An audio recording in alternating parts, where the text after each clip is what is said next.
concerns like inattention, difficulty focusing, not being able to complete tasks that are expected of them, and so on. And perhaps there are more than one reason to it. Social media and the digital world, no doubt, has contributed to it. But I think it's naive and irresponsible to just shift the blame and say it's social media. Who has brought social media after all? Who has given the kids the, all the digital space? Who has created it, right? What kind of control do we have? Yeah, and questions, the other questions that you asked as to what age do we introduce them to it. And also other big questions as to what kind of role as adults do we play in our children's lives? What kind of agency or responsibility that we have over there, right? So to shift the blame and say social media it is, and all the digital gadgets that they have surrounded, they are surrounded with, that I think is a little callous. Okay. I was expecting Dr. Sen to say that and push the needle towards parents, saying, "Aap hi to phone de rahe hain. So, fix yourself. Why are you blaming social media?" I was expecting him to say that. He's done exactly that. But here we have another voice of parents. Harpreet is here.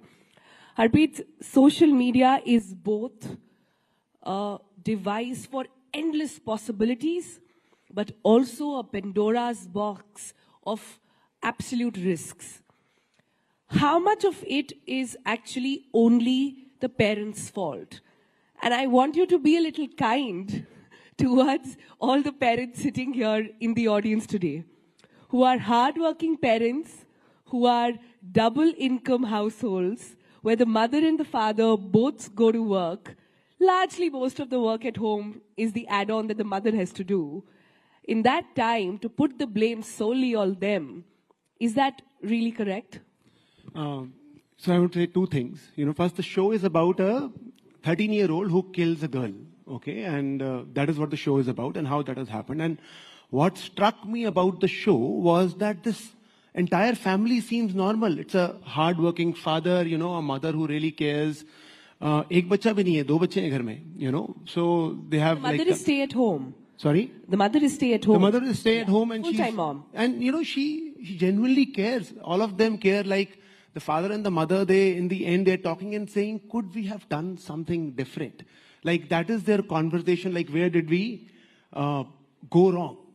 And I think, like you said, today we are busy as parents. And this is the story of each and every home, right? And I want to take and like all of us are good parents, but sadly, being good parents, having good intentions about our child is not good enough now.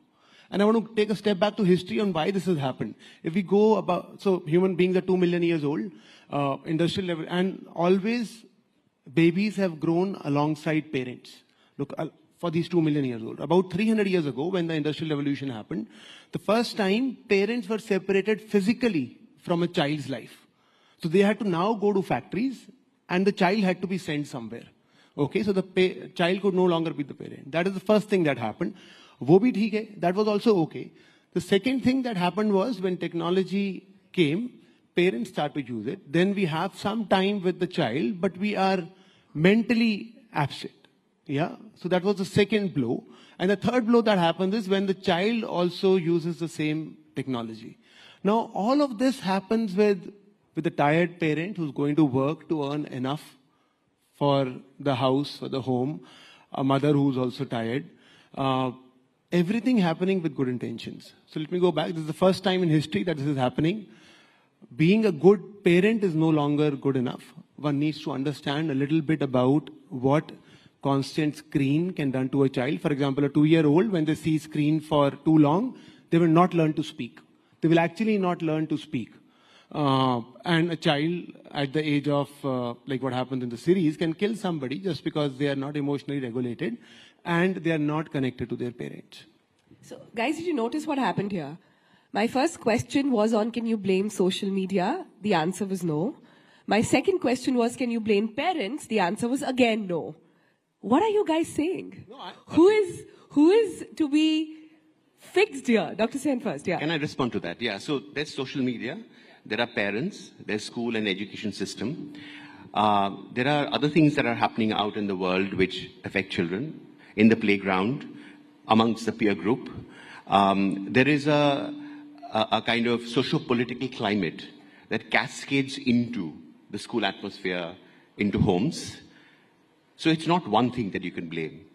I think the stakeholders are many, and that's what we need to understand, that parenting or bringing up children is a complex issue today because of all these. It's a village. So, for instance, it's a village, yeah. And for instance, even in the TV show, if you look at the atmosphere in school, there's palpable aggression and violence that is happening. Verbal, physical, the kind of language that is used, the othering and the bullying that goes on the basis of race, on the basis of language, on the basis of, one, young person with a certain color being called a monkey and getting mimicked right in class. All of that is happening, isn't it? Where is it coming from?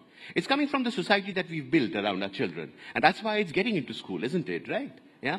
And then, of course, there are these other things that we know exists in our world, such as neglect and abuse. It happens rampantly. And in fact, unfortunately, in India, we have one of the highest rates of physical sexual abuse in children. So how do you, draw a line or circumscribe it and say, this is the problem? It is not a linear cause and effect relationship. It's circular, it's dynamic, and all these things contribute to it. And that's what we have to be mindful of. That just being a good parent, as you're saying, is not going to cut it. We have to be mindful of all that is happening in the world around them, to be able to protect them, to be able to have... I disagree, absolutely. I disagree with the way you have framed the question, in the sense of who is to blame here. Like, if somebody was to say you are to blame, I wouldn't like it. If I tell the parent you are to blame, social media is to blame, I don't think it fixes stuff, right? In the series, there is a place where the child is being interrogated by a psychiatrist, psychologist, and at the end, the 13-year-old asks, do you like me? Like, at the end of the conversation, there's the fourth visit, the final visit, the child asks, do you like me? And I think that is so profound that, so social media wants our children to be consumers. Social media wants our child to believe that happiness is external. As parents, we want our children to be creators. It is a responsibility for a child to feel that happiness ghar mein hai. It is internal.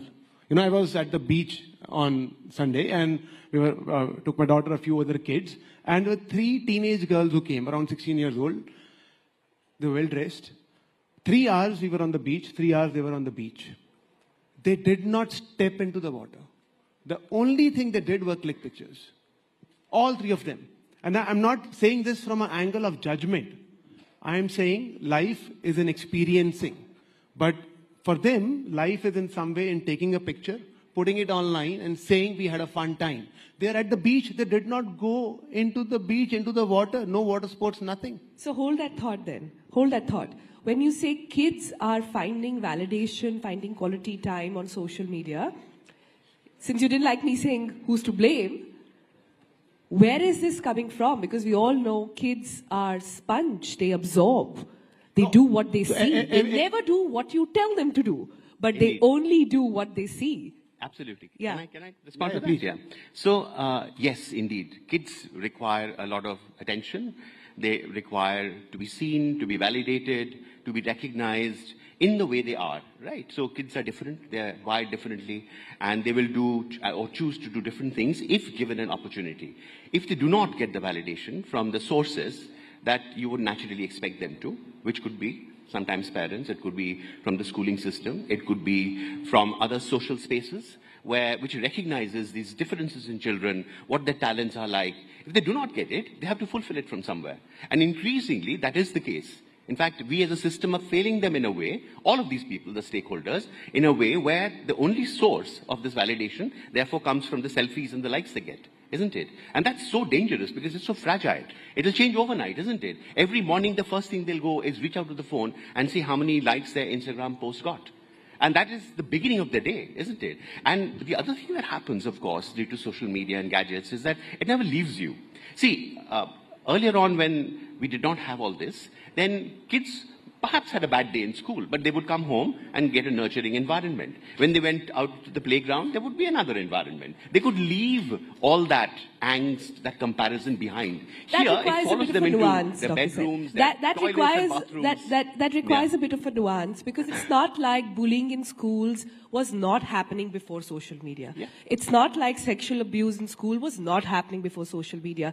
It's not like people had a lower sense of self or a more magnanimous sense of self before social media. All these problems prevailed. Social media amplifies it and takes it into their lives every minute, every hour of their waking hours, perhaps in the dreams as well. I want to take two examples of this. If a child is crying and you give them screen, they suddenly stop crying. If a child is not eating and you give them screen, they suddenly stop eating. It's like a magic fix-all for a child not to learn to navigate their own emotions.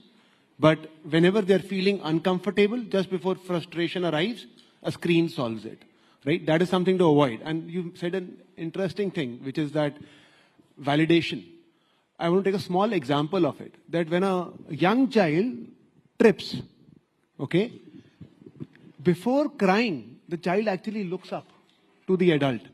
If the adult is worried, if there's worry on the adult's face, the child starts to cry. If the adult is smiling, the child picks themselves up and walks away. Children learn to regulate their emotions, how they should behave from adults around them. If they start learning it from social media, there is an issue there. Yeah. I'm very glad you brought that example, because I want to move towards some solutions here. I think a lot of people are nodding their head in the audience because they absolutely agree with a lot of these scenarios going on at home. So do I. All three of us are parents, and we all have gone through this phase, including Harpreet. He might not look it, and providing answers to all other parents as well. I'm sure you've had your share of experiences as well. So how do we solve this problem? Because I'll tell you how it starts.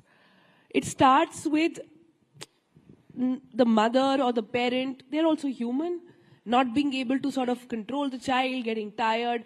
And it's just that one song of Cocomelon. It's just wheels on the bus. It's just round, round, round. It's so innocent. It starts with that one screen. Are you saying we've got to clip it at the source? Are you saying we've got to ensure that if we want to safeguard our kids from any kind of social media abuse, distraction, we've got to clip it there and put a deadline? Do what other countries have done. 13 countries I counted yesterday in my research have now said that there will be no social media until 13. Are you saying we've got to cut the umbilical cord right there? Harpreet first and then Doctor. Social media cord, 100%. There is no doubt about that. Till the age of 13, maybe even couple No of... phones. No smartphones Okay, till 13. so I'm saying, I'll tell you. The parent will say, but the school gives homework on phone, right? Or the parent will say, my child goes out. Let me take an example. A 13-year-old actually said, my father does not allow me to go to tuitions alone. वो बोलते हैं किसी को साथ में लेके जाओ. And we have always been so worried about the child's physical security but we have forgotten about this mental security about the child, right? So replace the smartphone with a feature phone. Give the child a smartwatch. I'm saying both of these are enough from a safety perspective. Give the child a laptop.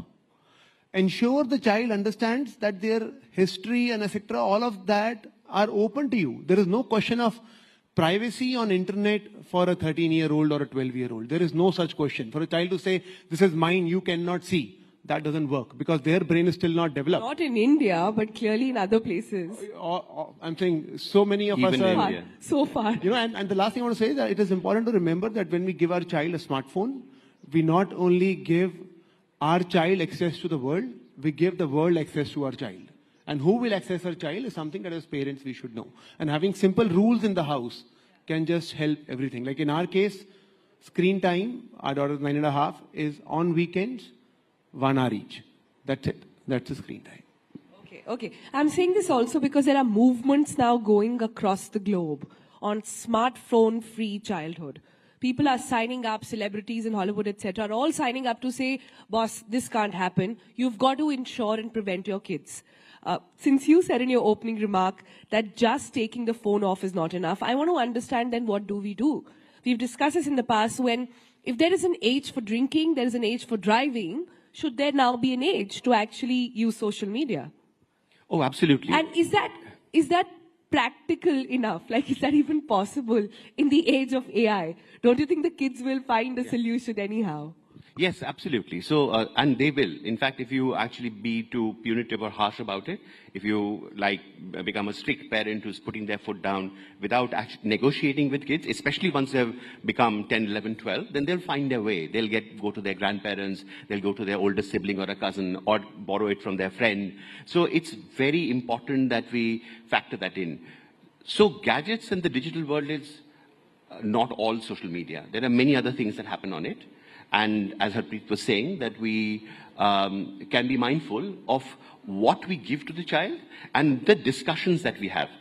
I'm absolutely, I would object to the idea of giving smartphones and tablets to 2, 3-year-olds, which parents often do. But once they come into primary school, perhaps once they're 5 or 6, indeed there is a lot of learning that is happening. You know, and schools are giving homework there. They're giving projects, and there are activities, including creative activities that are happening there. So we have to divide the time that kids, use the digital space with. For instance, we can divide it into education. We can divide it into social connections, including friends and family, where you do video calls and chats. Then there is social media, and finally entertainment. There's entertainment as well, isn't it? Yeah? And you can't get away from that. And there are various gadgets that are fulfilling it. Now, does that regulation really work, Dr. Sen? No. So the thing is, it's important for us to define it and to help and to get into those conversations from a very early age, from the beginning. You said a very beautiful word earlier. You said if you negotiate with your child. Yes. Yes. Can you expand on that? Yes, absolutely. So the negotiation can start. So in the beginning, when children are very little, you can still have a conversation, but you're a custodian, and you can put your foot down and say, this is a boundary. Yeah, like you have half an hour of any gadget in the weekdays and maybe 1 hour in the weekends, and that's all you'll get, right? But once they begin to get into tweens, as they call it now, and all their peers are doing it, right, and they're watching it, they'll come and fight with you about it, right? That's when the negotiation starts. That's when asking questions about, so what do you think this screen is doing to you? What do you need it for? What are these different categories that you use the screen for? And that's when you can together collaboratively establish boundaries. As children grow up, when they become 13, 14, they will have their say. And it's important to respect it. So as long as we are able to make these decisions through negotiation and collaborative, then chances are that they will not do it behind your back. And if they have indeed crossed the boundary, they might come and tell you. You have to have the relationship first. And in fact, your question was, how do we deal with it? The first thing you deal with is how do you build on your relationship. It keeps changing. It's a very dynamic process. Your relationship with a baby to a toddler to, tweens and then to teenagers is entirely different. And how do you negotiate through that is another big question. Many times I find, if I can just finish with one last thing, many times I've found that parents, when children become teenagers, say that, oh, ab to bade ho gaye. They look after themselves, They have their own world. They have their own friends. And little do they realize that that world is going to completely take over their lives. And parents will have little to contribute then. I loved what you said about negotiating. I find it so beautiful and so hard. So, Harpreet, what's the toolkit? What's the magic mantra here? Like we were discussing earlier, a perfect parent, do they even exist in today's world? And is there a code to achieving that? I know a lot of it is mirroring, and I know a lot of it is what they see in their own surroundings. But when social media, when you think that your child is in your house, under your care, in their room, even then they're not alone now. They are with the gadget. And no matter, like Dr. Sen also said, no matter how hard you try, they will find a way. So what do we do? What is the way out here?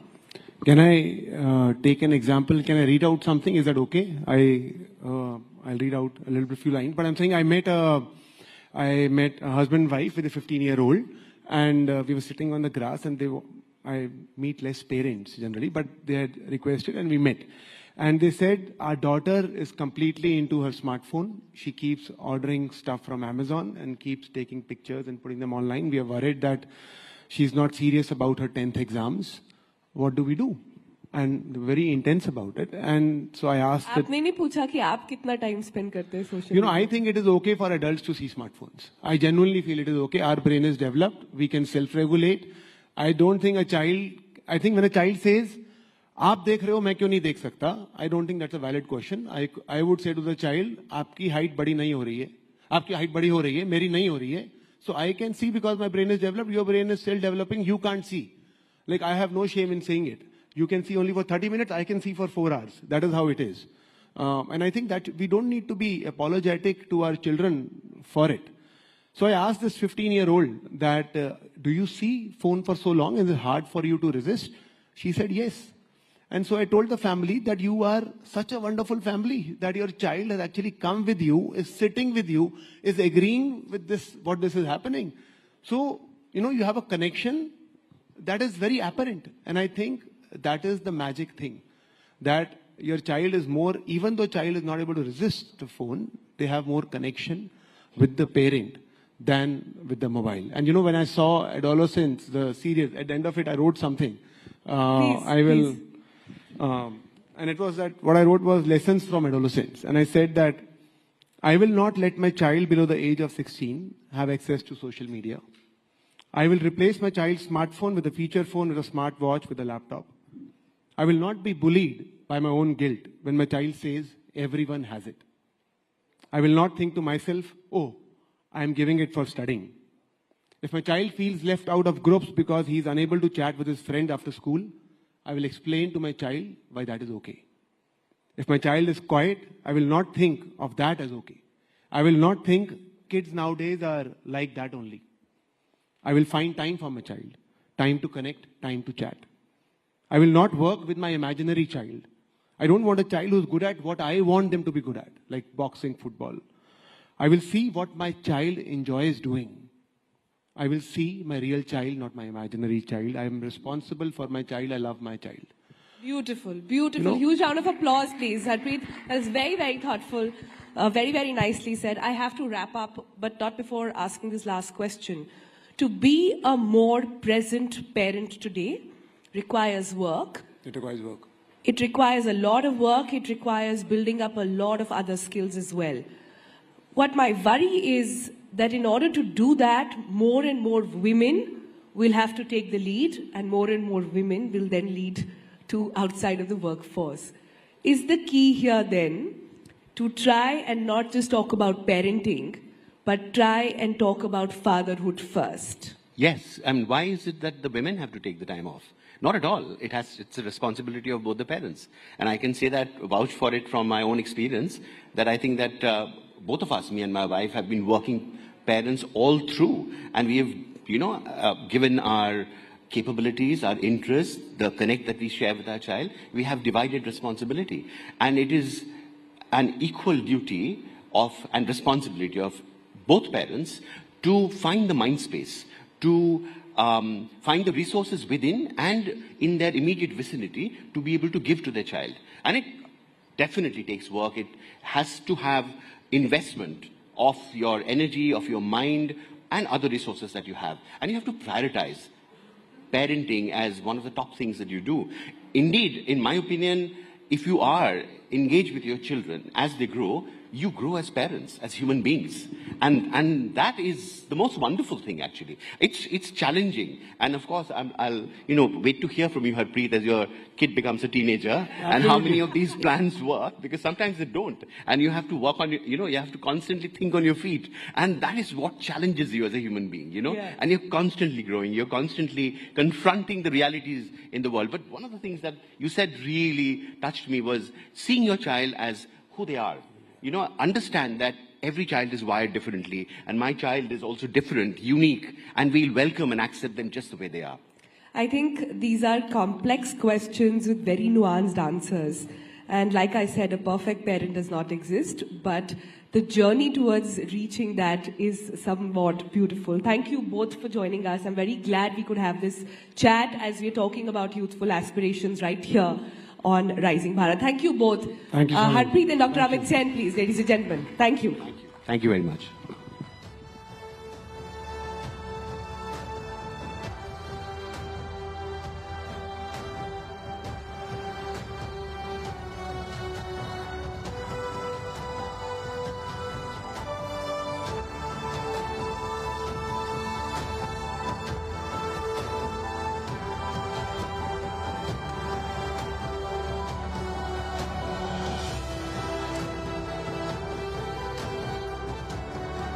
What an engaging and insightful discussion that was. And I think everyone here must make a promise today. Parents, future parents, to take all of these lessons back home and continue to have these open discussions in our homes, communities, and beyond. A special thank you once again to our speakers for sharing their expertise and for bringing with them all those thoughtful insights. Up next, ladies and gentlemen, we're fortunate to have with us Swapan Kataria, the co-founder and CEO of Crown LNG. Swapan is a very visionary leader who has been at the forefront of empowering young minds, driving innovation and creating a more dynamic future for India. So let's grab this opportunity to learn from one of the leading voices in this space and get inspired by Mr. Swapan's perspective on what it truly means to have an empowered youth and an energized nation. Please join me in welcoming Mr. Kataria to the stage. I would also like to call on stage Palki Sharma, who will be taking this conversation forward.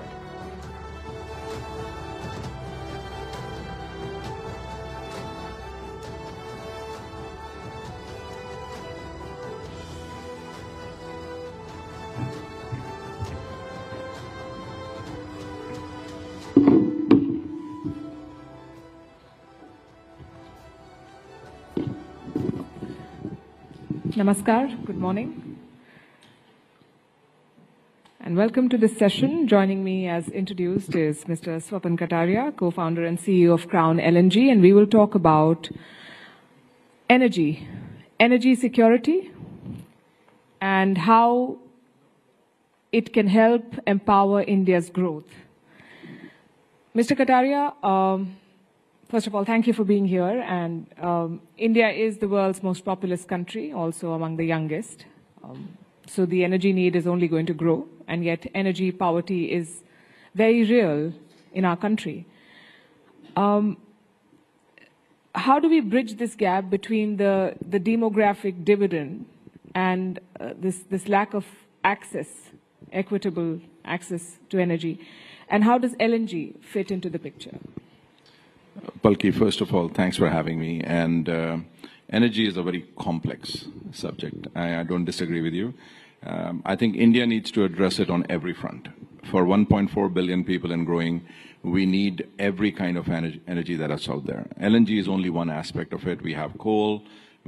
Everybody, I'm sure, has heard about solar and wind. I don't think there's anybody in the world who hasn't thought of being green. But at the end of the day, I think one of the major players in the future that I see in India is nuclear power. So if you mix all of them, and the new technologies that we haven't even seen yet would probably come out mostly in storage that I see, I think added together, India needs to grow on every front. It should not be that, oh, you know, we have solar growing and not focusing on LNG, LNG growing and not focusing on coal, coal growing and not focusing on nuclear. I think all of them have to move forward together if we really want to grow. Right, but there's so much talk and focus, talk more than focus on renewable energy. Yet you're talking about LNG. So is LNG, according to you, a bridge fuel, or is that a long-term bet that we'll have to make? I think it's the latter, in my belief. I probably sound biased because I'm from the industry, but at the end of the day, in my 30-year career, I've seen solar and wind grow a lot, and they're here to stay. I'm not saying we're taking anything away from that. But at the end of the day, for India, we need on-demand power. You cannot grow jobs and help the youth without industry, and you cannot build industry without on-demand power. And for you know, the capabilities that nature has in its own hands, you cannot guarantee that with solar and wind, unfortunately. So you have to look at coal, you have to look at LNG, and you have to look at nuclear.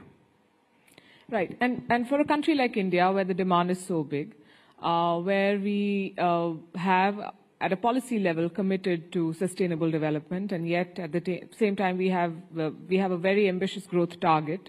It's not an easy balance to have. 75% of our energy comes from coal. Do you think that in the near future it would be possible for India to decouple from coal? I don't think so. An honest acceptance. Of course, we have to work responsibility to grow less, and I think we have to focus on technologies like carbon capture. If you wanted to run a diesel-fired plant in the mountainous region or you do a coal-fired plant, if you were capturing every ounce of that carbon coming out, not creating any atmospheric carbon at all, that could be a huge solution. I don't see India working towards carbon capture at all. No, I shouldn't say at all, but not at the pace it should be. Maybe that is a different aspect that we should think about, just from a different angle. Right. And you mentioned nuclear energy, and that is something that a lot of countries are increasingly turning to. How do you see India in that space, and what sort of progress, according to you, have we made, and what are the points that we need to focus on? So I think if you ask me from the outside, I'm not a nuclear physicist or something, but I have a simple logic because I've been in the industry for so long. I think India's dependence on nuclear is limited because of the participation of uranium, which India does not have, and it's very difficult to enrich it. So you're ultimately going to be dependent on the US or Russia or Canada, whoever has that uranium. But India does have thorium. So there are nuclear technologies out there which India can develop indigenously, and I don't think there's enough focus doing it, honestly. I think there should be. The other thing that I see where you say transition fuel for LNG, I think nuclear plants take a long time to happen, and they're not that simple to just create overnight. So is LNG going to play a role over the next 10, 20, maybe even 30 years? I see it 100%, yes. Energy security, of course, is an economic issue, an imperative. It's also a geopolitical issue. There's a reason why we call it a strategic asset. And geopolitics is changing at a rapid pace. How do countries like India, which are dependent on energy sources from outside in a big way, ensure that while their demands are met, their sovereignty is not compromised? Very difficult question to answer, but let me try. So when we think about energy security, we always use energy security as two words in the same sentence, but security could be in different aspects. You need a tank, you need a plane, you need defense, you need missiles, you need so many other things for defense. Energy, on the other hand, adds value to security from a geopolitical standpoint. It helps you kind of, keep working with your friends rather than your enemies. And then once you get dependent on them, it's very difficult to pick a fight with them. It's like getting married. It's not easy to take a divorce. And when you do, it always leaves a trauma. So I think India will have to choose its LNG partners or coal partners or nuclear partners very carefully. But I still feel coal and nuclear, India can do it on its own. LNG is something it cannot. But it has to be a part of that energy mix. Because there are specific requirements where every industry will be needing different kind of fuel. Because if you wanted to do something in Kashmir, for example, it's very difficult to take a gas pipeline there in the mountains. So you would need a different kind of electricity plant or a power generation unit in Kashmir as compared to something closer to the shore where you can develop larger industry which will need maybe coal or gas. So it will be very region specific and demand specific. So if, let's say, Assam comes along and says, I need to grow industry in Assam, or Kashmir comes along, I don't think it's easy for them to get gas. So we're not focusing on targeting our marketing there, for example, but the nuclear would be great if it can work there. That was the premise of globalization, one of the many, that if you have money at stake, if you are linked to each other through businesses, then you will not pick a fight. But we've seen that being uprooted over the past few years, first between Ukraine and Russia. And energy was what linked them, Russia and Europe, more like. And then we are seeing what we are seeing in terms of the tariffs that are being imposed across the world. This is a particularly complicated matter because you cannot build these supply lines overnight. You cannot even end them overnight. It takes years of investment and effort to do it. In this current scenario of flux, what would be your advice to policymakers? I think, as I said earlier, indigenous technologies need to be grown. Like even for us, if we're in the LNG business and we operate in various countries in Asia and Africa and South America and Europe, and we see that, India is not doing enough to grow its own technology. So if I had to make a plant, I need a compressor, I need a power plant, I need some special alloys which can take minus 165 degrees of liquid, which is LNG. So they're not available in India. So I think the industry is not being able to grow. If it was available in India and Indian government was doing enough to create those patented technologies within India, it would certainly have less dependence on overseas. Indeed. Let's talk jobs now. How can LNG and the broader energy sector become engines of employment for the Indian youth? And we need a lot of jobs in this country. Actually, it just baffles my mind. Most of the kids that I meet, they want to go into IT. They want to move their keyboards. And the real jobs are in the energy sector, in the oil and gas sector. People don't find that working for an oil and gas company maybe is that, glamorous. I think that the mindset has to change. Even if you look at most of the colleges and universities, they have petroleum courses, very limited universities have them. I think that skill set development has to be there because we are having, power plants which don't have skill set available for people to run it today because there are not that many youngsters going into that field. So I don't think the government can do it alone though. I think the private sector and the government have to work together to get that skill set up. And I think there are tons of jobs. This is one of the biggest booming sectors for jobs, and the young people should be training themselves into nuclear, into gas, into coal, into power sector, into ancillary industries which can operate on these, related to these energy industries.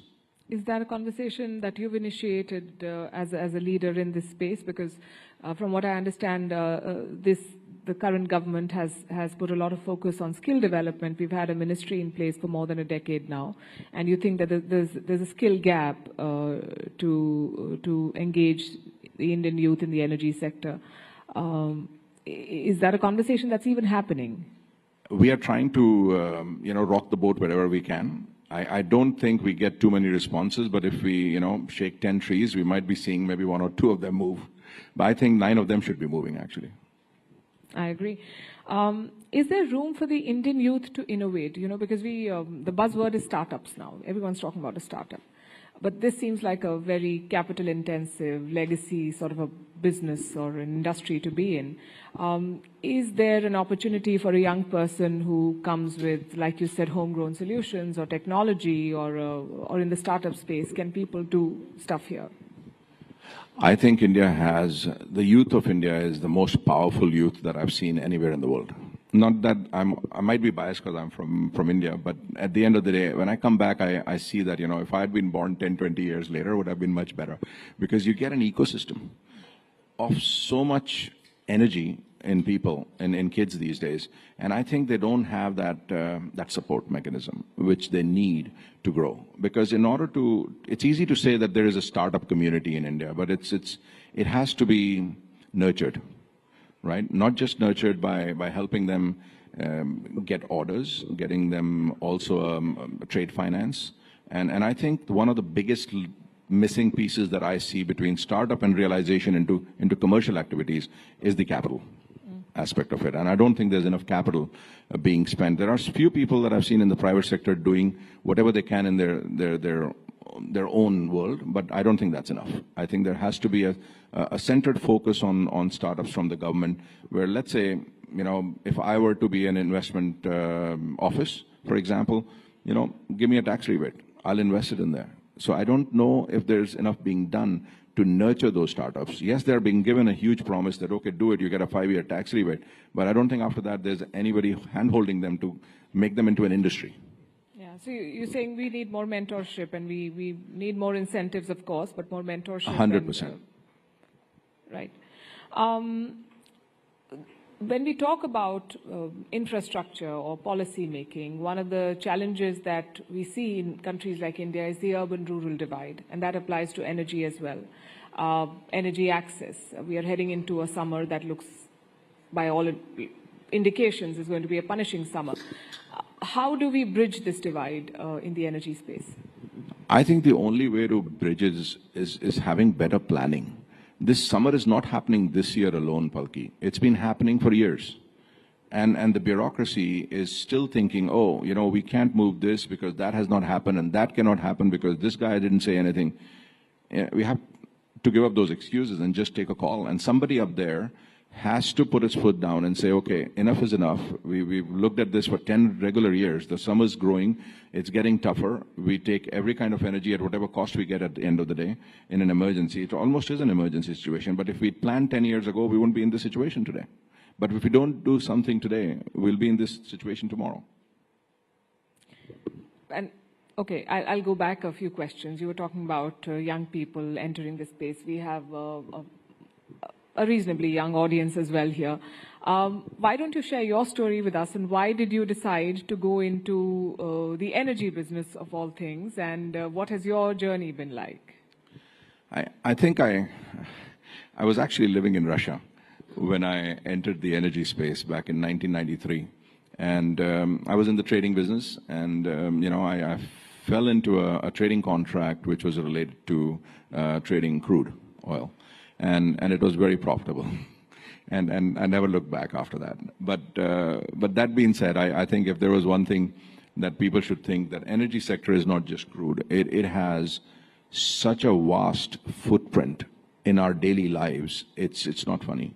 You have to actually take a moment. A lot of people don't spend the time to look at oil and gas sector because, as I said, they don't consider that glamorous.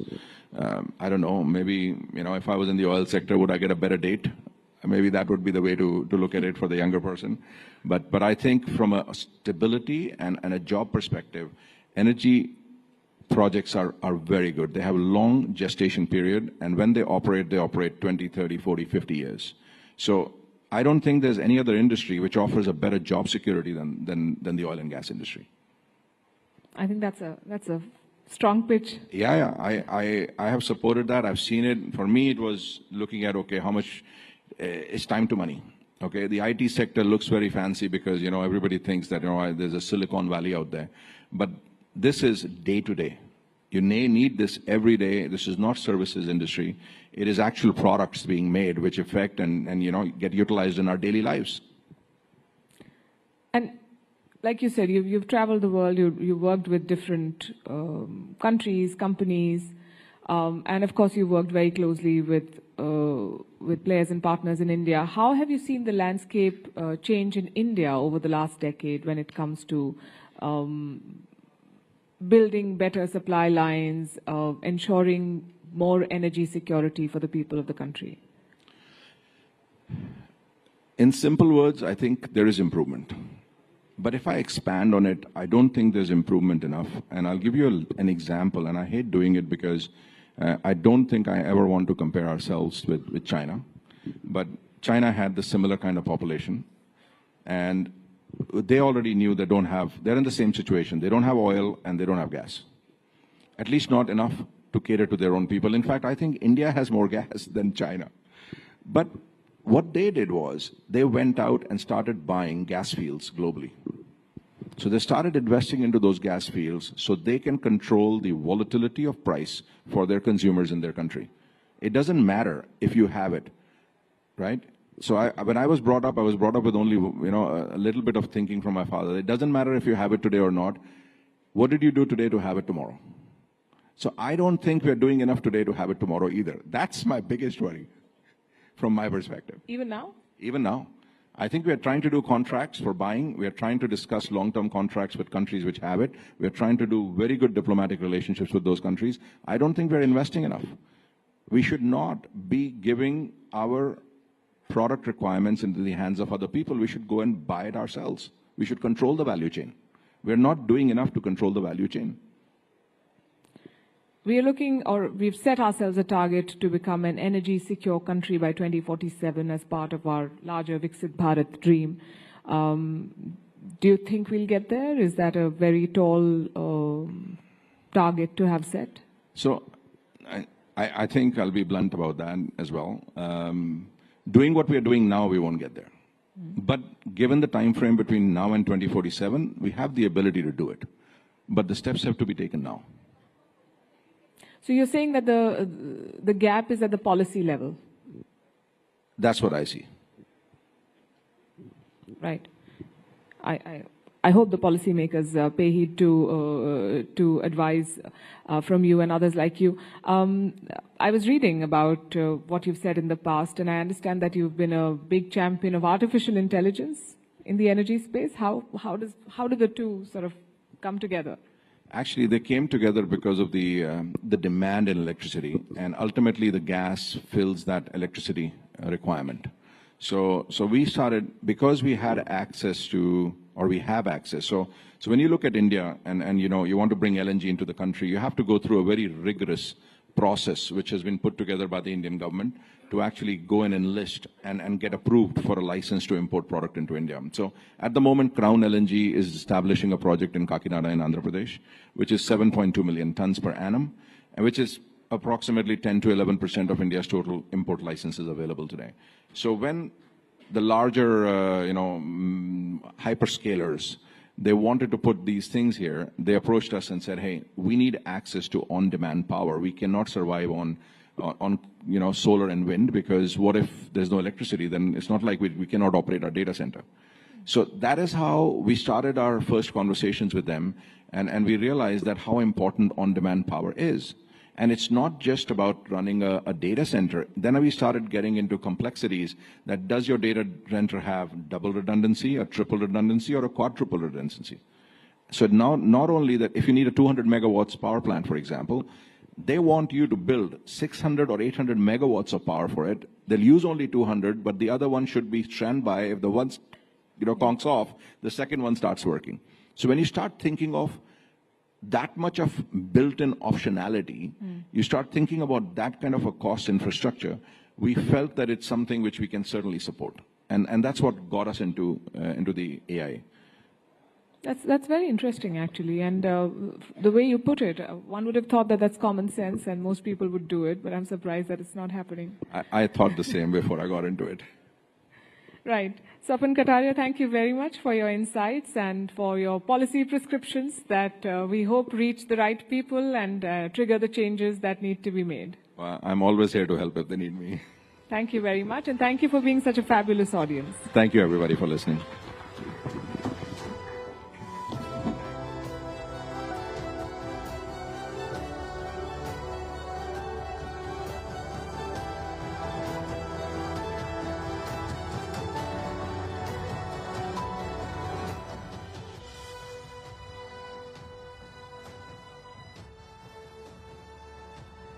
A huge thank you to Mr. Kataria once again for this very incredible session. Thank you, sir. Thank you, Palki.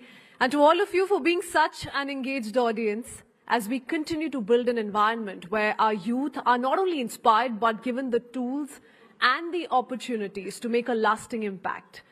And with that, let's transition to something that's turned into a hot topic. Not now, since quite some time. In recent years, though, weight loss has become a popular subject that has drawn great interest with the rise of various diet trends, fitness regimens, and of course, weight loss medications. Today, a select panel of experts will help us unravel the complexities of weight loss medications, from understanding how these drugs work to exploring their effectiveness and potential side effects. We will be covering a range of important topics and issues to guide anyone looking to better understand this trending topic of discussion and debate. So without further delay, let's dive into this crucial conversation. Please join me in welcoming Winslow Tucker, President and General Manager, Eli Lilly and Company, India, and Dr. Chandrakant Laharia, Public Health Policy Strategist. May I also invite Sonal to once again take this conversation forward.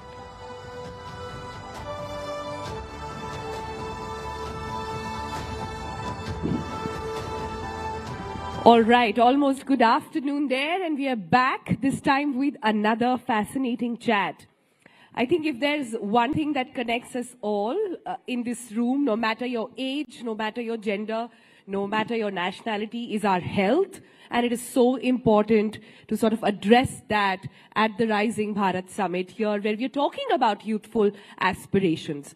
I'm so thrilled to have our panelists here with us on stage who've taken out the time to discuss about this topic, which a lot of people are talking about, but very few know about. There is a lot of information, not so much that is true.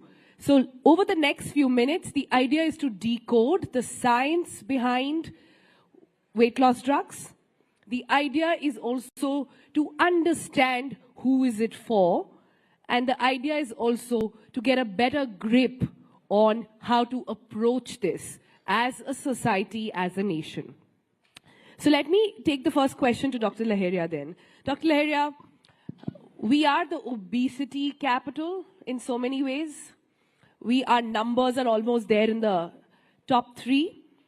At this time when weight loss drugs should in a way be like if it were any other disease, it would be celebrated that finally there is a cure. Why is it that we are looking at these drugs as you're not sure what is it for or what's happening? So can you begin by first defining what have we understood wrong about obesity in general? Thank you very much. So one of the important development in last decade has been, last decade and more so in the last few years has been that we have started recognizing obesity is a health issue, a health condition or disease which require treatment, care, management. And these are important conversations because if we go by the numbers, in 1 in every 4 adults in India is either overweight or obese. And there are other ways to look at it. For example, if we talk about generalized obesity, that is 1 in every 4 adults, but abdominal obesity, which is an important risk factor and parameter to measure obesity, is 1 in every 3rd adult. And another approach to look at it, which has implications in terms of heart disease and other, is dyslipidemia. So the level of cholesterol or lipids are deranged in 1 in every 5 adults. So these numbers are worrying and they all come from extra fat in the body. So first point, if we talk about the important part is that we have lately started recognizing that obesity is something which requires care. But if Dr. Laheria, you could tell us the difference between being fat and being obese. Well, that's a very interesting point, and that's why I gave a longish introduction. So the point is that there are a range of definitions for obesity, and for long, the approach which was used as a body mass index. So WHO said that more than 25 is overweight, more than 30 of body mass index is obesity. But over a period of time, this definition has changed and they are contextual also. For example, Asian Indians, there is a concept called thin fat Indian, which means for the same body mass level as of European, Indians and Asian population has a higher body fat. And the composition of body fat is a major factor. So the definition keeps changing. For India, the definition was always lower, BMI. But more recently, some of the Indian definition has come, which say that anyone who has a body mass index more than 23 is obese, which is stage 1 or stage 2 obesity. That definition has come. But I want to delve briefly into this. So there are new other parameters to look at obesity. For example, your waist circumference. For the male, it should not be more than 90 centimeter. For female, it should not be more than 80 centimeter. There are other approach to waist circumference to height ratio. The waist circumference in the centimeter, if you divide height in centimeters, should be less than 0.5. So multiple parameters are coming up, and now globally there is a discourse going on that it should be preclinical and clinical obesity. But finally, coming to the key part, I am really pleasantly happy as a medical doctor and public policy specialist that the societal norm which normalize obesity as just a well-fed individual is changing. We people across India and policy making have started recognizing that obesity or overweight is a health condition, which is a risk factor in itself, but also a disease condition. And final point I would like to make is that this discourse is really important because that's where we can start making difference. I'm glad you brought it up because I think we are finally at that stage where the education or perhaps the definition is becoming more nuanced. Is no longer somebody just looking a particular type fit. Being lean does not mean being fit. Similarly, being fat does not mean that you are so-called unfit. But a lot of people struggle with other issues as well. I'll come to that in a bit. Let me bring in Mr. Thakur there. Then, when it comes to weight loss drugs, I think the most pertinent issue is that people see it as a magic pill. What is it that they are missing here? So I think first it's important to note that it's not a magic pill, right? It's also not for lifestyle. It's not for a vanity tool. These are medications that are approved for use with a prescription, and therefore a chronic disease, which is obesity, right? We had the definition of obesity, and I think it's important to note that when someone is overweight or obese, their body is set a new level of weight. We call that like a set point. And so the body wants to maintain that set point. And when we think about these medications, they operate on two different levels, right?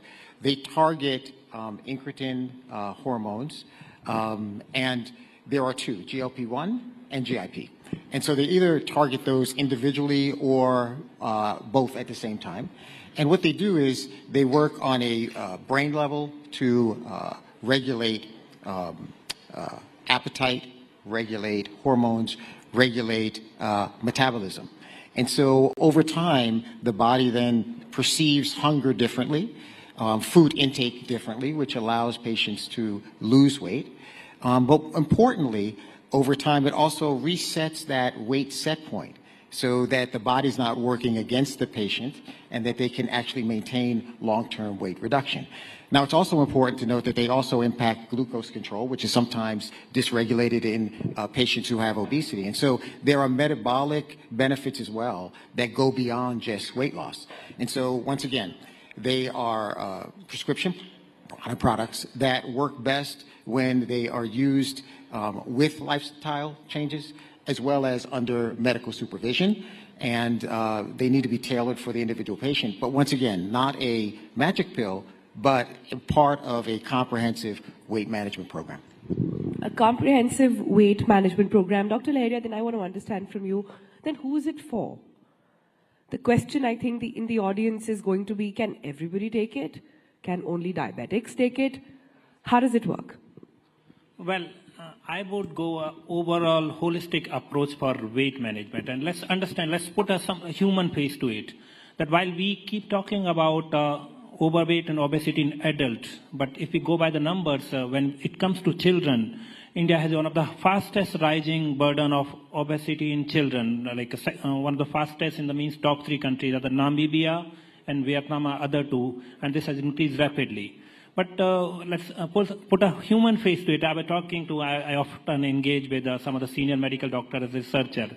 And I was hearing one of the senior doctors who said that 3 decades ago when they were trying to conduct a survey in school children, it was very difficult to find overweight and obese children 3 decades ago. So they were wondering whether they would be able to complete the study. And now in these times, if someone wished to do study in school children, you find many school children who are unhealthy. I work closely with certain number of schools, and I was talking to some principals, and they said that these days parents send such an unhealthy food or other things in the school tiffin for the kids, which is resulting in this rising obesity. I know that there is one of the discussion panel in this session was about screen time and exposure to social media, and all of this is bringing reduced physical activity in kids. The play time is reduced. So essentially, these narrations indicate that if we want to take control of obesity, we need to follow a holistic approach. This requires a 3-pronged approach minimum. And this is what I tell for all the lifestyle diseases, all the health conditions, not just obesity. Any condition, health condition which is lifestyle originated has 3 treatment or interventions. One is increased physical activity. Second is a dietary modification. And third is medication. Even if a medication is available, that is not the solution unless we pay attention on the first 2. And these 3 points are important because if the moment we start thinking of any available medication, which is important because if science is there, research is there, we need to keep developing newer intervention and medications to ensure that people who are not getting benefit from the first 2 will benefit from it. But all 3 together makes an good care. And Sonalji, that's where I want to highlight that we often keep focusing on treatment, which is important part. Medical advance should benefit everyone, but we should also keep looking at holistically. Increase physical activity, improve dietary pattern, and then available medication for all the patients. This final point here is that this essentially makes that often people argue that obesity is an individual issue. They believe that, okay, if someone is overweight, obese, it's their fault. I believe that this is a societal issue because there is a higher economic burden of obesity. If as a society people are overweight or obese, that has an economic cost in the terms of healthcare. It has a cost in the reduced workforce capacity in the terms of sick time or absence from the work. And there are estimates available in 2019, this is World Obesity Federation data. In 2019, around 1% of India's GDP was equivalent was loss on the obesity-related challenges, absence from work. So it is worthwhile to invest in every intervention, including medication, increasing physical activity, dietary intervention. This will help economic growth, and this will help in any country becoming a developing or prosperous nation. Yeah. So economy, obesity has multiple dimensions, and I can keep talking about these. Yeah, we let you. That's the whole point of this discussion. But I'm so glad you brought that up. Because I think, and Mr. Tucker, if you can take that question, in a society where physical transformation has to be more led by work and hard work, and natural transformation is glorified so much, what role and what larger role are weight loss drugs then, sort of playing there? So one thing that I want to start with is saying is that, I'm actually very happy that we're having this conversation and that obesity is starting to get the attention that it deserves in India, right? We want to provide gratitude to the Prime Minister and also to media for raising this because it's a critically important issue. Now, weight loss drugs overall are part, as you said, of that overall management. And I think that we have to change the narrative around weight loss if we really want to address it. You're right, it is around not just lifestyle, it's around lifestyle and a comprehensive approach. But we also have to recognize that there is a bit of a stigma on weight loss, and that patients who have obesity or who are living with overweight every day are addressing this stigma.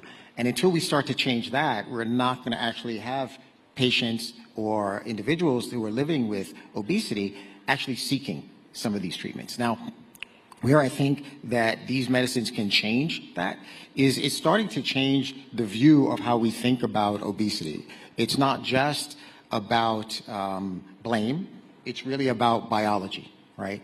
We know that there's a different way you need to address this, and I think that's critically important. I think also that, as you talked about, we have to be really cognizant that this is part of that comprehensive approach, and that if we do that over time, we'll start to see patients come forward and feel more comfortable in seeking treatment.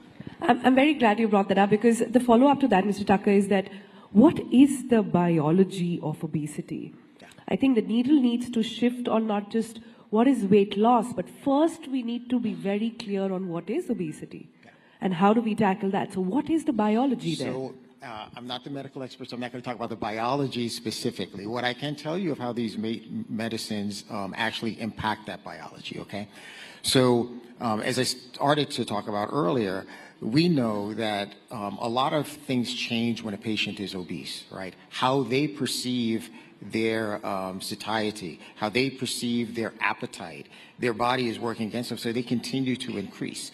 What these products do is they act both on the mental side, so they change how you perceive being full, they change how you perceive that your appetite, and so that reduces.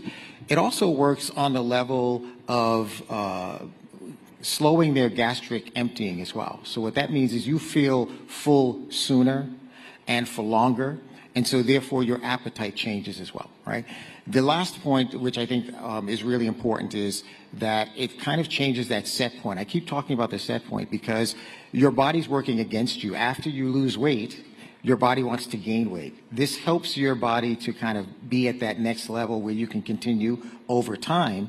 And we have to recognize, to your point, that's why it's so important that it's part of this comprehensive piece, because you have to have lifestyle changes and along with the medicine to have the best outcome. Last thing I will say is this one thing about this, which I think is really important. We talked a lot about obesity, and you were saying, like, how is it different? I think we want to change the conversation from just obesity to better health, right?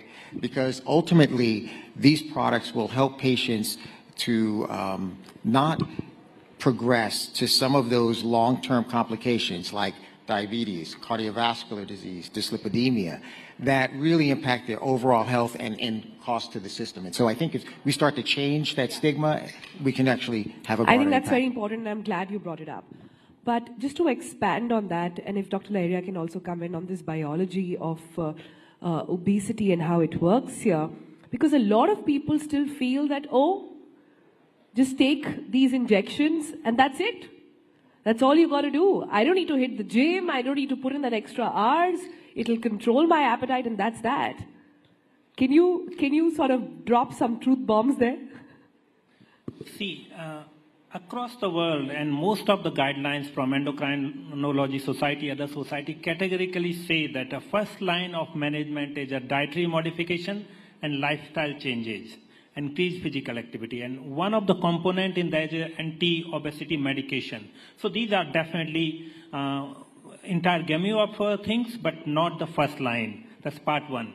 Second part is that these are prescription-only medicines which are provided by a medical doctor based upon individual case-to-case discussion with the patient.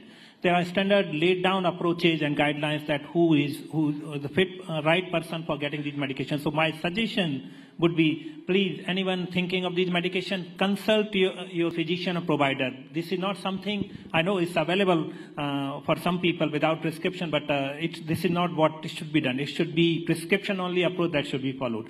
Going back to your previous question, and often people complain that, oh, we have tried increasing physical activity or dietary modification, it is not working. Shall we go for it?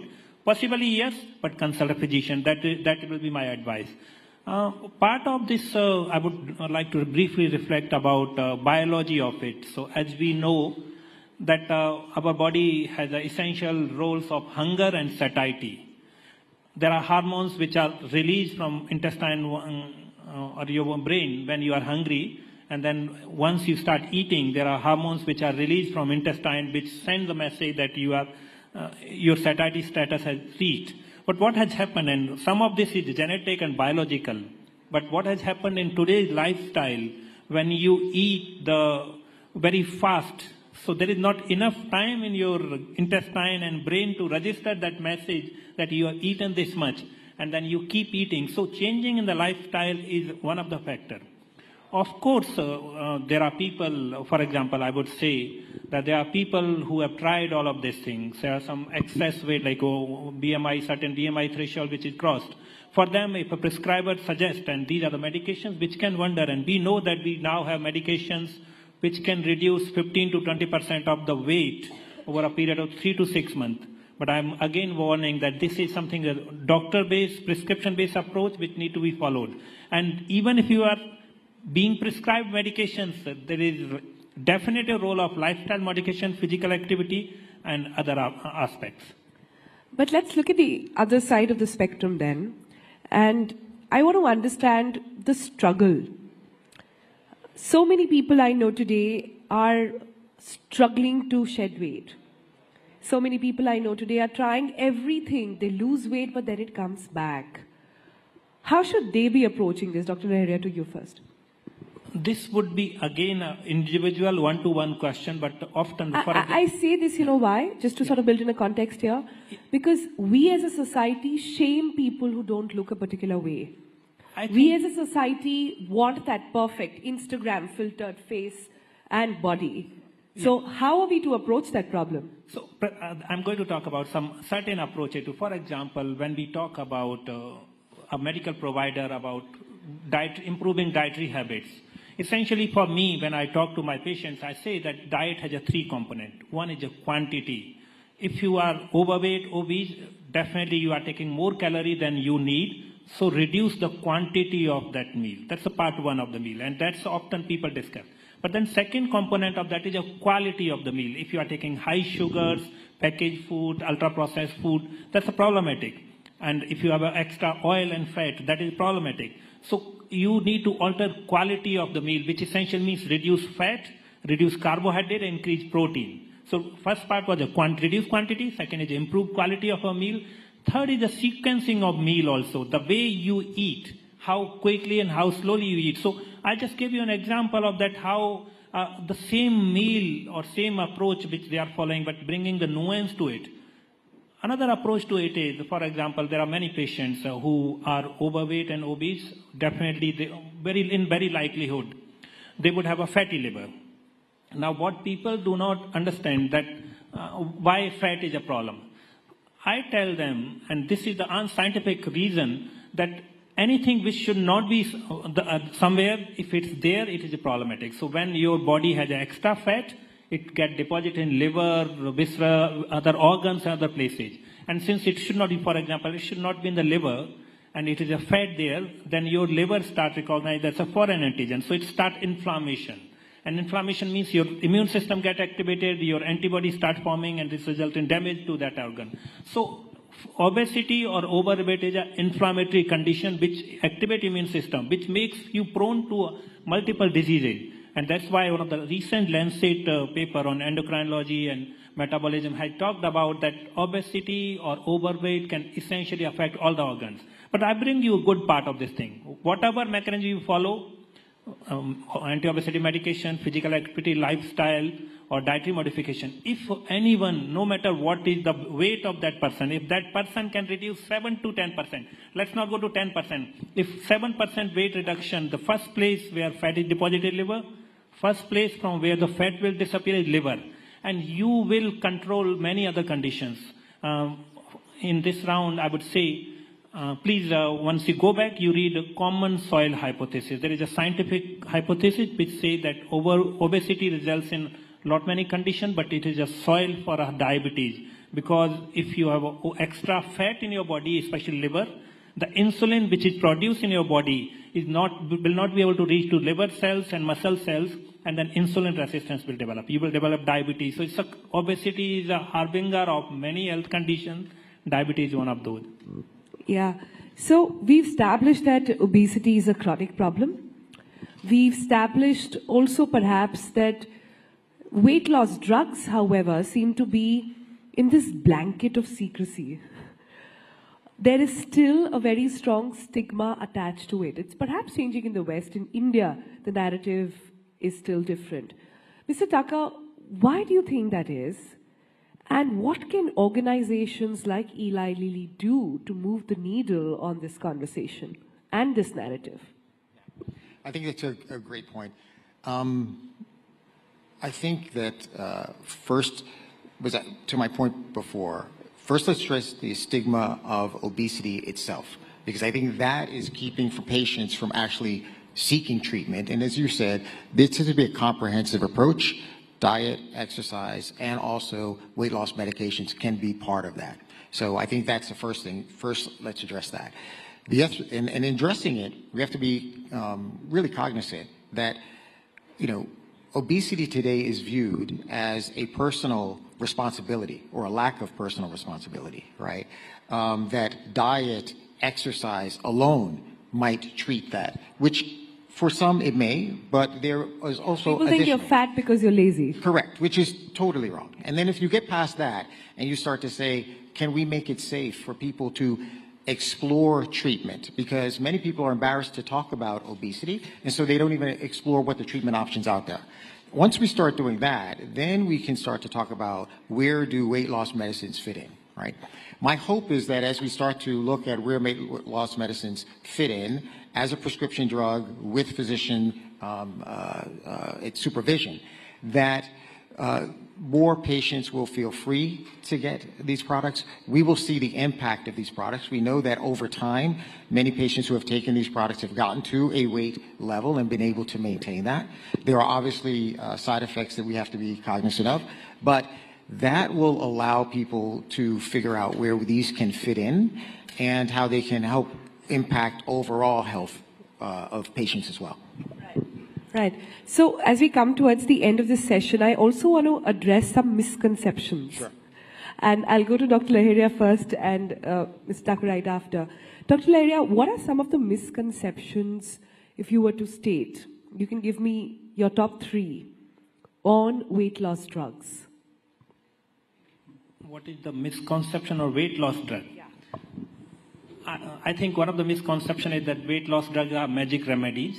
As already said, that they are one of the tools available in hand. And they are important tools which we should use as per medical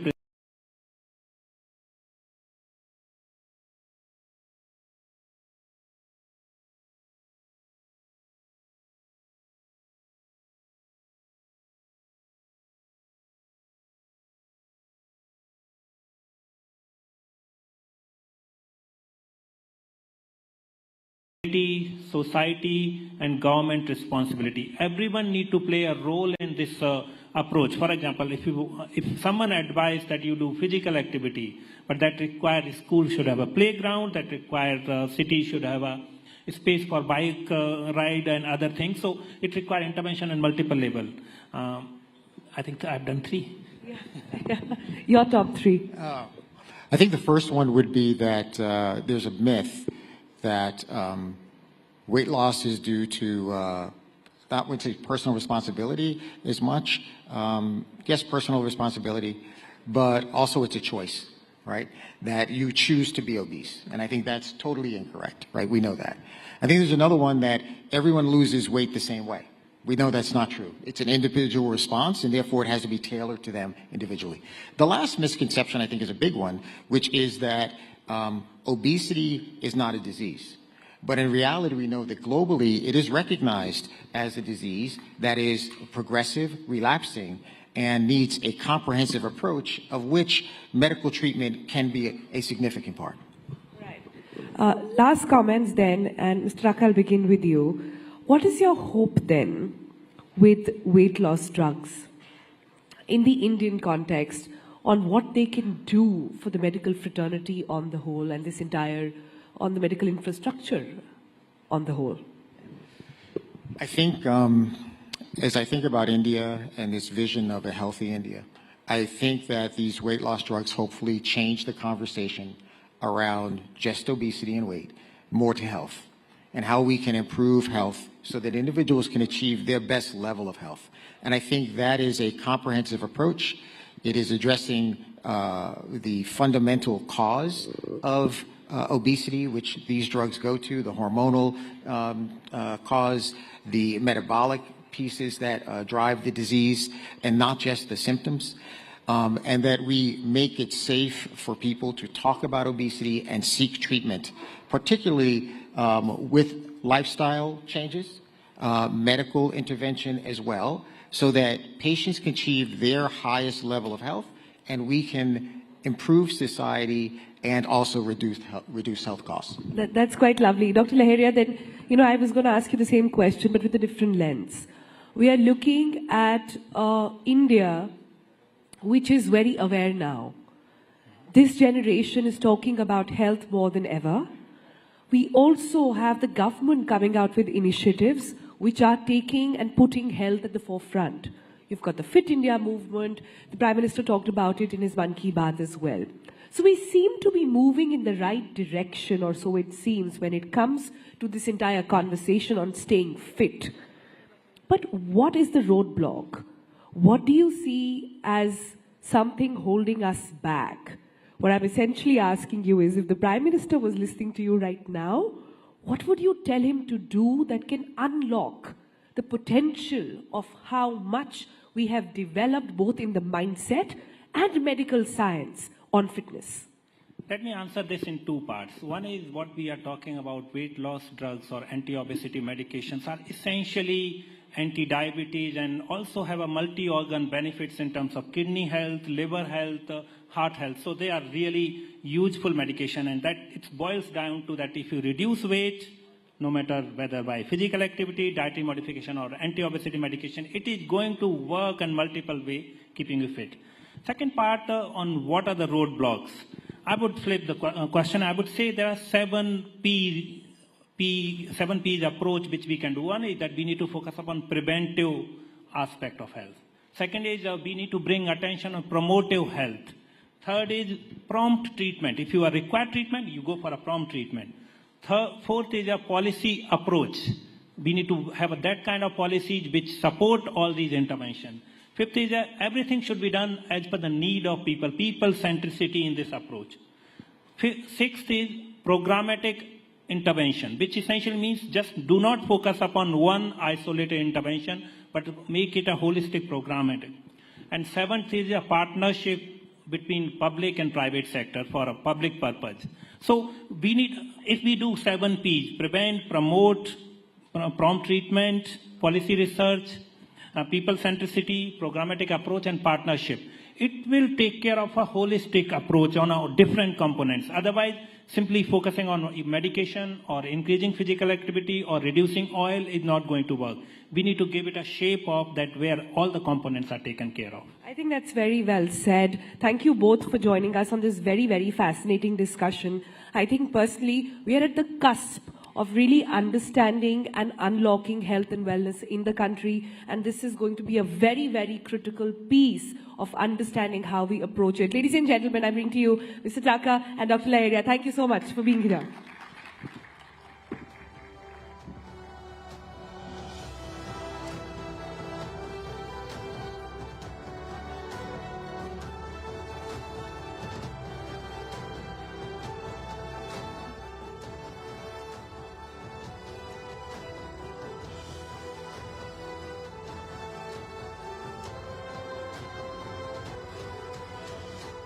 Thank you so much, gentlemen. Thank you, Sonal. This conversation indeed was a reminder of how any journey to losing weight must be undertaken in a healthy way.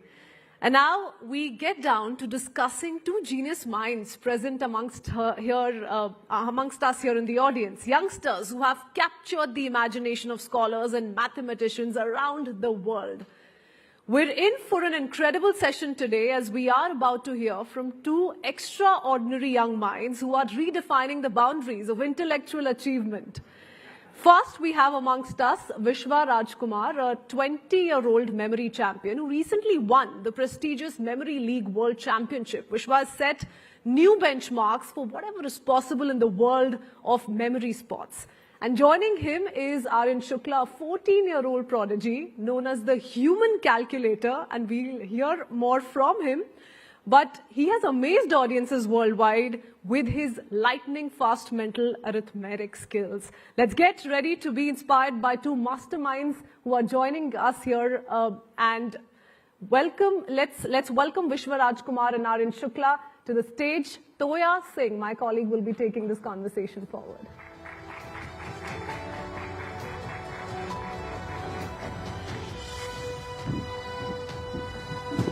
All right, ladies and gentlemen, lovely to have you here. We have two young men with us, and the reason we're standing is because we're going to spend the first few minutes actually showing you something. Then we'll do the discussion we're going to do. Let me just tell our audiences, we told everyone about your achievements, but I just want to introduce them once again to our audiences. Right here we have Aryan. Aryan, you're just going to be showing us some mathematics. He's the person who we said was a human calculator. I don't know if you like that description or not, so we'll talk about that in a second. And right after that, we'll go over to Vishwa. And Vishwa is the person who is incredible at remembering things. So we're actually going to show you both of their skills first. Sabko thoda jaga denge with these really, really cool skills. And after that, we're going to ask you some more questions. Okay? So first, we're both going to sit down, Vishwa, and Aryan, please go ahead. So, screen. We're going to actually pull it up on the screen behind. Yeah. Let's go. So basically this subject is called Flash and Zan, where numbers will flash on the screen and we have to add them. So basically this is a demo of it. So now these are the three parameters. First one is the digits. So basically how many digits would flash? Like there is one digit, that means it will be 1, 2 till 9. There is the duration in seconds for per number. So here it's 1.0. That means one number, 1 second, means for in 1 second, one number. And third is the problem numbers, means how many numbers will flash. What is a problem number? Just explain. How many numbers will flash, like okay. 10 numbers, 100. So now this thing should be tried by everyone in the audience on the stage. So and tell the answers after it. So let's start.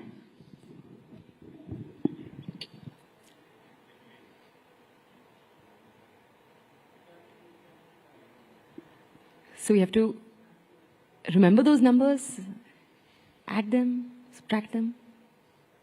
He's concentrating. Yeah. So, had anyone got the answer? Yeah. Love it. So, 57. Yeah. So that's what, right? Now, we will going to get more tough. Huh? We're going to get more tough. Yeah, we will go one by one. So now we have decreased here the duration, means 0.3 per number. In 1 second there will be more than 3 numbers. So now we will do it again. So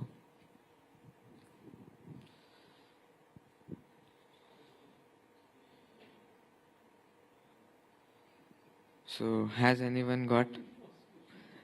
55. Yeah.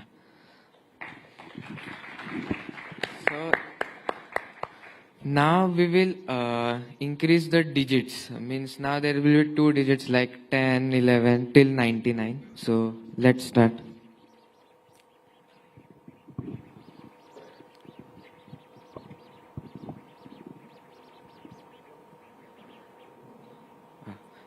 The answer is 6, 7, 1. Yeah.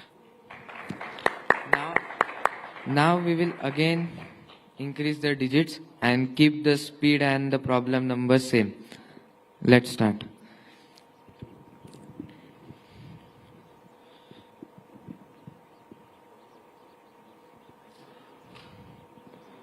The answer is 4990.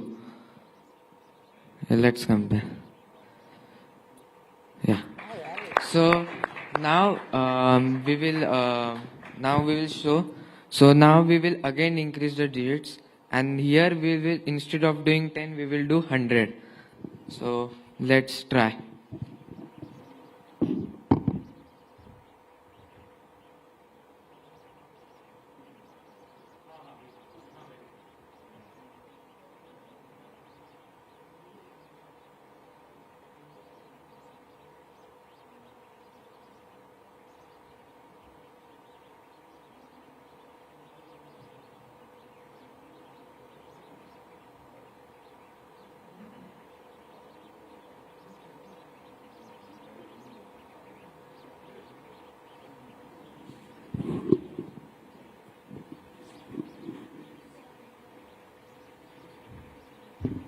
The answer is 5, 5, 2, 0, 8, 9. Let's compare. Again. Still close, yeah.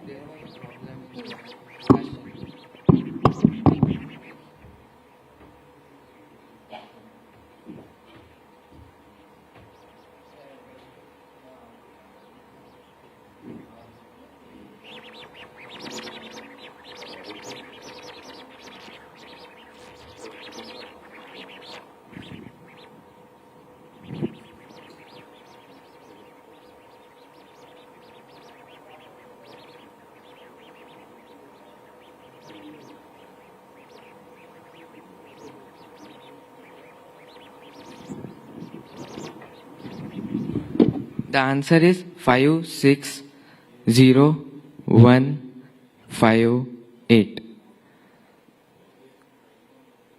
Wow.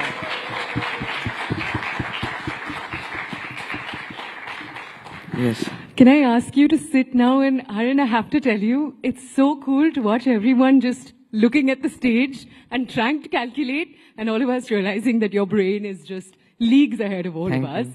Now, someone who can, I don't want to say give you competition, because this is not a competition at all. But Vishwa, if we could now also see your skill, because it's a different set of skills. And then we're going to come back to both of you with more questions on how all of this works. And we're also, if anyone in the audience is blown away and has a question or two, we're going to try to leave some time for that. But Vishwa, please, if we could ask you first to also show, because Vishwa's skills are memory-based. So do you want to show us how your skills work? Yeah, we can. Okay, let's go ahead. We're just going to pull up something on the screen right now.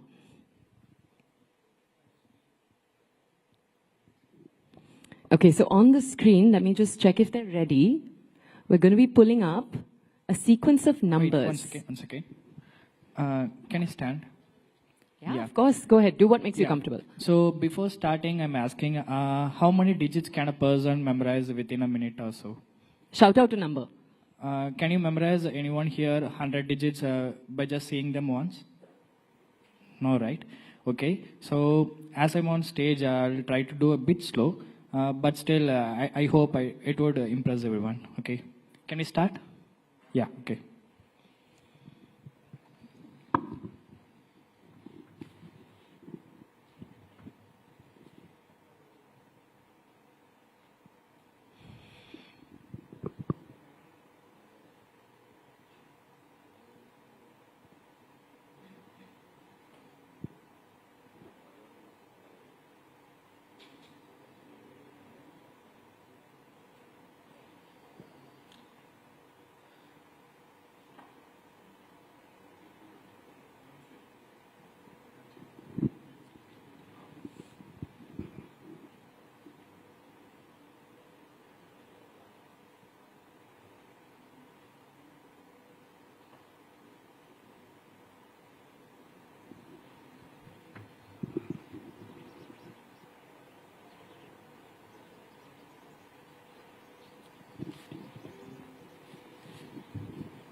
You ready? Yeah, I'm ready. I memorized them, so I'm going to recite them in order. You can check it. 3729 6135 7515 1467 4520 0867 3618 1954 8153 1144 5672 9961 4955 6473 1343 1988 2567 0925 3398 7810 7173 4540 5175 4303 8429.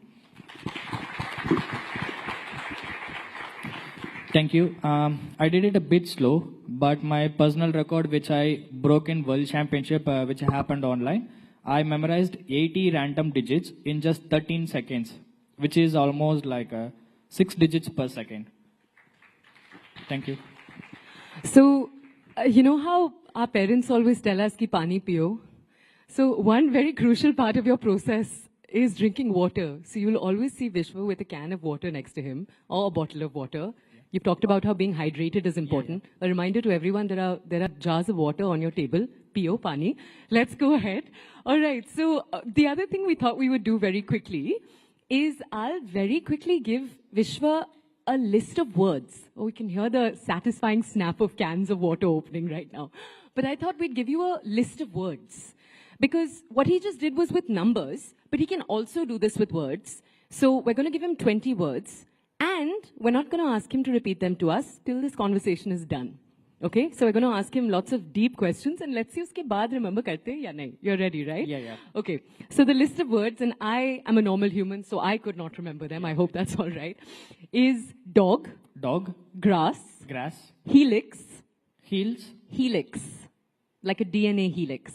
Yeah, okay. Helix. Yeah. Chewing gum. Chewing gum. Rocket. Rocket. Flamingo. Flamingo. 54. 54. Boys. Boys. Crease. Grease. Chips. Chips. Filibuster. Filibuster. Okay, filibuster, okay. Swimsuit. Swimsuit. Bus. Bus. Saliva. Saliva. Continuum. What does it mean? Continuum. Continuing. Pagdi. Bakri. Pagdi. जो sir पे पहनते हैं ना पगड़ी. Okay. You're okay with the different language there? No. Okay. We'll discover. Yeah, okay. Lemon. Lemon. Disappointment. Disappointment. Cadbury's. Cadbury's. And fiscal stimulus. What is the last word? Fiscal stimulus. I don't understand what is it. Should we just go with fiscal? Fiscal. Yeah. Yeah, okay. Yeah? Yeah. Fiscal is, I wanted to mix up the different categories of words. So let's see. Okay? Abhi nahi, at the end of this conversation. So we'll come back to him at the end.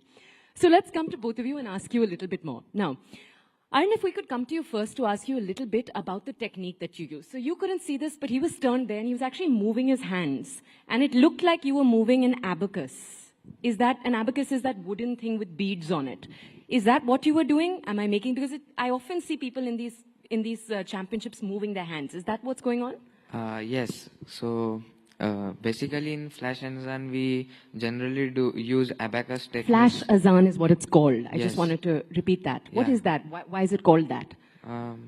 Flash means numbers flashing, of course. and Anzan means numbers. Huh. So it flash numbers. So it's in different language. In Arabic, Azan means numbers in Arabic. What language? Anzan, Turkish. Okay. So this basically abacus technique is used to solve flash Anzan. Also, there are many techniques from Vedic maths and mathematics which are used to solve other subjects, which we'll be discussing about, like multiplication, square roots, division, calendar, and more. So tell me a little bit more about the Vedic maths. I want to double click on that. In the last few years, so by last few years I mean a decade and a half, India, you have tuition centers, for example, that will teach Kumon, which is one method. You have Vedic maths that's kind of re-entered into public life. Of all of these techniques, what's your process been to discovering them? So both your parents are here today. Did one of them guide you through that process? How did you decide ye karna hai? Because I just want to tell everyone here, he's 14 years old. So how old were you when you decided this is what I want to do? So from childhood, I love to play with numbers. So when I was of age of 6, I started doing mental calculations, learning mental calculations. So I started to learn these techniques.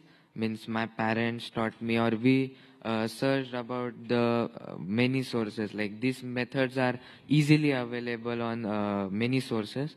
So I started learning them, and then I learned and get a mastery, means not mastery, but started getting good at it. And then we searched about more competitions and the programs which happen, and then I started to take part in them, participate in that competitions. From 2018 I started doing that. Right, and you've also, so we haven't talked about what you've won, and you've been winning for a few years now. Yes. Let me just come back to you in a second. Vishwa, you have a very different, obviously what you're doing is a different skill, it's memorization. And he does something really cool. If I can give our audiences a breakdown, वैसे तो आपसे आना चाहिए. I'm not giving you a chance to speak. Okay. But what he does is he imagines a room, or a house rather, and in different rooms of that house, he stores different words. So मान लो आप याद कर रहे हो, and then it's like you're walking through the house, veranda में कोई चीजें हैं, pathway में कोई चीजें हैं. That's how you remember the words. Is that correct? Like a map that you make in your brain? Yeah, exactly. So I can tell that if you're watching a film, will you ever forget what happened in the film? You won't be forgetting, right? So the same thing, if you read the same story in a history book, you'll be forgetting that easier. That's because you're visualizing the movie. So that's the reason you are able to remember that. That's because of your imagination. So whatever I memorize, I imagine them, make a story out of it, and then visualize in whatever place I want. I mean, I feel comfortable. Let's say my home. So let's say my home. So you told me 20 words, right? I imagined everything in my home. So that's how I remember. Okay, so here's my question. Our audience today that's sitting, if they asked you, how do we use this technique in our day-to-day? So let me give an example. Say I want to remember someone's birthday. Say their birthday is, I was thinking of Mahatma Gandhi's birthday for some reason automatically, but that's too easy for our audiences. Let's go with the 11th of October. 11th October. 1963. 1963. Walk our audiences through how they can get better at remembering. Okay. So I would say 11 looks like 1-1, right? So we can imagine 2 pencils. Imagine 2 pencils is kept here. And October is 10th month. So whom do we remember when we hear the number 10? Sachin Tendulkar. Oh, love it. Okay. Sachin is coming and picking up the pencils. 1963. So what do you remember when you hear the number 19? A young person about to become a 20-year-old. Okay. So I'm 21 right now. So Yeah. I won my world championship when I was 20. So maybe let's consider me. So I was speaking to Sachin. Oh. Yeah, 63.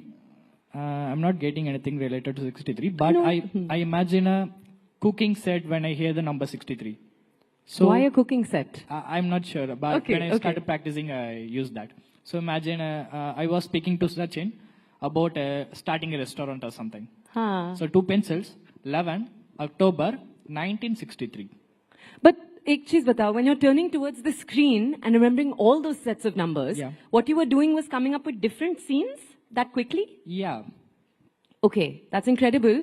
I don't know if we feel like we can actually do that in our day-to-day. I hope we're feeling a little empowered because that was tricky to hear. I'll be honest with you. Tell me one thing. Do you ever have areas in your life that are hard to remember? I always find this interesting with geniuses, and I hope it's all right that I'm calling both of you a little bit, you both are young geniuses.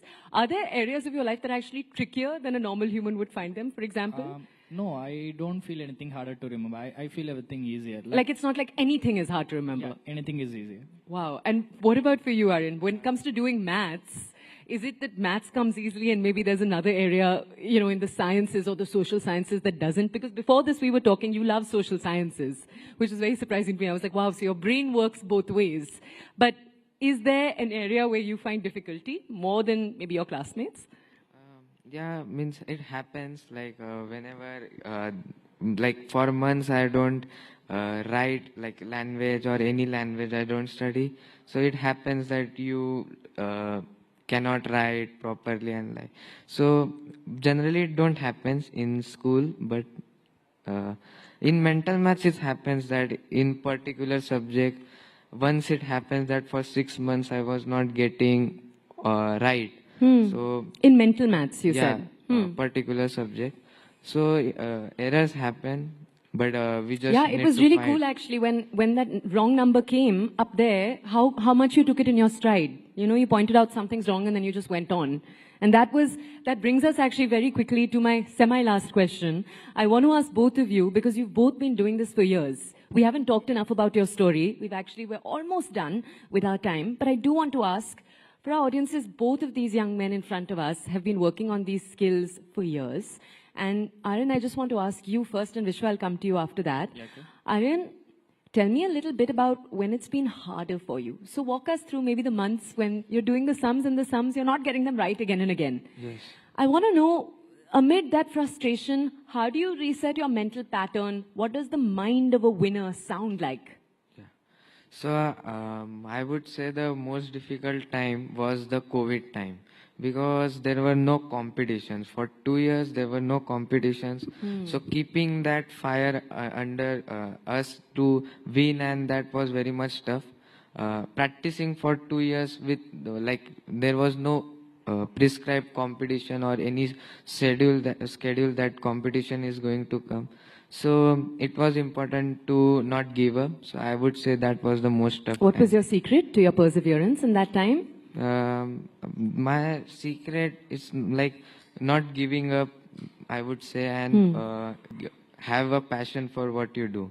Yeah, so my passion for mental mathematics keep me going. Yeah, it's been very cool to speak to both of you and realize that you both really love what you're doing. And I think it's a love for it that fuels more than anything else. Yes. Right? And that's really cool. Can I ask you, Vishwa, a little bit about what it's been like for you? So you're older. You're about 6 years older. I think that's fair to say. You're 6 years older. You've been also doing this for the last few years. Yeah. Your parents are not here today, but I'm sure they really, really support this and think it's really cool. But what have the difficult times looked like for you? With memorization, it's a different set of skills altogether. Yeah. Are there days where things are just not sticking? I want to know if, you're going through something emotionally turbulent. Yeah. It's there. Does it become harder for you? Yeah, What does that look like? Yeah, I started my training in the year of 2021 myself. I just bought my laptop and started logging into the Memory League website and trained myself. So that's how I started. When I started, I trained like 10 hours a day. But later, I stopped my training because I couldn't focus. I don't know what happened. I couldn't focus, so I just stopped my training. But I was participating in every competitions consistently, but not training. What happened, like in the year 2024, when I was in a competition, I'm about to win it. It's happening online. but there was a sudden mental fog. But I started losing every point, and I just got eliminated. I realized at the moment I'm going to quit the sport. But what happened? Before quitting the sport, I accidentally registered for another competition, which is happening next month. Yeah. So I just thought to myself, before quitting, I'm going to participate there. Even I'm going to lose, I'm not going to bother. I just trained 10 days before the competition. You won't believe, I won the competition. It's an international slam. And after winning, the next year, the World Championship is happening. It was also online, which happened in 2025 January. People were telling that the top 2 players of the world was Alex Molan. He is 6-time world memory champion from America. Yeah. And another person was Matteo Silo. He's from Italy. And these 2 guys are like too amazing in sports of memory. And none of them spoke about me. They just telling that the final is going to happen between these 2 guys. I got emotionally sad. I started practicing a lot. And you won't believe that in the finals, they both didn't appear. Instead, me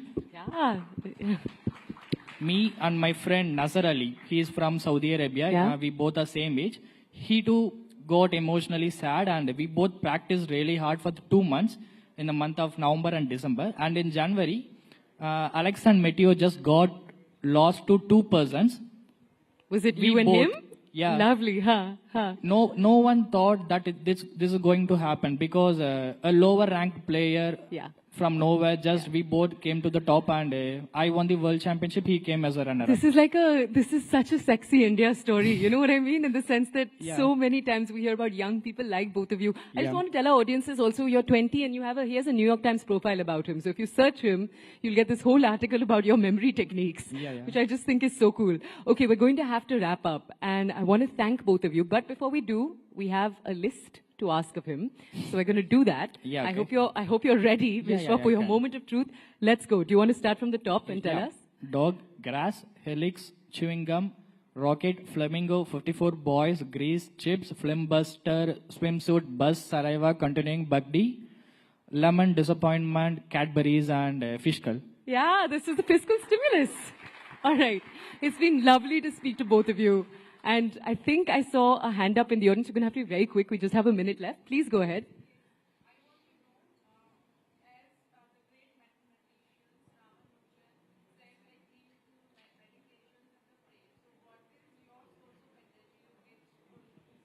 Okay, boys, you just have a minute. What's your source of energy? Your source of inspiration? So, I practice Sahaja Yoga meditation, which helps me to be calm and be mindful, and it also increases concentration power. As we have seen that in flash and then you need to be very much concentrated, or else the number will be missed. So meditation, you said, is yours. And what about you? I'm not a focused guy, but what I do, whenever I go to a competition, I watch Virat Kohli's videos, so I get motivated from that. I was bit aggressive myself. Before every competition, I watch his videos like 2 to 3 hours. I just get that mindset to myself, and I won't be giving up in any competition. So you get in the zone watching Kohli. That's incredible to hear. Both of you, thank you so much for joining us today. Thank you. It's so lovely to have your young energy, and just both of you are so confident, and that's what's been so inspiring to watch. Thank you, ladies and gentlemen. Thank you. Thank you.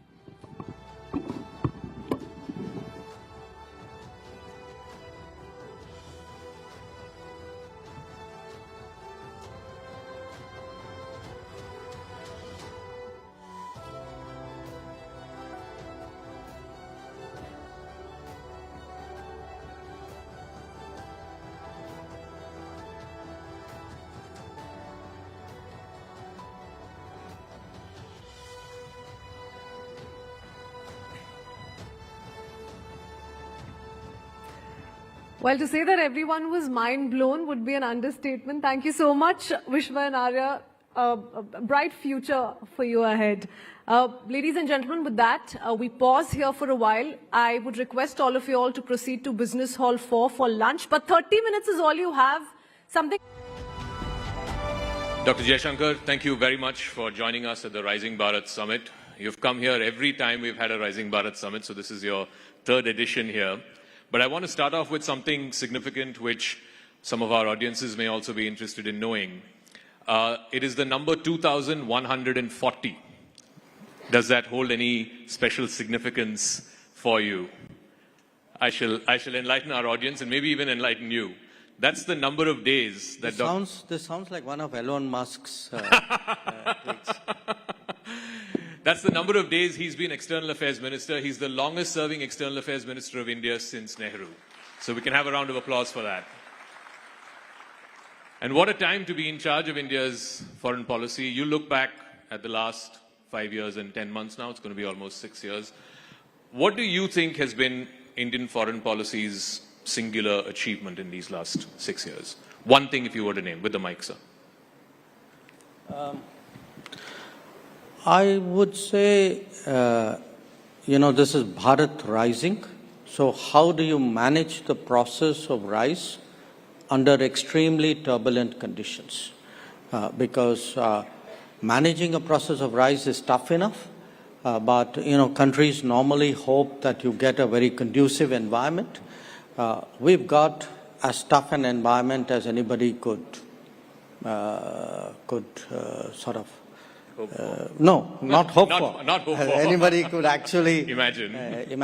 And I think getting through that. I mean, just look at these last 6 years from a foreign policy perspective. I mean, you've had Ukraine, you've had the Middle East, you've had the whole Indo-Pacific turbulence, you had Afghanistan, you've had Myanmar, you've had COVID, you've had meltdown of various kinds, political changes in our neighbors. Actually the stresses and it's not just change. There have been big events, there have been fractures, there have been stresses, there have been surprises. So it's been as turbulent as it could have been. I do want to, so since you said it's been challenging circumstances, it's beyond what anyone could have imagined, let's address the elephant in the room, and that is the tariffs that have kicked in today. That's what our business editors have been telling us. The reciprocal tariffs have kicked in today. And first of all, I'd like to understand from you, what is your assessment, what is your reading of, what is going to be the impact of these reciprocal tariffs on India? What is India's strategy to try and deal with the fallout of it? If you could sort of, elucidate what your views are. I don't think it's possible to speak about what would be the impact because we don't know. What is our strategy? I think that's pretty clear. We decided that we will engage the Trump administration early on this set of issues. We were very open with them, very constructive with them, as they were with us. What we agreed to do was to try to negotiate a bilateral trade agreement by fall of this year. To the best of my knowledge, and I could be corrected here, I think we are the only country after President Trump has assumed presidency the second time, which has actually reached such an understanding in principle. So I don't know, every country, because every country is tariffed, okay? So every country in the world today is fashioning its own strategy of dealing with the United States. In our case, our strategy has a goal. And the goal is to see whether it's possible to actually deal with this situation by concluding a bilateral trade agreement. And I should add that in an interesting way, this has long been our objective. The present situation may have created the circumstances for such a serious conversation. But if you look at President Trump's first term, we were actually negotiating a trade deal which could not fructify. And if one looks even at Biden's administration, we discussed trade possibilities and we ended up with the IPEF initiative. They were very averse to doing a bilateral agreement. So from the Indian perspective, actually doing, working out something bilaterally with the United States is is not at all a sort of a negative or a, sort of unwanted situation. On the contrary, it is something which has long been our objective. But tell me, Dr. Jaishankar, as you take a moment to drink water, you've been part of many bilateral negotiations, trade negotiations in the past. These things take time. You said we're hopeful that the BTA will be wrapped up by the fall.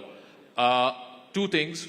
What happens if it doesn't and if it takes longer than that? And two, how confident are you that you can actually wrap it up by the fall? Well, I've always wondered why it takes such a long time. Frankly, I've never figured it out. You tell us. No, I've never figured it out because, I see, we have trade negotiations which have been going on for decades. And the negotiators meet, I think, every 6 months or 3 months or 4 months. And I wonder why. I mean, if I were doing a negotiation, I'd be at it till I got the job done. And I think today, when I look back at the last, since the Prime Minister's visit, I'd say mid-Feb, so we're about 6 weeks since then, we've actually had multiple rounds in this period. I think we've had more periods, discussions with the Americans in the last 6 weeks than I suspect we've had with the Europeans in the last 2 years. Wow. More discussions with the US in the last 6 weeks than what you've had with Europe in 2 years. But you're also sort of accelerating the FTA talks with EU, with UK and so on. Do you think that, this is a 35,000 feet view question, do you reckon that Mr. Trump, by doing what he's doing, is forcing other countries to, start trading more with each other and start, processing these FTAs in a quicker fashion? Look, you are attributing everything in a way to President Trump. Mm-hmm. I understand why. But I want you to look at it for a moment from an Indian perspective. Sure. Okay? Let us say, since the beginning of reform, 1990s, in 30 years, what are your FTA agreements? They're largely to the economies east of India, with the ASEAN, with ASEAN members, with Japan, with Korea, Australia, which is not the same. Now, where are actually your many of these are competitive economies. Yeah. Okay? In fact, with most of these countries, we are running today trade deficits. Now, where is the natural growth potential for our exports? It's to the countries west of us. It's in the Gulf, it's in Europe, it's in the UK, it's in the United States, possibly in Latin America. And actually, those are the agreements which have lagged behind. So it's been our endeavor, I can tell you. I mean, from 2014, for example, we've been pressing the Europeans saying, look, can we re-engage, because we had stopped engaging. Then after Brexit, we responded very quickly to the UK's interest in reaching an agreement.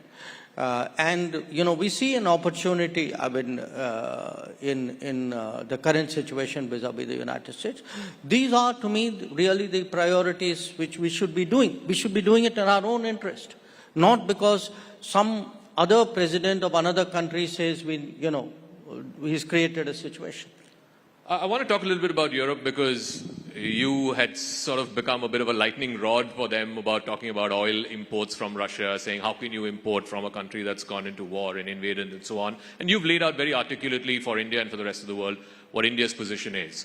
Now the same Europeans are scampering for an FTA with India. Do you see a double standard there? Or No. I think you're being unfair to Europe. Yes, you're being unfair to Europe. I think the Europeans were serious about an FTA earlier. It's just we haven't seen that kind of urgency. Maybe their way of working is different. So I can't expect everybody to be the same. So they take, typically they have taken much longer periods between interacting with each other. My point is that, Europe today, I think, realizes the importance of deeper ties with India and the relevance of the FTA for that purpose. We had in the end of February 21 European commissioners led by President von der Leyen visiting India. Very unique happening, not just for India, even for them. They don't normally do that. I think there's a very serious message coming out of Europe saying we want to move forward on this. We welcome it, we reciprocate it, and I'm pretty confident that just as we are seeing a very intense engagement with the United States, and by the way with the UK as well, I expect the pace to pick up with Europe. We have an aspirational goal. We'd like to close out the FTA this year, but you know, when we get there, we'll see. I want to talk about the neighborhood. Last time you were here at the summit, the big concern, the big talking point was the relationship with China, and you had said that the relationship is not normal, and we need to deal with the situation at the border for the relationship to become normal. Now there's been a disengagement process. The Prime Minister has met with the Chinese President. You've met with your counterpart, I think, on a couple of occasions since then. How would you describe the state of the relationship with China? How far away from normal is it? Well, it's obviously better than the last time I was here. Sure. I think the disengagement, particularly the Depsang Demchok, was important. We are now addressing, to some extent, issues on the border because there's been a force build-up over a period of years. But there were many other things which also happened during this period. Some of it was a collateral of the situation. Some of it was actually a carryover from the COVID era. For example, our flights, direct flights, stopped during COVID. They were not resumed.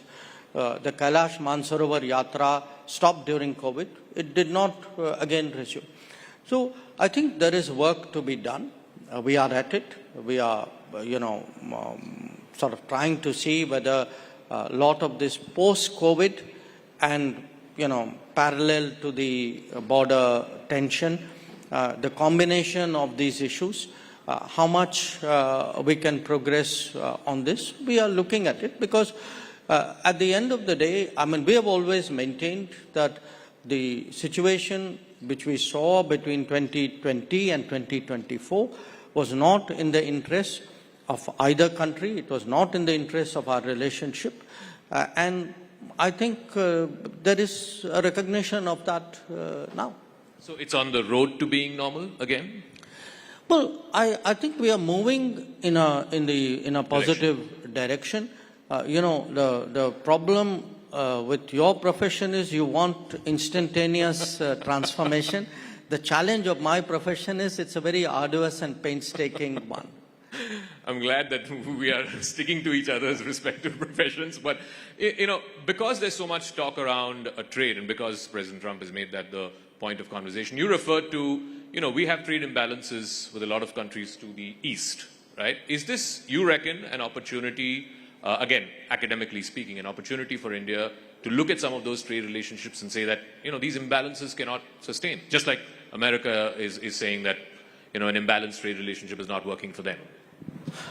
Well, we've had concerns. We have articulated those concerns. This is not my direct remit, but I have a visibility into it, and we work as a team within the government. I think one of the issues for us, for example, has been the review of the ASEAN-India Trade in Goods Agreement, ITIGA, which we believe has been unnecessarily prolonged. I think it's important for all countries today to realize that the nature of the global discourse on trade is changing. There are new parameters, there are new metrics of judgment. I think countries will do what they need to do to protect their businesses, to protect their labor, to protect their societies. We cannot be an exception to it. So I think we have concerns with many of the countries east of us, countries with whom we have FTA arrangements, and also countries with whom we don't. Prime Minister was recently at the BIMSTEC summit. You were there with him. It's the first time that he met with the new interim leader of Bangladesh, Professor Yunus. There's been a lot of concerns here in India about some of the statements that have been made by the leadership there, some of the goings-on the ground, whether it's attacks on minorities, so on and so forth.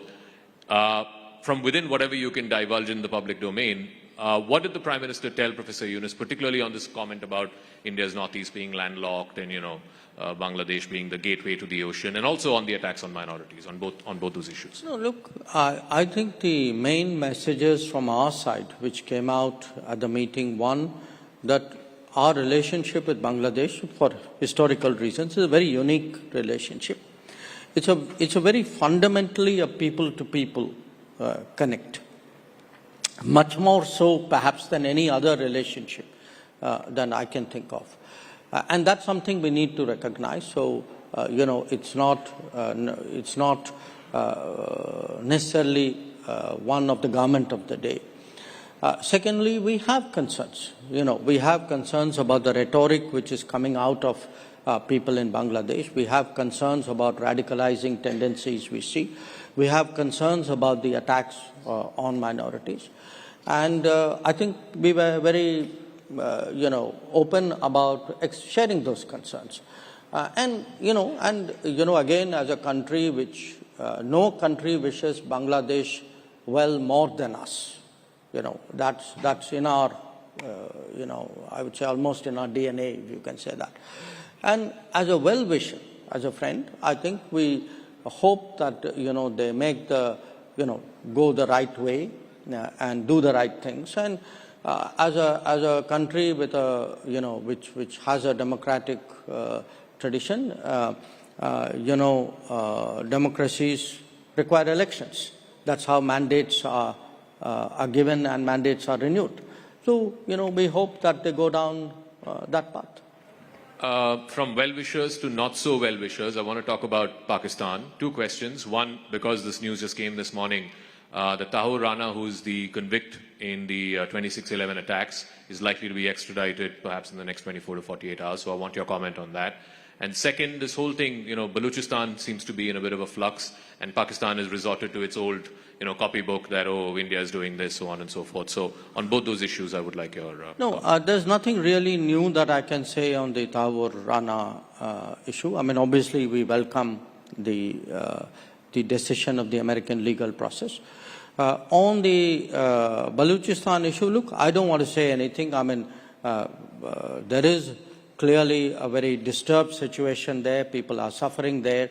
And if I say something, there'll be finger pointing. So I don't want to say it. But just on the principle that, every time India says there is terrorism emanating from Pakistan targeting India, you're met with a stone wall. Look, Zaka, I don't have to say it. It's visible. Even they say it. But it's not like I'm making an accusation and everybody in Pakistan is there saying, no, this is completely untrue. You have people in Pakistan who openly declare that they are doing terrorist activities in India.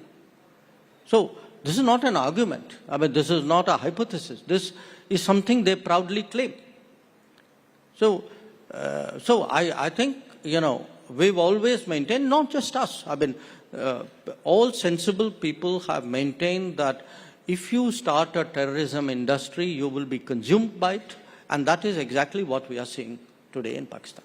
So at a time when, there's an acceleration for regional partnerships and so on, you don't see any future for SAARC, given if Pakistan does not change its tack and does not use or employ terror as an instrument of state policy?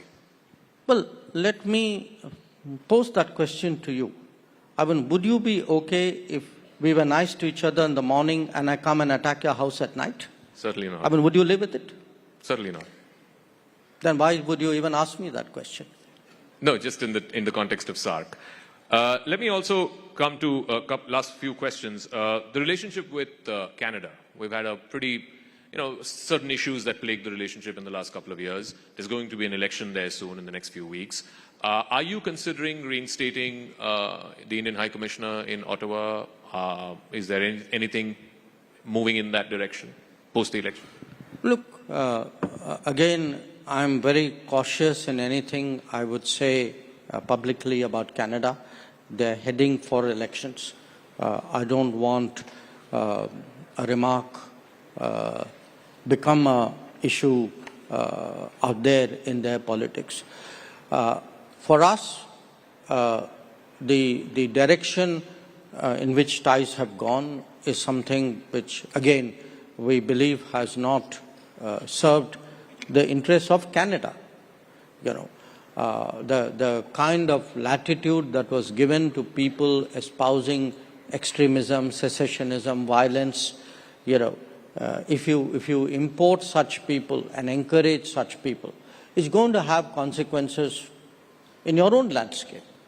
And, you know, what we were saying, in a way, the cautions we were uttering inside the room, unfortunately played out outside the room as well.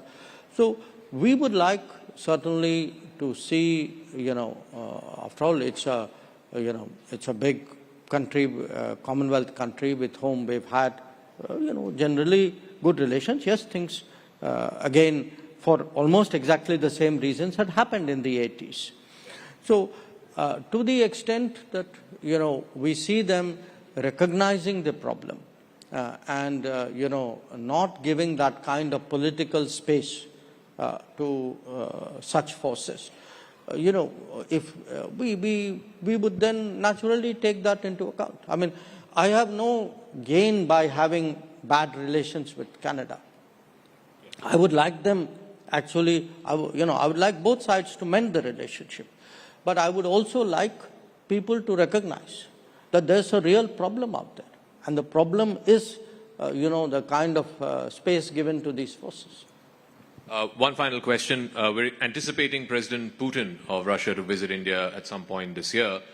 In this new emerging global order where, you know, President Trump wants to end the war, he's talking directly to both Russia and Ukraine, how does India figure in this emerging matrix? Because India is one of the few countries, yesterday the Prime Minister was here, India is one of the few countries that can speak to both Russia and Ukraine and has good relations with both. You know, we've had a very, I would say, both a sensible position and a helpful position.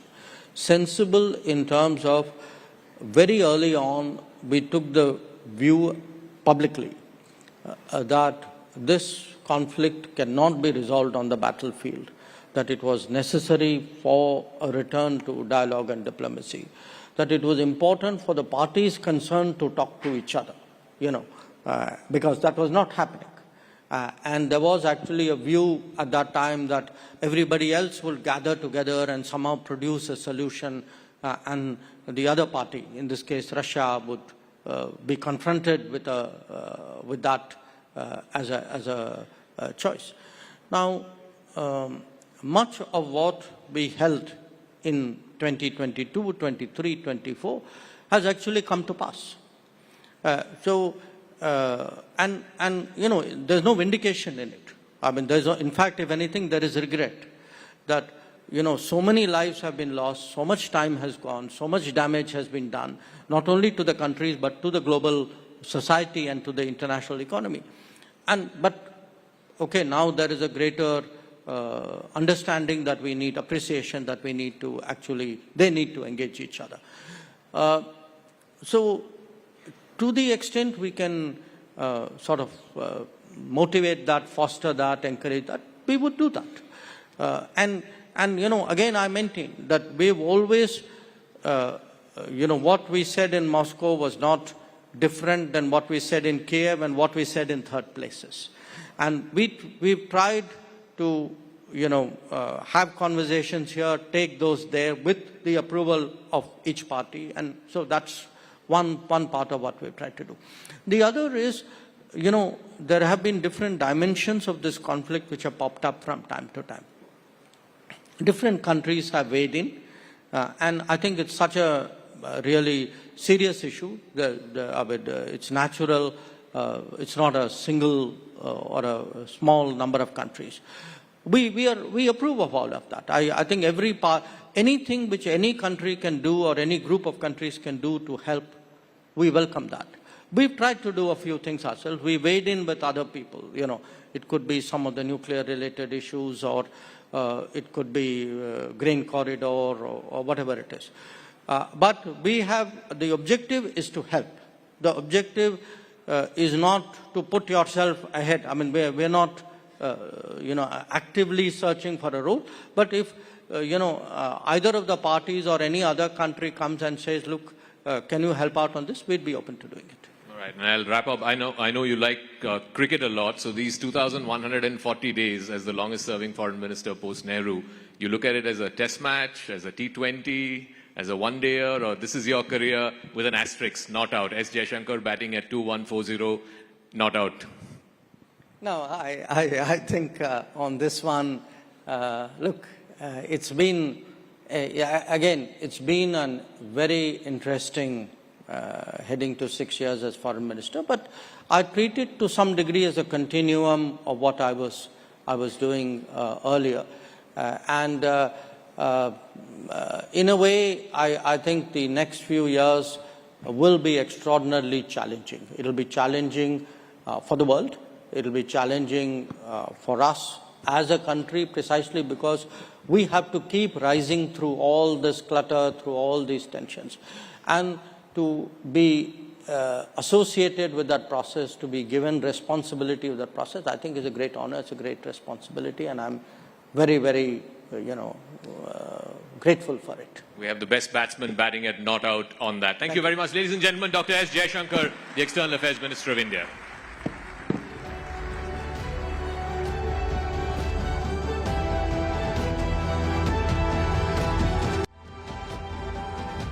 So Justice Chandrachud, one of the longest-serving Chief Justices of India, thank you very much and welcome to Rising Bharat.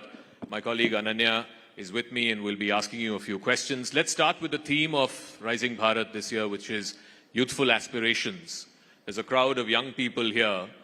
What would you tell young people, who want to get into your profession particularly, at a time when, let's face it, there's a challenge of technology in your profession, there is entry barriers, all kinds of things. People are saying lawyers won't be required anymore. What would you say to young people who want to make law their profession? The most important thing about the law is that it signifies a commitment to public service. Because the law is all about societal service. Of course, lawyers do service to themselves as well when they earn fees from their clients. But that's a small part of the story. The essence of law is realizing rights, and in the process of realizing the rights of others, to bring about a wider social transformation. So in that sense, I would encourage young people to join the law. It's a profession which is breaking glass ceilings. It's breaking feudal barriers. It's breaking patriarchal barriers. You asked me about, AI, and will AI take the place of lawyers or possibly judges? Well, there's lots that AI can do, as we will possibly discuss, but there's one thing which AI cannot substitute, and that's compassion, a sense of love, a sense of respect, a sense of dignity, and that only humans can bring to the process. But the profession still has a lot of entry barriers, right? I mean, you talked about feudal barriers, gender barriers. How do you make the profession a lot more egalitarian, if you will, for people who are wanting to enter it and make a career out of it, particularly in the context of women? Again, it's something that you've taken a great interest in when you were a judge and then later on CJI. Do you think this is a level playing field? Well, there are two segments of the profession that we must deal with. One, which is purely in the private realm, which is unregulated, namely lawyers entering into courts. And then you have the more structured part of the legal profession, where young lawyers join the judiciary right at the inception. And there you find that because the process of recruitment to the Indian judiciary at the lowest levels is structured, it's based on competitive examinations, on interviews, where there's a level playing field, particularly for women, you'd find that that's the place where the social barriers are being broken down. Because a young person across the realm irrespective of their command over English, because as you know, the local language, the regional language is the language of the courts. These young people are now entering into the legal profession. They're all first-generation judges. So quite contrary to what is portrayed very often in the media, these are people without any background who aspire for nothing but the best. The second thing that is happening is that so many young women are entering into the Indian judiciary at the lowest levels. You asked me about women, and should we deal with that briefly right now itself? I mean, I'll leave it to you, because there's something very important that, we need to focus on about women. The issue about creating a level playing field for women is not just an issue of the legal profession. It's an issue which has a broader social content. Take a very simple case where both spouses work and you have a child. There's a parents-teachers meeting in this class. Who goes to those parent-teachers meetings? The mother? If the child falls sick, is down with measles for 2 weeks, who stays home? The mother? Who stays home when the woman is expecting a child and she's in an advanced stage of pregnancy? Obviously, the person who's carrying the child. Now, what happens as a result of these societal inhibitions and barriers? The woman also has a very disproportionate responsibility for looking after the elderly in the family, parents, in-laws, the aged in the family. So, if a woman drops out of the workforce at an early stage, it becomes extremely difficult to get back. Now, take the case of the Indian judiciary. If a woman has, say, had a break for 3 years or 5 years when the children were young, it becomes extremely difficult then to get back at the same level as a male counterpart would be at. For the reason when we are recruiting judges to the High Court, we look at how many judgments do you have? What's the volume of cases that you have dealt with? A woman who has faced this break in career is basically not able to compete at the same level. So first and foremost, we will have to therefore lower, in a certain respect, the entry barriers or the entry standards to have more women entering into the higher judiciary, which is not to say that you are lowering quality, but you are lowering these barriers, conscious of the fact that women face these disproportionate social burdens which men do not necessarily face. But as I said, Zaka, this is not really so much an issue of the legal profession as a broader social issue. In the legal profession, there are certain peculiar things which women have to combat. One of them, for instance, is that, the high mobility at the workplace. You don't go to one job or one desk and sit there the whole day, right? Going to your office is only a very small part of a woman's or a man's role in the legal profession. You're working in the court all day long, but your work doesn't come to an end after court hours are over. You go back to your office, you're meeting clients, you're traveling cities. So, in a sense, these particular constraints of the legal profession have a disproportionate impact on women in our society. And really speaking, therefore, there has to be a broader societal response to ensure that more and more women enter into the workplace. But as I said, India is changing. I mean, you just look at the audience in a court and you will find an overwhelmingly large number of young women today in our courtrooms, which is just a sign of the changing times. But at the same point, while we have a lot of women entering into this profession, but at the same point of time, they exit too soon as well. So because, we have seen how delicate the washrooms in the trial courts would be, that they're into very bad shape, they cannot go. And there are a lot of infrastructural issues also. Do you think that if they are addressed or some other things are adjusted, there could be better workplace management for women, and there might be a chance that more and more women could actually stay in the profession for a longer time itself? Well, of course, I completely agree with you. For instance, in the district judiciary, we have very standard and well-established rules which allow for maternity leave, for leave at different stages of a woman's career. When a child is, say, for instance, appearing for a 10th board examination or a 12th board examination. So where you have structured rules which provide for a level playing field for women, women are able to really respond to the challenges of the profession.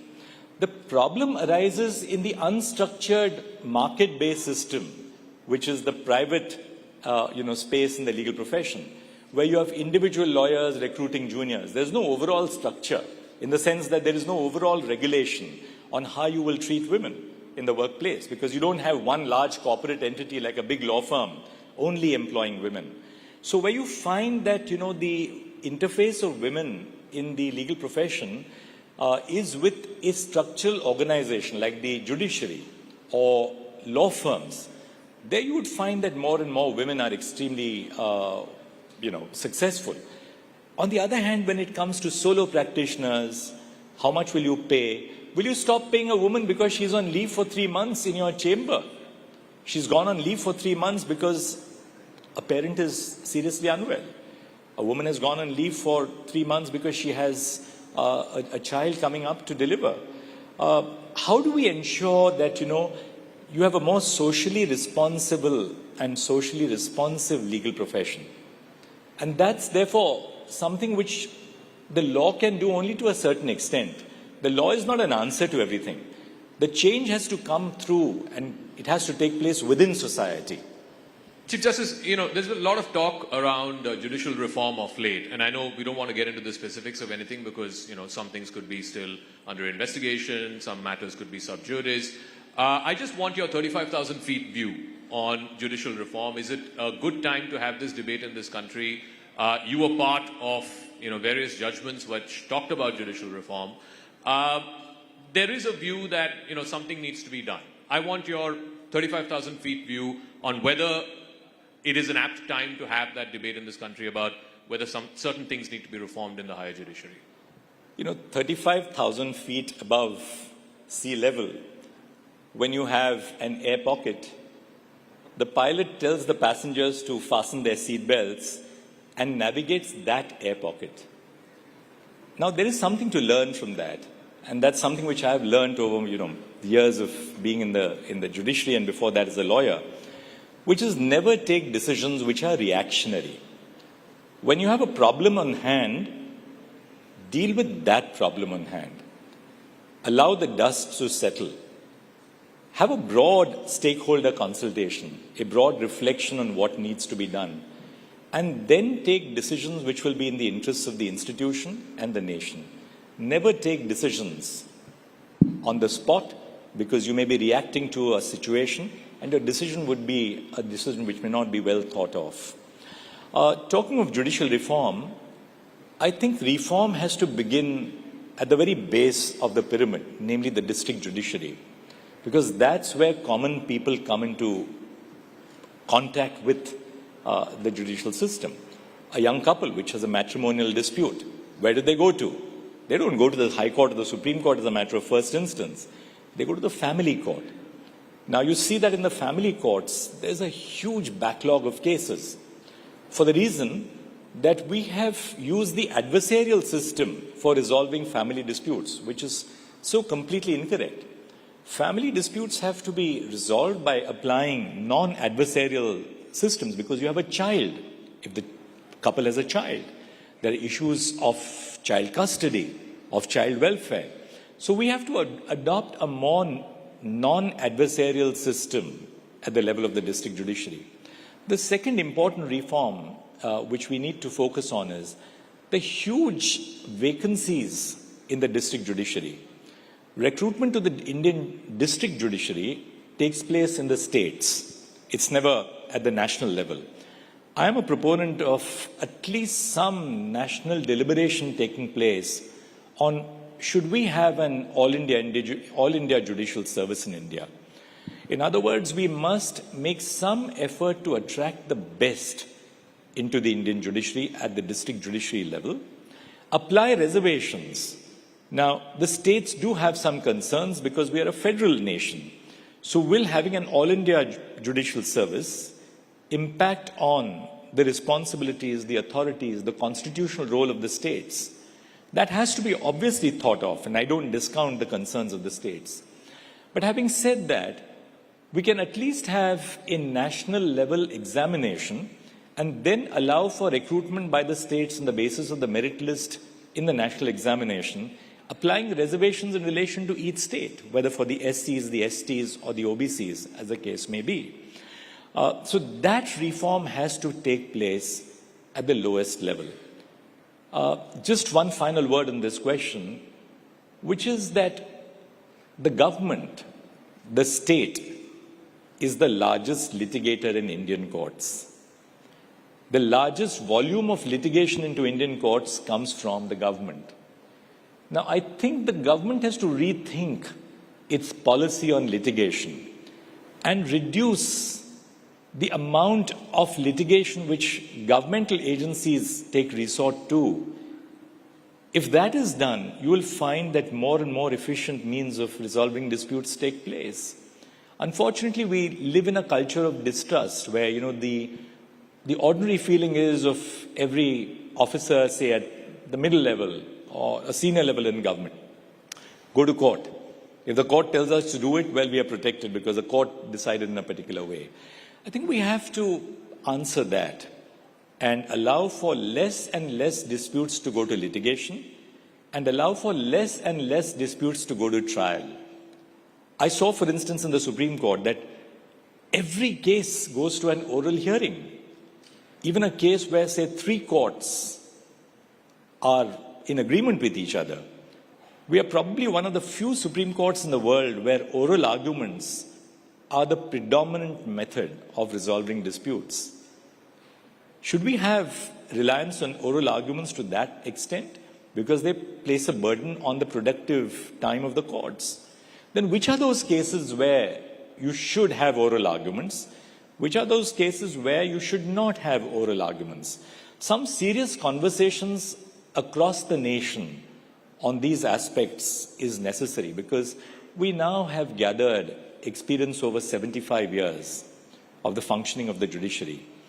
And there has to be a broader national dialogue on these critical issues which face the Indian judiciary to make it a more efficient judiciary, because unless we do so, the judiciary will not really in that sense be able to be a critical component in the advancement and the development of the nation.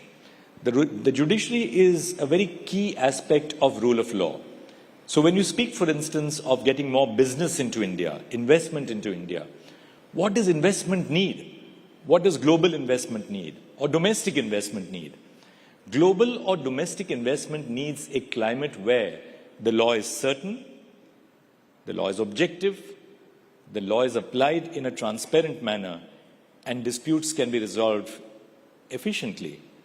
So, reforming the judicial system in that sense is going to be a key element in the overall progress of the nation to being truly a developed nation, both economically and socially. Judiciary often walks down the tightrope between activism and restraint. So how do you feel? You've been the Chief Justice, you've been a judge of the Supreme Court for, years long. How do you feel that delicate balance can actually be maintained, or things do not go either this way or that way? I don't think that the dichotomy or the conflict is between judicial activism and judicial restraint. The choice is between judicial responsibility or judicial abdication. Take a very simple case, like COVID vaccinations. The government initially was not a proponent of the policy that vaccinations should be supplied free of charge to all Indians. Now, the case came up before the Supreme Court of India. We were in a lockdown. We were all doing the case through a video conferencing platform situated within our own homes. And we asked some critical questions to the government. We said, is it not your duty to ensure that public health is prioritized over everything else at this particular point of time? Now, at a certain level, whether vaccination should be distributed free of charge or on a paid basis, it's a question of policy, right? But is it a question of policy when you are dealing with the right to life of our citizens? And the answer would be no. So it ultimately you're looking at the perspective of the problem. And I gave you this particular case because I believe the Supreme Court had a very important role in getting the government to agree to a policy where free vaccinations would be distributed across the nation.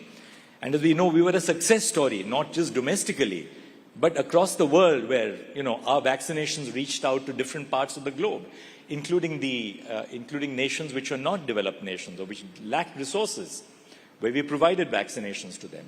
So courts, coming back to your question, apply standards which are laid down in the law. They apply standards which are laid down by the Constitution. Take a case of the environment and development. To what extent should you protect the environment? To what extent do you allow for development by, say, setting up a greenfield airport or highways in hilly areas, which are necessary for national security? So courts constantly are applying legal standards. And therefore to say that, courts are activist is, I think, not a very correct appreciation of the way work takes place in the courts. The courts have a responsibility under the Constitution. If they were not to fulfill that responsibility, it would amount to abdication. And therefore I said the question is of responsibility versus abdication and not really activism versus restraint. So I just wanted to follow up on that. You say that the choice between activism versus restraint is a false one. It's more responsibility versus abdication. There's also the balance that needs to be found between judicial, the right to fair reputation of a judge versus the right to transparency of the public to know what the judge holds, right? There is now a new move that your successor has made that all judges have to declare their assets. I know it started under you, and at the last time we met, I think you said 30 out of 35 judges have already declared their assets and put it on the website. Now he's made it mandatory for everyone. Do you feel there is a need in this country to restore full faith in the judiciary when it comes to the question of assets, when it comes to the debate that we're having about judicial reform, etc.? And how do you speak to that need? It's important to understand that right from, I believe, 2009, there was a resolution of the full court of the Supreme Court that all judges must declare their assets. Now, as you know, all of us as citizens have to declare our assets for the purposes of income tax. And all judges are like individual citizens, income tax pays. So when you file your returns, you necessarily have to disclose your assets, which are dealt with, in certain cases audited. Now, the resolution which was passed by the Supreme Court of India was that declaration of assets by all judges, including the Chief Justice of India, is mandatory. Whether they should be put on the website should be left to each individual judge. Because there is more to be said on both sides of the picture. Should you have judges' assets declared on a website so that just anybody can scrutinize what kind of assets which you have? Or should this be subject to some level of responsible institutional mechanisms? What is the purpose of declaring your assets? To identify whether a judge has recorded a sudden spurt in the assets during the course of the judicial career. Now, does putting that on the website necessarily pursue the aim of transparency? Or does it only give an opportunity to social media to pick up a judge and target a judge, not knowing where those assets came from? You have judges, for instance, let me share with you. You have judges who have come to the Supreme Court from the district judiciary who have been salaried employees from the first day of their joining the judiciary. On the other hand, you have lawyers who have been extremely successful, lawyers who have been recruited directly from the Supreme Court, bar, to become judges of the Supreme Court. Their asset base would be very different. Then you have people like me, who were lawyers for a while. I practiced for 20 years and then became a judge of the High Court in 2000. So there is a broad diversity within the Indian judiciary itself, in the higher judiciary. So far as the district judiciary is concerned, again, there are very stringent rules which apply across the states, which requires for a disclosure of assets. So yes, I completely understand and I support the decision which has been taken. I support the decision which was taken by my predecessors a decade ago on the declaration of assets. To what extent should you have transparency? That's a very important question, and that's a more vexed question. We shouldn't, in the name of transparency, be doing something which will prevent genuinely competent people from entering into the institution of the judiciary. And that's the one danger which we have to balance out. You know, while we speak of institutional transparency, we are in a stage of live streaming where we have regional judgments now coming in. What more steps do you feel that, you know, can come in as far as institutional transparency, either the Supreme Court or the district judiciary is concerned, so that everybody can actually access the law, everybody can know how court proceedings go on? Because already we have steps. You had initiated, live streaming. You had a robust system of live streaming, simplified judgment, regional. What more can be put in as far as, increasing this institutional transparency is concerned? Let us begin with legislation, the process of forming laws. Now, a very welcome step which was taken by Parliament and therefore by the government while it moved the Finance Bill of 2025 was to simplify the Income Tax Act. And just to give the viewers some figures, there were 47 chapters in the Income Tax Act which have been brought down to 23. There were 819 sections which have been brought down to 536. There were 5.12 lakh words in the Income Tax Act which have been brought down to 2.60 lakh words. There were 1,200 provisos, the provisos in legislation, provided that, and provided further that. So these 1,200 provisos have been removed. There were 900 explanations which have been removed. So the first step, I think, and I'm not being critical, it's just a process of evolution. It's important that we simplify laws. Say a law meant for maintenance of senior citizens. The senior citizen must be able to understand the law. A law meant to protect women against domestic violence. That law must be understood by those women who are going to seek access to justice. The law is not meant for judges and lawyers alone, right? It's meant for citizens. One problem which you perceive in the law, and I'm sure so many of the audience would also agree with me, is that there is a disconnect between the spoken version of our regional languages and the official version of our regional languages. For instance, my mother tongue is Marathi, but I'm very fluent in Hindi and I know several other Indian languages. Now, spoken Marathi at home or spoken Hindi is very different from official Marathi or official Hindi. Now, how does a citizen understand official Marathi or official Hindi, or that, for that matter, official Tamil or Malayalam or Telugu or Bangla or Gujarati or Punjabi? So we have to bridge this gap between the way laws are drafted in the official text and the laws as they should be understood in the language which citizens speak. So the first step is, of course, the Saral movement. Make laws more Saral, make them more simplified. The second, insofar as what the judiciary should do. Now, I must share with you one of our initiatives when I was Chief Justice of India. We began a monthly newsletter through the Center for Research and Planning, and every judgment which was delivered by the Supreme Court, the judgment may be 50 pages, it may be 500 pages, we would put into a small paragraph, in very simple terms, what that judgment decides, so that the common citizen must know what is it that this judgment has done for me. That is something which we have done. Almost all the important judgments from independence, we tried to pick up the most important among them, simplify them, and to put them on the website of the Supreme Court for allowing for citizens to understand what the content of the judgment is. And the third and final thing, which is that the language of judgments has to also be simplified. you know, legal language is extremely complex. It's all jargon. There's so much of Latin, audi alteram partem, or, you know, nemo judex insua causa. Good heavens.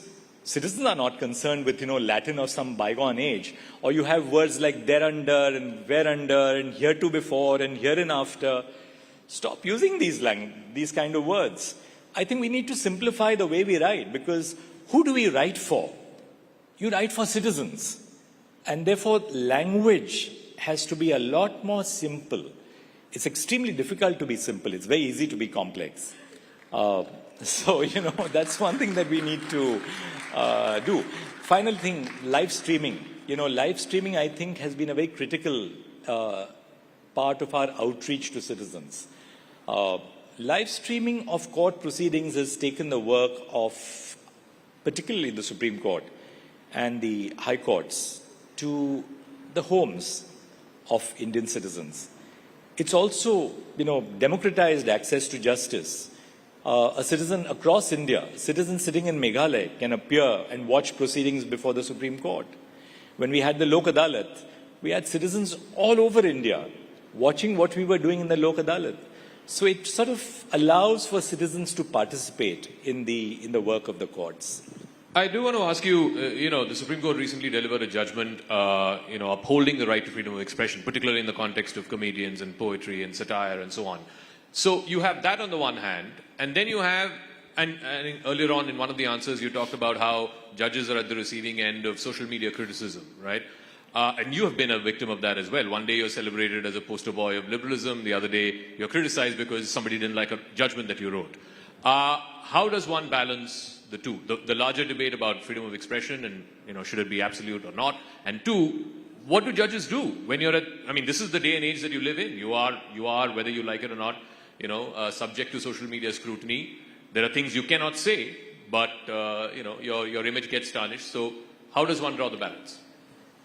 Speaking for myself, free speech and a marketplace of ideas is critical to Indian democracy. And that's why the framers of our Constitution incorporated Article 19(1)(a) into the Constitution. Freedom of speech and expression is non-negotiable. And that's why we are here today on this platform, because our society, our Constitution allows for this discourse. Now, when you have discourse, that discourse is not going to be as civilized as, say, the discourse in a rational forum. Sometimes the discourse can be very pungent. But my own take is that so be it. Let people decide. If you don't like a movie, don't watch it. You don't like a book, don't read it. Nobody compels you to watch a movie. Nobody compels you to read the book. The danger arises when you have prior censorship. And that is the danger to the freedom of speech and expression, which you had, for instance, in the emergency. But having said that, we have robust law. We have robust law in India which deals with issues such as obscenity, defamation, causing hatred between religious groups or religious communities. And our laws, I believe, are robust. Now, the process of creating the infrastructure for implementing the laws is a different thing. And that needs to be strengthened to make these laws more effective. You have cases of excess. Some of them we have been seeing in the recent past. But then how do you deal with, say, someone who abuses the right to free speech? I think that is more vexed. And my take is that allow the existing law to deal with these cases if there's a breach of law. Let's not get unduly sensitive about someone who says something which is perhaps not appropriate. And speaking for judges, what should they do for all the criticism which they have to encounter? Should I tell you my genuine answer? Yes, please. The answer is perhaps a little, it's symbolic. Judges just need to use the gym more often and to have a better workout. Why? you must have robust shoulders. Ladies and gentlemen, former Chief Justice of India, D.Y. Chandrachud. Thank you very much, sir, for joining us on Rising Bharat. Thank you.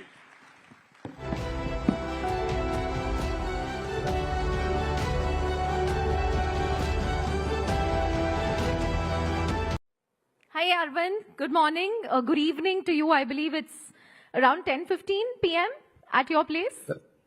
That's right. That's right. Yeah.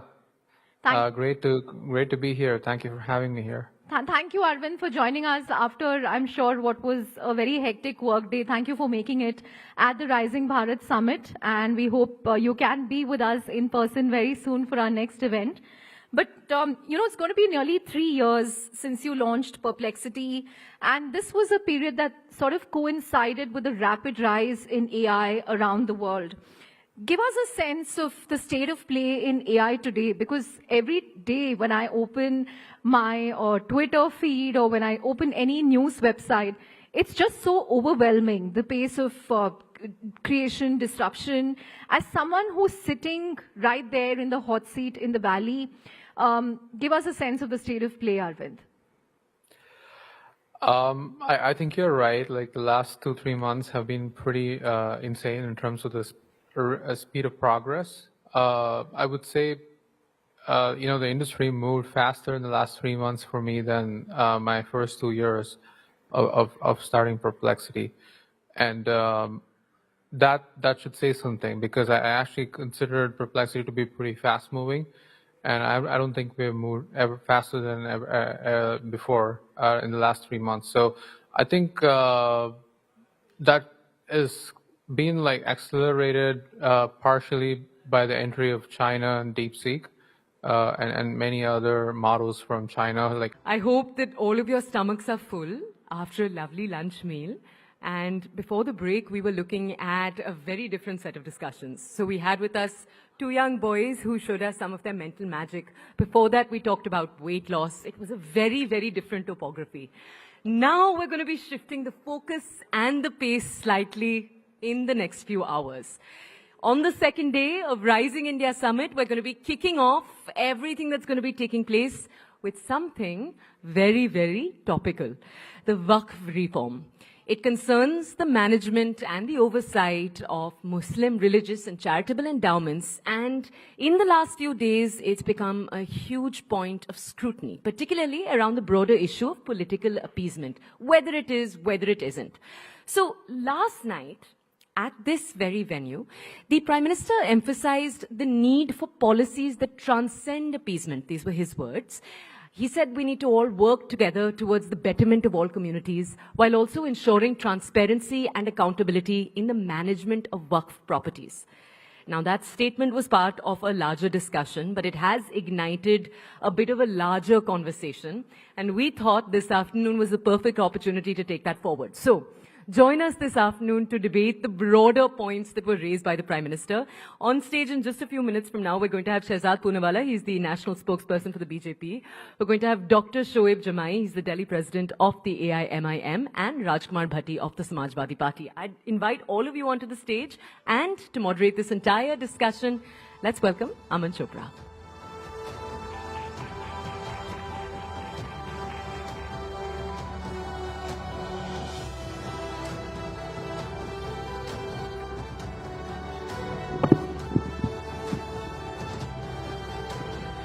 तो देखिए, कल प्रधानमंत्री नरेंद्र मोदी ने वक्फ पर चर्चा करते हुए एक बात कही। प्रधानमंत्री ने कहा कि जब भारत आजाद हुआ तो भारत के साथ, भारत से पहले, भारत के बाद कई देश आजाद हुए, लेकिन भारत को आजादी बंटवारे के साथ मिली। ये प्रधानमंत्री के शब्द थे कल। उन्होंने इसके पीछे वजह बताई कि तुष्टीकरण का बीज आजादी के वक्त ही बो दिया गया था। लेकिन जो सबसे महत्वपूर्ण बात शहजाद उन्होंने कही, वो ये कही कि आम मुसलमान अलग देश के पक्ष में नहीं था। आम मुसलमान अलग देश के पक्ष में नहीं था। कुछ कट्टरपंथी सोच वाले लोग थे जो देश के सीने पर बंटवारे की लकीर खींचना चाहते थे। कांग्रेस ने उस कट्टरपंथी सोच को खाद पानी देने का काम किया। वही तुष्टीकरण की नीति को प्रधानमंत्री ने जोड़ा वक्फ से, और फिर उन्होंने जो कहा वो सबसे महत्वपूर्ण कि उस तुष्टीकरण की बात कर लीजिए या आज वक्फ की बात कर लीजिए, दोनों में फायदा उस वक्त एक पार्टी को सत्ता मिली और आज कुछ मौलानाओं को या कुछ अतिवादी नेताओं को संपत्ति, दौलत, शोहरत मिली, लेकिन आम मुसलमान को न तब कुछ मिला था न आज कुछ मिला। शहजाद पूनावाला, एक बार जोरदार तालियों से प्लीज स्वागत कीजिए। भारतीय जनता पार्टी के राष्ट्रीय प्रवक्ता है, राजकुमार भाटी समाजवादी पार्टी से, और ऑल इंडिया MIM के दिल्ली अध्यक्ष हैं। आप दिल्ली का ओवैसी भी कह सकते हैं इनको। शोएब जमई हमारे साथ है। पहले शहजाद भाई मैं आपसे शुरू कर रहा हूं, क्योंकि मैं तो आज भी देख रहा हूं, आज भी ममता बनर्जी ने बोल दिया हम नहीं मानेंगे। देखिए, वक्फ हमेशा से मैंने कहा है कि वक्फ बहाना है, आग लगाना है, दंगे भड़काना है और वोट बैंक की दुकान सजाना है। आप देख लीजिए पश्चिम बंगाल में रामनवमी की शोभा यात्रा निकालने के लिए तो आपको हाई कोर्ट जाना पड़ता है परमिशन लेने के लिए, पर जो कानून दोनों सदनों से पारित होकर संवैधानिक तरीके से प्रेसिडेंट का हस्ताक्षर उस पर लग चुका है, उसके खिलाफ प्रदर्शन करते वक्त वहां पर जो जमा हुई जमात है वो कहती है मैं संविधान नहीं मानूंगा, आगजनी करते हैं, पुलिस पर पथराव करते हैं। और आज भी उनका बयान आते वक्त मैंने देखा है, एक ने कहा है कि ऐसा डंक मारेंगे आपको कि आप सभी लोगों को भगा देंगे इस देश से। डंक मारेंगे। अच्छा। अब पता नहीं कि वो अपने आप को सांप से अपनी तुलना कर रहे हैं या किसी और जहरीले प्राणी प्रजाति से अपनी तुलना कर रहे हैं, परंतु ये बीज बोने की जो भावना है विभाजन के। अब देखिए वक्फ में वैसे तो ये दोनों लोग कहते हैं संविधान की बात है, तो वक्फ में जो अतिक्रमणकारी ताकत है कि जो संपत्ति आपको ठीक लगे, अपनी लगे, तो उसको डिक्लेयर कर देना वक्फ की प्रॉपर्टी सेक्शन 40 में। फिर सेक्शन 6 में केवल ट्राइब्यूनल तक ही जा सकते, उसके बाद अपील ना हो। और जो संपत्ति पे दावा करते हैं वो दावा करने वाले को नहीं, जिसकी संपत्ति है दरअसल उसको प्रूव करना है कि ये वक्फ की संपत्ति नहीं है। अब ये संविधान के खिलाफ है, ये संविधान के साथ है। दूसरी बात, वक्फ की प्रॉपर्टी पूरे देश में 8 लाख से अधिक, 9 लाख से अधिक प्रॉपर्टीज है।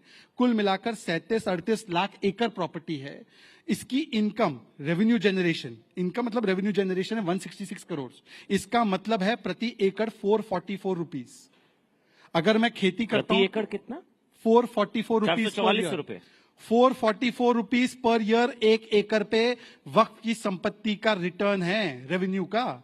और अगर आप किसानी की देख ले या अगर आप अर्बन एरिया में कोई लैंड की पार्सल देख लीजिए जिसको डेवलप किया जाए, तो मिनिमम 1 लाख से 5 लाख रुपए प्रति एकड़ आता है। तो इसका मतलब क्या है? अभी देखिए, हम लोगों ने नवरात्र भी मनाए, तो नवरात्र में आपने देखा होगा माँ कात्यायनी के हाथ में, एक हाथ में प्रतीक होता है, कमल चिन्ह होता है, और दूसरे में हथियार भी होता है।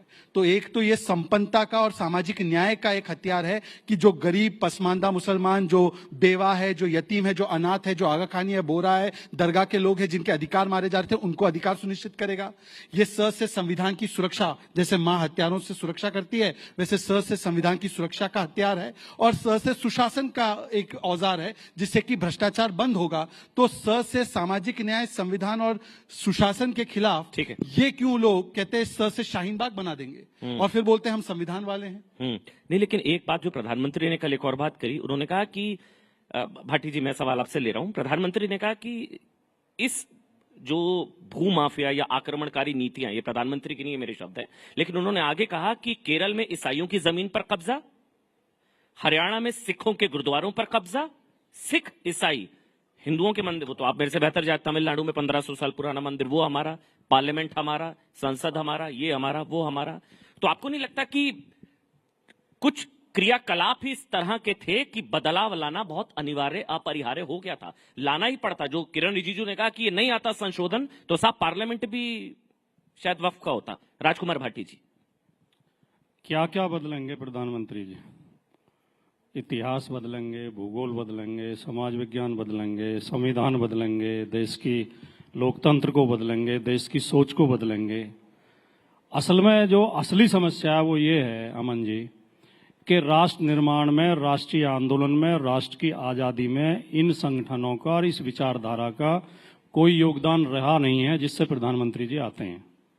तो इनके पास बताने के लिए, गर्व करने के लिए कुछ बातें हैं नहीं। आपने कहावत सुनी होगी कि किसी लाइन को छोटा करने के 2 तरीके होते हैं, उसके बराबर में बड़ी लाइन खींच दो या उस लाइन को मिटा दो। तो प्रधानमंत्री जी लाइनें मिटाने की प्रयास करते हैं, बड़ी लाइन उनसे खींची नहीं जाती। अब वो कह रहे हैं कि देश के बंटवारे को हवा दी कांग्रेस ने। अब जिस व्यक्ति ने इतिहास पढ़ा होगा, अभी तो बहुत लोग ऐसे जीवित हैं इस देश में जो 1947 के समय मौजूद थे, या नहीं भी थे तो उस समय के अखबार हैं, उस समय के रिकॉर्ड हैं।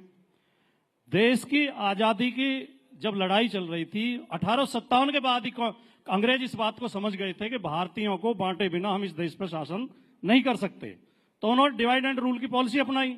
हिंदू मुसलमान को आपस में लड़ाओ, तो अंग्रेजों ने ही मुस्लिम लीग का गठन कराया। मुस्लिम लीग को वही फाइनेंस करते थे और हिंदू महासभा को भी अंग्रेज ही फाइनेंस करते थे। हिंदू महासभा का गठन भी उन्होंने ही कराया। कोई मुझे जवाब दे दे, शहजाद भाई दे दें कि सावरकर को 60 रुपये महीना किस बात का देते थे अंग्रेज, और 60 रुपया जब देते थे जब प्राइमरी के टीचर की सैलरी 15 रुपये महीना होती थी। आज प्राइमरी के टीचर की सैलरी 50,000 रुपये है, यानी कि आज का 2 लाख रुपया देते थे अंग्रेज। किस बात के लिए देते थे? जिन्ना से कहते थे हिंदुओं के खिलाफ बोलो, और सावरकर से कहते थे मुसलमानों के खिलाफ बोलो। इन दोनों के बयानों ने, इन दोनों की नफरत ने, इन दोनों के दो राष्ट्रवाद के सिद्धांत ने भारत का बंटवारा किया। कांग्रेस कभी भारत के बंटवारे के पक्ष में नहीं थी। गांधी, अंबेडकर, पटेल, नेहरू कभी बंटवारे के पक्ष में नहीं थे। दुर्भाग्यजनक बंटवारा हुआ, उसका सबको दुख है, पूरे भारत को दुख है। हमारा एक हिस्सा कटा, लेकिन उसके लिए आज ये कह देना कि प्रधानमंत्री कहेंगे तो कौन विश्वास करेगा कि कांग्रेस ने हवा दी थी और ये नहीं चाहते थे। पाटिल जी, मैं इस देश में 2 राष्ट्र की सबसे पहला जो सिद्धांत दिया वो सावरकर ने दिया। 2 राष्ट्रवाद की बात पहली बार की सावरकर ने की। सावरकर का आप हिंदुत्व वाली किताब उठा के पढ़ लें या गोलवलकर की आप बंच ऑफ थॉट्स पढ़ लें, वो कहते हैं कि ये देश हिंदुओं का देश है। अभी ना भाटी जी, जब मैं डिबेट में आ रहा था, तो जो मेरे गेस्ट कॉर्ड में सेतु हितेश हैं, वो कह रहे थे कांग्रेस के प्रवक्ता नहीं है। मैं कहा कमी नहीं महसूस होगी, आपने मुझे सही साबित कर दिया। बहरहाल मैं एक बार अब शोर जो मैं हो गया ना, मैंने बोला ही नहीं कुछ। आपकी दोस्ती इतनी गाड़ी है कांग्रेस के साथ, कांग्रेस पूछ नहीं रही है आपको, और आप कांग्रेस के बचाव में आप ऐसा मैदान में उतरे हैं प्रभु, कांग्रेस के सम्मान में आप ऐसा मैदान में उतरे हैं कि कांग्रेस भी कहेगी इतना तो हम अच्छे नहीं जितना भाटी जी बता रहे हैं। बहरहाल एक बार शोएब जमाई, कानून तो मानना पड़ेगा। शोएब भाई, कानून तो मानना पड़ेगा ना। ममता बनर्जी कह रही है हम नहीं मानेंगे, आप भी शायद कहते हैं हम नहीं। कानून तो, संविधान से ऊपर तो कोई नहीं है ना शोएब, संविधान से ऊपर तो कोई नहीं है ना। देखिए, ऐसा है कि झूठ को जो है ना भव्यता मिल गई है। The lie has been glorified, और दुर्भाग्य से हमारे टीवी चैनल और मीडिया भी उसी को एजेंडा को चलाते रहते हैं, और जनमानस के दिमाग में आ जाते हैं कि अच्छा ऐसा है, वक्फ बोर्ड ऐसे कब्जा कर लेता है और ये कर लेता है। एक बात बताइए, वक्फ बोर्ड कोई मुसलमानों की स्वायत्त संस्था है, ऑटोनोमस बॉडी है, या स्टेट गवर्नमेंट के द्वारा एक रिकमेंडेड, बल्कि उनके अंडर में, जिसमें स्टेट के सेक्रेटरी, जिले का डीएम, चीफ मिनिस्टर के द्वारा अपॉइंटेड लोग, उसके ही द्वारा यहाँ से अपॉइंटेड जज उसके ट्रिब्यूनल में होते हैं, बल्कि एक कानून के तहत वो एक बॉडी होती है किसी भी स्टेट में। और किसी भी जमीन पर जो रजिस्ट्रेशन एज अ वक्फ होता है या कोई वक्फ करता है, वो बिना सर्वे के नहीं होता। सर्वेयर भी गवर्नमेंट का, स्टेट गवर्नमेंट, अगर बीजेपी की सरकार है या कांग्रेस की भी सरकार है, सर्वेयर उसको सर्वे करके रिपोर्ट देता है, डीएम उसको सही पाता है, तो ही वो वक्फ में रजिस्टर हो। अब इतने तमाम प्रोसेस से कोई चीज गुजर के आती है तो आप कहेंगे कि अरे मुसलमान तो वक्फ बोर्ड के नाम पे कब्जा कर रहा है। अरे तो कब्जा कर रहा है, अगर किसी गांव में, तमिलनाडु की किसी गांव में किसी ने गलत क्लेम कर दिया, किसी सर्वेयर ने गलत रिपोर्ट दी, या किसी डीएम ने उसको अप्रूव कर दिया, इसमें मुस्लिम समाज का क्या दोष? नंबर 1, ये झूठ फैलाया। अब दूसरा कि वक्फ बोर्ड के पास जो है ना तीसरी सबसे ज्यादा जमीन है। पहली हो गई रेलवे और ठीक है, रेलवे और रक्षा तो देश की है ना, ये निजी है, इसलिए पहली है दुनिया में सबसे अमीर। जी, अभी एक डेटा, एक आंकड़ा आप उठा के देखिए, जो हिंदू इंडोनमेंट बोर्ड है, हर देश में, हर समाज के पास, हर धर्म का एक एक बोर्ड है। जैसे हिंदुओं में हिंदू इंडोनमेंट बोर्ड है, गुरुद्वारा प्रबंधक कमेटी है, क्रिश्चियन की एक अपनी इंडोनमेंट बोर्ड है। उसी तरीके से देवी स्थानम बोर्ड है, हिंदू इंडोनमेंट बोर्ड है। उसमें सिर्फ 4 राज्य, तमिलनाडु, उड़ीसा और आंध्र प्रदेश और तेलंगाना, इन 4 राज्यों के आंकड़े उठा के देखेंगे तो लगभग 12 लाख एकड़ जमीनें जो है वो सिर्फ ये 4 राज्यों में है। फिर आप क्यों झूठ बोलते हैं कि इतनी जमीनें हैं इनकी? अगर जमीनें हैं भी तो जिन्होंने वक्फुल औलाद किया या जो कुछ भी जिन्होंने डोनेट किया, उन्होंने अपनी प्रॉपर्टी की है। भाई मेरी प्रॉपर्टी है, मैं किसी को डोनेट करना चाहता हूँ, वक्फ करना चाहता हूँ, it should be go under a process. ये अच्छी चीज है, ये अच्छी चीज है। अब सुनिए, एक मिनट आप कंप्लीट करिएगा, ये अच्छी चीज है। यानी कि 9.4 लाख एकड़ जमीन डोनेटेड है, इसमें वक्फ बाय यूजर भी है। नहीं मैंने पूछा हाँ या ना। 9.4 लाख एकड़ जमीन डोनेटेड है, सिर्फ डोनेटेड है, ये सिर्फ डोनेटेड है। तो आप तो कहते हैं मुसलमान इतना पिछड़ा हुआ है, इतनी जमीन, ये तो बात है ना। गरीब मुसलमान, पिछड़ा मुसलमान, जमीन 10 लाख एकड़। इस बात को मोदी राज में अच्छी तरक्की हुई है। नहीं, मैं इस बात को लेकर कभी नहीं कहता कि वक्फ बोर्ड के अंदर करप्शन नहीं था। स्टेट गवर्नमेंट की निगरानी में, चाहे बीजेपी की सरकार हो या कांग्रेस की हो या किसी अन्य पार्टी, हर राज्य सरकार के अंदर जो भी वक्फ बोर्ड रहा है उसके अंदर करप्शन हुए हैं, उसमें सबने फायदा उठाया, सभी पार्टियों ने, ये मैं नहीं। लेकिन सुधार के नाम पर आप और उसको बिगाड़ रहे हैं। क्या कि देखिए, इनका कानून इन्होंने बनाया कि भाई आप अगर वक्फ करना चाहते हैं तो you should be practising Muslim for the at least 5 years। Practising Muslim का क्या क्राइटेरिया होगा? दाढ़ी टोपी होगी तब। उसके घर में नमाज पढ़ते नहीं पढ़ते आप कैसे देखेंगे? लेकिन प्रैक्टिसिंग मुस्लिम होना जरूरी है वक्फ करने के लिए। लेकिन आप वक्फ बोर्ड में, सेंट्रल काउंसिल में 2 नॉन मुस्लिम अनिवार्य हो सकते। कोई हिंदू वक्फ नहीं कर सकता, लेकिन बोर्ड मेंबर में होंगे और स्टेट में होंगे। ये गजब का कानून। अच्छा, इसी बात को 1955 में और 1995 में जो संशोधन हुए थे उसमें ये था कि वक्फ बोर्ड में सिर्फ मुस्लिम ही वक्फ कर सकते। लेकिन 2013 में एक संशोधन आया था जिसके बाद ये तय हुआ था कि नॉन मुस्लिम भी वक्फ कर सकते, डोनेट कर सकते। और उसको कौन समर्थन किया था?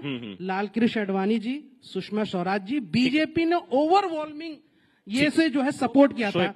आज इनको लगता है कि शहजाद पूनावाला आप उनसे बड़े नेता हैं। मोदी जी, योगी जी, क्या आडवाणी जी से और सुषमा स्वराज जी से बड़े नेता हैं? अरे तय कीजिए ना भाई, झूठ कर रहे हैं। तो मैं ये कह रहा हूँ कि लाई हैज बीन ग्लोरिफाइड। झूठ ये जो जनमानस के दिमाग में लाया गया। शोएब कॉन्क्लेव है, एक करके बोलेंगे। आपने अपनी बात रखी, ये दो आप अपनी बात, मामला नहीं है। बिल्कुल, मतलब हिंदुओं से जमीन लेने में दिक्कत नहीं है, लेकिन हिंदुओं को बोर्ड में शामिल लेने से प्रॉब्लम है। बस हो गया। अब शहजाद बोलेंगे, एक करके प्लीज। शहजाद, वक्फ के अतिक्रमण को हटाने के लिए एक करके बोलेंगे। वक्फ के अतिक्रमण को हटाने के लिए तो कानून है। डिबेट में अतिक्रमण कोई कर ले तो बेचारा पसमानदा कहाँ चला जाए। तो मुझे लगता है इसके लिए भी डिबेट अतिक्रमण कानून भी लाना पड़ेगा। अब सुनिए, एक एक करके मैं जवाब देना चाहता हूँ। दोनों विद्वान प्रवक्ता हैं। राजकुमार भाटी जी ने पहले शुरुआत कर ली कि सावरकर जी ने 2 नेशन थ्योरी की कल्पना की थी। भाटी जी वैसे इतिहास का बहुत ज्ञान रखते हैं, पर सबसे पहले ये बात सर सैयद अहमद खान ने कही थी। दूसरी बात, सावरकर जी अगर इतने ही बड़े देशद्रोही थे तो इंदिरा गांधी ने 1970s में उनके नाम पर पोस्टेज स्टैंप निकालकर उनको ग्रेटेस्ट सन ऑफ इंडिया बोला। मतलब इंदिरा गांधी भी देश के बंटवारे करने वाले के साथ थी। और बंटवारा क्या सावरकर ने किया? सावरकर 47 में सत्ता में थे या नेहरू थे? अब दूसरी बात, इन्होंने कहा कि देखिए हम तो चाहते हैं कि देश का बंटवारा ना हो, हम एकता चाहते हैं। बहुत अच्छी बात कही है भाटी जी ने। इससे सुंदर बात क्या हो सकती है? एक ही तो चीज है जो एकता लाएगी, एक यूसीसी का समर्थन कर देंगे। यूनिफॉर्म सिविल कोड, मतलब कि अलग अलग जो धर्म है उनके पर्सनल लॉ क्यों होने चाहिए? जैसे यूनिफॉर्म क्रिमिनल कोड है। ऐसा तो नहीं है कि अमन ने गुनाह किया तो उनके लिए अलग सजा है और शोएब ने किया तो शोएब के हाथ काटे जाएंगे। दोनों के लिए एक क्रिमिनल कोड है। तो बोलो कि अब इन्होंने एकता की बात की है तो बोलिए कि यूसीसी यूनिफॉर्म सिविल कोड के साथ खड़े है कि नहीं खड़े। अब आते हैं शोएब जमाई की बात पर। शोएब जमाई जी, पहले तो आप काफी ज्ञान रखते हैं इस पूरे मसले पर और आपने इस पर स्टडी भी की है, ये अच्छी बात है। परंतु वक्फ बाय यूजर का कॉन्सेप्ट 95 के कानून में आया और 95 के कानून का हमने विरोध किया था। दूसरी बात, इस्लाम के नजरिए से अगर देखेंगे तो आप एक चीज कल्पना कीजिए। अमन जी, आप मक्का मदीना जा सकते हैं इबादत करने? नहीं। हज में जा सकते हैं? अमन की इबादत कबूल नहीं है पर अमन की जायदाद कबूल होनी चाहिए। जाना नहीं है, मेरी इबादत क्यों करवा रहे हो? सुनिए ना मेरी बात। अमन की इबादत नहीं लेनी है पर अमन की जायदाद लेनी है। अमन की, सर मैंने आपके बीच में नहीं प्लीज। अमन की दुआ कबूल नहीं है परंतु अमन का दान कबूल करना है। ये तो इस्लामिक दृष्टि से हम इस्लाम का सम्मान कर रहे हैं ये कहकर कि केवल और केवल मुस्लिम और प्रैक्टिसिंग मुस्लिम जो है वो दान दे सकता है। ये तो इस्लाम का सम्मान है। आप लोग इस्लाम के खिलाफ जाकर काम कर रहे थे। और दूसरी बात, इन्होंने कहा 5 साल के मुस्लिम होने की जरूरत है। यह प्रावधान कोई मोदी जी, अमित शाह जी सोचकर नहीं आए। वक्फ बाय यूजर 95 में कॉन्सेप्ट आया, उससे पहले यही स्थिति थी कानून की, उसी को रिस्टोर किया। आप बताइए कांग्रेस वाले जो थे वो कैसे चेक कर रहे थे कि आप प्रैक्टिसिंग मुसलमान हैं? आप वही प्रैक्टिसिंग मुसलमान, वैसे ही तय होगा। अब आखिरी बात करते हैं। अब इन्होंने कह रहे कि तय कैसे, मैं सवाल ले रहा हूं, बीच में एक सवाल, ये सारी पार्टियों ने पूछा, ये संसद में मैंने डिबेट सुनी, जो शोएब का कष्ट है वैसी सबका, कांग्रेस का सबका कष्ट है, इमरान मसूद का, पूरा सवाल लेने दीजिए कि कोई प्रैक्टिसिंग मुस्लिम है 5 साल, कैसे पहचानेंगे, कैसे, कौन तय करेगा, क्या पैरामीटर होगा, कौन तय करेगा? ये ऐसा है कि अगर आप 18 के ऊपर होंगे एज आपकी, तभी आप कोई प्रॉपर्टी को दान करने का अधिकार रखेंगे, वरना तो आप माइनर है। 18 की उम्र से ऊपर होंगे तो इसका मतलब आप बर्थ से मुस्लिम हैं, तो 5 साल तो वैसे ही हो गए, तो आप मुस्लिम ही पैदा हुए। हाँ, पर जो कन्वर्ट किए हैं, अब ये क्यों चाहते हैं कि कन्वर्जन केवल दान के लिए हो? आप तो चाहते हैं कि अगर कोई कन्वर्ट करे इस्लाम में तो उसको तो इस्लाम के सारे फायदे मिले ना, तो आप केवल कन्वर्जन करवाना चाहते हैं जायदाद लेने के लिए, वरना वो क्यों अप्रोच करते हैं इस प्रावधान का, जो प्रावधान कांग्रेस ने बनाया। दूसरी बात, अब मैं आना चाहता हूं, उन्होंने टेम्पल बोर्ड की बात की, 30 सेकेंड।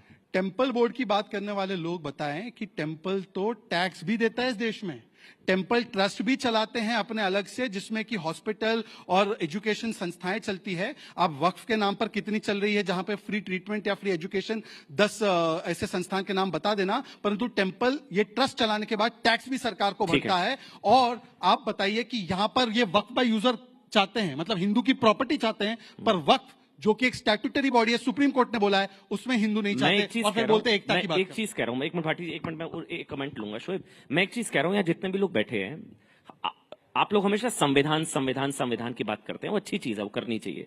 मेरी नजर में ये सारी डिबेट संसद में पूरे देश में हो चुकी है, अब तो राष्ट्रपति के हस्ताक्षर हो गए, चैप्टर क्लोज, मानना पड़ेगा, है ना। मैं ये कह रहा हूं कि संविधान से ऊपर या देश के कानून से ऊपर तो आप भी नहीं है, ना मैं हूं, ना मेरा धर्म है, कुछ भी नहीं है। संविधान सबसे सुप्रीम, अमूल आ रहे हैं ना, है या नहीं है बताइए ना। संविधान बड़ा है शरिया, अच्छा मैं गलत बोल गया कुछ, संविधान बड़ा है शरिया, संविधान है ना सुप्रीम। सवाल पूरे कर लीजिए। अच्छा ये सवाल, 1 मिनट रुकिए पहले। मेरी नजर में मेरा धर्म छोटा है, संविधान बड़ा है, आपकी नजर में संविधान बड़ा है शरिया?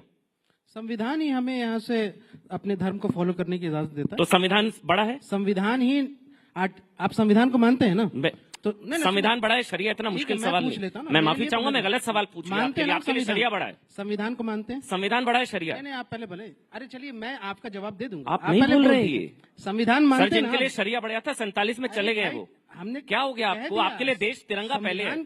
संविधान और देश से बड़ा कुछ नहीं है ना। हाँ, आपके लिए नहीं, मुझे पता, मेरे लिए तो है, आपके लिए संविधान और देश से बड़ा कुछ नहीं है। धर्म भी नहीं है आपके लिए भी नहीं है। अरे संविधान बड़ा है शरिया। अब मैंने जवाब दिया, आप संविधान मानते हैं ना? मैं आर्टिकल 40 की बात करना चाह रहा था। संविधान मानते नहीं मानते आप? जी मानते हैं, उसके बिना तो संविधान ने जो है 1937 का शरिया एक्ट भी अपनाया था, उसको मानते हैं आप? ठीक है, नहीं मानते, पूछिए। कौन, मैं क्यों मानूंगा भैया?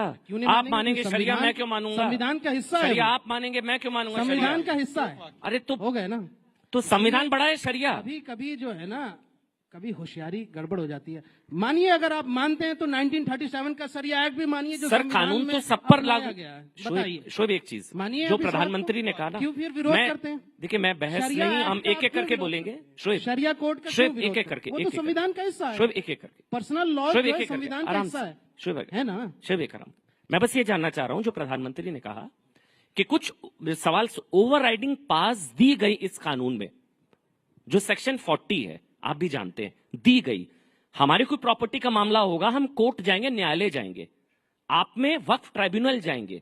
2013 में जो अमित शाह ने बताया 99% चांस है ही नहीं कि आप ऊपरी अदालत में स्पेशल रिव्यू पिटीशन लगती है, वो आप मेरे से बेहतर जानते हैं। तो संविधान से ऊपर एक पर्सनल लॉ को रख देना, क्या ये संविधान सम्मत है? बस इतना सा सवाल है शोएब। ये फिर एक झूठ कि भाई कोई मुस्लिम जो है वो ट्रिब्यूनल में तय कर देते हैं और ऐसे ऐसे जो है जजमेंट हो जाती है पास। इनको पता ही नहीं है ट्रिब्यूनल में कौन होता है। ट्रिब्यूनल में रिटायर्ड हाई कोर्ट के जज होते हैं, हाई कोर्ट के जज, डीएम होते हैं, एक्सपर्ट्स होते हैं, जो इस्लामिक कानून के भी एक्सपर्ट्स होते हैं, वक्फ के भी एक्सपर्ट्स होते हैं, रिटायर्ड हाई कोर्ट के जज होते हैं ट्रिब्यूनल में। और ट्रिब्यूनल के बाद भी कई केसेस इस कानून से आने से पहले भी सुप्रीम कोर्ट और हाई कोर्ट में लगातार चल रहे हैं। उसको यहां से लिया गया, उन केसेस को अपील में लिया गया है। ये कहना एक उदाहरण दीजिए, ट्राइब्यूनल का फैसला कोर्ट ने पलटा। बहुत सारे एक उदाहरण दे दीजिए। मैं सर आप भी जानते हैं झूठ नहीं, एक उदाहरण। ट्राइब्यूनल के फैसले को ऊपरी अदालत में चुनौती दी गई और ऊपरी अदालत ने ट्राइब्यूनल के फैसले को पलट दिया। एक उदाहरण। हमारे यहाँ झारखंड में एक दुमका में एक केस था, ठीक है, वो मेरे ख्याल में 2008 का केस है। उसमें ट्राइब्यूनल का वो दरगाह की, यहाँ से दरगाह वहां पे थी और उसके बगल की जमीन थी जहां पे कुछ कमर्शियल एक्टिविटीज भी होती थी। उसको चैलेंज किया गया, हिंदू समाज को वहां पे उसको वापस किया। इवन कि ट्राइब्यूनल के फैसले को, झारखंड वक्फ बोर्ड के ट्राइब्यूनल के फैसले को यहां से हाईकोर्ट ने पलट दिया। ये आप जाके देखिए वहां पे। अभी चैलेंज हो ही नहीं सकता है सर। 2013 के बाद आप भी जानते हैं सेक्शन 40। अमन जी अच्छा एक मिनट, एक वाक्य, केवल एक वाक्य। ट्राइब्यूनल जो है, पहले सुनिए ना, पहले शो कंप्लीट कर ले। मैं इसको कंप्लीट कर दूं, मैं इसको कंप्लीट कर दूं। सवाल उठाए थे। जी एक मिनट भाटी जी, वो 30 सेकंड, 30 सेकंड में कंप्लीट करेंगे फिर भाटी जी। खत्म हो रहा है। नहीं बिल्कुल, मैं इसको कंप्लीट कर देता हूँ बस। नहीं 30 सेकंड भाटी, प्लीज प्लीज। कुल मिलाकर सबसे पहली बात बहुत कम टाइम मिल कि अभी जो है ना बहुत सारे पर्दाफाश भी हुए, लेकिन ये इतिहास में भी जाते हैं। मैं ये कहता हूं कि आप कानून बना रहे हैं, कानून में संशोधन किए, जिन पर यहां से हम केस लड़ रहे हैं, जिसमें हम सुप्रीम कोर्ट गए, अभी हमारे राष्ट्रीय अध्यक्ष भी गए, पार्टी भी गई, वहां उसकी डिस्कशन होगी और सारी चीजें खुल के आएंगी। लेकिन जो इतिहास की बात इन्होंने की, मैं चूंकि वाइंड अप कर रहा हूं, इन्होंने इतिहास की बात की कि भाई इतिहास बदलना है, और इतिहास वही बदलने की कोशिश करते हैं जिनका अतीत या इतिहास गौरवशाली ना रहा हो। हमारा इतिहास, हमारे आबा अजदाद का इतिहास गौरवशाली रहा है, चाहे 1857 की क्रांति हो या भारत की स्वतंत्रता आंदोलन में हमारे आबा अजदाद की कुर्बानियां हो। जो लोग के इतिहास गौरवशाली है, शोएब जमई को इतिहास बदलने या पलटने या उसको एनसीईआरटी किताबों से हटाने की जरूरत नहीं है। जिन विचारधारा का इतिहास गौरवशाली नहीं है, वही इतिहास को बदलने की बात करते हैं। बहुत मैं इसलिए बोलना चाह रहा था कि रजाकारों का इतिहास ना बता दे। हाँ भाटी जी आप बोलिए। तो वक्फ बिल को लेकर और एक यूसीसी को लेकर दो बातें कही थी, उस पर मैं थोड़ा सा स्पष्टीकरण देना चाह रहा था। वक्फ बिल पे तो जिस दिन से ये विषय शुरू हुआ है, जिस दिन से बहस चल रही है, मेरे दिल और दिमाग में बड़ा भयंकर विरोधाभास चल रहा है जी, युद्ध चल रहा है अंदर अंदर। मेरा दिल तो कहता है कि मैं मोदी जी की बात मान लूं, बीजेपी के मित्रों की बात मान लूं कि ये मुसलमानों के भले के लिए लेके आ रहे हैं कानून, मुसलमानों से इन्हें बहुत प्रेम है, ये गरीब मुसलमानों की मदद करना चाहते हैं, गरीब महिलाओं की, बेवाओं की मदद करना चाहते हैं, ये वक्फ की आय बढ़ाना चाहते हैं, ये वक्फ को बहुत ऊंचाई तक ले जाना चाहते हैं। दिल मेरा ही कहता है कि मैं मान लूं, लेकिन दिमाग काम शुरू कर देता है। दिमाग कहता है ये तो वही लोग हैं जो कहते हैं सारे आतंकवादी मुसलमान होते हैं, ये तो कहते हैं या तो जय श्री राम बोलो नहीं पाकिस्तान चले जाओ, ये तो कहते हैं कि होली तो यहीं मनेगी, घर से मत निकलना अगर तुम रंग से डर लगता है तो। इनके तो सारे जुलूस मस्जिद के सामने जाकर रुकते हैं, वहीं पर जाकर फिर भद्दे भद्दे नारे लगाते हैं। इनका तो सर्वोच्च नेता चुनाव में जाके कहता है अगर हम चुनाव हार गए तो ये आएंगे तुम्हारी भैंस छीन लेंगे, मंगलसूत्र छीन लेंगे, 4 कमरे का मकान है तो 2 ले जाएंगे। तो फिर दिमाग कहता है कि यार इनकी नीयत पर विश्वास तो नहीं किया जा सकता। ठीक है, अगर मुसलमानों के लिए इनके मन में दया और रहम होती तो ये कुछ और करते। ये वक्फ बोर्ड का कानून केवल वक्फ की जमीन कब्जाने के लिए लाया गया है। जिस तरह अयोध्या में सेना की जमीन इन्होंने अपने पूंजीपति मित्रों को दे दी है, ये वक्फ की जमीनें भी दे देंगे, ये इनकी नीयत है। ठीक, दूसरा इन्होंने यूसीसी का जिक्र किया। 30 सेकंड में अमन जी ये तो बहुत ज्यादा बोलिए। मैं तो इनके आधे समय भी नहीं बोला सर। 2 वर्सेस 1 है ना, 2 वर्सेस 1 है, वो अकेले पड़ गए प्लीज। हाँ, यूसीसी का जहां तक सवाल है, देखिए पूरी दुनिया जानती है कि भारत एक विभिन्नताओं वाला देश है। यहाँ कोस कोस पे पानी बदला, 4 कोस पे पानी। यहाँ ऐसे लोग भी हैं जिनके 2 सगे भाइयों के बच्चों की आपस में शादी हो जाती है, एक भाई की बेटी एक भाई का बेटा। यहाँ ऐसे लोग भी रहते हैं, ऐसे समाज भी हैं जो अपने मामा के बेटी से शादी करते हैं। और यहाँ ऐसा समाज भी है जिसमें मैं भी आता हूं, मैं भी जिस समाज से आता हूं, मामा की बेटी से शादी करना या चाचा की बेटी से शादी करना पाप माना जाता है, अपराध माना जाता है। तो ये देश विभिन्नताओं का देश है। हमारे परिवारों में एक सगा भाई सनातनी होता है जो मूर्ति पूजा करता है, शिव जी की मूर्ति पर दूध चढ़ाता है। ठीक है, दूसरा भाई आर्य समाजी हो जाता है। लेकिन भाटी जी मेरा नहीं, आप अन्याय कर रहे हैं मेरे से। मैं 2 ही वाक्य बोल रहा हूँ, बस खत्म कर प्लीज, क्योंकि कोई बात वो मूर्ति पूजा को पाप मानता है, मूर्ति में लात मारता है। कैसे यूसीसी लाओगे? उन दोनों भाइयों में से कौन से की बात मानोगे? कोई बुत परस्ती करता है, कोई बुत सिकन है। भाटी जी, लेकिन एक चीज को समझिए ना, धर्म आधारित कानून तो नहीं होगा ना। कानून अब भी एक है। धर्म आधारित अगर कानून तो आप मारपीट करोगे तो वही धारा आप पे लागू होगी, वही मुझ पे लागू होगी, वही मुसलमान पे, वही जाटों पे, वही ब्राह्मण पे। तो कहाँ कानून अलग है? मुस्लिम पर्सनल लॉ बोर्ड क्या है? अमन जी जवाब देने का मुस्लिम अवसर पर्सनल लॉ बोर्ड क्या है? अपने धर्म का पालन करने की आजादी हमारा संविधान देता है। अपनी धार्मिक संपत्ति तो पॉलीगैमी क्या है? बंधन करने की अब ठीक है, आजादी हमारा संविधान देता है, उसे छीनने का प्रयास मत करिए। अब ऐसा है, सुनिए, अब देखिए मैंने दोनों वक्ताओं को बहुत धैर्य से सुना और बीच में कोई नहीं बोलेगा।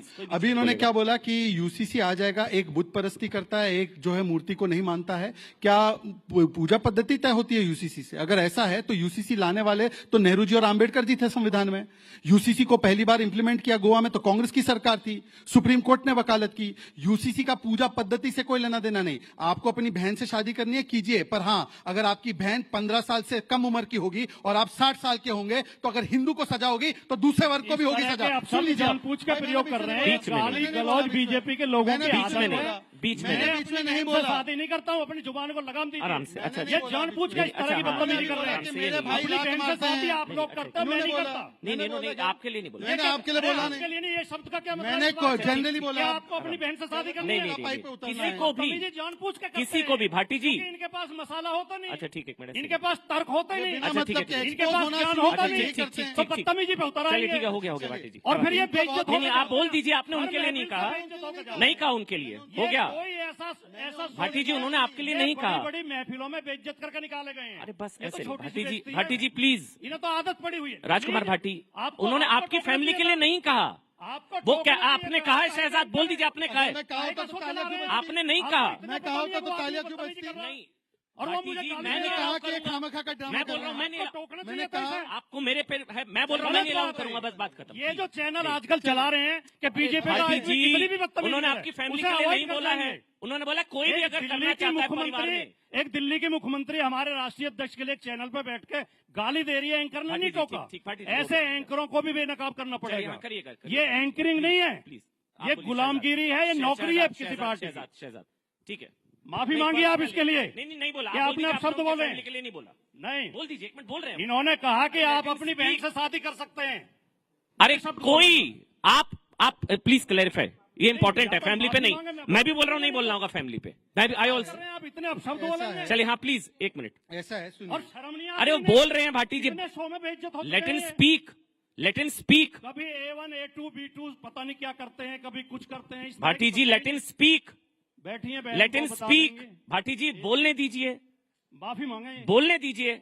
उसके लिए बोलना होगा उनको। माफी चाहता हूँ अगर आपको, हाँ प्लीज शहजाद प्लीज, अब बीच में नहीं प्लीज। ऐसा है, भाटी जी प्लीज। अगर मैंने किसी मैं भी बोल रहा हूँ परिवार पे नहीं होगा। इसके अलावा कोई शब्द नहीं होगा कि मैंने गलत बोला। मैं भाटी जी आप, मैं बोल रहा हूँ ना, परिवार पे नहीं बोला है।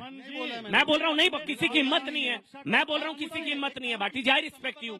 पूछ लीजिए क्या मैंने इनके परिवार पे बोला है? आप एक बार बोल दीजिए, देख लीजिए, यहाँ पे देख लीजिए, यहाँ पे देख लीजिए। मतलब कि डिबेट को डिरेल करना है। इन्हें सब जानते हैं हम। ठीक है, ये जो क्लोजिंग कमेंट। अच्छा क्लोजिंग कमेंट प्लीज, हो गया भाटी जी। सारे आरएसएस मुख्यालय, भाटी जी आरएसएस मुख्यालय से बताइए, ये इनको बोल दिया आरएसएस क्या? ये ठीक है, 3-4 आदमी ने फंड लहराया। ये बताइए, केवल 3-4 आदमी ने फंड लहराया है। ये 3-4 आदमी आरएसएस मुख्यालय से। चलिए हो गया भाटी जी, आरएसएस मुख्यालय से सब लोग बताइए। कह रहा हूँ नहीं कह रहा, आरएसएस मुख्यालय से। आप लोग आरएसएस से मुख्यालय से आए क्या? अरे ये फंड वाले आरएसएस के मुख्यालय। अरे बस भाटी जी पूछ लो, बुला के आ जाओ, इनका पर्चे पूछ। राजकुमार भाटी, वहां से बैठ कर। राजकुमार भाटी प्लीज, आप अपना नाम अच्छा बताइए। प्लीज आपने नहीं, अच्छा मुझे वाइंड अप प्लीज अपनी बहन से शादी करिए। बस चलिए वाइंड अप। आपके कान में रुई थे क्या? हो गया भाटी जी, नहीं सुना क्या? चलिए हो गया भाटी जी प्लीज। यार बदतमीजी के लिए बुलाए जाते हैं, मैंने बोला ना उनको। चलिए बस कंक्लूडिंग कमेंट। शहजाद प्लीज, चलिए आप प्लीज, शहजाद खत्म कर रहे हैं हम। अब आप ही बोलेंगे नहीं, या तो माफी मांगे वरना मैं बोलने नहीं दूंगा। करना पड़ेगा, ऐसे नहीं होता। आपने बहुत अपमानजनक शब्द ऐसे कहे। गुंडागर्दी नहीं। आपने मुझसे कहा कि आप अपनी बहन से शादी करिए, इसके लिए आपको माफी मांगनी पड़ेगी। नहीं मांगोगे तो मैं बोलने नहीं दूंगा, इस शो में तो बोलने नहीं दूंगा। करना करिए। गुंडागर्दी किसकी आदत है, किसकी फितरत है? समझ उन्होंने ये वाक बोला था या नहीं बोला था? नहीं बोला। आपने क्या बोला था एक बार क्लैरिफाई कर दीजिए, ठीक? आप बोल रहे आप ऐसे पास मत आइए। चलिए आप, चलिए मुझे वाइंड अप करना होगा, ठीक है, कोई दिक्कत नहीं है। शुक्रिया, शुक्रिया आप सबका, शुक्रिया शोएब भाई आपका, भाटी जी आपका बहुत बहुत शुक्रिया। हाँ प्लीज आप बोल लीजिए, 1 मिनट भाटी जी, 1 मिनट बैठ जाइए, इस कंप्लीटिंग 1 मिनट प्लीज, 1 मिनट। ये नहीं चलेगा। चलिए ठीक है, ओके, माफी चाहता हूँ। ठीक है, शुक्रिया, शुक्रिया आप सबका, जा ही नहीं रहा। शुक्रिया, मैं शहजाद पूना वाला, आप मेरी इतनी बेइज्जती करोगे। चलिए धन्यवाद, शुक्रिया, यार एक स्वाभिमानी आदमी हूं, मैं अपनी इज्जत की रक्षा करना जानता हूं। Thank you.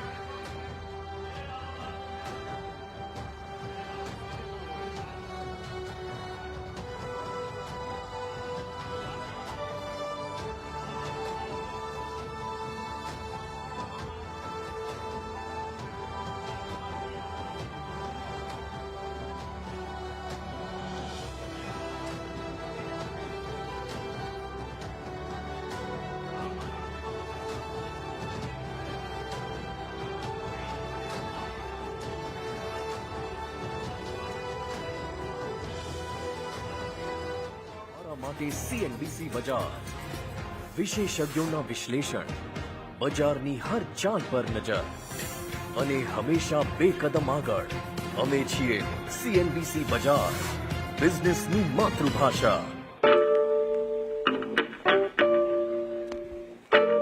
All right, so we're doing this for the 3rd year. Don't think anyone's ever achieved this before. And we're on top all the time, no breaks. No, this is not clear. But one thing is clear, and let's get this straight. CNN News 18 is the #1 English news channel for 3 years running. Because in a world that is experiencing groundbreaking shifts, we keep our eye on the ball and the whole world. Pursuing the facts. Making sense of them. and cutting through the confusion to offer clarity. Because when we chase the news, we are Authentic, credible, objective. CNN News 18, the undisputed leader of English news for 3 whole years and counting. Hello, namaskar. This is First Post and you're watching Vantage with me, Parental. Hi, how are you? Very well, thank you. Thank you for being here. Bharat ke logan ko meri namaste. Typically in a month, we have viewers up to 150 million. That's more than twice the population of France. This special edition of Vantage, live from the White House. Numbers came in thick and fast, and Donald Trump was soon declared the winner. This Trump hat, it says, President Trump save America. But this hat is made in China. As G7 leaders gather in southern Italy, Vantage is taking you to the heart of the action. We're on our way to Tel Aviv, and as you can see, sirens sounding. This was one of the first sites of the attack by Hamas. Good afternoon, Prime Minister Lakshman. Good afternoon. Greeting you with aloha and namaste. Do you think that Ukraine is at its weakest position? This war is not about Ukraine. We're trying to bring down the current government in Syria. Today, First Post has brought together geopolitical strategists from across the world. China is still the biggest security challenge. President De Silva, welcome to First Post. Welcome to First Post. Detailed analysis on the stories that matter the most to you. We throw a spotlight on global issues from an Indian perspective. We are trying to make our mark in the digital town square. We are building a news platform with a video nucleus. Today we begin in Asia. Indian Prime Minister. Phones on. Ladies and gentlemen, please take your seats. The show will begin shortly. You are requested to keep your mobile phones on silent mode.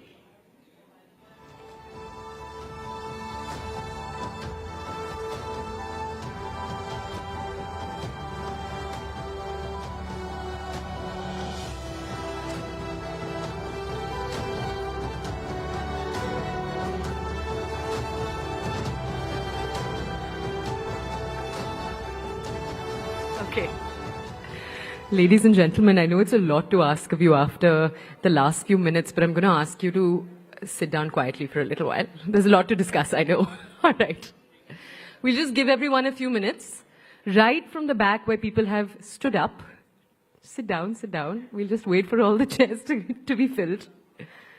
Okay, you're going to have to bear with me as we wait for some little bit of running. Okay.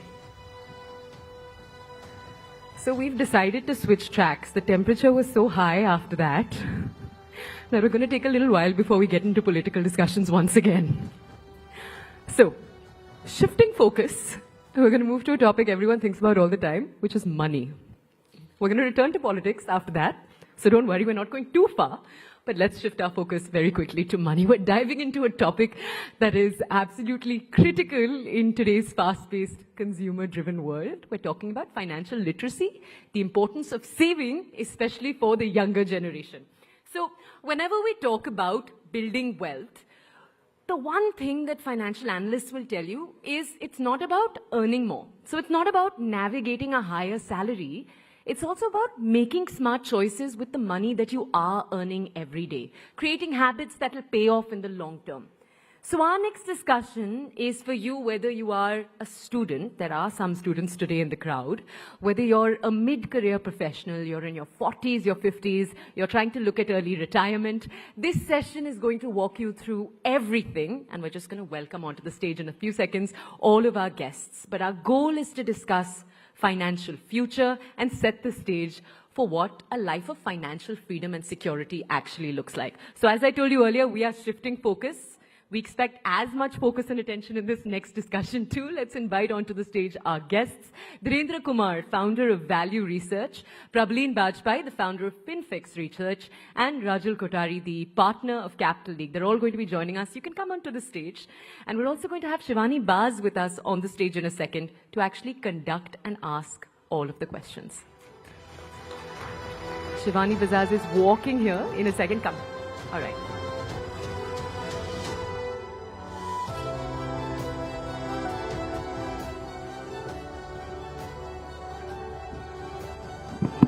Thank you so much, Toya, for that.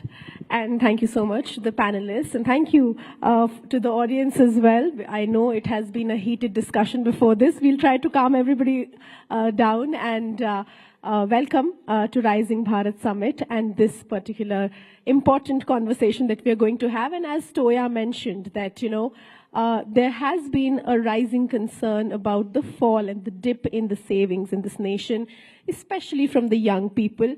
But, there is a dichotomy of sorts, Dhirendra, that we are seeing that a lot of interest among young people who want to invest more, get into stock markets more, want instant gratification, want instant results, returns. And, the most important question and the most asked question that I personally have whenever I speak to young people, people who are 19 years old, 22 years old, is that, which fund gives the maximum returns? Is there a fund which gives 50% returns? Dhirendra, and I know that on Value Research, there are questions like that every day.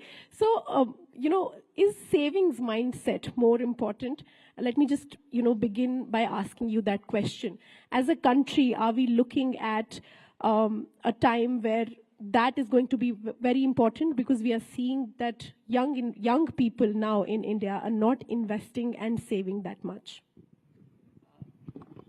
Yes, your investing journey doesn't start till you save. So you can't borrow money and save. You will get bankrupt without having the money.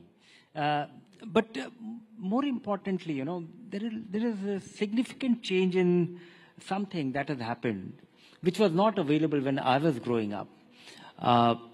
My parents, or most parents in my surrounding, in the vicinity, they had a fairly regular, predictable income for life, which is unlikely.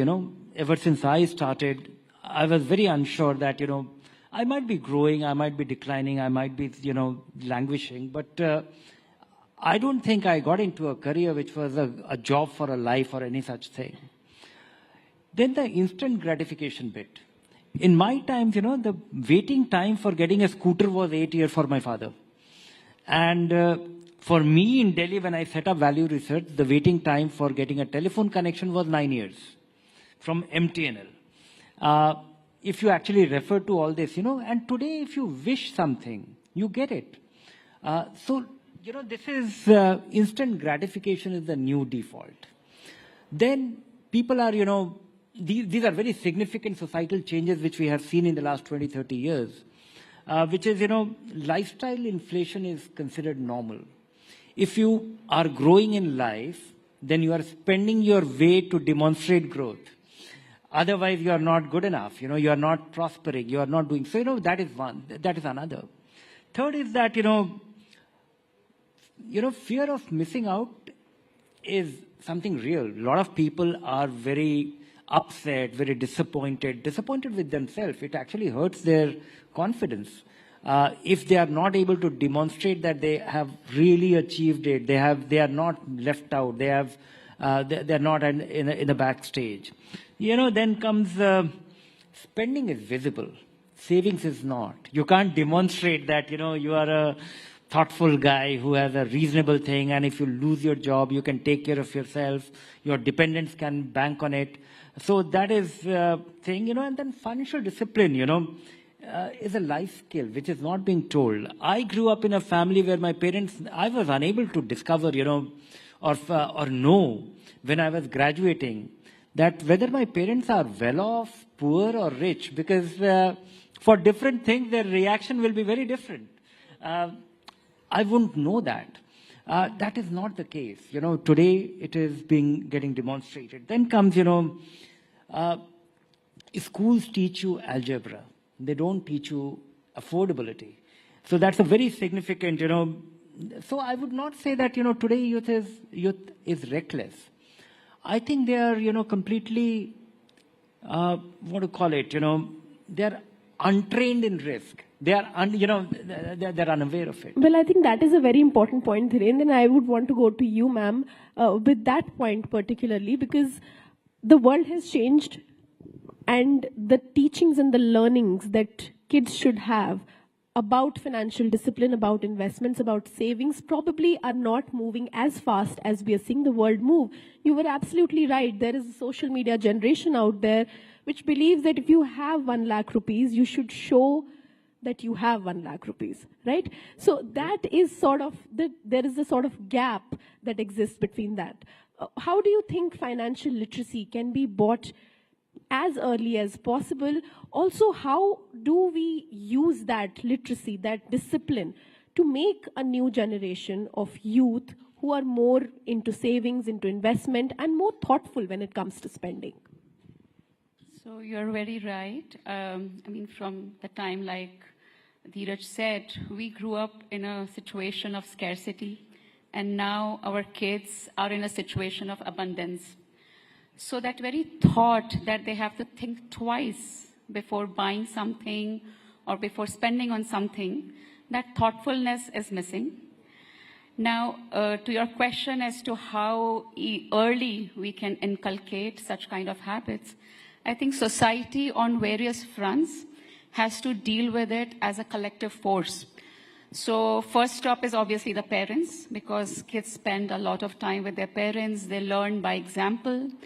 And I would give my personal example that at home I have 2 boys, 27 and 20.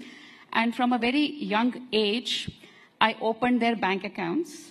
I would, anything they would win or, some competition, good marks, you deposit a small amount in their bank account. And then when it would collect to, let's say, like a 5,000, 10,000 kind of an amount, you invest in it. When they would get the portfolio, you sit with them, you show them how your money is growing. That, I gave you a gift of 1,000 and now look, it's looking like, 1,000 something. Similarly, with pocket money, we can teach them budgeting. We can put like a condition that you need to save something from your pocket money. We can reward if they save at the end of the year by giving them some kind of an extra money, which acts like a return. So those kind of steps could be formed in early age. As we grow up, simultaneously, the school is also teaching them something about such things, like if they have a school picnic, then, if there is a budget, then how would the kids like to spend? So in a classroom setting, if they can be explained or, given responsibility, that also it has to be fun. It can't be boring. The moment it becomes boring, the mind tunes off, right? So these are habits which unknowingly then they inculcate of thoughtfulness before spending. And why savings is important? It is linked to sacrificing the current gratification, the consumption, the pleasure you get out of spending your money now, on the other hand, saving it for a future where you can fulfill your ambitions with it. So that is the key, point they So need to basically, it understand. shouldn't be how we were taught taxation, because all of us learnt it in school clearly, but when the tax season arrives, we are all looking for help. So probably on that note, I would want to come to you. There is all talk about how we can inculcate this habit, what we should do, what parents should do, what schools should do. But in a generation which is constantly looking at their friends buying bigger cars, buying bigger houses, buying fancy clothes, going abroad, having bigger brands, how do we make it fun, like she said? How do we make it approachable and, aspirational, in a sense that, I invest money or I save money, that's supposed to be something that is good about it. That feeling, I believe, is missing these days. It's more on how much you spend. It's more on what brands do you wear, what car do you drive. How do you strike that kind of a balance? I think one of the most scary trends which I feel is there in the society today is the growing comfort with credit and loans. Because most of our pictures that we post, that have gone on a foreign trip is probably out of a personal loan that the person has taken. I know somebody, in fact, my RM from the bank, he came and he said, "Ma'am, kuch bata do, mere finances theek karo." And I said, "Where do you invest, how much and all?" I said, "Start with 5,000, you're getting 25, 30, kuch shuru karo." He said, "Nahi ma'am, maine shaadi ke liye personal loan liya tha, abhi main wo pura kar raha hu." So an event like marriage, where your budget can be probably from 10,000 to 10 crores to, further figure. Anything. You have to put a capping. And Shivani, wo jo purane time pe kehte the, jitni chadar hai, aapko utna hi pair pasarna hai. So basically, you need to limit yourself. You have to have a budget. And it's not that you shouldn't buy a fancy handbag or you shouldn't go on a foreign trip, but you should plan for it. And it's really hard in today's world because everything is so instant. So on nature, it doesn't work. So it's like if you plant a tree, it'll take those 5-10 years to grow.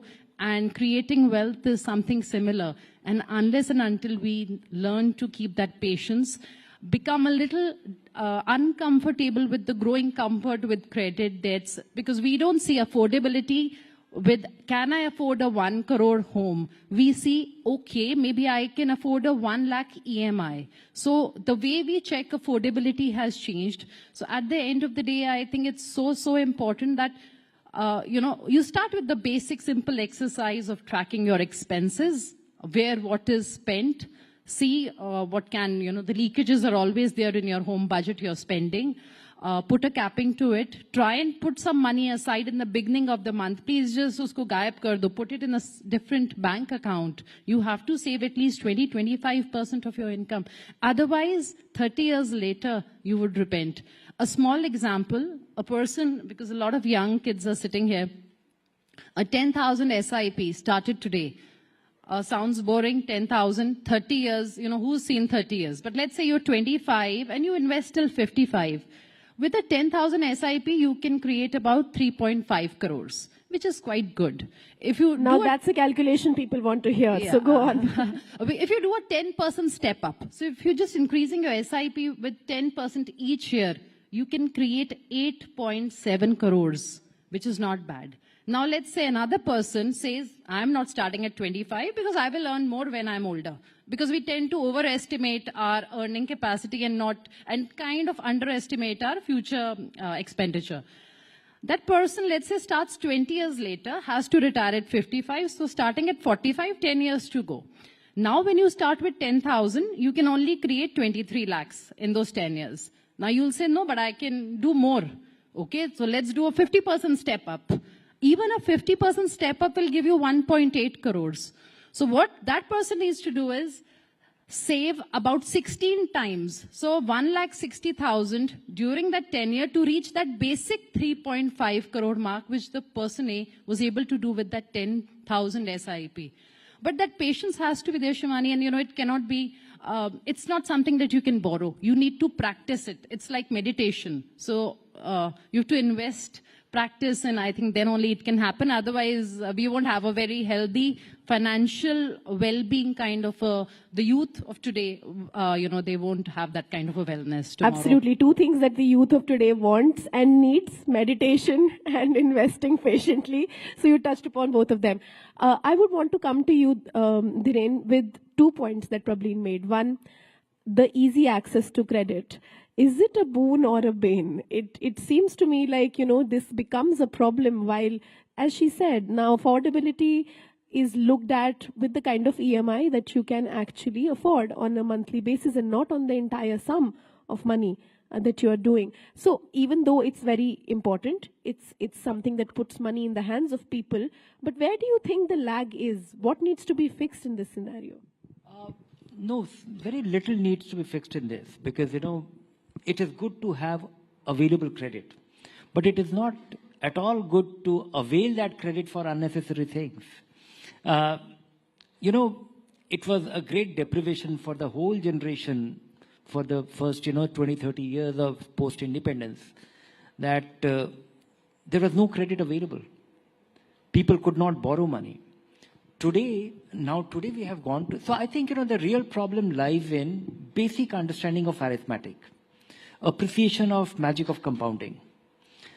Financial literacy should start, or, understanding or comprehending that should start in a more visual way, because most of the people who are troubled by their missteps are the guys who are unable to comprehend, what is it. When you go to a Apple store, and when he tells you that, here is this great iPhone 16, and this can do all the magic, and it is extremely tempting.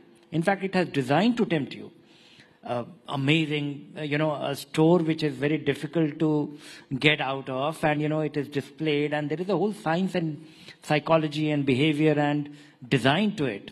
And then when he tells you that, this is not 1.5 lakh rupees, this is 4,300 rupees per month.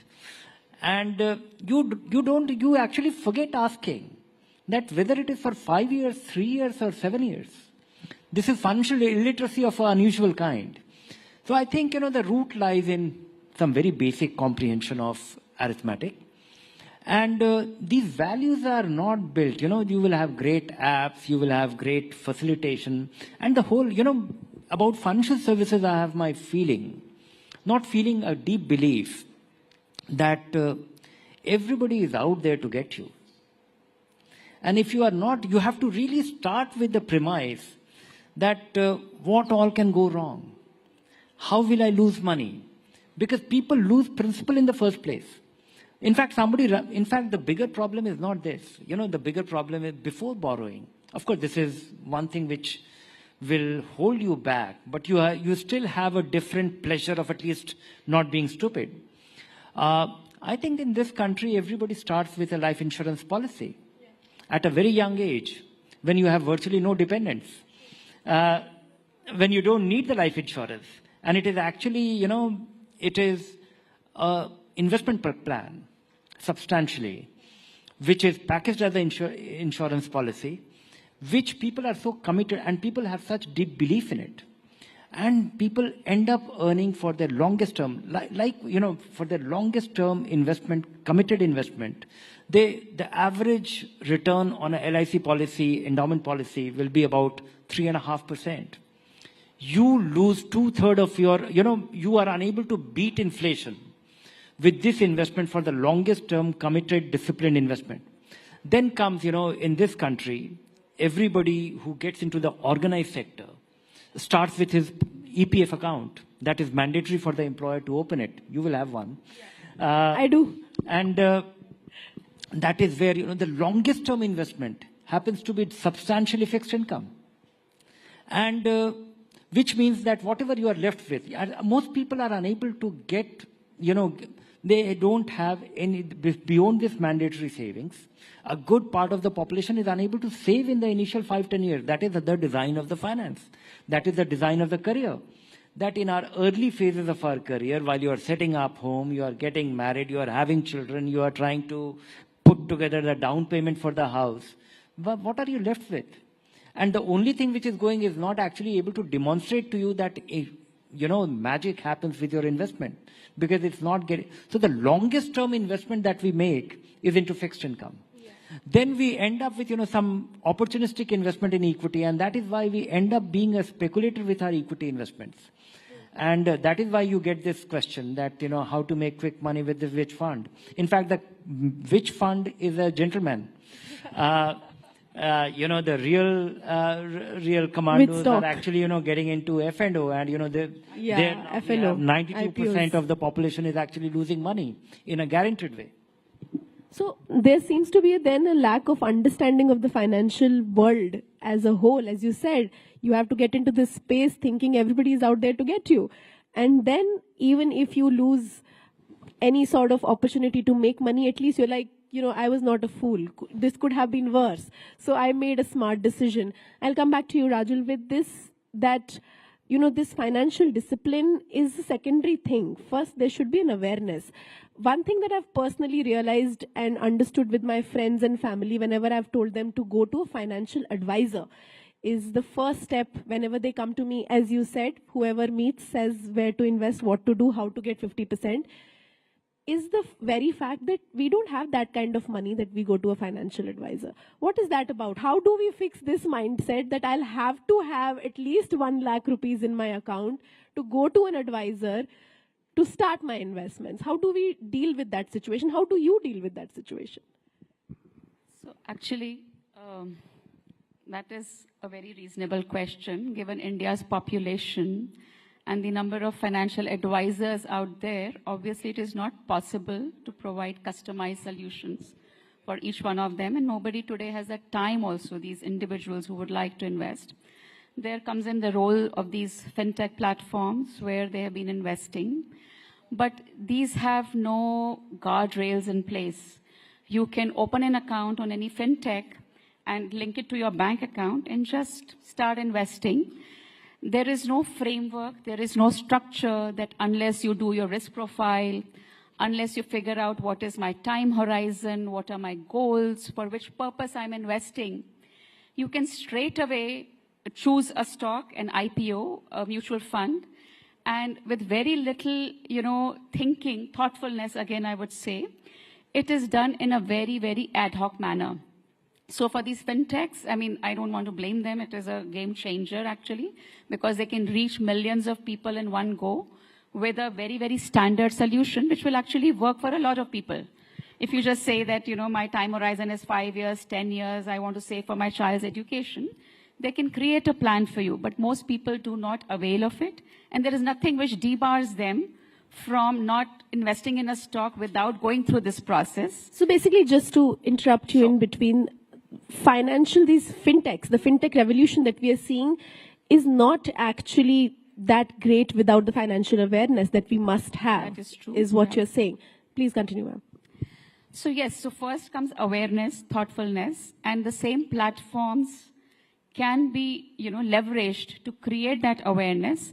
At the same time, I think it is the responsibility of institutions like banks, AMCs. Today, what are the youngsters most influenced by? Even when they're buying something, consuming something, they're influenced by these so-called influencers on social media that, okay, which, sneakers or which dress or which even makeup stuff I should buy. And they will watch reels endlessly and be driven by purchases based on that. Similarly, why don't we leverage similar influencers to create that financial literacy? Let's try, rather than teaching it through the typical book method, which these people do not, this generation would not so, openly listen to. Get them where they listen, where they're present, where they're applying their mind. So today there are a few financial influencers, but it is like a drop in the ocean. For every 1,000 influencers whom these millions of brands use to influence their sales, you have a handful of financial influencers. So we would need more of them. People like us can cater to a very, very small segment, and that is difficult to replicate without the use of technology. And since there is a phone now in everybody's hand, why not use it for, creating that literacy as well as making your thoughtful, mindful decisions which are linked to your risk appetite, which are linked to your goals, and giving them enough sense of what are the risks there. But that's the point. How many people, how many young people do understand risk profile? Because unless the market falls, nobody is scared of anything. Everybody thinks they're going to make money.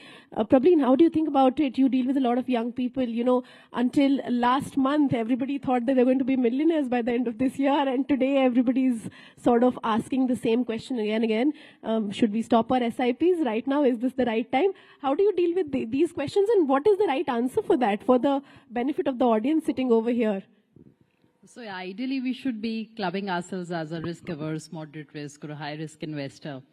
But interestingly, our risk profile keeps changing with the markets. So when the markets are doing well, we're all okay with a small cap, and we want those 104% returns because we're all smitten by the recency bias because we see what has been there in the recent past 6 months and 1 year data. And that should not be the case, of course, Shivani. So what we really need is that you have to know what your risk appetite is, and you only get to know or realize it when the markets are in times like we are in at present. So I think in the last 6 months, a lot of people, 7 months, must have realized that, okay, maybe I'm not okay with a 20% fall or a 25, 30% fall in my portfolio. So I think you sometimes need these hard times in the markets to realize what your actual risk appetite is. It is a, it's a calculation, it's a process actually through questions which you should be answering and coming to your risk profile. But if you haven't done well, then the natural way of learning is, markets teach you then during such times. But ideally, if you're investing in the markets, then you can't be a fair weather friend. दुख सुख दोनों में आपको साथ देना है market का, and then only the markets आपका साथ देंगे. So if you are continuing with your SIPs when the markets are going up, you have to continue with your SIPs when the markets are down, and you have to complete that cycle. So that's the point really, of the really SIP. important. The SIP is based on the premise of rupee cost averaging, which we borrowed from dollar cost averaging. How do you average? You have to buy, like she says, when markets are going up and when markets are going down. If you only invest in while the markets are going up and stop when the markets fall, then actually you are at a loss. You've invested in a rising market. In a very easy manner, when my friends ask me, I say, when do you go to a mall to buy more stuff? When there is a sale. So, we all have to look at it like there's a sale in the market, so you put more money. We are running out of time, but I'm going to put the last question to the entire panel. I'm going to start with you, Dhiren. UPI has been a game changer in this country, and I would want to ask you, in a precise, concise way, what do you think will it take for the country's youth to move from UPI to SIP? Just like we are enthusiastic about quick sending money, how do we do that with the SIP? No, I think, the kind of thing that has happened with SIP, I don't think it is difficult. People have to go through this cycle. And there's a growing awareness, and I think we will have the next generation of apps which will nudge you on every spend. Your UPI spending can well be a point of nudging you that, okay, what will be the worth of this in 10 years' time? And, depending on the kind of, because there are necessary spending being done through UPI, and then there are not so important. And if there is an app which is enabling that, which is telling you that, okay, you are having this pizza, but do you know this will be worth your dental treatment when you turn 60? Then I think you'll get little. It could be a natural. Technology is not a solution. It can only enable you. From a positive reinforcement, what we need now, the next generation, is a negative reinforcement. Rajul, from UPI to SIP, how do you think SIP can become the new next boom? There are already some ideas out there. So I know of a company called, I think, Change Jar. What it does is that every time you spend and whatever is the change, you round it off, and that amount is invested in gold. And there are a couple more like that where, you can round it up, top it up. And there, when you collect it, after 6 months, you see, oh, you have, collected a substantial sum. Nudging is another thing, like you said. Even, just think of it. These days, we have so much coffee, which we never had, the older generation. And each coffee mug at the Starbucks costs $300-400. Assuming we are having 2 cups a week, even if we give a 1, in 5 years, if you invest that money at 12%, that will be a good amount, like 1.5 lakhs. Absolutely. And you could fulfill a bigger dream with that kind of money. So we need to learn to sacrifice a little bit, but on the tech platform, it will go hand in hand. If you go to a Paytm and, it says you've made some payment, it says you've saved so much. Even on, let's say, something like Milk Basket, that you buy vegetables, you've saved 100 rupees today because of discounts. Can it ask you a question that, would you like to invest this money, what you've saved? And if you click yes, it should be very easy that it goes into some index fund, for example. Very basic, simple. Yeah, so basically the consonants of apps. We are really now, going into the fintech world. Probably in your last thoughts about how do we, make the youth of this country focus and, how do we make aspirational the thought of investing and saving? At the end of the day, we can use all the help apps, financial literacy, knowledge, but it has to come from within, Shivani. There has to be the realization you have to sacrifice. It's not going to be easy. So even if I decide that, we decide that I need to lose 1 kg or 2 kgs, we all struggle with weight issues. There is a sacrifice which goes into it. You have to diet or you need to exercise. So wealth creation or any sort of future financial saving cannot be done without sacrificing something today. So there has to be some sacrifice and then only it can happen. But as, because we're talking about SIP, I think the youth of today, the example of Chinese bamboo, you sow it for 2, 3, 4 years also, there is no crop on the surface. By the 5th year is when you see the bamboo grow up and like about 80 feet. So that is something which the youth needs to remember, that aap karte raho, you keep doing your SIPs and for an amount, Shivani, which can be kept aside. After you have the contingency fund, so you don't break your SIP. And then that patience that has to be learned. Without that, I don't think we can achieve anything. So basically the end thought is that we need to save before we consume rather than consuming and then thinking about saving investment. Thank you so much, Dhiren, Rajul and Prableen. Thank you so much to our audience. There was a lot of insight today. Thank you so much for your time. Thank you for listening, you guys.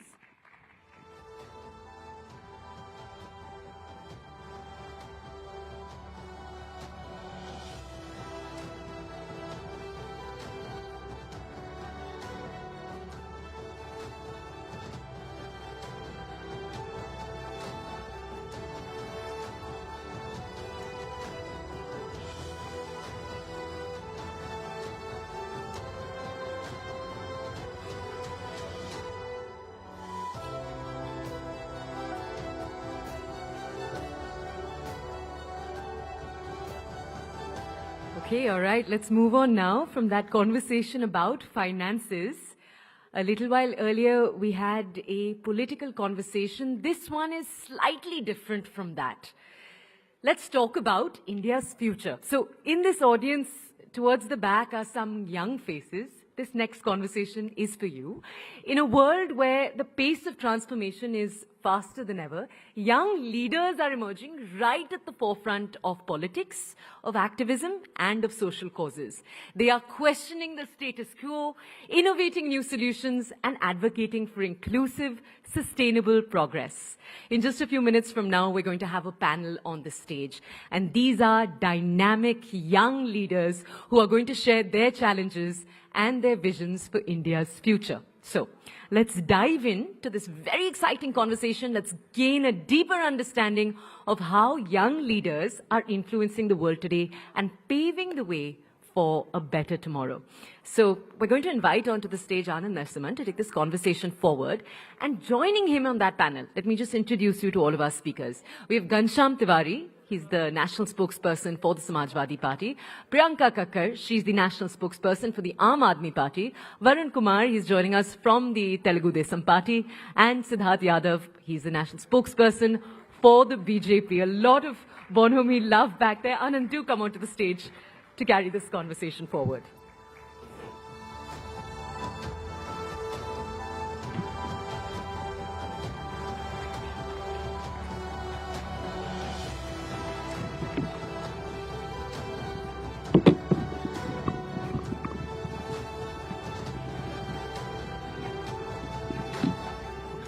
Namaste. Oh, if you can always smile like this with each other, like. So, if political discourses and debates were like the conversation that we were having at the table off, it'll be fantastic. But there are two, let's congratulate them and put their hands together. Siddharth Yadav just recently got married. So, congratulations there. Varun is into his 3rd year, so just out of his honeymoon period of marriage. So, and it's his first time on a national platform as spokesperson of the TDP. So, he's a Yuva and he needs some encouragement. So, long honeymoon then. जो शादीशुदा उनको पता है 2 साल बाद क्या होता है, अब तो अभी तो शुरू हुई है कहानी. Anyway, Priyanka ji, you are the dynamic. अब वक्त क्या?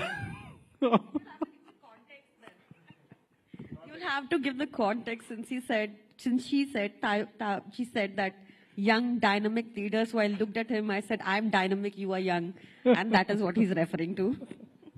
And Ghanshyam, I met him as an educationist. And he's traversed the politics of UP, Bihar, UP, and then national politics. And we've had a lot of run-ins on debates, but I always hold him dear to my heart because he's doing some phenomenal work in the field of education. So as a politician, he's also doing some great work as an educationist. So welcome, everybody. So we're going to traverse the length and breadth of your own personal journeys into politics, and then, of course, some real politics. But first, let's start with you, Priyanka ji. How did AAP happen? How did politics happen? And what were you before you turned politician? Well, I am and I was a lawyer besides being in politics, and I'm very grateful to the Aam Aadmi Party, to Arvind Kejriwal ji, who collected us very passionate young people and gave us the freedom to grow and taught us how to question without offending people. And you will see Aam Aadmi Party, I can with great pride say, is the only party which has no parivarvad. You know, it was all us people from no political backgrounds. We got such a platform. I know he wants to jump in on this one, but you will have to be better behaved than Shehzad Poonawala. So, that is my journey. I'm also a lawyer alongside being in politics. I'm very swayed by the idea of everyone getting good quality education in the country. I'm very swayed by the fact that everyone should have access to affordable healthcare because, like my leader Arvind Kejriwal ji says, the middle class is one hospital bill away from poverty. I will not agree with any aankadas he will give because I read his notes secretly, so I can already tell you.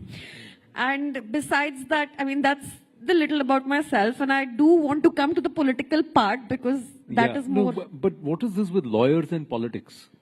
I think her political party में आप मानेंगे ना? ये भी lawyer हैं. हाँ वही तो. हाँ ये भी lawyer हैं. Basically, I think it just allows us to question without much fear or fervor. I would think it also gives us an analytical bent of mind and see both sides of the coin, more perspective. I mean, I'm glad to be a lawyer. I can argue either way, I would say. No, but I don't know, why the political bug bites you or you... No, actually, you know what happens in the court? You see so many cases. You see the injustice. You see what is happening with the country in a more broader perspective than what the media influences you through. Sorry, I don't mean it in a negative way. No, sure. It's just that the problems there is a dynamic and there is a perspective. Yeah, the problems there are manifold. And then you get to read about them, indulge in them, you get to know the perspective. It's a much broader field which gives you... Kabhi aisa hua, you had a run in a heated debate with another spokesperson and next day you're on the same side arguing in court or you got to work together on a particular case? Yes, it has happened. And I think that is the beauty of a democracy, where I can fight with Siddharth Yadav currently and maybe have a cup of coffee thereafter. You think that happens even today? Okay, Not because so a lot of seasoned politicians say कि वो ज़माना और Not था. so much. I agree. Not so much. It used to happen, but not so much anymore, which is sad. Why is that, Ghanshyam? As we get into your journey as into politics. Thank you so much for this stage. My journey into politics. My father served Air Force. I grew up studying in Kendriya Vidyalayas, became passionate about social sector, traveled the country from Punjab to Tamil Nadu to Maharashtra to UP, Rajasthan, studied in Karnataka, became a semiconductor engineer. Worked in Bangalore, now semiconductor is a buzzword, worked in Bangalore with Texas Instruments and Intel. But eventually my fascination to enter social sector motivated me to pursue higher education. So went to IIM Bangalore, Kellogg, some of these good institutions, Harvard. Eventually came to Patna after the education and worked with Nitish Kumarji for around 6 years in Bihar on various ideas from politics to communications, and began a education startup in Delhi in 2016. Akhilesh ji invited me to be a national spokesperson for the party, and here I am. I think to your question that why is it divisive now, I think we have too many people thinking that they will sit on a sofa in their drawing room and decide who's nationalistic, who's Hindu, who's not Hindu, rather than traveling across the country, living in our beautiful villages, towns. I think when you travel the country, from village to town to city, across the nation, you realize that nobody is wanting anybody to give anyone certificate of nationalism, or certificate of Hinduism, or certificate of Islam. I think it's a handful of people who want to paint the entire country in one way, and that is why things are becoming divisive. True, but you can also fight on television or argue, fight on the floor of parliament. You have a political difference, but you can still be friends.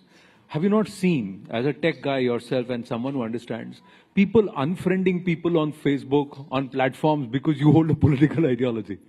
How did that happen? How can you unfriend a friend because there's a political difference?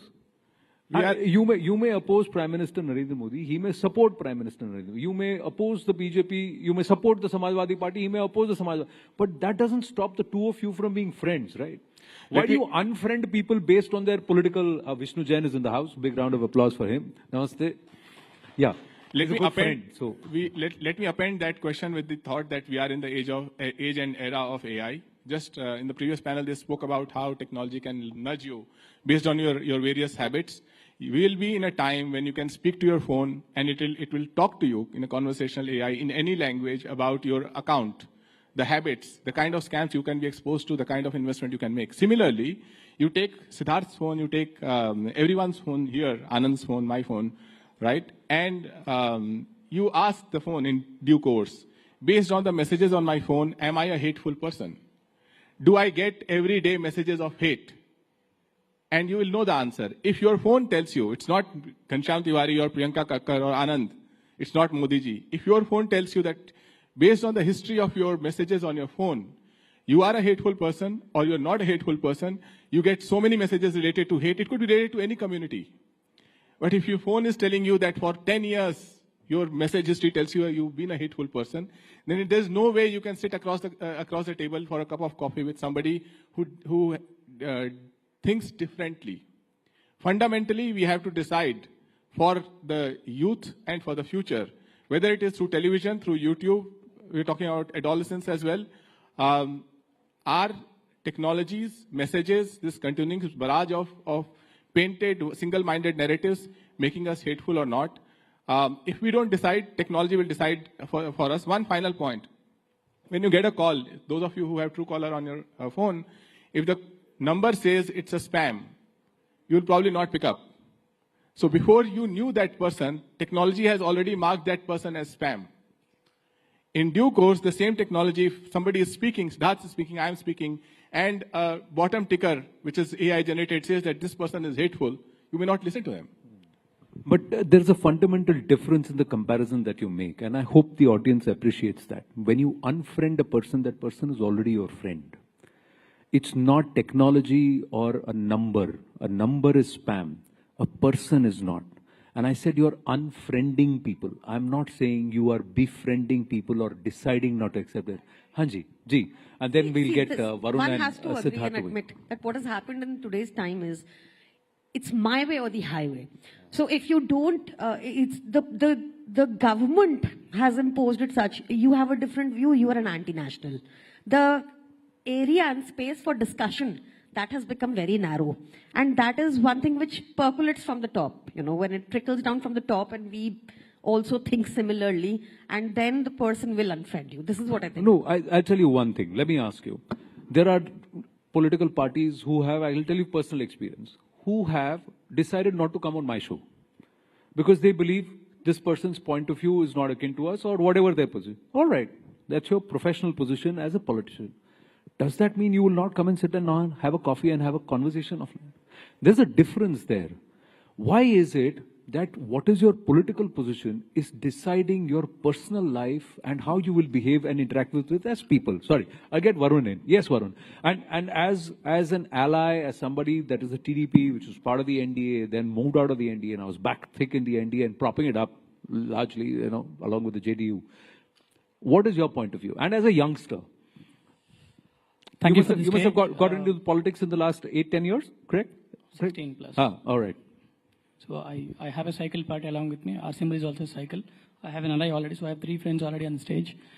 So 3 things, Anandji. In politics, there are no permanent friends and permanent enemies. First thing, let's get that right. Second thing, in social media, you add friends, you don't make friends.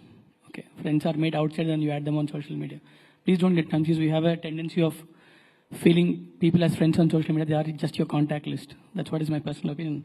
Third thing is that we have come over from a transition phase wherein believing politicians, so for example, if I'm a politician, if Mr. Ghanshyam is also a politician from another party, we've forgotten the fact he is my rival or competitor, but he's not my enemy. Okay, we have now come with an agenda where you're from another party, you are my enemy. I know you for 10 years, 20 years, I know your personal affiliations, etc. No, you are my enemy, no matter what. If that's the case, then nothing can change us. They say ideology is thicker than blood, so friendship has to be thicker than ideology if you have to get out of this.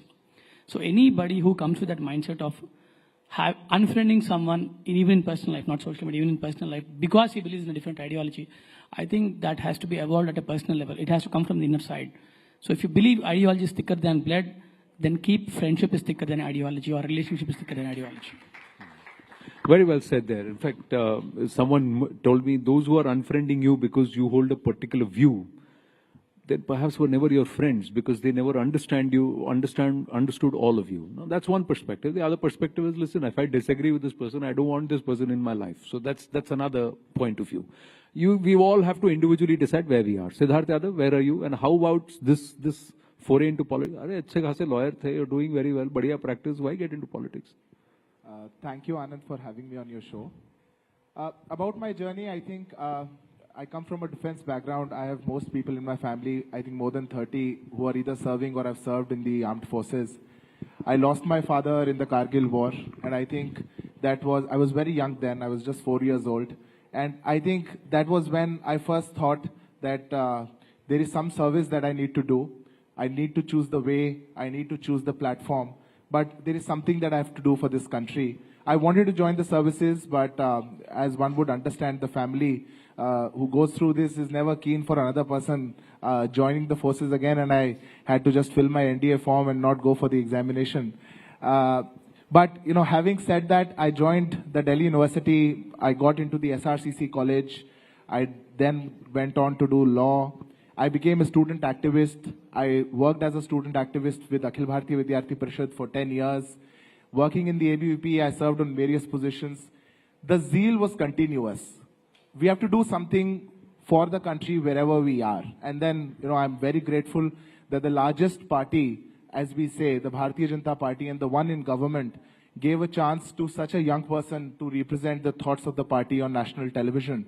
And being the youngest on the panel as well, I think, you know, all contributions and all attribution of that has to be given to the party. But when it comes down to the question that you are asking, I think that's more important than my story today.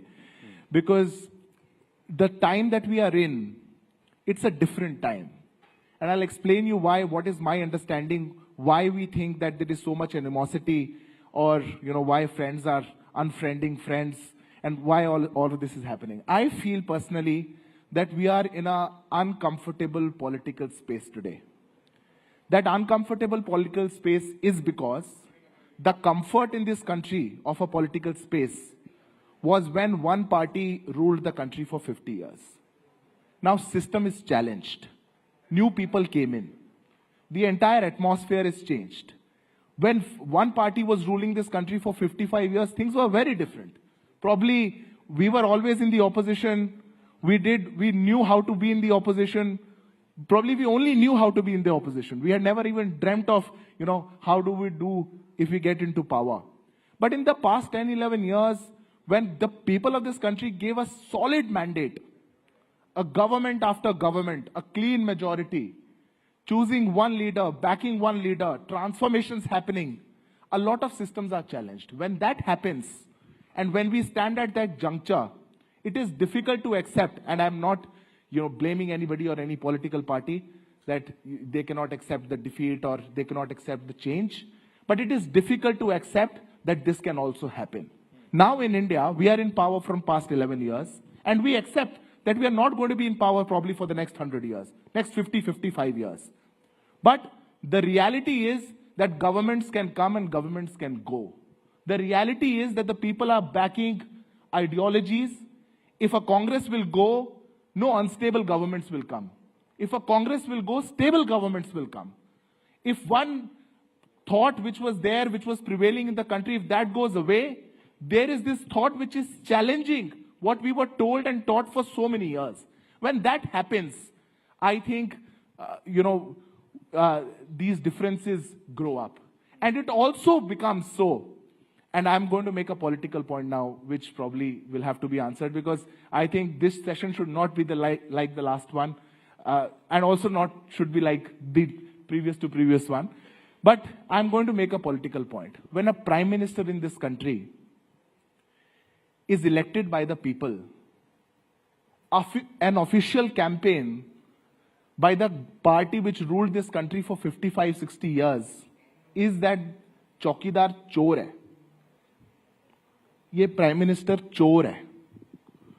If I have to speak for Priyanka ji, in 2015, his party leader made a tweet ki PM Modi is a coward and a psychopath. If we say such things, if top leaders say such things, अब मैं और प्रियंका जी उसके बाद बैठ करके coffee भी पिएंगे अगर, और मैं इनको बोलूंगा कि आपके लीडर ने गलत बात बोली, she is bound to defend what. No, I'll tell you. I think if we, I'll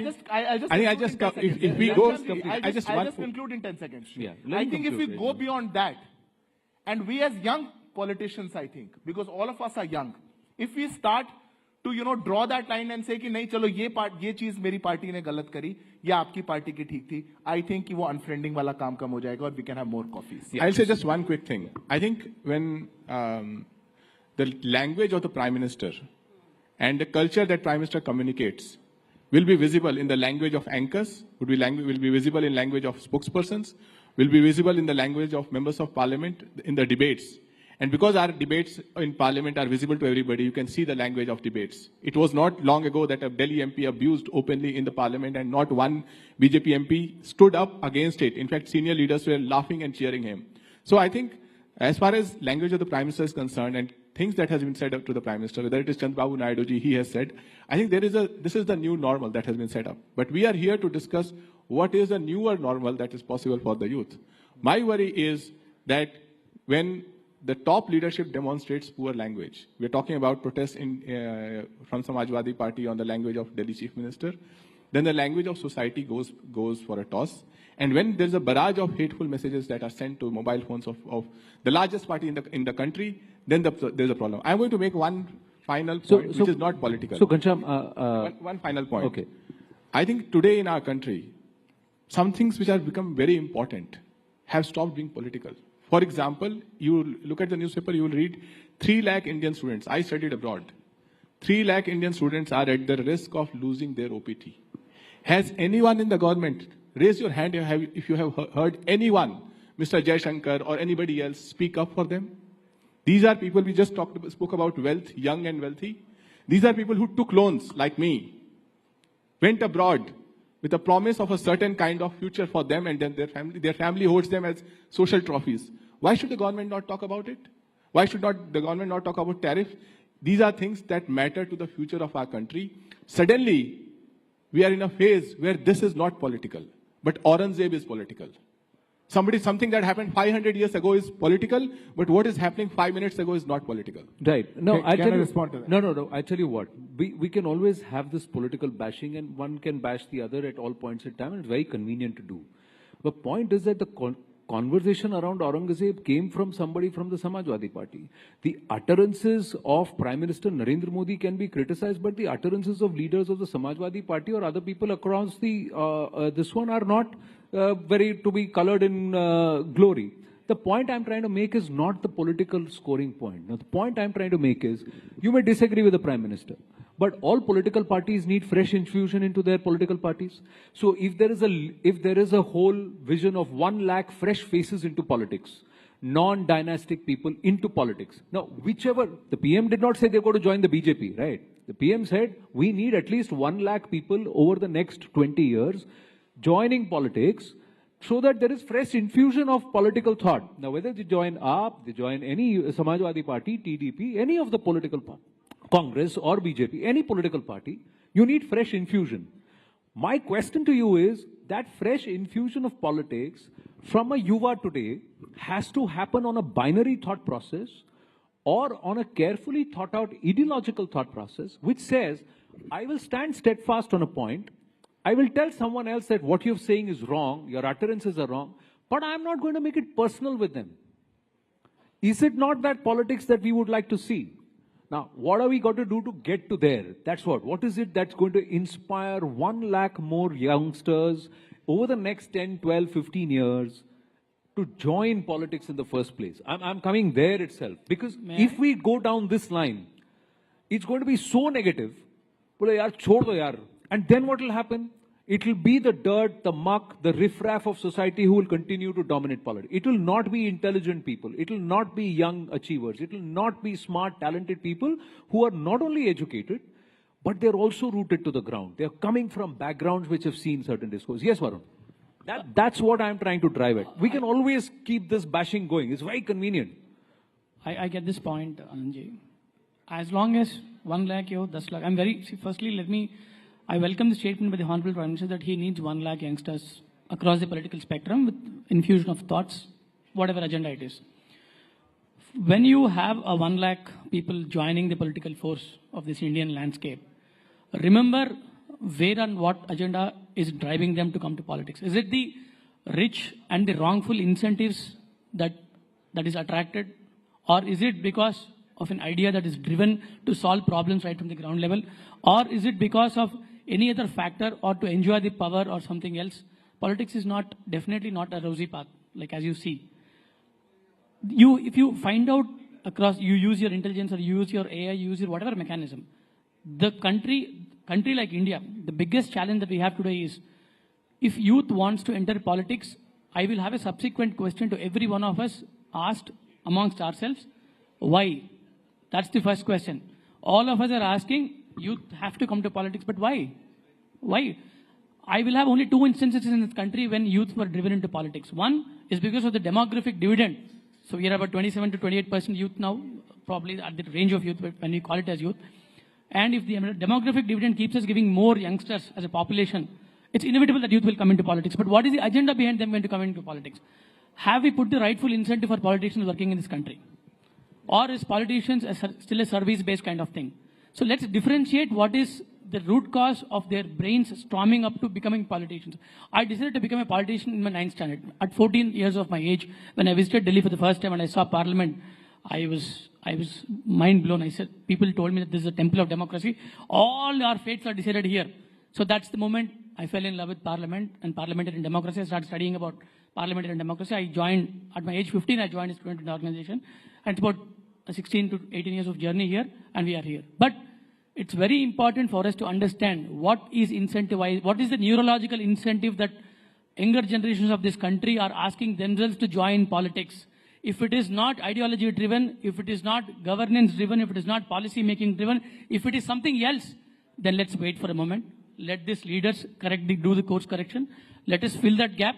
Let us understand what youngsters want to come and what are they wanting to solve. And one point, I'll just conclude in the last 10 seconds. Let universities and schools have a curriculum wherein grand old problems of India since independence are being educated and taught. Let us tell our youngsters that these are the problems in politics. Come here to solve these problems. Come here to address these problems. You might not be incentivized. You might not have a power. You might not have anything. Come for the local governance. And one more thing. In a country with so much of population and with 543 MPs now, so even if you make it double the number, it won't be enough. The ratio is very thin. Have the local government strengthen. Make youngsters part of a local government where they can handle 50, 100, 200 people at a time, solve their problems, give autonomous powers to them at local level, and then come them so that they'll understand the process. They'll come back with fresh infusion of thoughts because they've solved little problems first. Please ask the students or youngsters why they want to come into politics. That's the important question. No, but no, why should we ask someone why you want to come into before we even give them a reason or give them career politics as an option? Priyanka ji, look at Aam Aadmi Party. 12 years, 2010, massive rise, India against corruption, 2012, transformation into a political party, 2025, you reach your zenith, and somewhere with the loss for Delhi, there are questions asked around Punjab. So as a political party, you will also have to recalibrate. Did you lose your way somewhere? The ideals with which many people who joined the Aam Aadmi Party, a lot of them went out. Did the goals change? Did the goalposts shift? And if the AAP model of governance or the AAP model of growth as a political party fails, then will youth want to look at other options, fresh options? Anand, there are two questions there. Yeah. I'll answer both. First is that we still got 44%, BJP got 46% in Delhi. What had happened is that, there was a systematic dismantling over the past 5 years where our leaders were imprisoned, where work was stalled, their obstacles were created. It was all a good master planning by BJP, no doubt, but still 44% people. May I request for some silence in the audience, please? I'm going to request our next set of panelists to also please share a listen. There is a lot of noise that's filtering in. My sincere request. Thank you. Please carry on, Priyanka ji. Secondly, I really want to make one observation that I had is, you started with people unfriending because of political differences. I saw that between 2014 and 19, the first 5 years, definitely I would say that. But the new worry is that the youth today does not want to talk politics. They say, I'm apolitical. Why did that happen? When you arrest a Disha Ravi, saying that this is propaganda, she is not working for the climate, you somewhere silence the youth into questioning you. When you arrest an Amit Sharma, a journalist, and urinate in his mouth because he questioned about train derailment, people will be like, oh, I'm apolitical. So this systematic dismantling of our institutions in a way, because you can arrest anyone arbitrarily, this systematic, this vindicative kind of But this is not a one-way street, Priyanka ji. It's not a one-way street. I'm saying the government did it intentionally so that political people say, party, I'm apolitical. Every political party that once gets into power gets corrupted by this. So there are actions which happen by every political. I'm not shielding any. Superman said, with great power comes great responsibility. I agree with Superman. Superman. But there is also Plato, Socrates, who said power corrupts and absolute power corrupts. Absolutely. So where do you draw the line? How do I tell anybody and everybody that politics is a viable option? Final 1.5 minutes between you and Ghanshyam. Yes. Anand, I think I want to make one thing very clear. We are the youngest country of this world. We have around 70% people who are below the age of 35.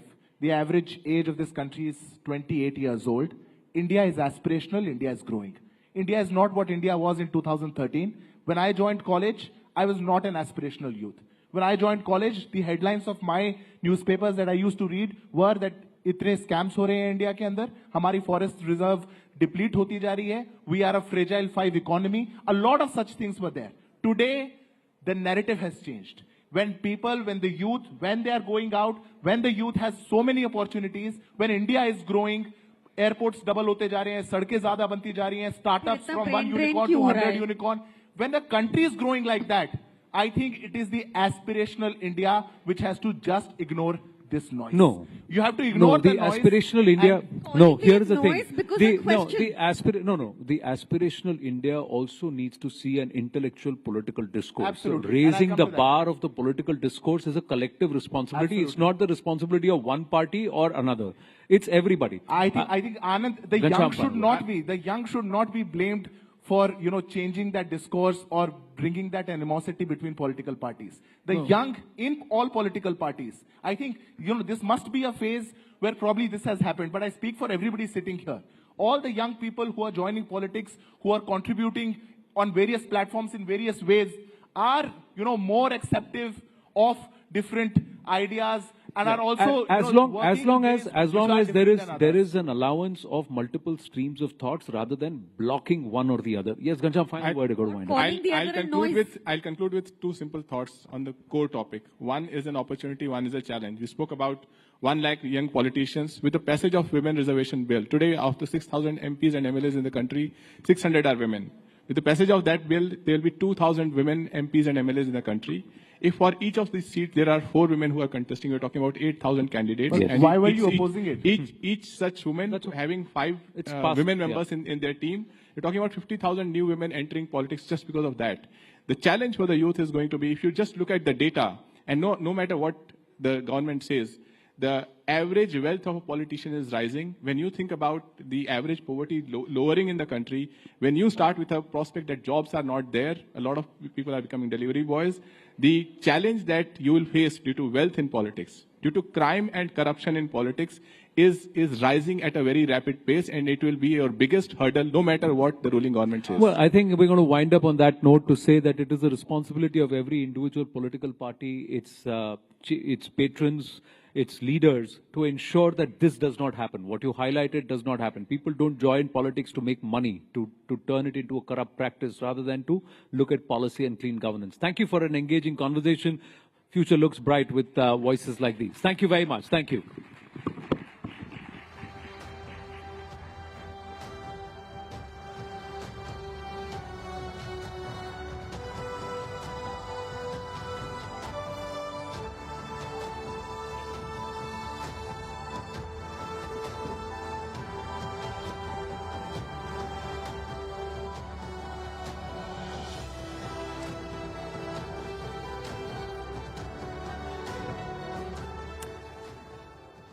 तो विकसित भारत का आधार युवा शक्ति, और इस मंच पर उन्हीं युवा आवाजों को आपने सुना है जो भारत की नींव रखते हैं और भारत के बेहतर भविष्य के लिए बात करते हैं. Now, since we have shifted the gears and we are ready for another round of intense political discussions, अब आगे हम ऐसे विषय पर, ऐसे मुद्दे पर बात करेंगे जो आज के वक्त में खासतौर पर देश और दुनिया की मौजूदा स्थिति को देखते हुए काफी रेलेवेंट है. इतिहास गवाह रहा है कि राजनीति और धर्म का रिश्ता हमेशा से ही जुड़ा रहा है, एक बॉन्ड रहा है. कभी धर्म ने कानूनों का आकार दिया, कभी पॉलिटिकल मिशन में धार्मिक भावनाओं का इस्तेमाल किया गया, और कई बार राजनीतिक नेतृत्व ने धार्मिक संस्थाओं पर गहरा प्रभाव भी डाला है. तो हमारा जो अगला सेशन होने जा रहा है, इसमें हम चर्चा करेंगे कि कैसे ये आपसी जुड़ाव नीतियों से लेकर सामाजिक व्यवहार तक हर लेवल को अफेक्ट करता है. रिलीजन और स्टेट के बीच जो ये खींचतान है, जो रिश्ता है, जो बॉन्ड है, वो किस तरह से निजी आजादी और आस्था के बीच संतुलन को चैलेंज देती है. क्या राजनीतिक ताकत का इस्तेमाल धर्म को कंट्रोल करने या प्रभावित करने के लिए किया जा सकता है, या इसके उलट धर्म के नाम पर राजनीति को दिशा दी जा सकती है. तो let's dive into this conversation. इस गहरे विषय पर हम बातचीत करते हैं, समझने की कोशिश करते हैं कि आज के दौर में पॉलिटिक्स और रिलीजन के बीच ये रिश्ता क्या कहलाता है. मैं अपने कलीग अमीश देवगन को इनवाइट करना चाहूंगी, वो मंच पर आए, सेशन को वो मॉडरेट करेंगे. लेकिन उससे पहले हमारे जो खास मेहमान हमारे साथ जुड़ने जा रहे हैं, एक बार जोरदार तालियों से स्वागत कीजिए. मैं तारुफ करवा देती हूँ, सुधांशु त्रिवेदी जी, राज्यसभा सांसद और भारतीय जनता पार्टी के राष्ट्रीय प्रवक्ता हमारे साथ जुड़ रहे हैं. प्रियंका चतुर्वेदी हैं, शिवसेना यूबीटी की तरफ से राज्यसभा सांसद हैं, वो हमारे साथ जुड़ रही हैं. इमरान मसूद हैं हमारे साथ, कांग्रेस एमपी हमारे साथ जुड़ रहे हैं. एक बार जोरदार तालियों से हमारे पैनल का स्वागत कीजिए. जी जी, welcome sir. Thank you Amish. Priyanka in centre. Yes yes yes. तो हाउसफुल है. मेरा आप सबसे निवेदन है, हमारे कैमरास बहुत अच्छे हैं, उनसे भी रिकॉर्ड करिए, और प्लीज टेक योर सीट्स. जहां जिसको बैठने की जगह मिल रही है वो बैठ जाए, नहीं तो पीछे खड़े हो जाएं कैमरा से. और ये जो सेशन है इसका इंतजार है पूरे देश को, क्योंकि इस सेशन में देश की राजनीति पर बात होगी. तो जोरदार तालियों से अभिनंदन करिए हमारे 3 मेंबर ऑफ पार्लियामेंट का. सुधांशु त्रिवेदी, राज्यसभा सांसद है भारतीय जनता पार्टी के और प्रवक्ता भी हैं, उनका अभिनंदन है। प्रियंका चतुर्वेदी शिवसेना उबाटा की नेता हैं और राज्यसभा सांसद हैं, उनका भी अभिनंदन है। इमरान मसूद कांग्रेस पार्टी के लोकप्रिय नेता हैं और मेंबर ऑफ पार्लियामेंट हैं, उनका भी अभिनंदन है। तो जोरदार तालियों के साथ अभिनंदन करिए। इस देश में बहुत से मुद्दे हैं जिस पर चर्चा होनी जरूरी है और इसीलिए हमने इस सेशन का नाम रखा है सियासत जो है वो बहुत गर्म है, क्योंकि उसमें धर्म संकट भी है, टैरिफ वाला धर्म संकट भी है, वक्फ वाला धर्म संकट भी है और भारतीय जनता पार्टी सब कुछ बुलडोज करना चाहती है, उसका धर्म संकट भी है। तो शुरुआत प्रियंका जी से करते हैं और प्रियंका चतुर्वेदी, सवाल आपसे है कि देश में सब कुछ ठीक ठाक है या ठीक ठाक दिखाने का प्रयास हो रहा है? आप मुझे बताइए अमीश जी, आपको सब ठीक ठाक लग रहा है कि अभी 2 रुपए एक्साइज ड्यूटी बढ़ाई है पेट्रोल और डीजल के प्राइसेस में, जबकि पूरी दुनिया भर में पेट्रोल के दाम गिर रहे हैं, ऑयल प्राइसेस नीचे आ रहे हैं। क्या आपको ये ठीक लग रहा है कि एलपीजी गैस सिलेंडर 50 रुपए से बढ़ा दिया गया रातों रात, उस समय पर जब जनता को राहत की सांस मिलनी चाहिए थी? क्या आपको ये नहीं लगता है कि हमारे पार्लियामेंट में देश के प्रधानमंत्री, क्योंकि अगर सिंगापुर के प्रधानमंत्री को आप देखेंगे, देश विदेशों के प्रधानमंत्री को आप देखेंगे, वो जनता के बीच जाकर बता रहे हैं कि टैरिफ जो यूएस टैरिफ इंपोज हुआ है वो किस तरीके से हमारे ट्रेड पे प्रभाव डाल सकता है। जनता को कॉन्फिडेंस में लिए हैं, नहीं लिए हैं? क्या हमारे जो कॉमर्स मिनिस्टर हैं उन्होंने एक भी बार पार्लियामेंट में टैरिफ्स के बारे में बात की है और क्या इम्पैक्ट पड़ेगा? बल्कि कॉमर्स मिनिस्टर को स्टार्टअप इंडस्ट्री को एनकरेज करने की बजाय महाकुंभ में जाकर कहते हैं क्या जिंदगी भर दुकानदार बने रहोगे, चाइना को देखिए। अरे चाइना जैसा आप सपोर्ट भी तो करिए, पॉलिसी से सपोर्ट करिए, फंडिंग से सपोर्ट करिए। आज देश के 80 लाख लोग राशन पे निर्भर हैं, रोजगार कहाँ है? तो मैं मानती हूं कि मेरे देश में बहुत कुछ अच्छा चल रहा है और अच्छा चलना चाहिए, पर हमारी जो प्राथमिकता है, जनता से जुड़ी हुई प्राथमिकता है, उस पर ज्यादा चर्चा होनी चाहिए। जिस दिन यूएस के टैरिफ रोल आउट हुए थे उस दिन रात के 3 बजे तक हम लोग पार्लियामेंट में चर्चा कर रहे थे वक्फ अमेंडमेंट को लेकर। मैं उम्मीद कर रही थी कि कुछ हमें बताया जाएगा कि किस तरीके से हमने इस कदम उठाए हैं, क्या डोनाल्ड ट्रंप से बातचीत हुई है, क्या वहां के ट्रेड सेक्रेटरी से बात हुई है और कैसे हमें राहत मिलेगी, पर उसके बारे में कोई चर्चा नहीं हुई। तो बस यही है कि पटरी पे लाने के लिए वो डिरेलमेंट जो होता रहता है ना, उसको काबू में लाना जरूरी है। तो सुधांशु जी, विपक्ष के अनुसार तो सब कुछ ठीक नहीं चल रहा, आपका वक्फ पे ज्यादा ध्यान है, टैरिफ पे कम है। क्या आपको लगता है कि ये आपका भी सियासी धर्म संकट है? क्योंकि मैं ऑपोजिशन जो बात बोलती है उसको कोट कर रहा हूं कि बीजेपी मुद्दों को इसलिए भटकाती है कि उनको पॉलिटिकल फायदा हो सके। देखिए, यहीं पे समझ में आता है कि विपक्ष की सोच और समझ क्या है। टैरिफ को लेके पूरी दुनिया में किसी को समझाने की जरूरत है कि क्यों हो रहा है? मैं चैलेंज करके पूछता हूं दुनिया के एक स्टॉक एक्सचेंज बताइए जिसमें क्रैश ना हुआ हो पिछले 48 से 72 घंटे में। चाहे जापान का निकेई हो, चाहे हांगकांग का हैंगसेंग हो, चाहे चाइनीज हो, चाहे ड्यूटिश मार्क हो, यूरोपियन स्टॉक एक्सचेंज हो, न्यूयॉर्क का डाउ जोन्स हो, हमारा 3.4% गिरा है। आपको पता है हैंगसेंग तो 13.5% गिरा है, 15% तक जापान का गिरा है। और अकेले अमेरिका में $7 ट्रिलियन डूबा है, 420 लाख करोड़। भारत में 17 लाख करोड़ रुपए। भाई, इसके बाद भी किसी को लगे कि समझाने की जरूरत है। मजे की बात यह है कि वो पार्टी कहे जिसके नेता सबसे ज्यादा विदेश घूमते हैं, विदेश घूम घूम के खूब भारत के बारे में प्रचार करते हैं, ऐसा नहीं हो रहा, वैसा नहीं हो रहा, और उसके बाद उनको समझ में नहीं आ रहा है कि बाहर क्या है। इसके लिए कहा जाता है अमित जी, समझ के समझाओ उसको जिसके की समझ है, और जो समझ के भी ना समझे, समझो कि वो ना समझ है। तो ना समझ को कैसे समझाया जा सकता है? अब रही बात इसकी, तो ना समझ कौन है? अब मैं एक सीरियस बात बता दूं। देखिए, टैरिफ्स के ऊपर रेसिप्रोकल टैरिफ अमेरिका ने लगाने का निर्णय लिया। सिर्फ भारत पे नहीं, सारा दोष ये लोग मोदी जी की गवर्नमेंट को दे रहे हैं, 60 देशों पे लिया है। और चाइना को तो अभी थ्रेटन किया है 50% लगाएंगे। हमारा उनके सामानों पे टैरिफ है 52%, उन्होंने 26% लगाया। 2 चीजों में हम चाह रहे थे कि हमें छूट मिल जाए, एक फार्मास्यूटिकल और एक एग्रीकल्चर। फार्मास्यूटिकल में उन्होंने एग्जेम्प्ट कर दिया, जो भारत सरकार की एक बड़ी उपलब्धि है। इसीलिए अगर आपने कल का ही डिटेल पढ़ा हो तो ये आएगा, फार्मास्यूटिकल इंडस्ट्री में भारत की ग्रोथ रेट 8.4% है। सबसे ज्यादा हम कंट्रीब्यूट कर रहे हैं, $9.8 बिलियन अकेले अमेरिका को एक्सपोर्ट करने पे कंट्रीब्यूट कर रहे हैं। तो देखिए, ये बता रहे हैं, इसको एक लाइन में बता, टैरिफ पे क्यों नहीं? होता क्या है कि दुनिया में जलजला आ गया है, ठीक, मगर उसके बाद भी अगर अपना जहाज हिल भी रहा है ना, कहेंगे जहाज के कैप्टन की गलती है, अगल बगल के जहाज उलट पलट गए, वो मत देखो भाई, वो पलट गए तो क्या हुआ, वो सुनामी आ गई है समुद्र में, मत देखो, देखो हमारा जहाज क्यों हिल रहा है, कैप्टन दोषी है।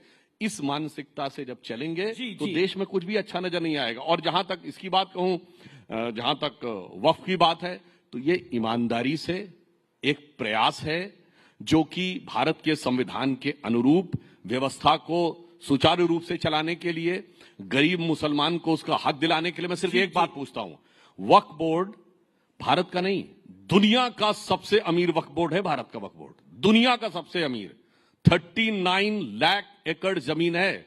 मैं पूछना चाहता हूं, बताइए, छोड़ दीजिए बाकियों के लिए क्या है, एक बड़ा हॉस्पिटल बनवाया है क्या इस जमीन में कहीं? एक बड़ी लाइब्रेरी बनाई है? कोई मुस्लिम स्कॉलर्स के लिए बड़ी यूनिवर्सिटी बनाई है? गरीबों के लिए, यतीमों के लिए, बेवाओं के लिए कुछ बनाया है? बाकी तो छोड़ो, अरे मंदिरों में तो भंडारा चलता है, गुरुद्वारों में लंगर चलता है, किसी को मुफ्त में 2 टाइम का खाना भी मिलता है। राम जन्मभूमि 2.77 एकड़ लैंड, 3000 करोड़ रुपए की अब तक इनकम है, 400 करोड़ जीएसटी दे चुके हैं, 39 लाख एकड़ लैंड और इनकम 166 करोड़, सरकार को 0। अब आप उसके बाद समझ लीजिए कि उसके बाद भी ये कहते हैं कि कुछ देने के लिए जरूरत नहीं है, कुछ समझने के लिए जरूरत नहीं है। तो इसीलिए मैं कहना चाहता हूं, सिर्फ ये बता दें गरीब मुसलमानों के लिए किया क्या है। इमरान मसूद, प्रधानमंत्री भी राइजिंग भारत के मंच पे थे और प्रधानमंत्री ने जो बोला, उन्होंने बोला कि वक्फ से जुड़े बिल का संसद में पास होना सामाजिक न्याय की दिशा में लिया गया एक बड़ा कदम है। लेकिन ये डिबेट जो डिबेट है, मूल रूप से विपक्ष जो है वो अपीजमेंट की कर रहा है, विपक्ष तुष्टीकरण करना चाहता है, ये प्रधानमंत्री का कहना था कल इसी मंच से। देखिए, अभी आपने 2-3 मुद्दों पर बात की, मैं केवल क्योंकि बहुत ज्यादा उस पर नहीं जाना चाहता, इतना जरूर कहूंगा कि राहुल जी ने जब उत्पादन आधारित अर्थव्यवस्था की बात की थी, तो उस उत्पादन आधारित अर्थव्यवस्था की बात इसलिए राहुल गांधी कर रहे थे कि जो अमेरिका का टैरिफ बढ़ाने के टैरिफ वाला हो रहा है और उससे हम परेशान हो रहे हैं, उससे हमें परेशान होने की जरूरत नहीं। भारत अपने आप में इतना बड़ा देश है कि हमें दूसरे के ऊपर निर्भरता कम से कम होनी चाहिए जी। और मुझे नहीं पता ये जो टैक्स आपने बताया कि मेडिकल की जो दवाइयों के ऊपर कुछ छूट मिलने का था, मैं चूंकि मैंने जानकारी पढ़ा नहीं, मुझे कहीं दिखाई नहीं दिया, हो सकता है आप सच हो, लेकिन आपको तो बोलने में महारत है, इसलिए मैं 100% कुछ नहीं कह सकता कि उसमें क्या है क्या नहीं। कोई भी चेक कर सकता है जाके, नेट पे जाके। वो 5 जून तक है, फिर उसके बाद भी लागू किया जाएगा, सो डोंट भ्रमित मत करिए। एक्सेप्ट कर लिया कि अभी है तो 5 जून के, देखिए 5 जून में कौन सा वक्त है? दूसरी चीज, जब आपने वक्फ की बात, मैंने प्राइम मिनिस्टर को कोट किया जी, वक्फ की बात की, और प्रधानमंत्री ने जब ये एक बार जब आए, उन्होंने कहा कि मैं देश के अंदर मुसलमान के एक हाथ में कुरान और एक हाथ में कंप्यूटर देखना चाहता हूं। गरीब मुसलमानों को हक मिल रहा है। मैं बोल रहा हूं ना जी जी। जब उन्होंने ये बात बोली थी तब ये बहुत अच्छा लगा था कि प्रधानमंत्री जी ने ये बात बोली है, लेकिन करना उसके बिल्कुल उलट है। मदरसे में कुरान पढ़ते हैं तो मदरसों पर ताला लगा देंगे, मदरसों का रजिस्ट्रेशन 2016 से रोका हुआ है कि मदरसों का रजिस्ट्रेशन नहीं होगा, और बच्चों की जो स्कॉलरशिप थी जहां से कंप्यूटर पर बच्चे पढ़ सकते थे, आप सारी स्कॉलरशिप रोक देंगे। अलीगढ़ मुस्लिम यूनिवर्सिटी, जो यूनिवर्सिटी सेंट्रल यूनिवर्सिटी है, उसके लगातार फंड के अंदर कटौती करते चले जाएंगे और 2 सेंटर उसके बंद होने के कगार पर आ जाएंगे, और उसके बाद फिर ये आप उम्मीद करेंगे कि आप मुसलमान की शिक्षा की बात करेंगे। आपने वक्फ बोर्ड के लिए कहा, सबसे पहली बात, मैं चूंकि जेपीसी का मेंबर था, मेरे पास सूचना आई थी जेपीसी में कि हमारे पास 9 लाख एकड़ लैंड है, 9,44,000 एकड़ लैंड है, लेकिन वो 9,44,000 एकड़ लैंड पिछले 8 महीने के अंदर 39,000 एकड़ कैसे हो गई, ये समझ से बाहर है। और ये कौन सा आंकड़ा आया, ये भी समझ से बाहर है, क्योंकि आप क्या बोल रहे हो आपको यही नहीं पता है। आपकी सरकार ने 2021 में सुप्रीम कोर्ट में एफिडेविट देकर कहा कि हमने 100% प्रॉपर्टीज का डिजिटलाइजेशन करा लिया है, लेकिन जब आप जेपीसी के अंदर आते हैं तो कहते हैं नहीं कराया है। आप सुप्रीम कोर्ट में बोल कर आए हो, और सुप्रीम कोर्ट में आपने कहा है, हमारे किरण रिजिजू साहब पार्लियामेंट में स्टेटमेंट देते हैं कि 4,99,000 से लगभग दुगनी प्रॉपर्टी हो गई। अरे भाई, दुगनी प्रॉपर्टी कैसे हो गई? किसी ने वक्फ तो किया नहीं, किसी ने वक्फ नहीं किया इतना। हिंदुस्तान के अंदर जो वक्फ है, 90% वक्फ प्रॉपर्टीज 1906 से पहली है। 1906 डेट किस लिए कोट कर रहा हूं कि 1906 के बाद ये तो देश की संसद भी किसी ने वक्फ की बोल दी। प्रयागराज में जहां महाकुंभ हो रहा था उसको भी वक्फ पे का बोल दिया। मुझे अब बोलने का मौका दीजिए। जी जी, 20 सेकंड। जब पार्लियामेंट में आप बोलते हो, पार्लियामेंट में आप बोलते हो कि पार्लियामेंट भी वक्फ का ना, मैं नहीं बोलता, क्लेम किया। हाँ, क्लेम किया। एक मिनट, बदरुद्दीन अजमल ने क्लेम। एक मिनट। बदरुद्दीन अजमल कोई मुसलमान इस्लामिक वो थोड़ी हो गए कि बदरुद्दीन अजमल किस हैसियत से वो क्लेम कर देंगे? बदरुद्दीन अजमल ने अगर प्रॉपर्टी वक्फ की है तो बदरुद्दीन अजमल क्लेम कर सकते हैं। बदरुद्दीन अजमल की हैसियत नहीं है कि बदरुद्दीन अजमल क्लेम कर देंगे। वो जो मस्जिद है पार्लियामेंट के सामने, वो रायसीना गांव की मस्जिद है।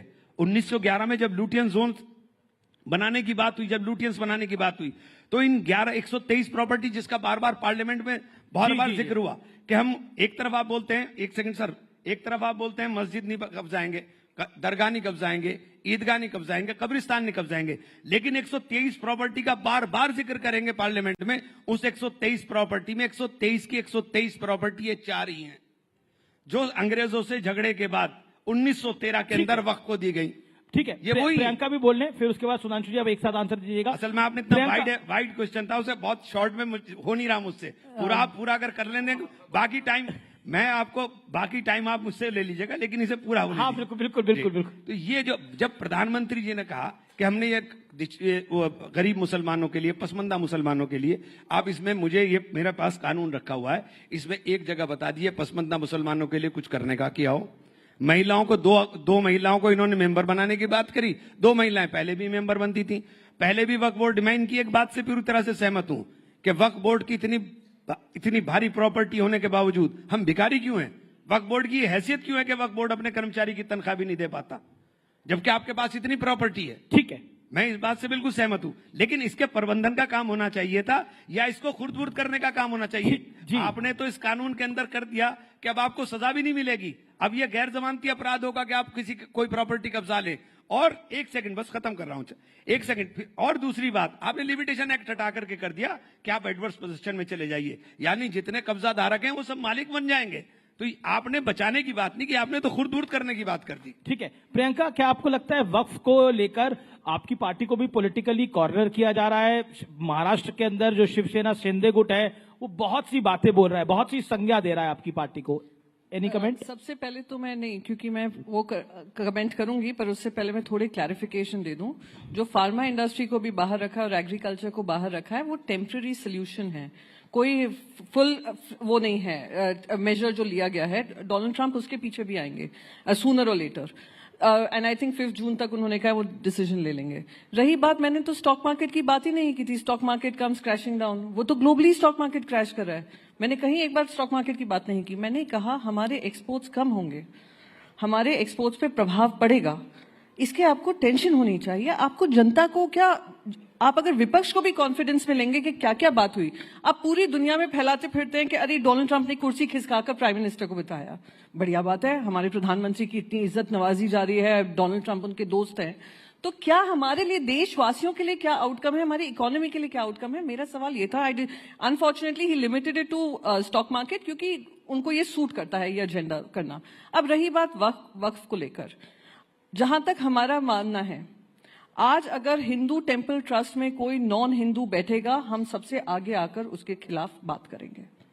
अगर आप केदारनाथ ट्रस्ट देखें या आप अभी राम ट्रस्ट जो बना है, राम क्षेत्र तीर्थ ट्रस्ट, उसमें क्लियरली लिखा है कि अगर कोई डीएम अयोध्या का मुसलमान होता है तो वो एडिशनल डीएम को वो चार्ज दे दिया जाएगा। आई मीन नॉन हिंदू होता है, I do not want to reduce it to just Muslims. Non Hindu अगर कोई होता है तो वो एडिशनल डीएम को दिया जाएगा। तो अगर हमने ये प्रावधान अपने लिए बनाए हैं, and which is absolutely okay. अब वक्फ में मैनेजमेंट सिर्फ मॉस्क का नहीं होता है, ग्रेवयार्ड्स का भी होता है, रिलीजियस साइट्स का भी होता है, सब इट्स अ वेरी एनकम्पेसिंग थिंग। तो हमारी कुछ ये था, हम बहुत क्लियर हैं कि रिफॉर्म होना चाहिए था, ये खुद वो मान रहे हैं कि रिफॉर्म होना चाहिए था, कि कुछ लोग बैठकर किसी भी प्रॉपर्टी को वक्फ की प्रॉपर्टी बता देते थे और वक्फ को जो रिटर्न्स मिलने चाहिए थे वो नहीं हो रहे थे। तो रिफॉर्म होना चाहिए, कोई उसमें दो राय नहीं है। पर जो अमेंडमेंट्स जेपीसी के माध्यम से रखे गए, जो इनके अलायंस पार्टनर्स हैं उनके आपने कर लिए, जो हमारी तरफ से आ रहे थे कि ये अमेंडमेंट भी अगर आप कर लोगे तो और थोड़ा इंप्रूवमेंट हो जाएगा, वो टोटली रिजेक्ट कर दिए गए। अमेंडमेंट आपने नहीं माने और आपकी पार्टियों, आपके इस बिल को जिन जिन आपके सहयोगियों ने सपोर्ट करा उन पे भी भारी पड़ रहा है। ये मैं नहीं बोल रहा, कुछ इस्तीफे आए रालोद से, कुछ इस्तीफे आए जनता दल यूनाइटेड से, उसकी मैं बात कर रहा हूं। दोनों बातों का जवाब देता हूं। पहली बात तो प्रियंका जी तो मुंबई से हैं, अरे बड़ी स्वाभाविक सी बात है, अगर दुनिया में डाउनफॉल आएगा तो एक्सपोर्ट में कमी आएगी। एक्सपोर्ट की कमी का बिल्कुल लॉजिकल रीजन मैंने बताया है कि पूरी दुनिया के शेयर मार्केट्स में, बल्कि अगर आप जेपी मॉर्गन एंड चेस की लेटेस्ट रिपोर्ट पढ़ें तो वो तो कहती है अमेरिकन इकोनॉमी में 60% चांस है रिसेशन आने का, क्योंकि वहां भी एकदम से प्राइसेस आगे बढ़े हैं। तो जब दुनिया की इकोनॉमीज में रिसेशन आएगा तो हमारा एक्सपोर्ट कम होगा ही होगा, इसमें कोई बहुत दिमाग लगाने की जरूरत नहीं है। इसलिए मुझे लगता है कि जो लोग समझदार हैं, पढ़े लिखे हैं, वो राहुल गांधी के प्रभाव से बचने का प्रयास करें जो इस तरह की चीजों में आते हैं। राहुल गांधी के आप खूब पीछे पड़े रहते हैं। दूसरी मैं बताना इस बार 99 ले आए हैं। देखिए, वक्त पे एक टेक्निकल बात बता, मैंने बोला इस बार राहुल गांधी के पीछे पड़े रहते हैं, इस बार 99 ले आए हैं वो। अरे राहुल गांधी जी तो किसी से पीछे, अपनी पार्टी के नेताओं के पीछे पड़े। गुजरात में कहते हैं आधे हमारे हैं आधे बीजेपी के, हमारी पार्टी के अंदर क्या क्या बताया जाए, छोड़िए वो बात को। मैं ये कहना चाह रहा हूं, देखिए वक्त में बहुत क्लियर है, मंदिरों की, मस्जिदों की कमेटी, दरगाहों की कमेटी, कब्रिस्तान की कमेटी, उस पर कोई प्रभाव नहीं पड़ने वाला है। वक्फ का उससे कोई मतलब नहीं है। केवल जो लैंड का मामला है वो मैनेजमेंट का विषय है, उसका धर्म से कोई मतलब नहीं। इमरान मसूद कुछ काउंटर पॉइंट नहीं, अभी सुन ले पूरी बात। 1964 Allahabad high court judgment, clear cut पढ़ लीजिएगा। 1976 Bashir Ahmed versus state of west Bengal, जिसमें उन्होंने क्लियर कट कहा है कि ये कोई कॉन्स्टिट्यूशन में आर्टिकल 26 का मतलब इसमें नहीं है। अब सुनिए 1993 केरला हाई कोर्ट का जजमेंट, जिसमें कहा मुतव्वली इज नॉट इक्विवेलेंट टू महंत, ये इलाहाबाद हाई कोर्ट के जजमेंट में 64 में कहा गया है। तो बहुत साफ बात है, इट्स लाइक कि जैसे माइनॉरिटी इंस्टीट्यूशन है मदरसे, अब आप कहेंगे माइनॉरिटी कमीशन का चेयरमैन हमारी उसका होना चाहिए। भाई this is like a minority commission, तो माइनॉरिटी कमीशन का चेयरमैन नहीं होगा, हमेशा मुसलमान नहीं हो सकता। तो इनकी वो एक सिख भी हो सकता है, ये उस मानसिकता से है कि माइनॉरिटी कमीशन का चेयरमैन हमेशा मुस्लिम होता था, इसलिए इन लोगों को ऐसा लगता है। और एक बात मैं कह दूं, फिर हमारे राष्ट्रीय अध्यक्ष नड्डा जी ने फ्लोर ऑफ द हाउस पे बोला था, जिस ढंग के प्रोविजंस यहां हैं दुनिया में किसी मुस्लिम कंट्री में वक्त में नहीं है, ना सऊदी अरब में जो इस्लाम की जन्मस्थली है, ना इंडोनेशिया में जो सबसे बड़ा मुस्लिम कंट्री है, ना टर्की में जो खिलाफत की सीट रही है, और ना आईएसआईएस वाले इलाके वाले इसमें सीरिया और इराक में, इसलिए, और ना पाकिस्तान और बांग्लादेश में। इसीलिए मैंने बोला था, कहावत होती हिंदी में, नया मुल्ला प्याज ज्यादा खाता है, यहाँ गैर मुल्ला प्याज ज्यादा खाता है, और इतना प्याज खाता है कि आंखों से आंसू निकल रहे हैं। भाई साहब ऐसा है कि कौन गैर मुल्ला, कौन हिंदू, कौन मुसलमान, उसका सर्टिफिकेट भारतीय जनता पार्टी नहीं देगी। भारतीय जनता पार्टी हिंदू की ठेकेदार नहीं है, नहीं थी, ना ही रहेगी। आप नहीं बताएंगे कौन सी हिंदू पार्टी है, कौन सी हिंदू पार्टी नहीं है। किसने आपको ये ठेकेदारी दी है? कोई ठेका चला रहे हैं आप? मैं एक सेकंड मुझे कंप्लीट कर लेने दीजिए। एक बोध गया एक्ट है 1949 का, उसमें 1950 में संविधान आया। बुद्धिस्ट वहां पे प्रोटेस्ट कर रहे हैं बोध गया को लेकर कि वो उसमें नॉन बुद्धिस्ट ज्यादा हैं, बुद्धिस्ट कम है। टेम्पल किसका है? बुद्धिस्ट का है। वो इनसे मांग कर रहे हैं उसको भी बदलाव करिए, नहीं उसको बदलाव नहीं होगा। अभी हाल ही में आरएसएस की मैगजीन है ऑर्गेनाइजर, उसमें आर्टिकल स्ट्रेट, चलिए वक्फ की लैंड ज्यादा है या चर्चेस के पास, क्रिश्चियंस के पास लैंड ज्यादा है, यानी आपकी आंख सिर्फ लैंड में लगी है, और ये लैंड किसको जा रही है हम सब जानते हैं। पोर्ट किसको गया? अडानी को। एयरपोर्ट किसको गया? अडानी को। लैंड किसको गया? अडानी को। अभी ये जो क्रिश्चियन लैंड होगी, अभी उस पर भी विवाद शुरू होगा। फिर आएंगे आप लोग माइनॉरिटी के हकदार बनकर के हम ही रिफॉर्म्स लाएंगे। तो कहां तक ये लड़ाई चलेगी? यही मेरा एक सवाल। तो क्या शिवसेना में एक सवाल, क्या शिवसेना उबाटा इस वक्त में जो प्रावधान बीजेपी की और एनडीए की सरकार लेके आई है उसके खिलाफ है? हमारे, अगर मैं क्लॉज बाय क्लॉज जाऊंगी मैं आपको सब बता दूंगी। पर मैं एक मिनट, मैंने कहा Shiv Sena UBT can you please allow me to I am allowing you. हाँ, सो डोंट इंटरप्ट। हम लोग बिल्कुल रिफॉर्म के साथ है, रिफॉर्म होना चाहिए, पर रिफॉर्म ऐसा होना चाहिए जो एक पूरे वर्ग को आगे लेकर बढ़े। एक सेकंड, लेट मी कंप्लीट जी। रही बात जो मैंने आपको बताया कि नॉन हिंदू अगर कोई डीएम बनता है तो वो उस टेम्पल ट्रस्ट में नहीं आ सकता है। ऐसे ही आप नॉन मुस्लिम्स को ला रहे हैं तो कहीं ना कहीं एक मुसलमान के मन में शंका होगी कि क्या आप अपने लोगों को भरने का काम करें। एक मिनट जी। हमने दूसरा हमारा था कि रेट्रोस्पेक्टिव नहीं होना चाहिए, प्रोस्पेक्टिव होना चाहिए। हाँ, वो टीडीपी ने भी कहा, वो जेडीयू ने भी कहा, हाँ हम मानते हैं उसमें अमेंडमेंट हुआ। ये भी अमेंडमेंट हमने कहा कि जो वक्फ लैंड होगी बाय राइटिंग होगी, ओरली कोई वक्फ लैंड डोनेट नहीं कर सकता है, वो भी उसमें लागू किया गया। तो हाँ, बहुत सारी चीजें हैं। अगर उन्होंने हमारी ये बात भी सुन ली होती तो मैं मानती हूँ कि हाँ, ये वक्फ रिफॉर्म शायद कांग्रेस पार्टी ने भी। आप उनकी बात नहीं सुन रहे, इसलिए नहीं हो रहा। इमरान मसूद, मैं आपको बता रहा हूँ, देखिए बात ये है 20 सेकंड में, केवल मुस्लिम समाज का मामला होता तो कोई बात नहीं थी। आप कह रहे हैं क्यों चर्च में मुनम्मम में क्रिश्चियंस की लैंड को क्लेम किया है कि नहीं? यमुनानगर के गुरुद्वारे को क्लेम किया है कि नहीं? तमिलनाडु के तिरुचिंदरी मंदिर को क्लेम किया है कि नहीं? तो फिर आप ये कहिए हम सिर्फ मुस्लिम लैंड को क्लेम करेंगे। क्लेम तो हम सबको करेंगे। और वैसे मुझे एक चीज जो मैंने पार्लियामेंट में बोला था फिर बोल दूं, अभी प्रियंका जी बोली, इनके तो नेता 2015 में बोल चुके हैं कि मुसलमानों की नागरिकता भी ले लेनी चाहिए।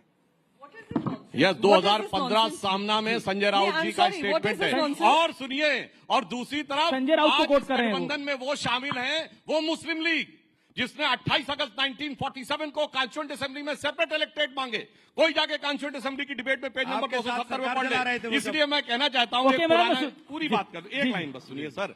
पुराना एक गीत था ना, वक्त ने किया क्या हंसी सितम, तुम रहे न तुम, हम रहे न हम। तो मैं कहना चाहता हूं, वक्फ ने किया क्या हंसी सितम, मुस्लिम लीग और शिवसेना मिलके हो गए हम। ओके, जवाब इमरान मसूद की बारी है अभी।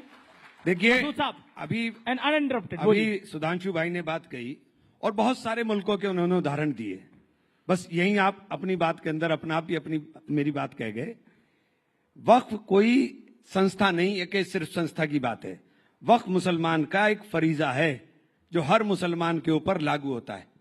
और जितने मुस्लिम ममालिक आपने गिनवाए, उन तमाम मुस्लिम ममालिक के अंदर इस्लामिक लॉज हैं और उसके अंदर वो वक्फ के हिसाब से चलने का काम करते हैं। और वक्फ हमारा धार्मिक कृत्य है। बस इतनी बात समझाने की तो बात है जो बात प्रियंका जी ने कही कि आप तमाम जगहों पर काशी विश्वनाथ के अंदर, मैंने एक बहुत छोटा सा बुनियादी सवाल पूछ लिया था अपने एक साथी से, जवाब नहीं दे पाए थे और दे भी नहीं पाएंगे। अगर आप मुझसे कुछ हिंदू रिचुअल्स के बारे में पूछेंगे, सनातन रिचुअल्स के बारे में, मैं सुपरफिशियली आपको सब बता सकता हूं। लेकिन अगर ज्यादा गहराई में जाकर के आप मुझसे बात करेंगे तो मैं शायद नहीं बता पाऊंगा, क्योंकि मैं जानता नहीं। ठीक इसी तरीके से अगर आपके सुपरफिशियली कुछ मैं पूछूं, आप बता देंगे इस्लाम के बारे में, लेकिन गहराई की तरह साथ नहीं बता पाएंगे। उसके लिए आपका मुसलमान होना है। मेरा एक काउंटर क्वेश्चन है, 2013 में जो कांग्रेस की सरकार ने एक्ट पास किया था, क्या वो संविधान से ऊपर नहीं था, जिसके अंदर ओवर रीच थी वक्फ की? नहीं, ये मेरा पॉइंट है। नहीं, कहीं नहीं थी। ये गलत प्रोपेगेंडा किया गया। आप मुझे बताइए, 16-17 ट्रिब्यूनल हैं, क्या तमाम ट्रिब्यूनल के फैसलों को रिव्यू नहीं किया जाता हाई कोर्ट से? ठीक इसी तरह से तमाम वक्फ ट्रिब्यूनल का फैसला, उसका भी रिव्यू हाई कोर्ट से हो सकता था। आपने कह दिया कि उसको कोई चैलेंज नहीं कर सकता। अरे भाई, ये कैसे मुमकिन है? ये कैसे मुमकिन है? आपने कहा कि वक्फ कहीं भी प्रॉपर्टी डिक्लेयर कर सकता है। अरे वक्फ अगर इतना बड़ा पावरफुल था तो हम तो रोज पार्लियामेंट में जरा सा वक्त मिलता है, किसी कोने में जाके नमाज पढ़ लेते हैं, तो पार्लियामेंट भी वक्फ हो जाती। क्या नहीं हो सकता? जब तक वक्फ की प्रॉपर्टी जो वक्फ करने वाला है, जो वाकिफ है, जब तक वो उसका 100% ओनर ना हो, उस पर किसी तरह का कोई विवाद ना हो, तब तक वो वक्फ नहीं की जा सकती। आप तीनों पार्लियामेंटेरियंस हैं, मैं आप तीनों के भाषणों में से कुछ कोट करूंगा और मैं मैं एक चीज कहना चाहूंगा। क्यों कहा? मैं शुरुआत कर लेता हूं। मैं सुधांशु त्रिवेदी आपके पास आऊंगा। इमरान मसूद, आपसे शुरुआत कर लेता हूं। इमरान मसूद, आपने बोला कि इस देश में मुसलमानों का गला घोटा जा रहा है, यह आपका बयान था। गलत क्या? नहीं, आपने बयान दिया कि इस देश में मुसलमानों को 2वे दर्जे का सिटीजन बनाया जा रहा है और गला घोटा जा रहा है, क्यों कहा? मुसलमानों के साथ हो क्या रहा है कि मुसलमान, अब वही बोल रहा हूं ना जी, मुसलमानों के साथ हो क्या रहा है कि मुसलमान घर में रहे तो दंगाई घुस करके निकाले बाहर, और बाहर निकले तो पुलिस छाती पर गोली मारे। क्या हुआ संभल में? पहले सर्वे के लिए गए, कुछ नहीं हुआ। फिर 250-300 का टोला गया, मस्जिद में जाकर के नारेबाजी हुई, लोग आए, हंगामा हुआ, और उसके बाद 5 लोगों के गोली लगी और सीधे छाती पर गोली लगी, और जिनके गोली लगी उन्हीं के लोग जेल चले गए। अच्छा, वो संभल वाली मस्जिद एएसआई के संरक्षण में थी और एएसआई वहीं नहीं जा सकती थी? आप मुझे एक बात बताइए, एएसआई का अजीब कानून है। एएसआई का जन्म हुआ 1871 में जी, और उसका प्रबंधन शुरू हुआ 1904 में, और एएसआई प्रोटेक्टिव मूवमेंट जितने भी हैं उन सबकी मालिक एएसआई हो गई। सुधांशु त्रिवेदी, उन सबकी मालिक एएसआई हो गई। मस्जिद, एक सेकंड, मस्जिद बनाई मेरे पूर्वजों ने नमाज के लिए। अब एएसआई तय करेगी कि हम नमाज पढ़ें कि ना पढ़ें? एएसआई तय करेगी कि हम कहीं वजू खाना बनाए, वजू करें कि ना करें? मैं एक लास्ट के अंदर दूसरा सवाल भी लूंगा, लेकिन अभी हमारे पास काफी समय है। मैं सुधांशु त्रिवेदी, आपने सदन में एक बात बोली जिसपे दिग्विजय सिंह को ऑब्जेक्शन हुआ, देश के गृह मंत्री खड़े हुए। आपने बोला कि इस देश के मुसलमान को कभी इशरत जहां से जोड़ा गया तो कभी किसी और के साथ जोड़ा गया। क्या आपको लगता है कि आप भी, मैं मतलब आपसे मेरा तारुफ भारतीय जनता पार्टी से, मुसलमानों को एक जिसे कहते हैं मार्जिनलाइज करना चाहते हैं? यह आरोप है, मार्जिनलाइज करना चाहते हैं। आपने मेरा पूरा जवाब नहीं होने दिया, लेकिन साहब जी, आप कंप्लीट कर लीजिए। आपको पूरा कर लीजिए। आपने गला घोटने 2 ही सवाल किए थे ना? जी जी जी। गला घोटा जा रहा है, ये सवाल नहीं आपने बोला था, उसी को गला घोटा जा रहा है, तो ये आपको बता दिया। मुसलमान को शिक्षा से वंचित किया जा रहा है। आप हालात ये देख लीजिए कि जो मुस्लिम अलीगढ़ मुस्लिम यूनिवर्सिटी है वो लगातार पिछले 10 साल के अंदर नीचे जा रही है। उसके फंड्स आपने रोक दिए, उसके 2 सेंटर बंद होने के कगार पर आ गए। अच्छा खासा रिसर्च इंस्टीट्यूट था, सेंट्रल यूनिवर्सिटी, उसको क्यों तबाह करना चाह रहे हैं? यही प्रश्न है मेरा, उसको क्यों तबाह करना चाह रहे हैं? ये तो पहले भी बोल चुके थे, से निवेदन है संक्षेप में। अब मैं जवाब देना चाहता हूं। देखिए, इन्होंने कहा कि भाई इस्लाम के पवित्र कर्तव्य में एक वक्फ है। भाई मेरी समझ तो इतनी है, इस्लाम में 5 ही पवित्र कर्तव्य हैं, रोजा, कलमा, नमाज, हज और जकात। इसमें वक्फ कहां है भाई? और मैं ये भी बताना चाहता हूं, इसी बात में 1894 में प्रिवी काउंसिल का जजमेंट आया था, जिसमें सर सैयद अहमद ने कोट किया था कि वक्फ मूल इस्लामी परंपरा का हिस्सा नहीं है, ये शरिया का हिस्सा है। उसके लिए मुजार शब्द का प्रयोग किया। इसलिए वक्फ अल औलाद, आपको बड़ी मजेदार बात पता है, वक्फ अल औलाद यह है कि मैंने जमीन तो वक्फ कर दी, मगर रहेंगे मेरे ही परिवार के लोग। मतलब मैंने अपना पैसा तो मंदिर को दान कर दिया, मगर रहेगा वो मेरा। ऐसा आपने विचित्र उदाहरण नहीं सुना होगा, इसलिए वो क्वैश किया गया। मगर कांग्रेस ने 1906 में कलकत्ता अधिवेशन में प्रस्ताव पारित किया कि नहीं वो कुछ गलत हो गया है, दोबारा किया जाए। अब मैं एक सेंटेंस कोट करता हूं, चूंकि वक्फ एक मुस्लिम प्रॉपर्टी से रिलेटेड मैटर है, तो इसका गवर्नमेंट या पब्लिक पॉलिसी से कोई मतलब नहीं होना चाहिए। यही तो आज बोल रहे हैं। ये इंपीरियल लेजिस्लेटिव काउंसिल में अप्रैल 1913 में मोहम्मद अली जिन्ना का स्टेटमेंट है, जो कांग्रेस के सपोर्ट से इन्होंने अंग्रेजों के जमाने में कराया। 1913 से 2013 तक इनकी किस वाकफियत ही नहीं बदली। और मैं पूछना चाहता हूं, इमरान मसूद साहब तो यूपी के रहने वाले हैं, यूपी कह रहे पढ़ाई लिखाई में पीछे रह गए।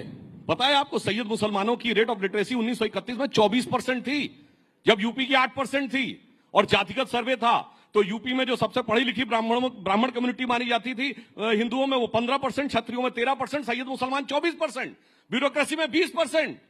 कहां चले गए मेरे भाई? आज बाकी माइनॉरिटीज को आप देखिए, सबसे पढ़ी लिखी आज कम्युनिटी कौन है? हाईएस्ट एजुकेशन में पारसी 0.001% की माइनॉरिटी। सबसे प्रॉस्परस, जो सबसे ज्यादा कंट्रीब्यूट करती है इनकम टैक्स में, जैन 1% की माइनॉरिटी। सबसे एंटरप्रेन्योर कम्युनिटी कौन है? सिख 1.8% की माइनॉरिटी। उसके बाद आप देखिए क्रिश्चियंस में एजुकेशन का स्तर कितना है, यहूदी छोटी सी माइनॉरिटी कितना है। और ये, जबकि मैं आपसे कहूं आजादी के समय इनमें से किसी एक की भी रियासत नहीं थी, 1-2 सिख रियासतें छोड़ दें, जबकि इनकी तो लाइन लगा के रियासतें थी। पटौदी के नवाब, भोपाल के नवाब, रामपुर के नवाब, लखनऊ के नवाब, जूनागढ़ के नवाब, हैदराबाद के निजाम। और आज कहते हैं साहब हम तो मजलूम हो गए। क्यों? जो हुक्मराने वक्त थे वो आज मजलूम हो गए, क्योंकि सेक्युलरिज्म के जाल में ऐसे फंसे और उल जलूल हो गए। और सुनिए, ये उल जलूल मामला क्या है? 2013 में आई सच्चर कमेटी की रिपोर्ट, जो कहती मुसलमानों के हालात इतने खराब हैं कि साहब ये तो शेड्यूल कास्ट से बदतर है। और आपको पता है 1913 से 2013 तक 17 लाख एकड़ जमीन आई थी वक्फ में, और 2013 से 2023 में 21 लाख ऐड हो गई। मतलब गजब का आपका लॉजिक है। एक तरफ कह रहे हैं शेड्यूल कास्ट से बुरी स्थिति है, और दूसरी तरफ ऐड होते जा रहे हैं। और सर आंकड़ा तो ऑन उस पे बोला। सर आप तो सदन में हैं, आपको विशेषाधिकार हनन ले आना चाहिए मंत्री के खिलाफ, अगर आपको आपत्ति है तो लाइए साहब। सुधांशु जी, हाउस पे दिया गया मेरे सवाल का जवाब नहीं दिया आपने, जो था मैं उस पर आता हूं। लेकिन प्रियंका पहले बोले, एक लाइन बोल दूं इस पर। प्रियंका जी, देखिए मुसलमानों के बारे में समस्या क्या है कि आज के जमाने में लोगों को मुस्लिमों की जो लियाकत थी उसके बारे में भी नहीं पता है। एक दौर था जब मुसलमान दुनिया में सबसे पढ़ी लिखी कम्युनिटी होती थी। बैतुल हिकमत का नाम आपने बगदाद का सोचा होगा, that was a centre of knowledge. आपको पता है कि शुश्रुत संहिता का सबसे पहले अनुवाद अल शुश्रुत ने कराया था अरबिक में। आपको पता है कि ये मैंने जो पार्लियामेंट में ही बोला था कि जो पहले हिंदी न्यूमेरल्स वहां पे गए, जिसलिए अरबी में इनको हिंदसा कहते हैं, उससे सबसे पहले अल जब्र ने ट्रांसलेट किया, उससे अलजेब्रा बना। फिर अल ख्वारिज्म ने जो ट्रांसलेशन किया, जो मैथमेटिक्स दी, एल्गोरिथम वर्ड वहीं से आया है। कोलंबस ने जिस नक्शे को लेकर पूरी दुनिया की तरफ चला था, वो बनाने वाला भी मुसलमान था, एक अल इदरीसी। उसके बाद इनका एल्गोरिथम ऐसा बदला कि 700-800 साल में कोई पैदा हुआ। सिर्फ प्रियंका जी को आने दीजिए, मगर अब्दुल कलाम के साथ नहीं, औरंगजेब के साथ जाके खड़े हो। ओके प्रियंका, हमारे पास बड़ी लर्नेड ऑडियंस भी हैं, वारिस पठान साहब बैठे हैं, आनंद रंगनाथन बैठे हैं। ओके बोलिए प्रियंका जी। मैं इनकी तरह आवाज रेज करके अपना पॉइंट नहीं रख सकती हूँ कि आप आवाज रेज कर दीजिए कि कोई दूसरा ना बोल पाए। मैं बस एक ही चीज कहूंगी, अभी मैं जब उनको सुन रही थी और इतना पैशनेटली मुसलमानों के अधिकारों के लिए बोल रहे थे, तो मुझे मोहम्मद अली जिन्ना ही याद आ गए। जैसे मोहम्मद अली जिन्ना ने आर्ग्यूमेंट दिया था और पाकिस्तान को अलग कर दिया था, इनका आर्ग्यूमेंट बिल्कुल उसी तरीके का था। तो आज ये मॉडर्न डे जिन्ना कौन बनकर बैठे हैं, आज इनकी भाषा से बहुत स्पष्ट हो गया है। जहां बता रहे हैं अरे देखिए हम लोग क्या थे, हमें क्या कर दिया, तो ये इनका आप कह रहे हैं मॉडर्न डे जिन्ना है? बिल्कुल, जो उस दिन अमित शाह जी ने भी कहा, जिस औरंगजेब की कब्र में मरसिया पढ़ाने वाले को राज्यसभा आप भेजेंगे। के लिए करते हैं, हम मुसलमानों के लिए करते हैं, हम मुसलमानों के लिए करते हैं, ऐसे ही नहीं। अरे नहीं, मैंने तो बताया मुसलमानों में क्या था और कहां से कहां पहुंचा। अमित शाह आपने मेरा सुना ही नहीं। अब मैंने प्रोवाइड करिए, क्या कोट किया, हमने अपना तो बोला ही नहीं, सिर्फ एक डॉक्टर अब्दुल कलाम। अमित शाह के लिए जब इतना जोर जोर से चिल्लाते हैं ना, तो सिर्फ अपनी आवाज सुनाई देती है, लॉजिक की आवाज कम हो जाती है। तो कुछ सुनाई नहीं पड़ रहा आजकल। बोलिए प्रियंका जी। आपको समय कम मिला है शायद मुसलमानों के नहीं प्लीज ना, मुसलमानों के अधिकारों का हनन हो रहा था, किस तरीके से वो प्रताड़ित थे, किस तरीके से वो गरीब किए जा रहे थे, सब किया। बेचारे सुधांशु जी ने उनका हक रखा है, और सुधांशु जी की वही मैंने बस यही रिपीट किया। अमित शाह जी ने जो पार्लियामेंट में कहा कि हम ही मुसलमानों का हक और अधिकार की लड़ाई लड़ रहे हैं। आपको हैरानी नहीं होती जब बीजेपी ये बात बोले कि हम मुसलमानों का तो कर रहे मुझे हैं? तो ऐसे ही साउंड कर रहा था कि जिन्ना ने कहा मुझे एक सेपरेट कंट्री चाहिए क्योंकि आप मुसलमानों के लिए हक नहीं दे रहे हैं, वही ये काम कर रहे हैं। सुधांशु द्विवेदी, अब ऐसा बीजेपी कह रही है कि मुसलमानों के लिए हम कर रहे हैं, अब कई लोग कह रहे हैं कि हम सपना देख रहे हैं कि बीजेपी मुसलमानों के लिए करना चाह रही है। सम्राट मुसलमान हृदय। अभी मुझे सुधांशु भाई ने बड़ी अच्छी बात है कि बड़ा मुझे अच्छा लगा, चूंकि जानकारी इनको है, इन्होंने पूरा इतिहास का ज्ञान किया, लेकिन इन्होंने जिस आदमी का नाम लिया जिन्ना का, वो तो हमारा सबसे बड़ा मुजरिम है। अगर जिन्ना ने ये गुनाह ना किया होता तो आज इस हालत में हम आप धमका ना रहे होते। हमारा सबसे बड़ा गुनाहगार जिन्ना है, और जिन्ना आपका साथी था, हमारा साथी नहीं था। औरंगजेब एक मिनट सर, औरंगजेब मत, अभी एक मिनट सर, जिन्ना आपका साथी था, हमारा नहीं। जिन्ना के साथ सरकारें आपने चलाई, हमने नहीं। जिन्ना के साथ श्यामा प्रसाद मुखर्जी। गलत, अरे गलत कोट करिए, नाम कोट करिए, कौन था वो? प्रजा कृषक पार्टी फजलुल हक की थी 1941 में, ऐसी बात 46 में मुस्लिम लीग ज्वाइन किए। एक मिनट, अरे गलत, अब बहुत जोर से बोल देंगे तो आप कैसे? अरे कोई चेक कर ले जाके भाई। सिंध में किसके साथ सरकार, अरे सिंध में किसके साथ सरकार चला रहे थे? फ्रंटियर में किसके साथ सरकार चला रहे थे? दो राष्ट्र नीति का पहले बयान किसने जारी किया? फ्रंटियर में कांग्रेस जीती थी 1946 में। अरे आप उसके साथ सरकार चला रहे थे। दिक्कत क्या है सुधांशु भाई? आप इतनी तेजी के साथ बोलते हो कि आपकी बोलने वाली महारत हमारे पे आती नहीं, लेकिन हम ये कह रहे हैं कि जिन्ना आपका साथी था। इनकी आलोचना कर रहे हैं, तारीफ कर रहे हैं? नहीं, जिन्ना आपका साथी था, हमारा तो जिन्ना ने बेड़ा गर्क किया है। अगर जिन्ना की बात ना मानता मुसलमान, मौलाना अबुल कलाम आजाद की उस वक्त मान लेता मुसलमान, तो हिंदुस्तान के अंदर ये हालत ना होती जो आप हालत हो गई है। हमारी दोयम दर्जे की स्थिति आपने पूरे देश के अंदर कर दी। किसने करी है दोयम दर्जे की स्थिति? सबसे ज्यादा जिम्मेदार ये है जिसकी पार्टी का हुकूमत रही 67 साल। ओके, नहीं सच्चे देखिए, अरे ये आप लोगों ने 10 साल हो गए, आपने 10 साल से, जब सच्चर कमेटी की रिपोर्ट आई, सच्चर कमेटी की रिपोर्ट का आपने हवाला दे दिया वक्फ के अंदर, और आपने सच्चर कमेटी की रिपोर्ट के ऊपर एक जगह अमल बता दीजिए। आप ऐसी बात कर रहे हैं, ये तो बिहार में सौगातें मोदी बांट रहे हैं। हमें सौगात के अंदर शिक्षा चाहिए, सौगात में रोजगार चाहिए, सौगात में मोहब्बत चाहिए, सौगात के अंदर हमें आपकी छवैया नहीं चाहिए। मेरा पॉइंट है, देखिए व्यूअर्स को मैं बोल रहा हूं ये बात, देखिए इस देश में देश के मुसलमानों को पहले बाबर में उलझा के रखा, उससे पहले जिन्ना में उलझा के रखा, फिर औरंगजेब में उलझा के रखा जा रहा है। मेरा निवेदन सुधांशु जी देखिए, इस देश में विकास की बात भारतीय जनता पार्टी बहुत करती है, विपक्ष भी चाहता है विकास हो। टैरिफ की एक बहुत बड़ी वॉर दुनिया में छिड़ी हुई है। इस समय देश के अंदर चाहिए कि कहीं ना कहीं एकजुटता रहे। प्रधानमंत्री एक लाइन बोलते हैं कि एक है तो सेफ है, वो एक है तो सेफ है, क्या ग्राउंड पर दिखेगा? ये मैं बिल्कुल with reference to context quote करता हूं। दो कॉन्टेक्स्ट हैं, एक 3 या 6 जनवरी 1948 को कलकत्ता में दिया गया सरदार पटेल का statement, anybody can go and check. दूसरा 28 अगस्त 1947 को पार्लियामेंट में, जो कॉन्स्टिट्यूएंट असेंबली में, जब मुस्लिम लीग के सदस्य ने सेपरेट इलेक्टोरेट की मांग की तो बोला, अब जो मैं इमरान मसूद साहब को जानकारी हो या ना हो, 1946 की कॉन्स्टिट्यूएंट असेंबली के इलेक्शन में उत्तर प्रदेश में जो मुस्लिम इलेक्टोरेट थे उसमें से 73 में 64 मुस्लिम लीग ने जीती थी, मद्रास प्रेसिडेंसी में 30 में 30, बॉम्बे प्रेसिडेंसी में 28 में 28, और 95% मुसलमानों ने वोट किया था मुस्लिम लीग के लिए, पाकिस्तान बनने के लिए। और जिन्ना चुनकर पूरी बात सर, अब मैंने शांति सुनी। और जिन्ना कोई रावलपिंडी, पेशावर, लाहौर से, ढाका, चिटगांव से चुन के नहीं गया था, मुंबई की बाईकुला सीट से चुन के गया था 95% मुस्लिमों के वोट से। क्या मुंबई के 95% लोग चले गए? इसलिए सरदार पटेल ने कहा कि भारत के ज्यादातर मुसलमानों ने पाकिस्तान बनने के लिए वोट दिया है। ये सरदार पटेल का बयान है 48 जनवरी कलकत्ता में। मैं नहीं मानता एक दिन में तुम्हारा दिल बदल गया, मगर जब जो हो गया सो हो गया, उसे पीछे छोड़ो और अब ये सोचो कि देश के साथ आगे कैसे चल सकते हैं। मगर इस सेकुलर पॉलिटिक्स ने पीछे से जोड़ के रखा। ये आजादी के बाद बाबर, तुगलक, औरंगजेब के नाम पे क्यों सड़कें बनाई गई? ये राष्ट्रपति भवन के अंदर मुगल गार्डन क्यों बनाया गया?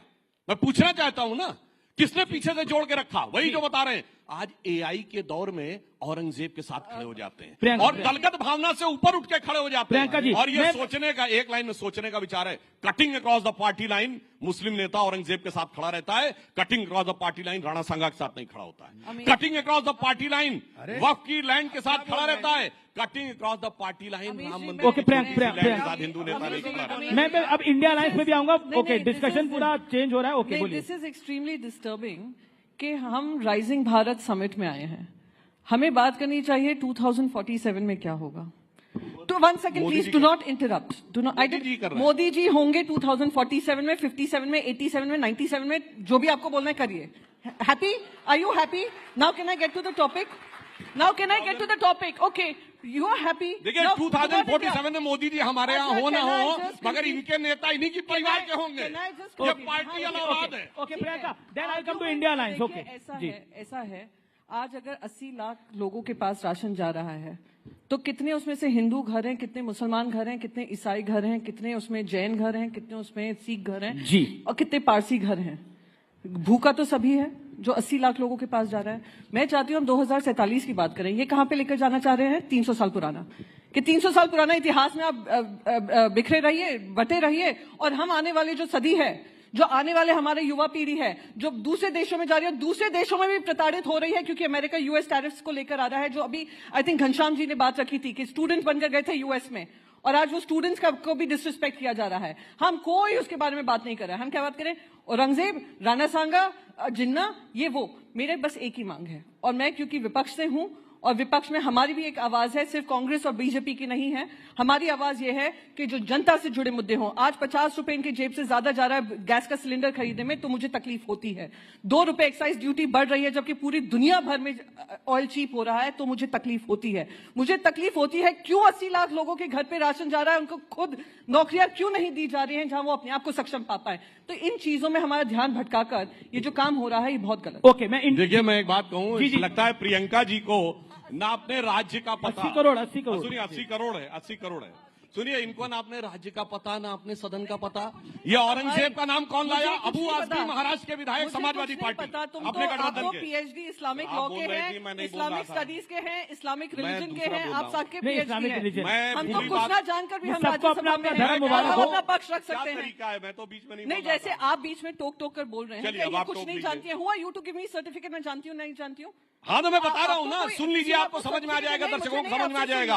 अबू आदमी कहाँ का है? महाराष्ट्र विधानसभा का, वो औरंगजेब का इशू लाया। फिर इमरान प्रताप को ये लाए, इमरान मसूद जी, ये किस पार्टी के हैं? राशिद अलवी लाए, किस पार्टी के हैं? इमरान प्रताप गढ़ी किस पार्टी के हैं? MIM किस पार्टी के हैं? और सुनिए, उसके बाद राणा सांगा कौन लाया? वो रामजी लाल सुमन किस पार्टी के हैं? अरे भैया, अपनी पार्टी का अरे एक मिनट, अब एक मिनट, बाकी पॉलिटिक्स, एक मिनट, मुझे गठबंधन का पता हो या ना हो, मुझे अभी पार्टी का ये पता हो या लोग ना लेके आ पता रहे हैं। हो, पर मुझे ये जरूर पता है कि देश को आप दिशा भूल करने का काम कर रहे हैं। अरे आपके सारे एक मैदान बताइए जिसने विषय शुरू किया, बताइए। चैलेंज करता हूँ, अगर आपको पता है चैलेंज करता हूँ। मुझे भी आने देंगे आप तीनों लोगों ने किया। अब मुझे भी आने देंगे आप तीनों। इंडिया अलायंस पे आता हूँ, फिर रैपिड फायर राउंड है। अच्छा ये बताइए, इमरान भाई, ऑल सेट। देखिए आप तीनों बहुत अपनी पार्टी के उम्दा स्पीकर हैं, और तीनों को मैं अरसे से जानता हूँ। इमरान मसूद, ये देखिए अब थोड़ी राजनीति की भी बात हो जानी चाहिए। ये सब जो चल रहा है, हम राइजिंग भारत के मंच पर है। एक बात बताइए, अब ये 27 का विधानसभा चुनाव आने वाला है उत्तर प्रदेश में। अब आपने तो इतना बड़ा बयान दे दिया है, अब बताइए क्या होगा? समाजवादी पार्टी के साथ आप जाएंगे कि नहीं जाएंगे?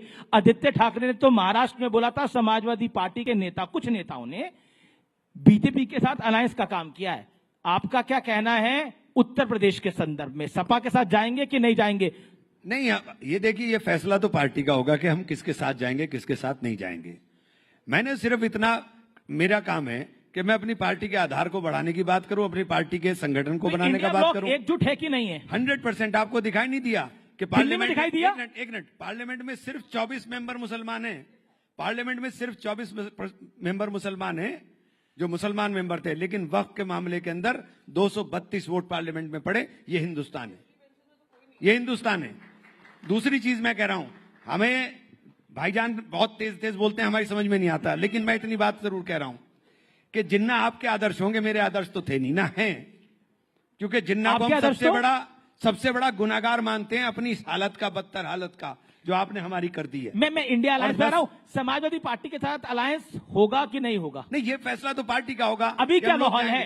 अभी क्या मूड है? संगठन की बात रखिए ना, कुछ तो ब्रेकिंग न्यूज रखिए। अभी राइजिंग भारत की बात कर रहे थे हम लोग, और हम लोग देश की, हम लोग प्रियंका जी से पूछ लीजिए, ये एक्सपीरियंस करके आए हैं समाजवादी पार्टी को महाराष्ट्र के अंदर, सलाह अच्छी देंगी? नहीं, देखिए, ये बिल्कुल दूंगी और खुले दिल से दूंगी, क्योंकि मैं देश के साथ हूँ। जी। देखिए, हम लोग कौन किसके साथ लड़ेगा, कौन क्या लड़ेगा, राजनीतिक परिस्थितियों पर दिल्ली में हमने एकजुटता देखी। केजरीवाल जी को एकजुटता के कारण निपटना पड़ गया। अरविंद केजरीवाल जी को एकजुटता के कारण निपटना पड़ गया, दिल्ली में हमने देखा। प्रियंका अब एक बात कह दूं, मेरे से रुका नहीं जा रहा है, मैं बोल ही देता हूं। बिल्कुल मत रुकिए, इस मंच पे बिल्कुल मत रुकिए। जिस दिन तक भारतीय जनता पार्टी को हराने की कसम सारे इकट्ठे होकर खाते रहेंगे, भारतीय जनता पार्टी नहीं हारेगी। अच्छा, खाते रहेंगे तो नहीं हारेगी? बिल्कुल। तो कैसे करें फिर, हराएं कैसे? ये फॉर्मूला तो बताइए महाराज, बताइए फॉर्मूला। देश सुन रहा है आपको। देखिए, मैंने आपको बता दिया, कैसे? जब कसम नहीं खाएंगे तब हार जाएंगे। नहीं, हमें अपने जीतने का लक्ष्य रखना चाहिए। हमें भाजपा को हराने का क्यों लक्ष्य रखना है? हम अपने जीतने की बात करें। आज दिक्कत क्या है, देश के अंदर भाजपा ने ऐसा नैरेटिव बना दिया, हर आदमी भाजपा को हराने की बात कर रहा है। अरे भाई, तुम्हारे हराने से हमें क्या होगा? हमें अपने जीतने की बात करें कि हम बदलाव लाने की बात करें। राहुल जी को समझाइए ना। राहुल गांधी कह रहे हैं कि मेरी पार्टी में कहीं भाजपा ही आ गए। नहीं, गलत पे उन्होंने बोला स्लीपर सेल है हमारे यहाँ। राहुल गांधी ने विचारधारा के लिए बोला है। राहुल गांधी ने बोला स्लीपर सेल है हमारी पार्टी में। कांग्रेस पार्टी में एक स्लीपर सेल है, राहुल जी ने बोला। नहीं, अमीश जी, मैं आपसे एक प्रश्न पूछूं। जितने अधिकार से आप कहते हैं राहुल गांधी जी को बोलिए, आप इतने अधिकार से नरेंद्र मोदी जी के लिए आप बोल पाएंगे? क्या बोल पाएंगे आप मोदी जी के लिए? मोदी जी से सवाल पूछ सकते हैं? नहीं, बिल्कुल। देखिए, बिल्कुल हम पूछ सकते हैं। ऐसे बयान कभी मोदी जी के सुनाई पड़ते हैं? मोदी जी अगर बोले कि बीजेपी में स्लीपर सेल है तो जरूर 15 लाख खाते में तो मोदी जी ला रहे थे। एक सेकेंड, अमीश जी, मैंने कभी भी कोई भी पत्रकार से ये सवाल नहीं पूछा मोदी जी से पूछते हुए कि मोदी जी, आपका मतलब क्या था जब आपने कहा कि आपके मंगलसूत्र खींचकर ले लिए जाएंगे? किसी ने पूछा है? मैंने नहीं सुना। हो सकता है मैं मिस कर रही हूं। उसके लिए जिसने कश्मीर देखा उसे समझ में आना चाहिए। इंटरव्यू कश्मीर 1990 सबको समझ में। इंटरव्यू मैंने कोई देखा है, जिस अधिकार से भी आपने कहा कि आदित्य जी से पूछिए या राहुल जी से पूछिए, तो मैं ये पूछना चाहती हूँ उतने ही अधिकार से आप लोग, और मैं यही अपेक्षा करती हूँ अपनी मीडिया से कि हम राइजिंग भारत की जब बात करते हैं 2047 में हमारी मीडिया का क्या हाल होगा, इसके बारे में कभी आपने सोचा है? बहुत अच्छी बात कही प्रियंका जी। प्रियंका जी के लिए ताली बजाइए। प्रियंका जी ने बोला कि ये सवाल आप मोदी जी से पूछ सकते हैं। हाँ, मोदी जी से पूछ सकते हैं क्योंकि वो इंटरव्यू दे देते हैं, लेकिन राहुल जी ने तो कोई इंटरव्यू ही नहीं दिया। पूछे कैसे? जिस दिन देंगे तो उनसे भी पूछेंगे। ये भी आप बात गलत कर रहे हैं साहब। 84 इंटरव्यू नरेंद्र मोदी के। एक minute Amish ji, Aditya Thackeray also gave interview. Uddhav Thackeray ji ने, राहुल गांधी जी ने इंटरव्यू नहीं दिया। आपने बहुत अच्छी चीज कही है। अमीश जी ने कहा कि प्राइम मिनिस्टर इंटरव्यूज देते हैं। Very impressed Amish ji, I am very impressed. पर हमारे जर्नलिस्ट ने, किसी ने उनसे पूछा कि प्रधानमंत्री जी इसका क्या मतलब है जब आप कहते हो सोने की मंगलसूत्र खींच लेते हैं? अच्छा नहीं, एक मिनट, अच्छा सुनिए, अभी राहुल गांधी जी ने कहा कि कॉन्स्टिट्यूशन 47 में लिखा गया। ये कितने जर्नलिस्टों ने पूछा कि कॉन्स्टिट्यूशन 47 में नहीं लिखा गया मेरे भाई? और सुनिए, उन्होंने कहा कॉन्स्टिट्यूशन हजारों साल पहले का है। तो भाई ऐसा अद्भुत ज्ञान जो राहुल गांधी जी के पास है, वो कहते जिसको तुम देख रहे हो वो राहुल गांधी वो है ही नहीं, वो तो खत्म हो चुका है। तो मुझे लगता है ऐसा ज्ञान। और आप उसके बारे में क्या कहेंगे जो प्रधानमंत्री कह रहे थे मैं नॉन बायोलॉजिकल हूं? क्या बात आप बोल रहे हैं? देखिए साहब, अब कांग्रेस का आप व्यक्तिगत अभी आपने इतना सवाल पूछा, व्यक्तिगत इन्हीं के चैनल पे कहा था हमारे मैं किसी काम से आया हूँ, कोई अवतार। अरे सुनिए, ऐसी बात कर रहे हैं। आपने पूछा सपा और कांग्रेस साथ रहेंगे या नहीं, ये जानते क्या सवाल इसके बारे में आप बोलेंगे? इसके बारे में भी इस पे सिर्फ एक लाइन बोलेंगे। मैं पूछूंगा चंद्रबाबू नायडू और नीतीश बाबू साथ रहेंगे कि नहीं रहेंगे? हमारे तो वो हमेशा साथ थे, 95 से बीच में थोड़े समय के लिए अलग हुए, तो हमारे साथ रहेंगे। मगर इनके साथ जानते क्या स्थिति है, लोकसभा में साथ थे, फिर बाई इलेक्शन में अलग हो गए, फिर वक्त पे साथ आ गए, फिर अलग हो गए। इनके लिए एक लाइन है सपा और कांग्रेस के रिलेशन के लिए कि मिलो ना तुम तो हम घबराएं, मिलो तो आंख चुराएं, हमें क्या हो गया। Okay okay okay, rapid fire round है, एक सवाल, दो सवाल हैं। सबसे पहले इमरान मसूद साहब आपसे, कौन बेहतर पॉलिटिशियन है, राहुल गांधी या प्रियंका गांधी? Choose one. आप कैसी बात कर रहे हैं? नौकरी खतरे में डाल नहीं, अब मैं डबल माइक लगाऊंगा। मुझे आप एक बात सरिए, आप पूछेंगे ये रैपिड फायर राउंड का मतलब होता है ना, एक लाइन में जवाब। एक लाइन में जवाब भाई। नहीं, आप राहुल गांधी और मोदी जी के बारे में पूछेंगे तो मैं जवाब दूंगा। मैं पूछ दूंगा। ओके। अब मुझे मौका दीजिए। इमरान मसूद, अगला सवाल आपसे, वक्फ संशोधित कानून मानना सही है या गलत? क्या कहते हैं आप इसके ऊपर? मानना सही और गलत तो एक अलग विषय है। मानना जब कानून, देखिए कानून अगर बन गया और अब सुप्रीम कोर्ट में गए और सुप्रीम कोर्ट से भी इस पे मोहर लग जाती तो मानना पड़ेगा। ठीक है, देश कानून से चलता है, देश हमारे बात से नहीं चलता है। प्रियंका चतुर्वेदी जी, विपक्ष का बड़ा नेता कौन है, राहुल गांधी, अखिलेश यादव या उद्धव ठाकरे? Choose one. महाराष्ट्र के लिए तो उद्धव ठाकरे जी हैं। और देश के लिए? मेरे लिए तो as my party leader Uddhav Thackeray ji हैं।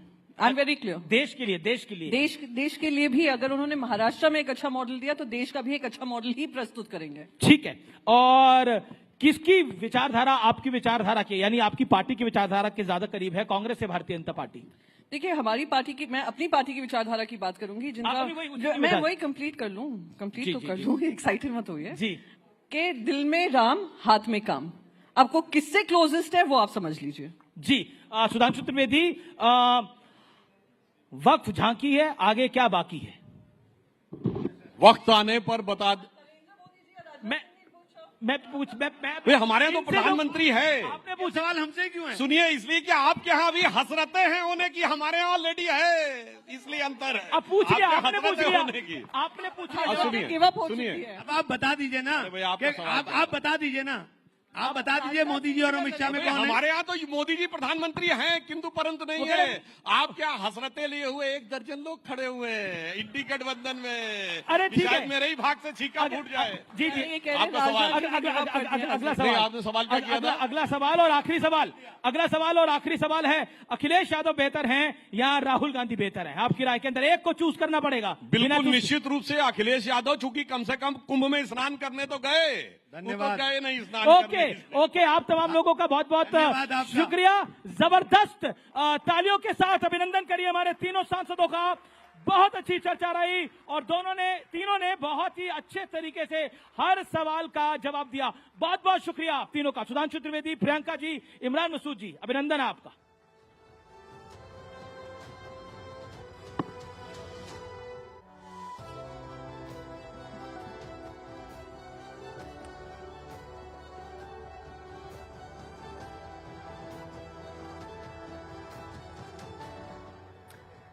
That was one fiery and insightful discussion. एक बार जोरदार तालियां हमारे पैनल के लिए। बहुत बहुत शुक्रिया इस डिस्कशन के लिए। तो सियासत के धर्म संकट के पन्नों को हम पलट रहे हैं और अगले सेशन की तरफ हम बढ़ेंगे।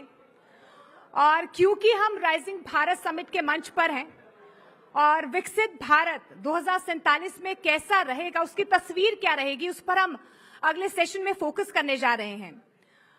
उन मुद्दों की हम चर्चा करेंगे जो आज के भारत की कानून व्यवस्था, राजनीति और समाज की दिशा तय कर रहे हैं। हम जानेंगे कि कैसे संवैधानिक बदलाव, कानूनी सुधार और सामाजिक परिवर्तन आपस में टकराते भी हैं और एक दूसरे को आकार भी देते हैं। और साथ ही ये भी जानने की कोशिश करेंगे कि इस दिशा में भारत का फोकस क्या रहने वाला है और भारत इस दिशा में कैसे आगे बढ़ रहा है।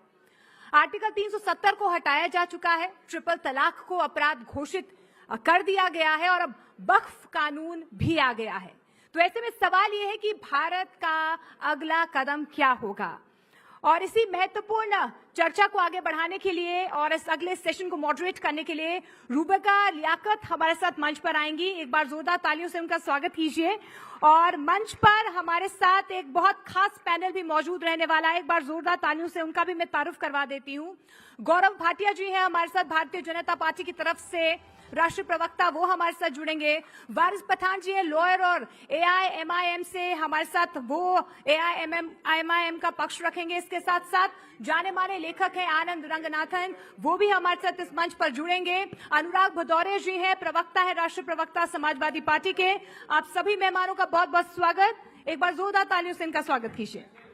Thank you.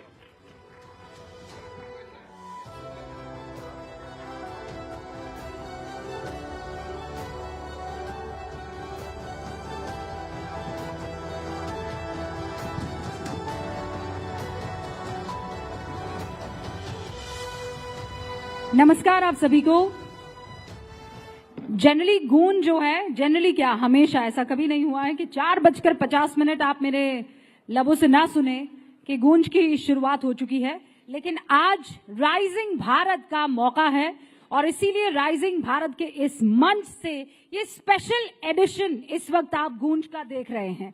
हमारे साथ खास मेहमान जुड़ चुके हैं। आप जानते हैं वक्फ में परिवर्तन जो हुआ है उसे लेकर खूब चर्चाएं चल रही हैं और ये राइजिंग भारत का ही मंच था जहां पर कल प्रधानमंत्री नरेंद्र मोदी ने पहली मर्तबा वक्फ को लेकर उनकी सरकार क्या सोचती है और कैसे वक्फ अब तक तुष्टीकरण का सबसे बड़ा हथियार बनकर रह गया था, इसी मुद्दे पर आज चर्चा। शुरुआत करने के लिए आप जानते हैं खास मेहमानों का तारुफ इस वक्त आपको यहाँ पर गौरव भाटिया जी, भारतीय जनता पार्टी के राष्ट्रीय प्रवक्ता नजर आ रहे हैं।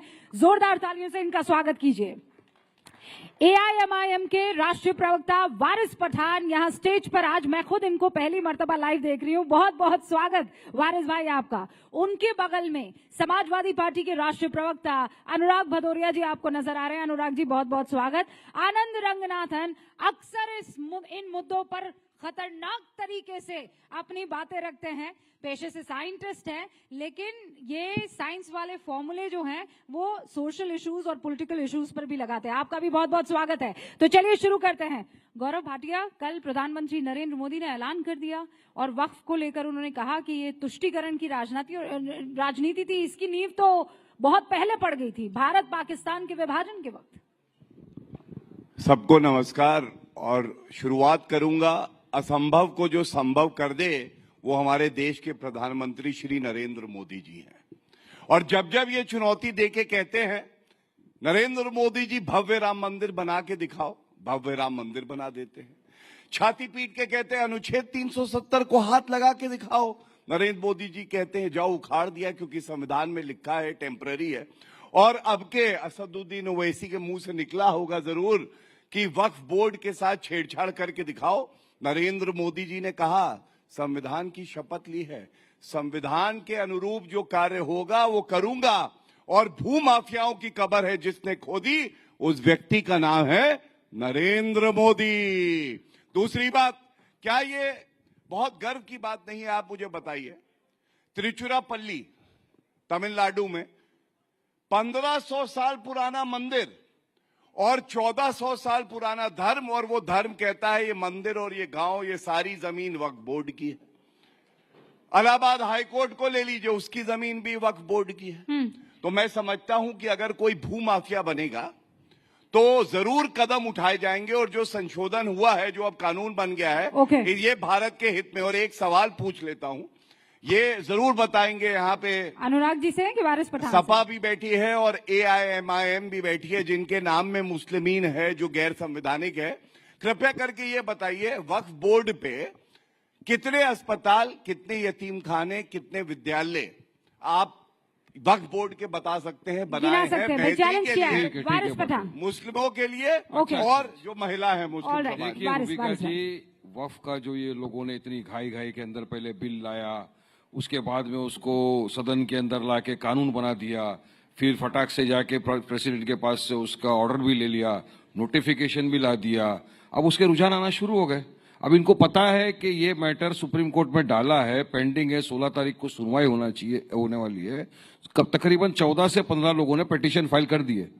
कल ही के दिन जिसका हमको डर था वही हुआ। यस्टरडे योगी सरकार ने क्या किया, संभल की जो मस्जिद थी उसको बताया एएसआई का प्रोटेक्शन, वहां पे एएसआई गया, वहां पे जो ग्रीन बोर्ड लगा था उसको निकाला और संभल की जो जामा मस्जिद थी उसको जुमा मस्जिद घोषित कर दिया। तो जिसका डर था, बता रहे ना हम लोग 3D जो इन्होंने डाला था उसका ये लोग पूरा बेनिफिट उठा रहे। क्या जरूरत थी आपको लाने की? अब इसी तरह से हर जगह के ऊपर जा जाके ये लोग करेंगे। आपको सोचना चाहिए, समझना चाहिए। मैटर सुप्रीम कोर्ट में सब जुड़ाइज है। सुप्रीम कोर्ट के अंदर इंटरिम स्टे के लिए भी डाली गई है याचिका कि जब तक ये मैटर फाइनली डिसाइड नहीं होता है आप ये कानून को स्टे करिए। स्टे के पहले आपने शुरू कर दिया, साफ दर्शाता है आपकी नीयत क्या है। तो हम पहले दिन से यही बोल रहे हैं कि बीजेपी की कथनी और करनी में बहुत फर्क है। हाँ। इनको मुसलमानों की कोई परवाह नहीं है। ये वक्फ को बचाने के लिए नहीं, वक्फ को बर्बाद करने के लिए कानून लाया है इन लोगों ने। नहीं, पर और उसका शुरू कर दिया। सवाल पूछा मोदी जी की बात, वारिस भाई पहले जो सवाल पूछा है ये कि आप कह रहे हैं वक्फ को ये लोग बर्बाद कर रहे हैं। हाँ। मैं कह रही हूँ आपने कौन सा वक्फ को मजबूत कर दिया?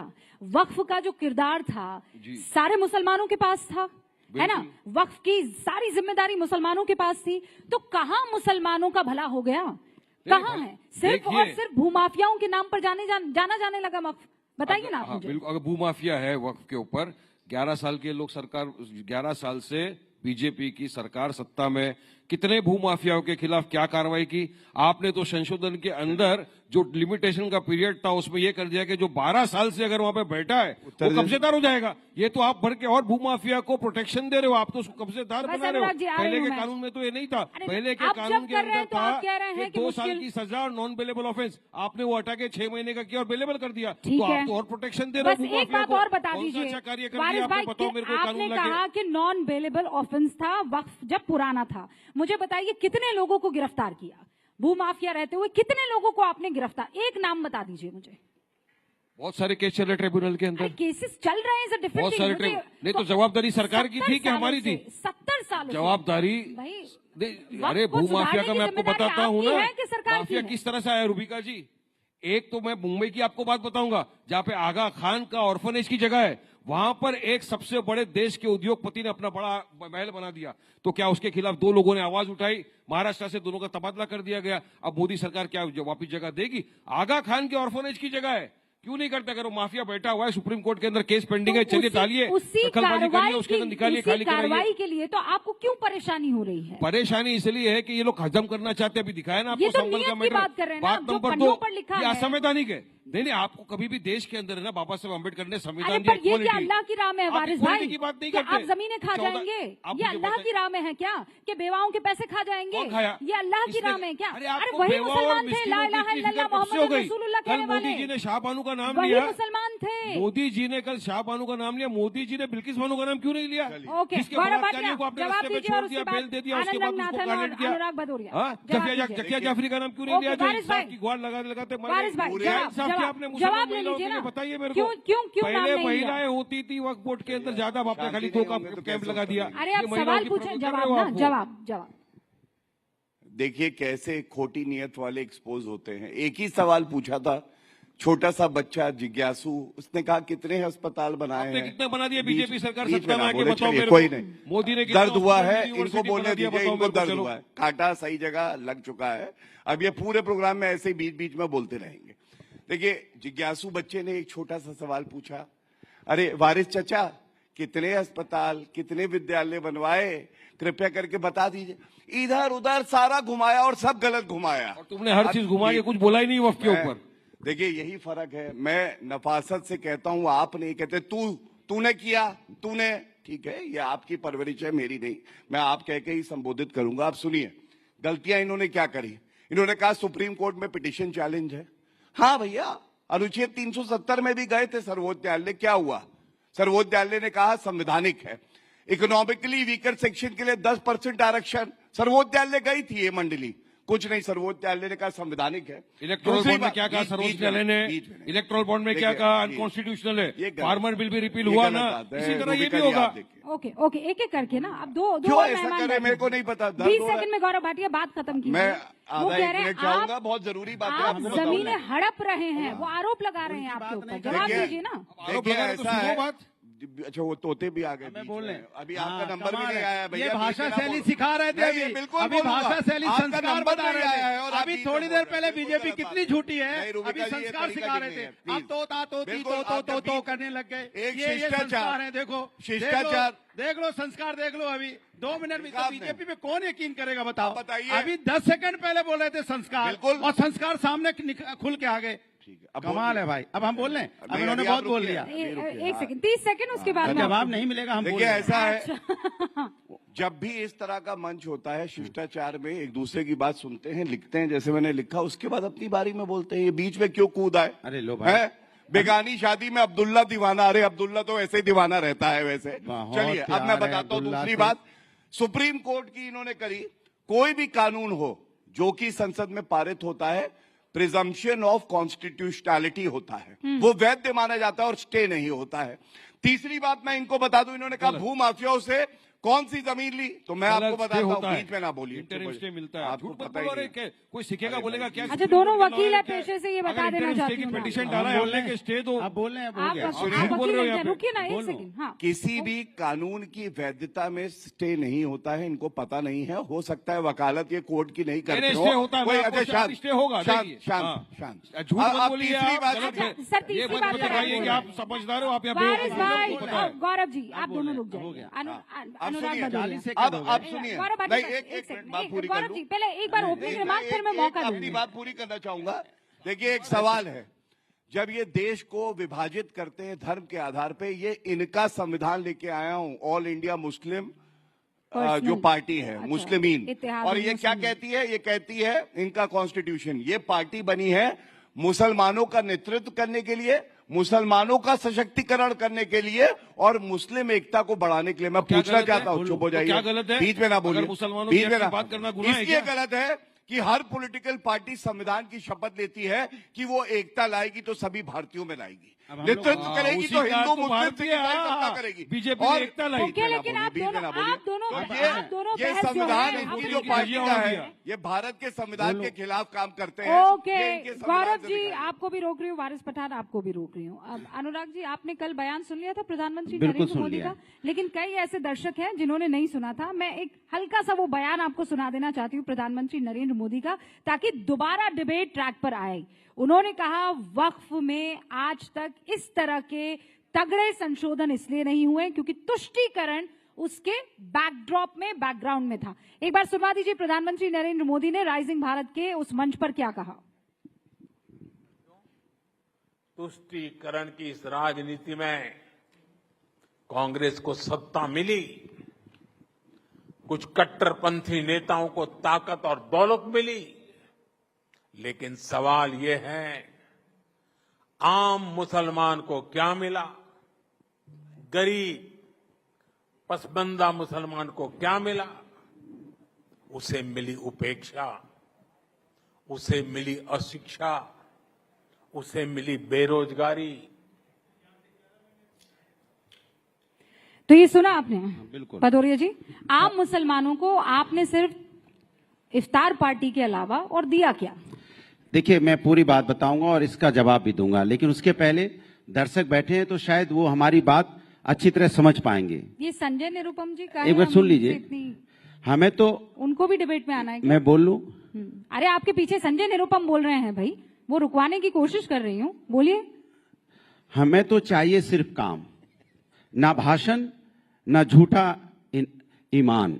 नौकरी हमें लौटा दो सस्ता गैस सिलेंडर दिला दो मजदूरी बढ़ा दो 2 रोटी के भाव 2 रोटी के भाव मजदूरी बढ़ा दो। हमें नहीं चाहिए धर्म के नाम की ये राजनीति के घाव।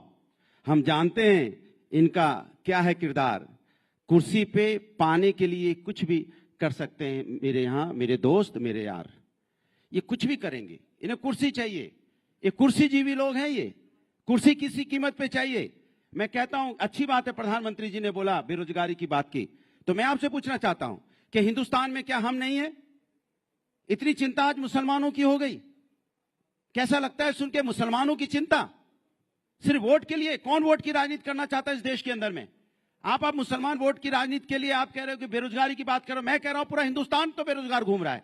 आप पूरे हिंदुस्तान की बेरोजगारी की बात क्यों नहीं करते? पूरे हिंदुस्तान की में शांति की बात क्यों नहीं होती? पूरे हिंदुस्तान में भाईचारे की बात क्यों नहीं होती? पूरे हिंदुस्तान के विकास की बात क्यों नहीं होती? क्यों इस बीच में राजनीति की बात करना चाहते हो? ये हिंदू है, मुस्लिम है, सिख है, ईसाई है।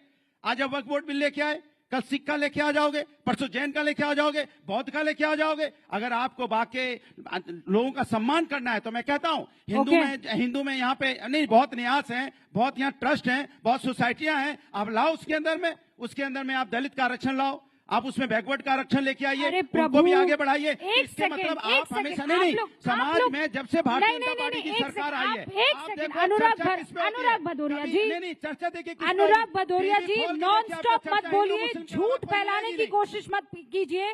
देश के कई बड़े मंदिर और मठ, वहां पर आपको पता है ना, डीएम और कमिश्नर, वो लोग सदस्य होते हैं। आपको पता है गवर्नमेंट का कंट्रोल होता है। रूबिका जी, लोगों को बेवकूफ न बनाइए। अरे क्या बात हुई? मेंबर बनाइए। ये क्या बात हुई? मेंबर को बनाते हो। डीएम कमिश्नर टेम्परेरी आए हो, चले गए, लेकिन हम कहते हैं जो वहाँ समिति बनी तो जो न्यास होते हैं उनके अंदर में मेंबर बनाइए, परमानेंट मेंबर बनाइए। गवर्नमेंट कंट्रोल की बात कर रहे हैं ना मेंबर। ये दर्द होता है जब सही बात बोल दो तो दर्द निकलने लगता है, डीएम याद आने लगते हैं। यही तो दिक्कत है। तंत्र से सरकार चलाना चाहते हो आप, जनता के मन से नहीं चलाना चाहते, जनता का विश्वास से नहीं चलाना चाहते। आपने विश्वास खोया है, सच में तोते की तरह बोल रहे हैं। खोया है, अब आप सच में तोते की तरह बोल रहे हैं जनता को और रुक नहीं रहे हैं। में शक होता है। अनुराग जी की आवाज डाउन कर दें प्लीज, मत बचाइए। अनुराग जी की आवाज डाउन कर लीजिए, मुझे और करना आपकी है, बस हो गया। आनंद रंगनाथन जी, सीधा सवाल ये है, जब सबको कहा, वारिस भाई को कहा चुप हो गए ना सर, हैं? इनको कहा चुप हो गए ना।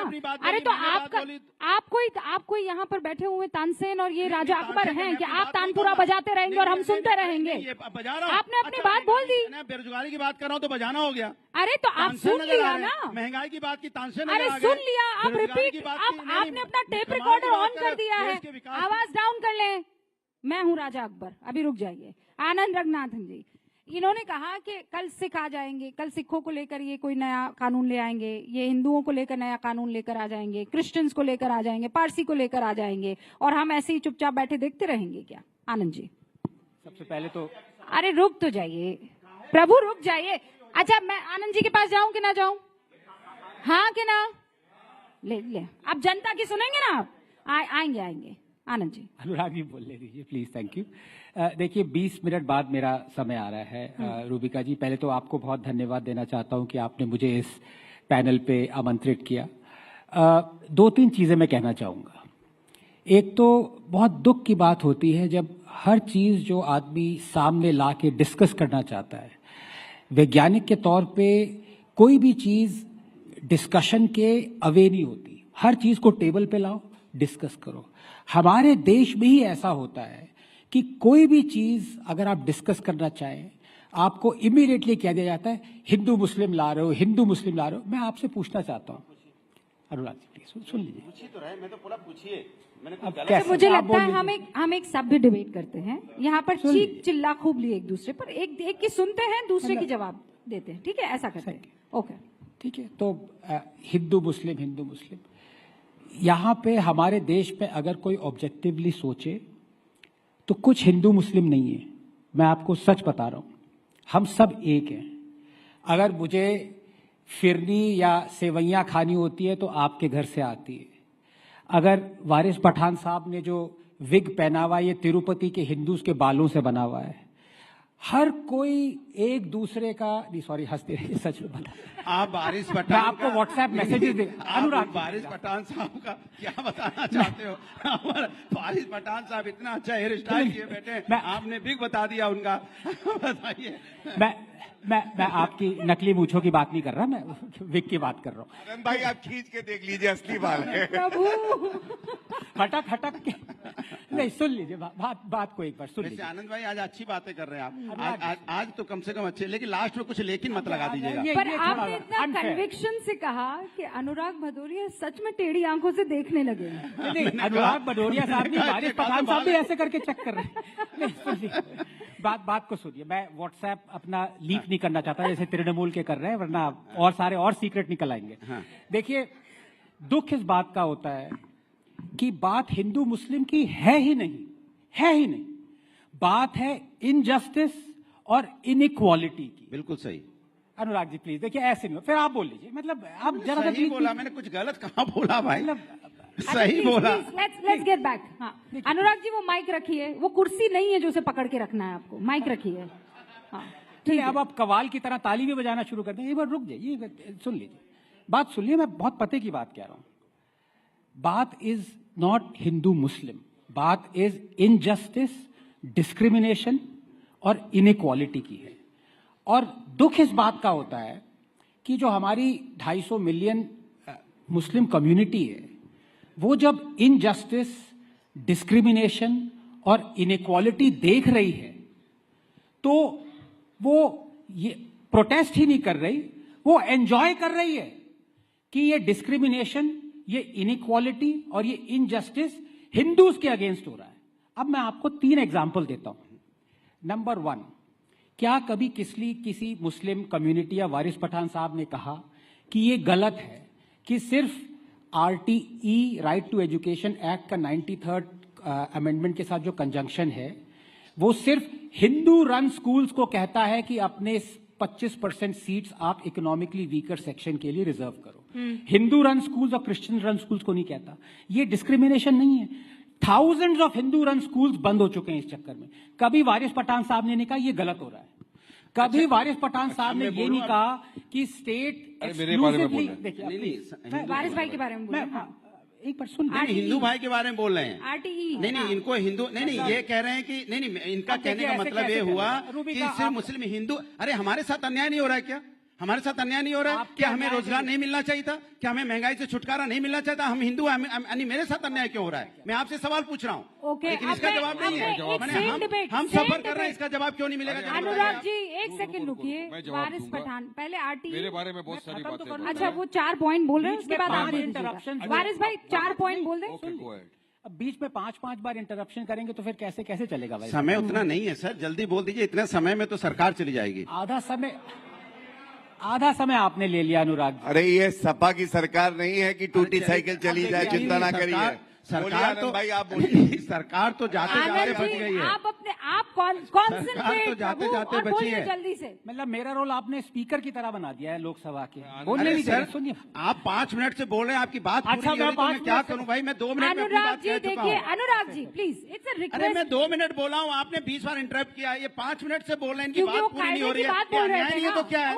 आपके मंच पे अन्याय हो रहा है, आप कह रहे बोलने नहीं दे रहे। इधर मेरे ऊपर आरोप लगाने से बेहतर होगा कि आप उनकी बात सुन लें। Okay Anand ji please try to finish it in संक्षेप। बिल्कुल। अभी कभी वारिस पठान साहब ने ये नहीं कहा कि सिर्फ हिंदू टेम्पल्स पे गवर्नमेंट एक्सक्लूसिवली कंट्रोल कर रही है और बिलियंस ऑफ डॉलर्स ले रही है, मॉस्क पे कंट्रोल क्यों नहीं कर रही? क्या ये डिस्क्रिमिनेशन, इनइक्वालिटी नहीं है? वो हटनी चाहिए। कभी ये नहीं कहा या वो हटे या मॉस्क को भी कंट्रोल करो। मॉस्क से पैसे लो। और तीसरी सबसे जरूरी बात, और ये मैं वक्फ पे आना चाहता हूं। देखिए मेरा वक्फ बोर्ड से कोई भी डिसएग्रीमेंट नहीं है। मैं तो कहता हूं हजारों वक्फ बोर्ड हो, कोई there are hundreds of boards, NGOs, charities, let them run.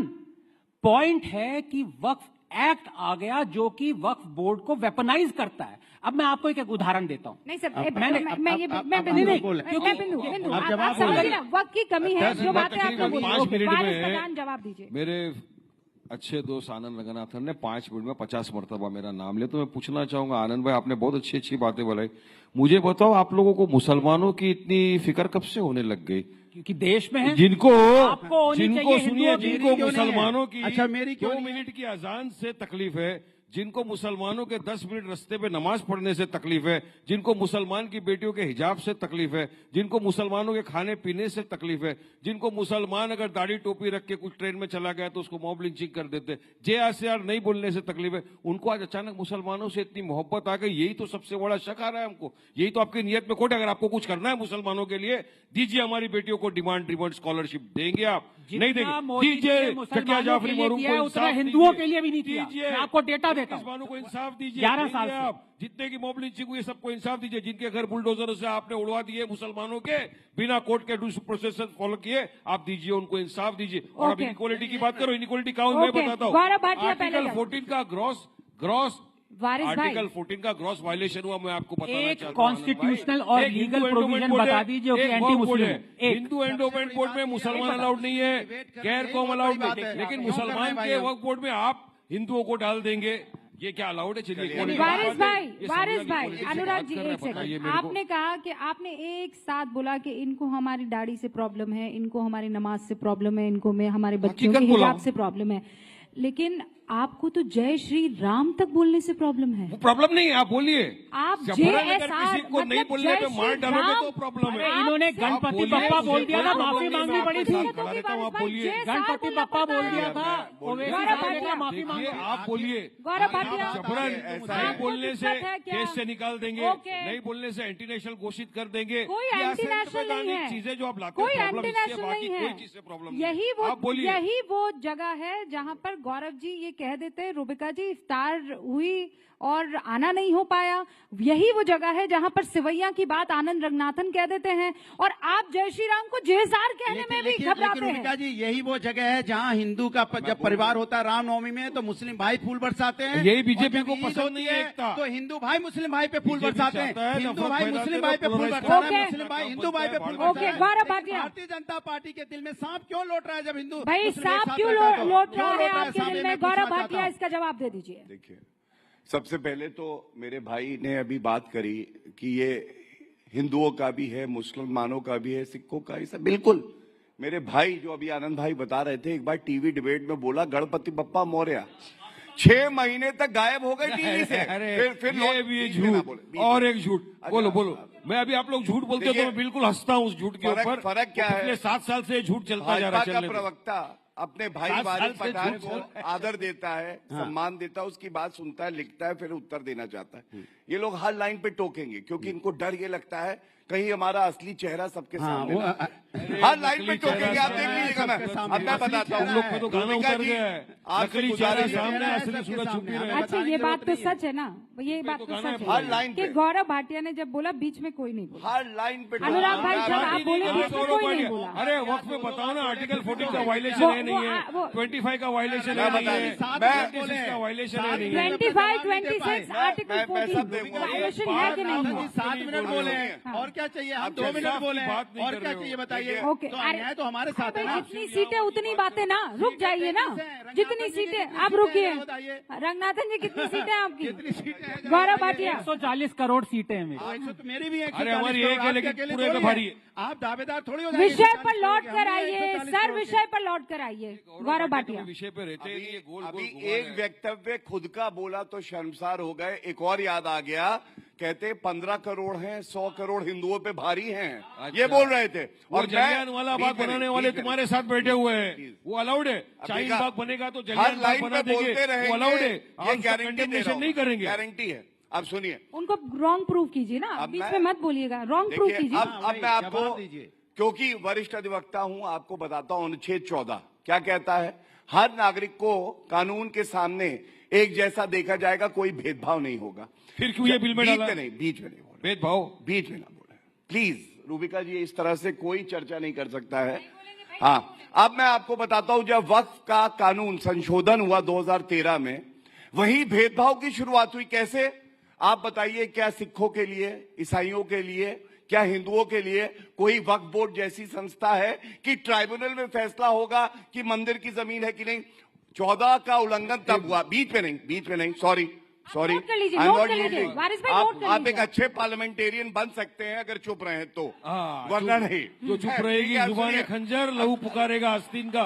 खामोश रहे 70 साल, अब खामोश नहीं रहने वाले, हक इंसाफ की बात करेंगे। अक्सर ऐसा होता है कि जो सहिष्णु होता है और खामोश रहता है उसमें ताकत ज्यादा होती है, जो चिल्लाता है अंदर से खोखला होता है। आप तय करिए, आप खोखले हैं? बीच में नहीं। अनुच्छेद 25 सुनिए, अनुच्छेद 25 स्टार्ट होता है, सब्जेक्ट टू के वर्ड्स है, subject to public order, morality and health. ऐसा नहीं है, एब्सोल्यूट राइट है। और सबसे बड़ी बात है, उसमें कानून बनाने का विशेष अधिकार है टू कर्टेल रिलीजियस राइट्स, और ये पार्लियामेंट को मिला है। अब सुनिए, इन्होंने बात करी मुस्लिम महिलाओं की। ऐसा नहीं बोल सकते, ऐसा नहीं बोल। How can you cartel my religious rights? कौन से प्रावधान के अंदर कौन से प्रोविजन के आर्टिकल बताओ पब्लिक को, चलो बताइए। कोई मैं लॉ कॉलेज तो हूं नहीं, जो मैंने 20 साल के कड़े अध्ययन से सीखा है वो आपको 10 मिनट में नहीं सिखा पाऊंगा, इसके लिए आपको संविधान पढ़ना पड़ेगा। 2 मिनट में सिखा रहा हूं। सुनिए, अब मैं दूसरी बात करता हूं, मुस्लिम महिलाओं की इन्होंने करी। नरेंद्र मोदी जी से बड़ा सगा भाई कौन है? मुस्लिम महिलाओं को ट्रिपल तलाक को अपराध बना दिया, और ये हलाला और बहु विवाह तकलीफ के हमेशा पैरोकार बनते हैं। आपने बना दिया। तीसरी बात सुनिए, अच्छा अब मैं चाहती हूँ एक बात बस समाजवादी पार्टी पे कर लेते हैं। बाप रे आप बताइए, अतीक अहमद सांसद रहे, विधायक रहे, 73 करोड़ रुपए की जमीन वक्फ की सरकार किसकी है? भारतीय जनता पार्टी की। अरे आपको मौका दूंगी, मैं बोलने तो दीजिए, एक बार बात खत्म करें, फिर देखिए अभी टाइम है ना, मैं आपको मौका दूंगी। दूसरा उदाहरण, आजम खान, आपको याद होगा, जिनकी भैंसे अखिलेश यादव पुलिस से ढूंढवाते थे, वो जेल में है, वक्त की संपत्ति ले गए। और अंत करूंगा एक ही बात कह के, ये गिराने की कोशिश करते हैं भारत को, नरेंद्र मोदी जी को, हमें। ना मैं गिरा, ना मेरी उम्मीदों के मीनार गिरे, मुझे गिराने में कई लोग 100 बार गिरे, और ये गिरते रहे। गौरव भाटिया ने जो बातें की, सर तुष्टीकरण का आप पर आरोप लगता है ना, वारिस भाई आती हूँ, तुष्टीकरण क्यों? भारतीय जनता पार्टी आज की डेट में वोट बैंक के लिए पूरे समाज में तुष्टीकरण कर रही है। हिंदू मुस्लिम की राजनीति कौन कर रहा है? नफरत की राजनीति कौन कर रहा है? इतनी देर इन्होंने भाषण दिया, इतनी देर बात बताई, एक बार भी देश कैसे आगे बढ़ेगा उसके बारे में नहीं, यूथ कैसे सम्मान से जिएगा उसके बारे में नहीं, सिर्फ एक ही बात, हिंदू मुस्लिम, मुस्लिम हिंदू, हिंदू मुस्लिम, मुस्लिम हिंदू, इसके अलावा कोई शब्द इनके पास नहीं है राष्ट्र को आगे बढ़ाने के लिए। देखिए, आपको याद रखना पड़ेगा, ये देश संविधानों ने, पर ये तो रिपीट टेलीकास्ट कर रहे हैं आप। सुनिए, इन्होंने इसके पहले नई दलील दीजिए ना। सुनो, इन्होंने 2014 में भूमि अधिग्रहण बिल लेके आए थे, वापस किया इन्होंने, क्योंकि विपक्ष अपनी राय दे रहा था, इन्होंने राय नहीं मानी। किसान बिल लेके आए थे, ये हमने कहा मेरी राय ले लीजिए, क्योंकि उसी जनता ने हमें भी चुना है, जिन जनता ने आपको चुना है, आपने मेरी राय नहीं मानी, बाद में आपको किसान बिल वापस लेना पड़ा। जिन किसानों को मौत होगी उनकी जिम्मेदार कौन होगा? आज आप वक्फ बोर्ड का बिल लेके आए, जेपीसी आपने बनाई, हमने कहा मेरी राय ले लीजिए, जेपीसी ने राय लेके वक्फ बोर्ड बनाए। आपको सुनना ही नहीं चाहता। कवि कहना क्या चाहता है, लेकिन इसका कवि कहना क्या चाह रहा है? कवि कहना चाह रहा है, क्या कहना चाह रहा है? कवि बोलना चाह रहा है कि इसको समझ नहीं आ रहा है। ओके, अपनाती है, ओके, बिल पास करती है, बोलना चाह रहा है, पब्लिक को समझ नहीं आ रहा है। भारतीय जनता पार्टी आप वालों को भी समझ में नहीं आ रहा है। आप भी हमारे साथ अन्याय कह रहे हैं, कभी ये कहना चाह रहा है। अच्छा ठीक है, सुन लिया, कोई समझ नहीं पा रहा है। आनंद, आनंद, आपने वारिस से जो सवाल पूछे, वारिस ने उनका जवाब दिया। उन्होंने कहा दिया जवाब? नहीं दिया भाई, वारिस आपने जवाब नहीं दिया। हर बात का जवाब दिया मैंने। आनंद भाई से सवाल किया कि ये जो नया वक्फ का कानून आया है, ये किस तरह से वायलेशन नहीं है 14 का, और आपको मुसलमानों से इतनी हमदर्दी कब से हो गई, जो इनसे इतनी नफरत करते हैं। तो आप मुसलमानों के लिए कुछ अच्छा करना चाहते हैं तो उनकी बेटियों को डिमांड ड्रिवन स्कॉलरशिप दीजिए, हमको भी हमारे हिसाब से आजादी दीजिए, हिजाब पहनने दीजिए, एजुकेशन लेने दीजिए, विकास का काम करने दीजिए, हमारा माइनॉरिटी का बजट बढ़ा दीजिए। आप जो माइनॉरिटी का बजट आप कर्टेल कर देते, और जो असंवैधानिक बिल जो आप लाए, मिनिस्ट्री का बजट डबल हो गया है, ये मैं पन्ना लेकर आई हूँ। ओके, जवाब दीजिए। हमारा अधिकार है, हमको हमारा अधिकार दीजिए, यही तो बात है बस। आनंद, रूबिका जी, वारिस पठान साहब इतना झूठ बोल चुके हैं कि असादुद्दीन साहब सोच रहे होंगे, अरे तुम इतना झूठ बोलोगे तो मैं क्या बोलूंगा। अब मैं एक एक करके इनका जवाब देता हूं, और बीच में इंटरप्ट मत करेगा, आपको आपके साउथ इंडियन बालों की कसम, मतलब विग वाले, ठीक है। पहली बात, हिंदू मुस्लिम कर रहे हैं, मैंने इनसे क्या पूछा? सीधी सी बात पूछी, जो डिस्क्रिमिनेशन हिंदूज के अगेंस्ट हो रहा है, आपको वो दिख ही नहीं रहा है? आपको अब वो हमें नहीं दिखा, अगर आपको दिख रहा है तो। अरे काहे आप बीच बीच में परेशान कर रहे हैं? कैसे बोलेगा? रुकिए ना अनुराग जी, मेरे तो आपके बीच में नहीं बोले हैं, कमाल है। अच्छा नहीं लगता आपको? यहाँ वोट देने वाला कोई एक भी होगा ना तो पलट जाएगा, वो देगा, समझिए आप देगा। ओके, आनंद, क्योंकि हम गैस की बात पूछेंगे, 50 रुपए बढ़ा है, उस पर कोई बोलने को नहीं तैयार है। एग्जाम्पल मैंने आपको दे दिए। अरे गैस के दाम 50 रुपए बढ़े, आप तो रोजगार पा रहे हो, जिनके पास गैस का पैसा नहीं हो कहां से मिलेगा? जरा बताइए। आप गरीबों से पूछे जाके, आप तो यहाँ बैठे एसी में, उस गरीब से पूछे 50 रुपए कहां से लेके आएगा? जिसके घर में रोजगार नहीं है, पूछो कैसे जिंदगी चलती है। आवाज डाउन करें भाई, सुनिए, हर बार ऐसा ही क्यों होता है? मुझे आवाज डाउन करनी पड़ती है। अनुराग जी, लड़ने से कुछ नहीं होगा, यहाँ सभ्य तरीके से डिबेट हो रही है ना। ओके, ओके अनुराग जी रुक जाइए। आनंद की बात करना आपको आनंद एक मिनट। मैंने सिलेंडर की आवाज क्या उठाई, आप चिल्लाने लगे। अरे शर्म सर, नहीं आती आपको? सर आपने गरीबी देखी है कभी? सर कभी सुनिए, जाइए गांव में पूछे लोग कैसे जी रहे हैं।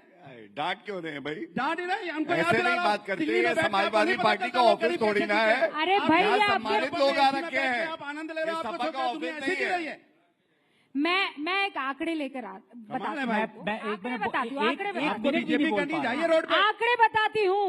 आप जिस तरीके से चीख रहे हैं ना, ये सच्चर की रिपोर्ट बताती है प्रशासनिक सेवा में मुसलमानों की भागीदारी 3%, आईएएस और बाकी जो है उनकी 4%, आईपीएस जो है वो 4%, पुलिस बल में मुसलमानों की भागीदारी तब 7%, रेलवे में 4%। आज मोदी सरकार 2025 में ये आंकड़े मैंने निकलवाए, यूपीएससी क्रैक करने वाले मुस्लिम छात्र 5.12% बढ़ गए, यानी 3% से आगे गए। रेलवे में जो 4.5% मुसलमानों का आंकड़ा हुआ करता था, वो 14.16% पहुंच गया है, जिसमें 463 गैजेटेड ऑफिसर हैं। अगर मोदी को सच में मुसलमानों से इतनी एलर्जी थी तो ये आंकड़ा बढ़ते हुए कैसे दिख रहा है? आनंद रघुनाथन, सीधी सी बात है, देखिए डेटा कभी झूठ नहीं बोलता। अब जॉब्स की कोई बात कर रहा है, अब ये भी बात झूठ बोलेंगे कि जो केम्स रिपोर्ट है आरबीआई की कि पिछले साल 47 मिलियन जॉब्स वर क्रिएटेड, ये भी झूठ है। जीडीपी भी, हर चीज झूठ कहेंगे तो उसका कोई इलाज नहीं है। और आप ठीक कह रहे हैं, अगर आपको पावर्टी देखनी है ना सर, तो आप वहां जाइए सफाई में, जहां फेस्टिवल हुआ था सफाई में, जहां पे बॉलीवुड को अब सुनिए, अब देखिए ये गलत बात, आप गलत बात बोलेंगे। आपको देखना है तो बोलेंगे गोरखपुर जाइए। आप कैसी बातें करते हैं? आप कल्चर प्रोग्राम बोलेंगे, सैफई जाइए, सैफई से इतना प्यार, चले जाइए आप, आइए आप देखें क्या क्या हमने गांव का डेवलपमेंट किया। अरे तो आप एंग्री यंग मैन की तरह क्यों बिहेव करते हैं? चले जाइए, गरीबी देखनी है तो। अरे गरीबी देखनी है, आपको इतना गुस्सा होने की जरूरत नहीं है। आपको पता है, कमाल की बात कर रहे हैं। आपको पता है, सुनिए मेरी बात सुनिए। उत्तर प्रदेश में नहीं है, अनुराग जी, देश में नहीं है। अनुराग जी, ये रेगुलर डिबेट नहीं है। कैसे हो गया गाँव, कैसे उन्नति कर गया अनुराग जी? ये नॉर्मल, ये अनुराग जी अनुराग जी हद कर रहे हैं, क्या कर रहे हैं आप? अनुराग जी एक सेकंड, ये एक तो ये कॉन्क्लेव है, और जाट मूवी कल रिलीज हो रही है। सनी देओल की एक्टिंग आप ना करें, वो जाट मूवी कल रिलीज हो रही है। की बात होगी तो क्या किस बात में टॉकिंग है? क्या कर रहे हैं आप? करेंगे बैठ के गांव में, अगर वहाँ बॉलीवुड आ गया, इनके पेट में दर्द हो गया। चलिए अब समय हम लोग ओके, अब समय ओवर हो गया है। मैं आखिरी 30 सेकंड सबको देना चाहती हूँ। पहले आप ले लीजिए पेड़ पहले आप बोल दीजिए 30 सेकंड, ठीक है? 30 सेकंड, ओके? देखिए मुझे दर्द इस बात का होता है, जब आप सैफई चले जाते हैं, एक ऐसा गांव जिसको एक मॉडल की तरह से पूरे देश को लेना चाहिए कि एक गांव में क्या क्या सुविधाएं हो सकती हैं, ऐसा गांव आपको हर भारतीय जनता पार्टी बॉलीवुड वालों को कितने पैसे बनाइए। ओके, आपको रोका 30 सेकंड ओवर, ठीक है? आनंद, गरीबी देखनी है ना तो सफाई में जाके देखिए, 500-600 करोड़। सैफई तो बोलना सीख जाओ, सफाई नहीं है, सैफई है। अच्छा ठीक है, सैफई। सैफई, यही दिक्कत है। शहर वाले लोग प्रोनाउंसिएशन हिंदी नहीं कर पाते गांव का, तो गांव की बात करेंगे। ओके, अब मैं तमिलियन हूँ, अब आप कहेंगे कि मुझे हिंदी अच्छी बोलनी नहीं आती, तो धिकार है मुझ पे मेरी तमिल। आप तमिल में बुलवाऊं आपसे? तमिल तेरी माँ, आप सफाई बोल रहे हैं तो आप तमिल तेरी याद है। देखिए अब ये भारतीयता है, ये सीखिए आप रूबिका जी से। हर चीज में चिल्लाने का मतलब ये नहीं होता कि आप अपना पॉइंट्स रख रहे हैं, लोग समझ रहे हैं। आपने गरीबी की बात करी, मैं आपको सैफई की बात बता रहा हूं कि जो आपने 100 की तादाद में करोड़ों रुपया खर्च किया, वो गरीबों को भी दे सकते थे। बॉलीवुड हीरोइंस को क्यों दिया नाचने के लिए? अरे भैया ये बता, इसका आंसर करिए। अरे तो इसके मतलब बॉलीवुड यहाँ जो बुला रहे हैं, तो इसके मतलब क्यों बुलाते हैं बॉलीवुड? ओके सर, अब आखिरी कुछ मिनट में देना चाहती हूँ वारिस पठान, और उसके बाद जवाब देंगे गौरव भाटिया। देखिए बात गरीबी की हो रही है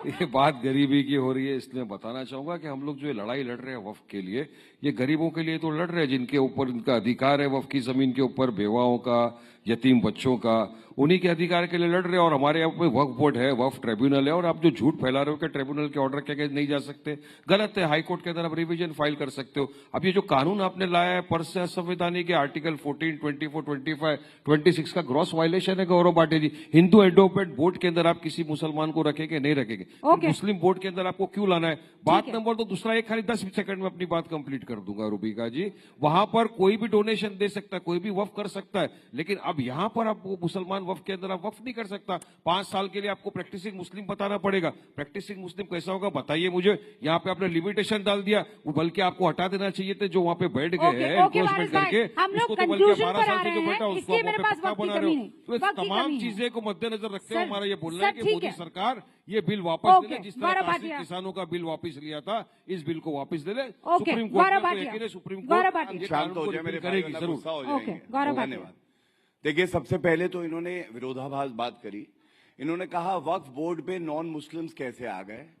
जब हिंदू सिख ईसाई अपनी जमीन देते हैं वक्फ बोर्ड को तो कहते हैं लाओ लाओ लाओ लाओ ले लेंगे, लेकिन बोर्ड पे रहेंगे तो कैसे रहेंगे, हटाओ इन्हें। तो ये विरोधाभास है। दूसरी बात, ये हिंदू वर्सेस मुस्लिम नहीं है, ये है संवैधानिक और गैर संवैधानिक की लड़ाई। और सबसे बड़ी बात मैं आपको बता दूं, ये कहते हैं कि इसका समर्थन जो है केवल हिंदू कर रहे हैं। नहीं, आप बताइए, केरला में बिशप जो एसोसिएशन है, कैथोलिक बिशप एसोसिएशन, उसने समर्थन किया। 70 साल के मुस्लिम बुजुर्ग ने आके समर्थन किया, उसको पीटा गया। और अंत करूंगा, कश्मीर में क्या हुआ, वहां पे घर जला दिया गया एक मुस्लिम आदमी का, क्योंकि वो समर्थन कर रहा था।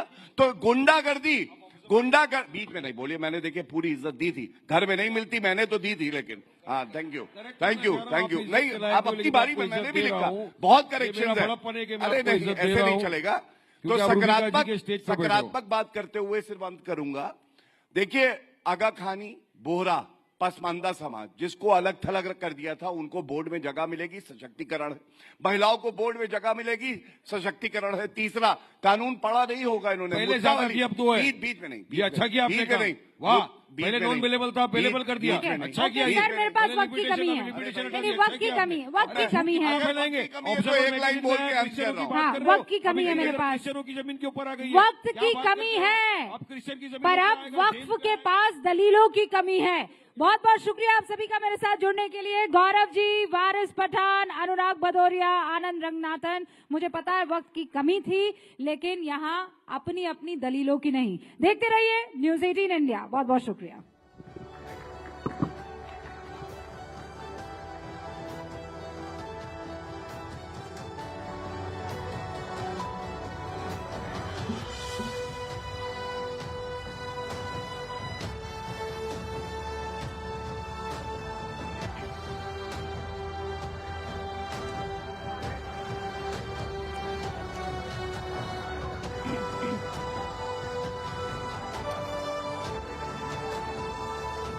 तो देखिए, वक्फ के पास दलीलों की कमी है या नहीं, अगले सेशन में भी हम इसी पर चर्चा करेंगे। लेकिन मैं रिक्वेस्ट करूंगी, I would like to request everyone to please be seated for a next session.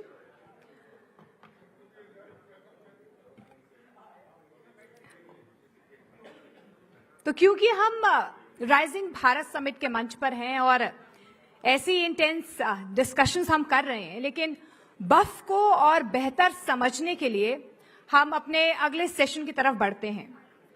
क्योंकि भारत एक ऐसा देश है जो संस्कृति और धर्म की विविधता से समृद्ध है। यहाँ पर वक्फ संपत्तियों और उनके मैनेजमेंट से जुड़ा सवाल बेहद अहम हो जाता है। और हमने जितनी भी डिस्कशंस अभी की, हमने देखा है कि सबसे ज्यादा हीटेड टॉपिक इस वक्त वक्फ ही बना हुआ है। वक्फ एक्ट आज उन चर्चाओं के केंद्र में है जो वक्फ संपत्तियों के एफिशिएंट यूज और उनके गवर्नेंस से जुड़ी हैं। क्योंकि इन संपत्तियों का मकसद ये है, क्या ये लोगों के हित में काम हो रहा है, या जो मैनेज कहा जा रहा है कि जिन चीजों को मैनेज किया जा रहा है वो उस उपयोग में आ रहा है। ये सबसे बड़ा सवाल यहां पर बना हुआ है। लेकिन आज इस सत्र में हम ये समझने की कोशिश करेंगे कि क्या वक्फ एक्ट अपने मौजूदा ढांचे में देश और नागरिकों के बेस्ट हितों को पूरा करता है, या फिर जरूरत है किसी सुधार की, ताकि अकाउंटेबिलिटी, ट्रांसपेरेंसी और हमारे समाज की बदलती जरूरतों के मुताबिक इस सिस्टम को ढाला जा सके। इस सेशन को आगे बढ़ाने के लिए मैं स्टेज पर आमंत्रित करना चाहूंगी राहुल शिवशंकर को। प्लीज वो मंच पर आएं, बिकॉज वही इस अगले संवाद को मॉडरेट करेंगे। और मैं पैनल से भी आपका तारुफ करवा देती हूँ। हमारे अगले पैनल में सुधांशु त्रिवेदी होंगे, राज्यसभा सांसद। वारिस पठान जी हमारे साथ होंगे, AIMIM का पक्ष रखेंगे। विष्णु शंकर जैन हैं हमारे साथ, सुप्रीम कोर्ट के वकील हैं। और शाहिद अली लॉयर हैं, समाजवादी पार्टी की तरफ से हमारे साथ, वो अपना पक्ष यहां पर रखेंगे। Welcome everyone, thank you so much.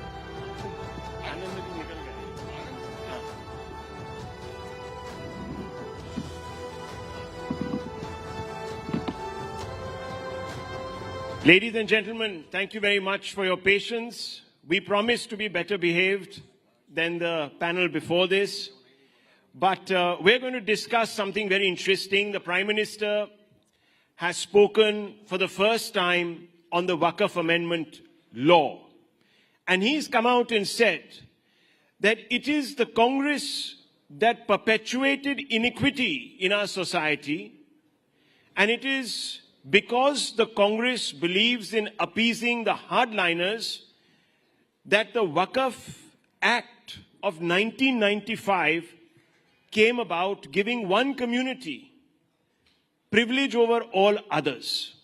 How does our panel this evening react to this statement by the Prime Minister and the debate that it has sparked across the political spectrum? Let's get a sense of that. I want to first begin with Varis Pathan, who is, of course, the irresistible force on this panel, and he will, of course, be taking on the immovable force, Sudhanshu ji. So, Varis bhai, I want to understand something from you. You say that the Wakf bill perpetuates inequality and discriminates against Muslims. Can you explain how? Well, Rahul, the apprehensions which we are having regarding the Wakf Act, they are coming true now. As we rightly said, that by incorporating Article 3D in the amendment, they will now say that it is ASI protected thing and they will take away the property. Their intentions were right. And so what happened yesterday? In UP, the ASI came there at the Sambal Mosque. They removed the green board. They put a blue board and that instead of Jama Masjid, now they have written it Juma Masjid. This will go on and on. That is why we say this bill, which Act now is totally unconstitutional. It is a violation of Article 14, 24, 25, 26 of the Constitution, which is given to us by Dr. Baba Sahib. And I say why? Article 14 talks about equality, Rahul. Equality should be everywhere, whether with the Hindu Endowment Board or with the Muslim Waqf Board. In Hindu Endowment Board, you cannot have a non-Muslim, non-Hindu. In Waqf Board, you can have Hindus. In Hindu Endowment Board, anybody can give Waqf.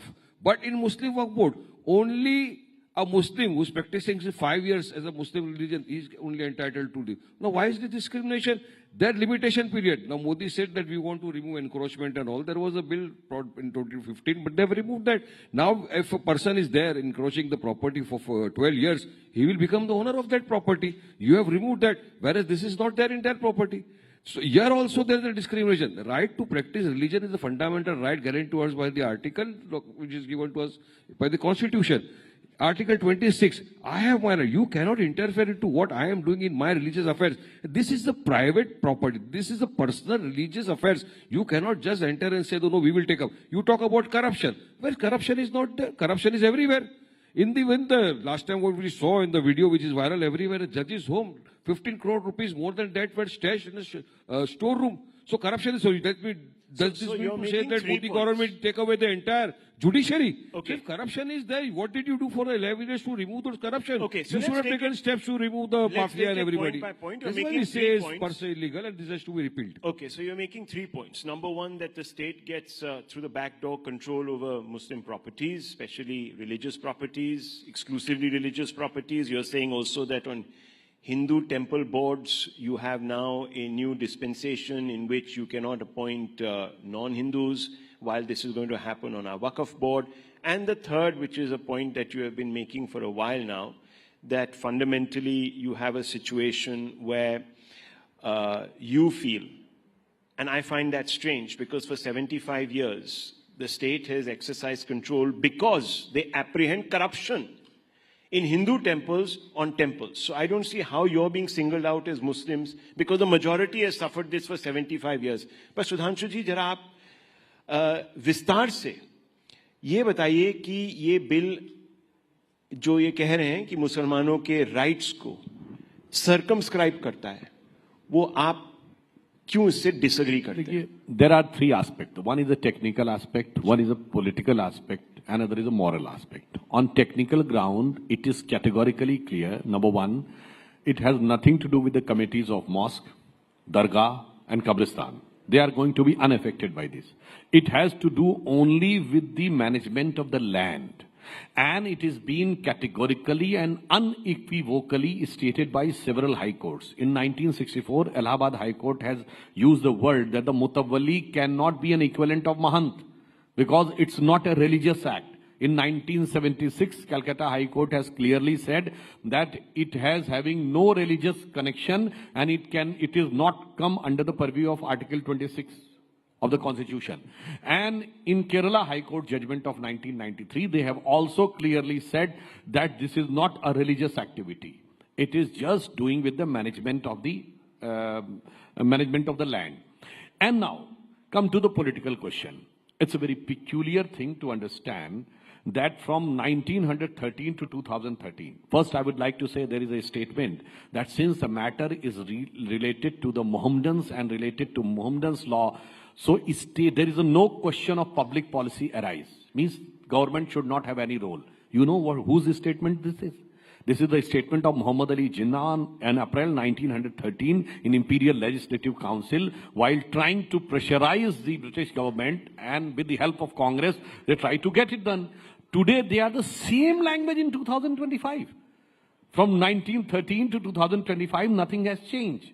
So, strictly on politically speaking, I would like to ask that they are having, from 1913 to 2013, 17 lakh acre land. And 2013 is the date in which such a committee recommendation came. And it said that the Muslims are in a worse condition than scheduled caste. But from 2013 to 2023, 21 lakh acre land has been added. It's a very peculiar, you can say, mind-boggling logic. And second thing, out of this 39 lakh acre land, I would like to ask, now political question. How many institutions, hospitals, universities, how many libraries, even the centers of Islamic excellence are there? How many for orphans, for widow, for divorcee, for the poor? Nothing. And what is the earning? Just net profit is 1 crore 25 lakhs from 39 lakh acre land. On the other hand, Ram Janmabhoomi is having 2.77 acre, 3,000 crores earning, and 400 crore contributed to the tax. So that shows they are not having any apathy even towards the Muslims. And one more thing. If they are having so much of sentiment for Islam, why there is a separate Muslim Shia Waqf board and central Waqf board? It means no is having any trust if the issue of land has come. There are several examples. There are several examples of having this farmhouse, just one line, farmhouse on land. There are several examples of having commercial property, mall. Lalu Prasad Yadav ji has said, Patna mein sab kabja kar liya gaya hai, kada kanun chahiye. There are examples of 5-star hotel, but quote me a single example of hospital, library, orphanage or others. That shows कि ये सिर्फ जमींदार बनने की एक ललक है और वोट के ठेकेदार बनकर जमीन पे जमींदारी। सुनो आपकी बात जरा, मुझे एक सवाल का जवाब दो सुधांशु भाई। आपको अचानक से मुसलमानों से इतना प्रेम कैसा हो गया? ये तो शक की बात है। आपको हमारे 2 मिनट की अजान से तकलीफ है, 10 मिनट अगर कोई रस्ते में नमाज पढ़ लिया उससे तकलीफ है, आपको हमारे हिजाब से तकलीफ है, आपको हमारे खाने पीने से तकलीफ है, आपको हमारे दाढ़ी टोपी से तकलीफ है, आप अगर कोई चला गया शक की बुनियाद पे JSR नहीं बोला आप उसको मारते हो, आपको इतनी सारी चीजों से तकलीफ है, आप बिल्किस बानो के बलात्कारियों को खुले फिजाओं में छोड़ देते हो, जब छूट के आते बेल पे आप उनको गार्लैंड करते हो, टिकट देते हो, जकिया जाफरी इंसाफ मांगते मांगते मर गई, उनको आपने इंसाफ नहीं दिलाया। आपको अचानक से मोहब्बत ये जो आई है ना सुधांशु जी, ये वफ को बचाने के लिए, ये वफ को खत्म करने के लिए आप कर रहे हो, झूठ फैला रहे हो, आप भरम फैला रहे हो देश में। आप अगर आप यकीन में इंसाफ की बात करते हैं आपके तो जवाब मुसलमान बहनों को दीजिए, डिमांड रिवर्स आपके जवाब देने से पहले मैं एक चीज छोटी बात कहना चाहता हूं। मुसलमान जेल में बेकसूर बंद है, वारिस छोड़िए पठान उनको, साहब, क्यों नहीं देते हो बेल उनको? वारिस पठान साहब, नहीं देंगे नहीं, आपको उन मुसलमानों से आज तकलीफ है जो वकफ एक्ट को सपोर्ट कर रहे हैं। मणिपुर में घर जला दिया, नहीं आप मेरी बात सुनिए। वायलेंस इज कंडेमनेबल, मैं बोल रहा हूं आपको। That is not easy to say, no, because the chilling effect of that act, and it's not just against one Muslim in Manipur. There have been several incidents where Muslims who have supported the BJP's position on the Wakf Act have been attacked. The chilling effect that goes through the community means that hundreds and thousands of other Muslims, women, pasmandas, others from different communities who are benefiting will also now keep quiet. So this is not an exception. And this doesn't mean that there's one incident. But one second, let him respond. Jafar in our community. Let him, no, Mir Jafar. Peculiar gains and benefits are so if people follow the constitution. Because Modi has given them okay, post, so one second. They want something from Modi. That's why they're one second. Are you saying, knowing that they are going are you against saying the that Muslim people orphans? who respect the constitution are Mir Jafars? No, this is the question of not respecting the Constitution. We are respecting the Constitution, and that is why Quick we have response. moved the Supreme Court. Quick Had we response. not respected the Constitution, we would not taken the due process of law. We have gone to the Supreme Court. Good. We have filed the appeal before the Good. Honorable That's a Supreme good Court. thing. and That's a therefore good thing. hearing. I'm not denying But there are it. certain Yes. people who wants to just sit with that So Modi what? gives them something. They have a And right. for their peculiar That own is democracy, personal sir. peculiar gains and That benefits. that doesn't they are- matter. That is also democracy. He has used the word that he is against violence. But Afzal Halat ka mara hai, who was the mastermind of attacking parliament. याकूब मेनन की judicial killing हुई है, जाकिर नायक शांति का मसीहा है, इशरत जहां बेटी है, हाफिज साहब है, भारत तेरे टुकड़े होंगे इंशाल्लाह कहने वाले भटके नौजवान हैं। गजब की डाइकोटोमी ऑफ द कैरेक्टर है कि I am against violence but I am in favour of those. आप ऐसे मुस्लिम्स के साथ रहते हैं। Let me complete the sentence sir, condemn करो। सुनिए, very important point I want to make. When Manmohan Singh was Prime Minister, who was invited to Prime Minister House? Yasin Malik, who was accused of murdering several IAF officers. When Modi ji became Prime Minister in 2015, which Muslim was invited? It was the 50th year of the martyrdom of Veer Abdul Hamid. His entire family and his wife was invited and respected. That is quite clear कि वीर अब्दुल हमीद जैसे अच्छे और सच्चे मुसलमानों के साथ हम हैं और अपराधी और आतंकवादियों के साथ आप हैं। आपके खुद के एलाय शिवसेना के लीडर संजय निरुपम ने कहा कि अगर आप शाहीन बाग बनाओगे हम जलियान वाला बाग बना देंगे, जनरल डायर तैयार कर देंगे। आप उसका खंडन करते हो नहीं करते हो? बोलिए क्या स्टेप लिया आपने उसके खिलाफ, क्या एक्शन लिया आपने उसके खिलाफ? आप जलियान वाला बाग बनाएंगे, जनरल डायर बनेंगे। उसके बाद भगत सिंह पैदा हुआ था और वारिस पठान बोल रहा है आप बनाएंगे, आप बनाओ जलियान वाला बाग, वारिस पठान आगे खड़ा रहेगा, मारो मेरे सीने पे गोली, आएंगे गोली हक की इंसाफ की लड़ाई के लिए। सुनिए, हाँ ये वायलेंस के अगेंस्ट है। 15 मिनट के लिए पुलिस हटा लो तो देख लेंगे, 20% 100 करोड़ पे भारी पड़ेगा। जलियानवाला की बात तो जुदा नहीं कर रहे हो। छोड़िए, गुल्ले काटे जाएंगे, राम राम चिल्लाएंगे, उसका कंडेमनेशन करो, नहीं करेंगे। प्लीज वारिस भाई, look, we are now coming to the serious aspect. We're one stage today. Can he quote a single Muslim country in which Wakf board is having this type of provisions which India's Wakf board is having? I challenge him. Second thing, can he quote a single minority community in India? Does Buddhists have this right? No. Sikhs have this type of right? No. Christians have this type of rights? No. Parsis have it? No. Jews have? No. Even the Christians, the Catholic Bishop Council of Kerala has written a letter on 31st of March this year that this should be amended because 400-acre land of Christians has been claimed by them. This is the fundamental. दोनों में से बता दीजिए. एक दूसरी जगह पे संविधान है क्या? भारत से बता दीजिए. दिया हुआ संविधान है क्या? सऊदी के अंदर कानून आप चोरी करोगे, हाथ काटने के वो भारत में लाना चाहते हो क्या? अभी आप जलियांवाला तो बनाने वाले हो ना यहाँ पे. बनाओ जलियांवाला बाग, आएंगे भगत सिंह बन के खड़े रहेंगे सामने, मारो गोली. अरे take over a constitutional right.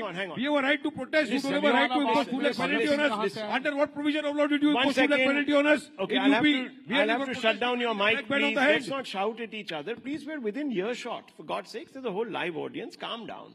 Okay, let's look at the constitutional question, because the matter now is going to go to the courts. We've tackled the politics here. Let's go to the constitutional question. Vishnu Shankar Jain, you've been arguing. In fact, you might even be moving the courts.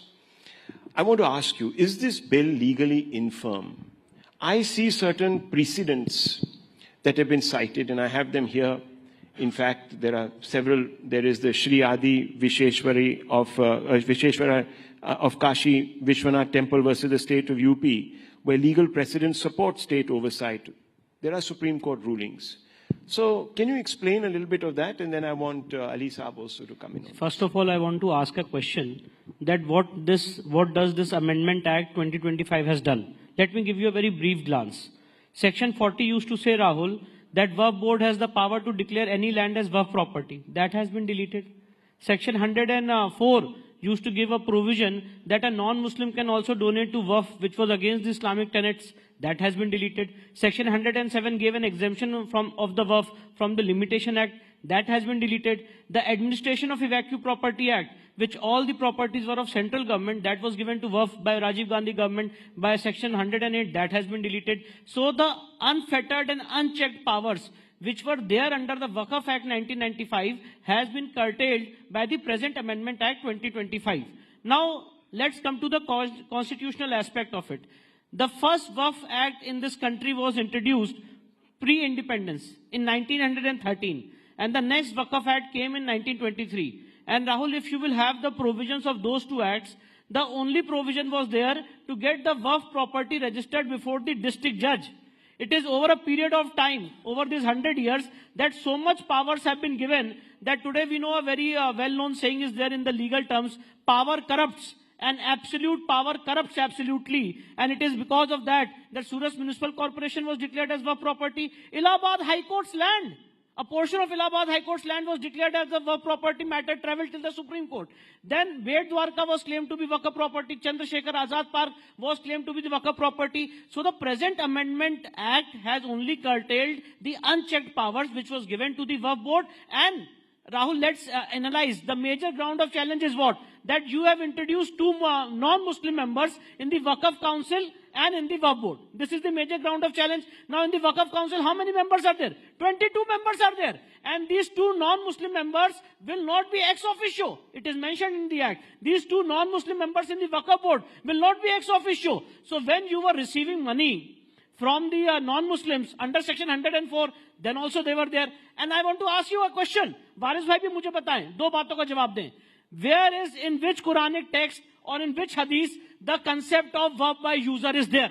Please tell me. Point number one. Point number two, Waris bhai, please bataiye whether the Wakf Act 1995 does not apply, whether the Wakf Act 1995 applies to non-Muslims or not. It applies.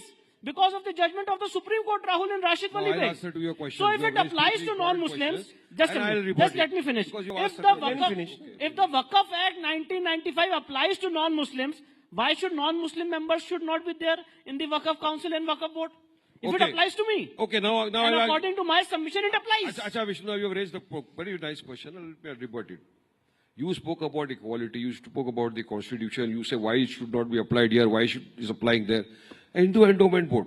Why don't you allow Muslims to be a part of it? Because no, in Hindu Endowment Board, you will allow other people from other community to give Wakf, to give donation. But it's not a masjid committee. Do you have reviewed now? Talking about temple committees. And anybody can donate now. But as per the new amendment, Muslims can only donate to Muslims in our Wakf. That too 5 years you have to show that you are a practicing Muslim. Now what is the criteria to show that a person is practicing for 5 years? Okay. What is the criteria? I want to know that, because Rahul, if I want to donate I should know the criteria for donating the file. बहुत साफ बात है. देखिए ये बात मैंने parliament में भी बोली थी. I want to make it very clear.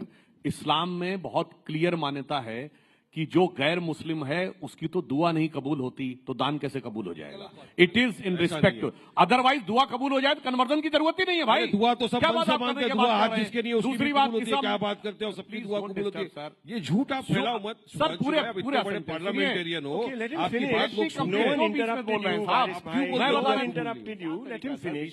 हैं. हमारे माइनॉरिटी अफेयर्स मिनिस्टर गए, वो मदीना में एक लेवल तक जा सकते, उसके आगे नहीं जा सकते, because he is a non Muslim. तो भाई इबादत नहीं कबूल हो सकती, जायदाद कैसे कबूल हो सकती है? It is strictly in accordance with the principles of Islam. वरना कोई मुल्ला मौलवी मुफ्ती मुकर्रम बारी हाफिज से कहलवा दें कि गैर मुस्लिम की दुआ अल्लाह मियां कबूल कर लेते हैं, तो मैं मानने को तैयार हूं. यहां पे पॉइंट दिखाई पड़ता है कि you want to manipulate the things as per your personal choices. But one thing is very clear that as he has pointed out कि जो लीगल प्रोविजंस हैं, लीगल प्रोविजंस बिल्कुल कॉन्स्टिट्यूशन के हिसाब से किए गए हैं. जो अधिकार सबको हैं वही अधिकार आपको है. मगर अफसोस जानते क्या होता है?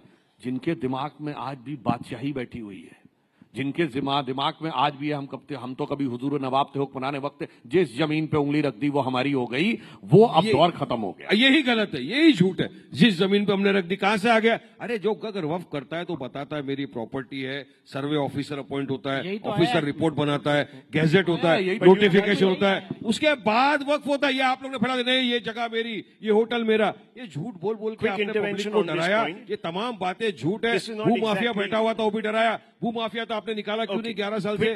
क्या मदद किया आपने भू माफिया निकालने के लिए? अहमद था भू माफिया, उसको निकाला भाई. 100 करोड़ की वक्त प्रॉपर्टी हड़प के बैठा निकाला किधर? उसके बाद यहाँ पे मुंबई के अंदर आगा खड़ ट्रस्ट की जगह है, ऑर्फनेज, निकालो आप उसको वहां से. उद्योगपति ने बड़ा बंगला बना दिया वहां पे, नहीं निकालेंगे आप. जो वारिस भाई प्रोसीजर बता रहे हैं यही बात सेक्शन 3B में आई है. जो वारिस भाई प्रोसीजर बता रहे हैं यही बात सेक्शन 36 में आई है कि वफ अब बिना वफ डीड के नहीं होगा. इसमें प्रॉब्लम क्या? और मैं एक बात और बताना चाहता हूं, just keep the record straight. Waqf में the manager of the Waqf is not the Waqf board. The mutawalli is the manager of Waqf, not the Waqf board. Shahid Ali, let me bring him in also. He has been sitting. और पूछा था कैसे decide होगा कि practising मुस्लिम है. It's very clear. हम सबको हर जगह अपना रिलीजन लिखना पड़ता है. तो जिस समय सेंसस में अगर आपने अपना रिलीजन मुस्लिम लिखा हुआ तो कोई प्रॉब्लम नहीं. If you are converted then you have to get a certificate from a Maulvi, and that should be 5 years old. ये हिंदुइज्म में है? नहीं, हिंदुइज्म में तो कन्वर्जन का कॉन्सेप्ट ही नहीं है भाई. हमारे यहाँ कन्वर्जन का कॉन्सेप्ट क्या करेंगे आप? अप्लाई करेंगे क्या? हमारे यहाँ कन्वर्जन का कॉन्सेप्ट. टाइम भी दे दीजिए इन दोनों को, कोई मसला नहीं. सॉरी, मेरा टाइम भी इन दोनों को दे दीजिए, कोई मसला नहीं. ओके, नो, क्यों? If they have been continuing, they have been this speaking, my time may also be given to them. I have no objection. Okay, no, please make your point, sir. Make your point. So, this Wakf amendment bill, which has been brought into this act, Wakf Act, this is not only against the Constitution. I will tell you, this is against the secularism. This is against the preamble of Constitution. This violates basic features of India. Basic features cannot be amended or cannot be abrogated by anyone. So since by virtue of these provisions of these amendments, they have abrogated the basic feature, we believe that this will not stand before the Honorable Court. How this violates not only the preamble, but Article 26(14), I will tell. India is standing on 3 pillars basically: the executive, legislative and judiciary. Now, by virtue of these amendments, they have curtailed the powers of judiciary and they have conferred power upon the executive in the form of DM. So, presently, the power will lie were with the Wakf board, were with the Wakf tribunal. Tribunal basically is the court, judicial court. So, they have taken the power from the Wakf tribunal and they have conferred power to the DM.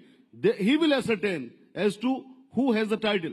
In India, here is a judicial system. Only the courts, judicial system can try and can establish and can tell by way of passing a judgment as to who is the owner. The title can be decided only by the honorable courts, not by executive officer. So, by taking power from judiciary, they are conferring power from executive. So, you have been demolishing one of the pillars of India. So whether India will be standing on 2 pillars, which is standing on 3 pillars? But do you know that some people will say that this is an attempt at equalizing the distinctions? Because for Hindus, this has been the case for 75 years, sir. So let's let's put that into perspective. Let's put that out there also. There's been an inequity. Anyhow, very quickly, Vishnu Shankar Jain, on this point that he has made, I'll leave it at this then. Very quickly. According to me, Shahid Bhai is relying upon the principles of secularism. That dichotomy is that when secularism was introduced in the constitution, there was no JPC which was constituted. The stakeholders were not allowed to participate and there were no discussion. But anyways, but Shahid Bhai is saying that there are certain rights which have been violated. So point is this, Rahul, according to me, according to my legal scrutiny, this present Amendment Act is completely in consonance with the provisions of the Constitution. Only those provisions have been deleted which were violating the principles of fundamental rights and which were making the other sections of the society feeling discriminated in violation of Article 14, 25 and 26 of the Constitution. Well, viewers, this is an unending debate, as you can see. One thing I would like to ask, he has asked about secularism. I challenge anybody, even the listeners. I accept the challenge. Sir, let me complete. Can you quote a single secular country in the world which is having provisions like Wakf board, triple talaq, Mehram, Halala, Hajj subsidy? And if there is a conflict between Sharia and Supreme Court, Shabano case, then the Parliament trounced the Supreme Court and established Sharia over the Supreme Court. I challenge, just name one secular country. I accept this challenge. I accept this challenge. I accept this challenge and the debate may be convenient. No, but I'll just say example. I accept all this. It happens only in Muslim countries. So they tried to convert India a partial Muslim country in the garb of secularism. Absolutely not. Otherwise, we leave it at this. We'll close the debate. Run out of time. Run out of time. Run out of time. I've run out of time. In the Constituent Assembly debate, anybody can go and check. The secularism what was proposed by Mr. K.T. Shah and who has participated in the debate was Dr. Secularism, na? Okay, we are going off track. It was rejected Gentlemen, because please. Dr. Ambedkar said, अगर minority होगा तो secular नहीं होना चाहिए, secular होगा तो minority नहीं होता. Okay, किसी secular देश में minority नहीं होती. We're out of time and we're off topic now. I'll leave it at this, please. Too quarrelsome, please. Calm down, everybody. Calm down. It's all over. Thank you very much. Thank you very much. Okay. Okay, let's cut this. Thank you. It's over. The debate is over, sir.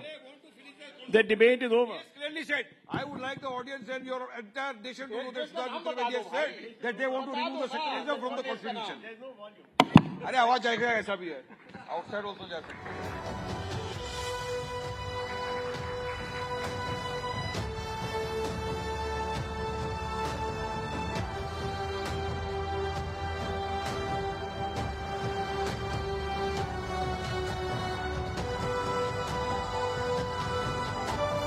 Thank you, panelists, and thank you, Rahul, for that very fiery discussion.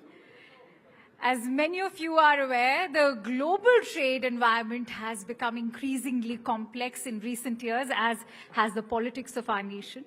And one of the most significant shifts has been the imposition of reciprocal tariffs by the United States. This move has placed India in the spotlight, highlighting the delicate balance between economic growth, trade policy, and international relations. This upcoming session today will focus on understanding how these tariffs are affecting India's trade dynamics, the challenges they present for Indian industries, and the broader implications on the economy. To provide a deeper understanding of how India can best respond to these tariffs while continuing to thrive on the global stage. My colleague Shivani Gupta will be moderating the session today. Shivani, the stage is all yours. And joining Shivani with us is Gusharan Singh, who is a renowned economist, Dipanshu Mohan, Director, Center for New Economic Studies, and P.K. Basu, economist. What a stellar set of experts Shivani has. And I'm sure you all can't miss this discussion. It's the topic of discussion today. In fact, Dr. Jaishankar was with us, and he couldn't help but touch upon that topic as well. The stage Absolutely. Thank you so much, Akansha. I know that we've had a few fiery rounds and people need a break, but a big round of applause, please, for the three gentlemen joining me here on stage. Actually, this is the burning issue of our times, isn't it? But we're going to have a much sober debate. I don't know whether that's a good thing or a bad thing, but let's have it at it. Let me begin with you, Gusharan Das, and I'll dive right in. India is in a precarious situation because we're kind of doing okay, We're kind of okay as far as the heat from US tariffs, reciprocal tariffs is concerned. But, you know, we are not the major player in the market. So we have to be very wary of the headwinds that come our way because of others that are getting affected, namely US and China. So US increased its tariff in a fit to 104% on China. Just yesterday, China has increased its tariffs on US goods to 84% now. Are we all going to burn in this fire, which is primarily between US and China? That's the big question. Well, first, I would say that India is in a relatively better position because we are not an exporting country. Now, that's not something to be proud of, but in this circumstance, it means that the impact will be relatively modest. And secondly, in the products that we sell to America, the tariffs on our competitors are higher than they are to us, so we have that particular advantage. Where we are going to get hurt is because the global economy is weakening as we speak, moving to a recession, and it will and that recession in the world will hurt us. But actually, Gushrandas, interesting you talked about a global economy. Many believe the global economy is dead. There is nothing called globalism going forward. Well, I wouldn't say quite that, but I would say that this is also an opportunity for India. If we play our cards well, this may be the opportunity to really become an exporting country, which is to say that the reality today is partly why we are not an exporting country is because our tariffs are too high. And therefore, we have not been able to join the global supply chains. And as a result of that, we have, frankly, the main issue for India, there's only one big issue for India, and that is jobs. Right. Half of India's population is still on the farm. Mm-hmm. And the farms only need those, and that's a lot of people. Mm-hmm. And they have no future of rising. We're talking about India rising. Mm. They have no future. So the only way that this can be done will be through creating a larger manufacturing base. Every country that rose up, since 1991, India has grown at 6.35%. Now, this is very good for democracy. We have lifted 450 million people out of poverty. The middle class has grown from 10% to 30%. Now, this is all very good. But we have to do so much more. But we have not created an industrial revolution. Yes, and that has been a pain point for quite some time. We've been hearing about it for the last 15, 20 years at least. But Dipanshu, sticking to the tariffs, I want to press on this question with you. Is the global economy, the way it used to function, dead? Is that order dead? What is going to come after this if this is what is going to happen? Okay, thank you for having me here. Much more civic in terms of what I was listening in the last two sessions. So it's a very critical point in economic history and political history for nations. There are turning points in history for every century. This is precisely one of them. So a lot of things would look clearer 6 months, a year down the line. Where I think India is in a relatively better position is that it started aligning with other regional groups much earlier in the conversation. I think thanks to a little bit of foresighted thinking by the current administration, at least from projection purposes. So one good example is what India's been doing in BIMSTEC, within conversations as part of BRICS. It's trying as much as possible to be part of regional groupings where they have strategic interests. Is that the way to go? Regional more than global? Absolutely, because in the rise of multipolarity, there are multiple poles of strategic alignment. and you have regional competitive advantages. Where I think India has been affected economically is that it's been very vulnerable on a few sectors, which I am sort of worried, which is agriculture, sectors like dairy, poultry, which will be big contesting points in its FTA conversations with the US. That's under a sort of discussion point. It's been a larger trade issue for many developing countries. Yes. And I think because we have lesser leverage given what the US is doing, you would find these sectors to be very critical in the way how India positions itself. Okay. As of right now, if you really look at the information out, we don't really have a very clear, cohesive trade policy vision. And I'm using the word trade policy because it's different from broader foreign policy. There are strategic, military interests, where you have a clear understanding who your principal trade partners are, not by the data, but by the vision of your alignment. And India has right now an FTA negotiation, even with the EU. I think the diversion of the trade conflict from what you're going to see between the US and China will have ramifications on India as well. And I think it is there where there is a case for a better alignment of India's partnership within the Asian continent and in Southeast Asia. Yeah, you know, of course, a lot of people are also suggesting why don't India and China get together better and kind of ride this out. But we all know the problems we have, the geosecurity issues, the national strategic issues that we have. So if I have time, I'll try and touch on that. But PK Basu, I want to ask you this. Donald Trump is saying countries are coming to him and begging him. Should India also join that queue, or should we stand our ground? What is the best way to negotiate with Donald Trump? Well, let's get away from some of the rhetoric and the sort of abuse of Trump that is now sort of the global consensus.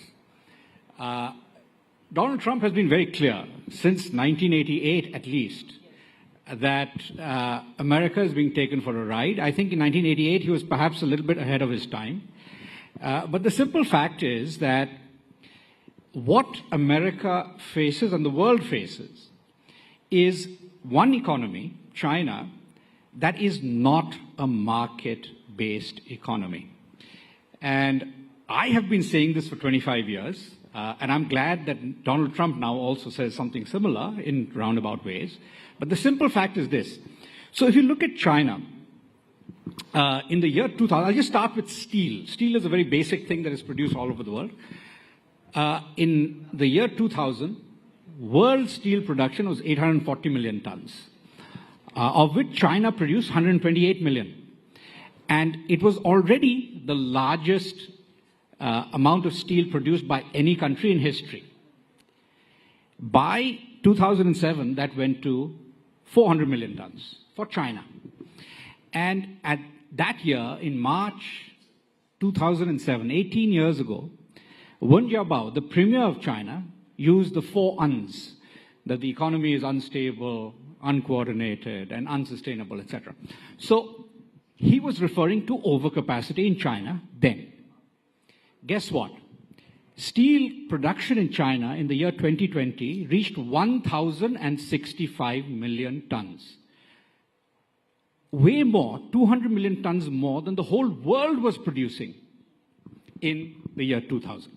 So now, this is just one. But if you look at automobiles, semiconductors, solar panels, everything, China produces way more than the rest of the world combined. Is this because China is very competitive? No. It is because China does not respond to market signals.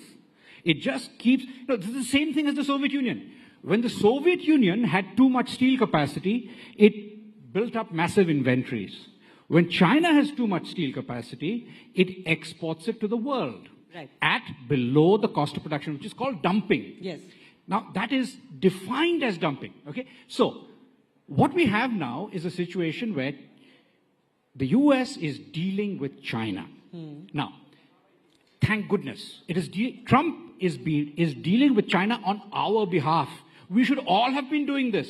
We for should the be last, thanking him. We should have been doing this 20 years ago. So now, don't curse Trump. Okay, now let me just complete this. Yeah, the complete point is that most of the rest of the world is negotiating. We have already started negotiating with the US long before April 2nd. We've been negotiating, and we are going to negotiate a mutual reduction in tariff. Once there's a mutual reduction in tariff, there will be no question of a global recession. But global trade will be very disrupted because at the moment, a lot of what is called these global supply chains, they're all centered around China. They used to be centered around ASEAN before the 98 Asian crisis. So they are now centered around China. If I get you correctly, you're saying this is an opportunity for the rest of the Asian bloc. So the simple fact is, for India, the opportunity is this. The opportunity is that most of our competitors are now paying more. So let's just look at Vietnam and Bangladesh. They were paying zero tariffs in the US for textiles and garments. They will now pay 37% for Bangladesh and 46% for Vietnam. We lost our GSP benefits in the US market in June 2017. Trump took them away.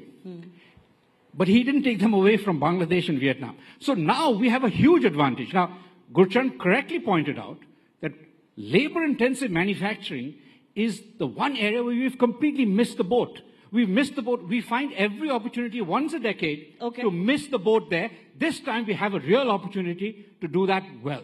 Now, I also saw. Yeah. Minute each to both of our guests. They've raised their fingers. Yes. Yeah. So I would just say, let's think of this moment as another 1991 moment for India. Trump could be our best friend because ultimately, and PK has shown the way, that really it is only through labor-intensive manufacturing via the global brands, because we forget Indian market is actually relatively small, and we need the best story for India today is Apple, the iPhone. If we just duplicate the iPhone model to all the labor-intensive sectors, and it can be done, but it means work. Forget the work of reforms but you know, when the Prime Minister of Vietnam heard that India had got the iPhone, he flew to Cupertino, California to talk to the head of Apple, and he said, now we have lost the iPhone, give us the tablet, give us the iPad. And he got it. Now, every chief minister in India has to behave in that way. And it can be done. So opportunity, but it needs to be grabbed. And as you were saying, gentlemen, that we have missed those opportunities in the past. Dipanshu, very quickly, I have a final round of questions. But one thing we have to be clear. We have 10 years of data of the current government and what it has done. My problem is a lot of this has been said year after year. They've had a number of opportunities. What you would find it difficult to understand is the issue around precursor to labor-intensive manufacturing is human capital development. And if you see year after year, the natural weightage of budgetary allocations towards areas of human capital development has repeatedly been falling. Now, where you would find India to become ready is investing in a medium to long-term vision, which I feel is more or less lacking. And I think unless and until, because you're talking about Rising Bharat, if you don't have a long-term vision to become another Vietnam, or to become another Bangladesh, or to become another, South Korea, the evidence right now is we're falling more in a Latin American trap of high debt, government putting a lot of money, private sector not investing enough, consumption demand weakening, and you have a situation where you're sort of battling for yourself. So we have to be very clear that what is our vision, not just in policy, but in action. And I think I am not convinced by looking at the last few years that we're able to do it. We started doing it in 2014. The first 2 years of FDI data is very promising, even for private investment. But America is facing its demonetization moment now, like we did in 2016. Okay. So you have a big issue with the intent being there to do the right thing, but not the really way the this is action being on done ground. is going to erode a lot of good faith. Let me ask a couple of rapid fire. P.K. Vasu. But can I just respond to this? Okay, go ahead. You see, the basic thing that most people don't understand is that private, we lament the fact that private investment hasn't really picked up in India. In India, yeah. Private investment has been stagnant pretty much around the world for 25 years because of China. You look at the level of investment spending in the United States today compared to 25 years ago. The CAGR is less than 3%. You look at Korea, CAGR growth, compound annual growth rate for private investment spending in Korea is less than 1%. So Indonesia, Jokowi was president for 10 years. And during that time, he came in saying, I want 7% growth. What did he achieve? Less than 5%. Why? Because he couldn't get investment spending going. This is not specific to us. In fact, we are the second fastest growing in terms of investment. He doesn't agree with you. Second point is, it's completely, this is data. Now, the final point I'll make, one more, is that, we often say that we haven't industrialized. We missed the industrial revolution. Not true. India is the second biggest producer of steel, aluminium, cement in the world. We're the fourth biggest producer of cars in the world. Electronics and labor-intensive manufacturing are the two areas where we failed. Electronics is picking up. If you look at electronics, they're now about 10% of our merchandise exports.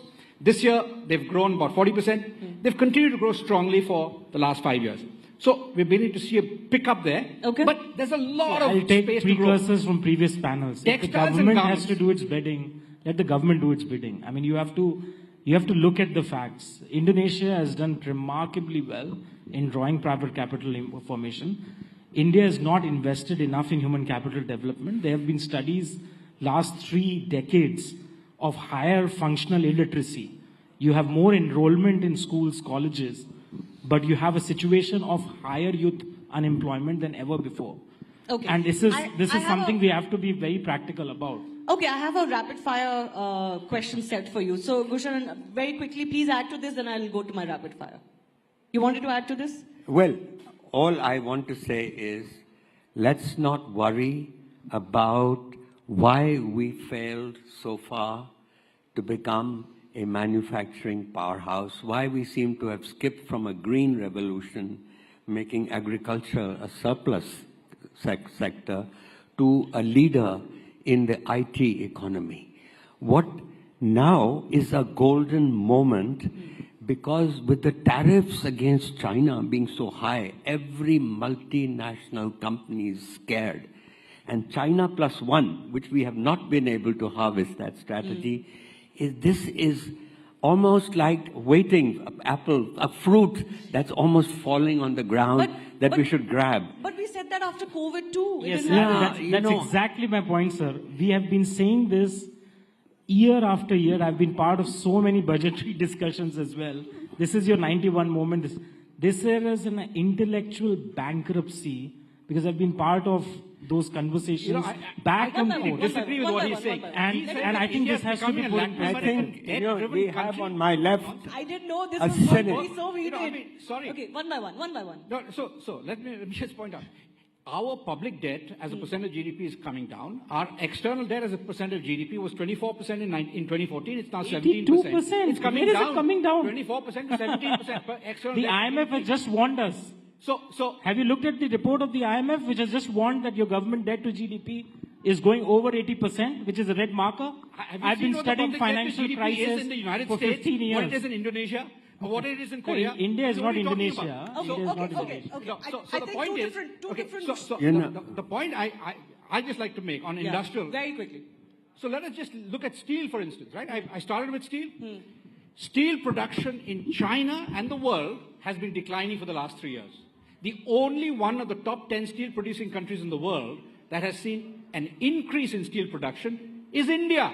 It's gone from 100 million tons in 2020 to 149 million tons last year. Let me say there is a silver lining. India's deindustrializing. It is industrializing and Separate growing rapidly. the macro questions from the sectoral the question questions. of industry. If you want to talk about sectors, I mean, we can talk the whole day. So The macro picture has to be put in I perspective. have to Macro picture is really I have good. to intervene, running out of time. So, silver lining to the dark cloud. And of course, we can look at it as half glass full or half glass empty. But I do want to fire 2-3 rapid questions very, very quickly. PK Basu, I'll start with them. Because I asked you the question about Trump. Friend or foe? Donald Trump. Friend. Dipanshu? Donald Trump, friend or foe? Yeah. Friend, yeah. Well, the same here. Grab the opportunity. This is the moment. Is he a friend Go to us for or a it. foe to us? Well, thanks to him, China's tariffs are 100 and whatever you said. Yeah. And thanks to him, we have every multinational now wants to leave China, and this is the time to grab the opportunity. Okay, next question then. Tariff war, in the larger scheme of things, good or bad for world economy? Obviously bad for the world economy short term. In the long term? Good for US manufacturing strength in the medium term, and hence good for a broad-based industrial recovery in the US, which is good for the world. Dipanshu, same question. I just said, I mean, in the long term, we're all dead. That's what Keynes said. You have to be very honest. Okay. It is bad because, as I said, this is America's demonetization moment. Okay. We can capitalize, but we are not showing Rapid fire. Good or bad? Tariff wars. It is very bad for the world economy. Okay. It's also very bad for the United States. So this, I mean, there was a reasonably good order. And what we needed was to reinforce and return to a multilateral system. Okay, but at the same time, you all agree this is an opportunity for India, right? No, yes, yeah. yes, and yes. I want to just say one last thing. I do accept this cynic here. Most people are now saying that China is about to take over the world. You know, you must understand the Chinese economy is a colonial economy. Even China still has 40% of its population living in rural areas. Yeah. They provide the cheap labor that drives China's economy. So 10% of China, which is the Communist Party membership, benefits, and the rest are slaves. Okay, so we can discuss Chinese we system don't want to be versus part of our separate system discussion till the on cows China. come home. That's We need a a separate separate discussion. But I did want to end on a nice, slightly better note. The RBI has cut rates today, so consumers are a little happy. We don't know what the markets will do, how they'll behave, but generally speaking, India not But as you bad have to as see the whether rest. it is passed on by the banks to the consumers. Sure enough. Just sure because enough. RBI has cut rates doesn't mean Sure banks. enough, the government does need some sentiment boost. And let's hope that at least as far as India is concerned, it's going to be in a better stead than the rest of the world. I do have to thank our guests for joining us. Pleasure talking to all of you, and thanks a lot for making this heated. Thank you. A big round of applause, please. Thank you, everyone, for our esteemed guests. 3 economists never agreeing on anything, that's a good sign. Thank you, Shivani. Thank you, esteemed panelists. As Malcolm X rightly said, the future belongs to those who prepare for it today. And so, as Sir said, let's seize the moment. I'm sure you all enjoyed that very insightful conversation. As I was saying, that External Affairs Minister Dr. S. Jaishankar was also here with us at Rising Bharat. And he also spoke extensively about it, but good to hear all those varied insights.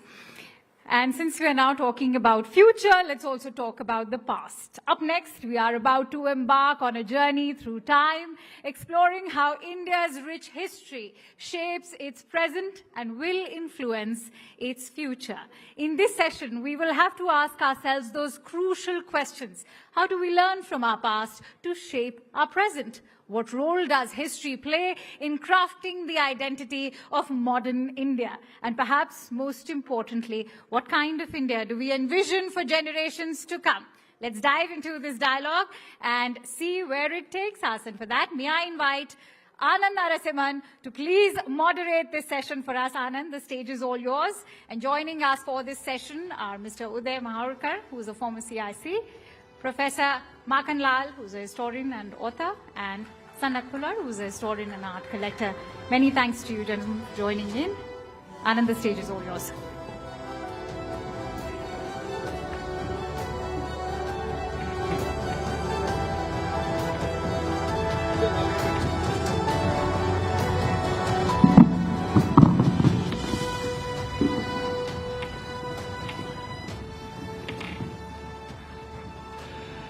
Namaste. This is a conversation I've always loved to speak about, our history. The past, present and the future, let's have a historical dialogue. That's the thought process. Uday Maurkarji and Makhalalji and also Sanat. Thank you very, very much. My first question is, to understand our past, कहते हैं कि अतीत को समझना आवश्यक है, यानी भूत को, we have to understand. और भूत, if you are able to understand our past, reconcile with our past, accept it, that's when we can live in the present and perhaps look ahead to the future.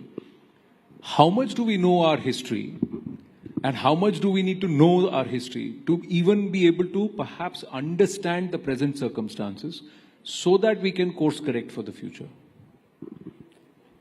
I think there are many false and true narratives going around, in terms of history. I think if we don't interpret history properly based on true history, then our future is difficult. You need to identify true history and then interpret it properly. So I think there is a need for National History Interpretation Commission. I think so. Correct. Now I'll put 2-3 things. Sultanate period. Amir Khusro. Correct. Amir Khusro is sold as a great Sufi and great symbol of Hindu-Muslim brotherhood. But he was supporting Alauddin Khilji also. If you look at the Sultanate period, you see one big, we have a very ordinary sense of history, Now, entire Muslim period is clubbed as Mughal period. It is not correct. Sultanate period is the worst period for Hindus in their entire history.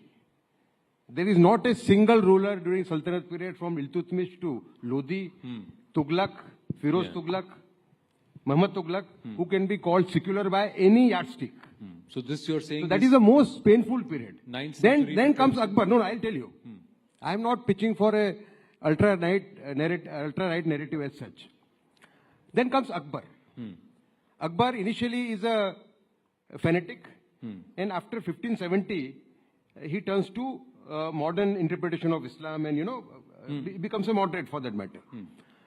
Now, Akbar is the first person who withdraws jizya tax.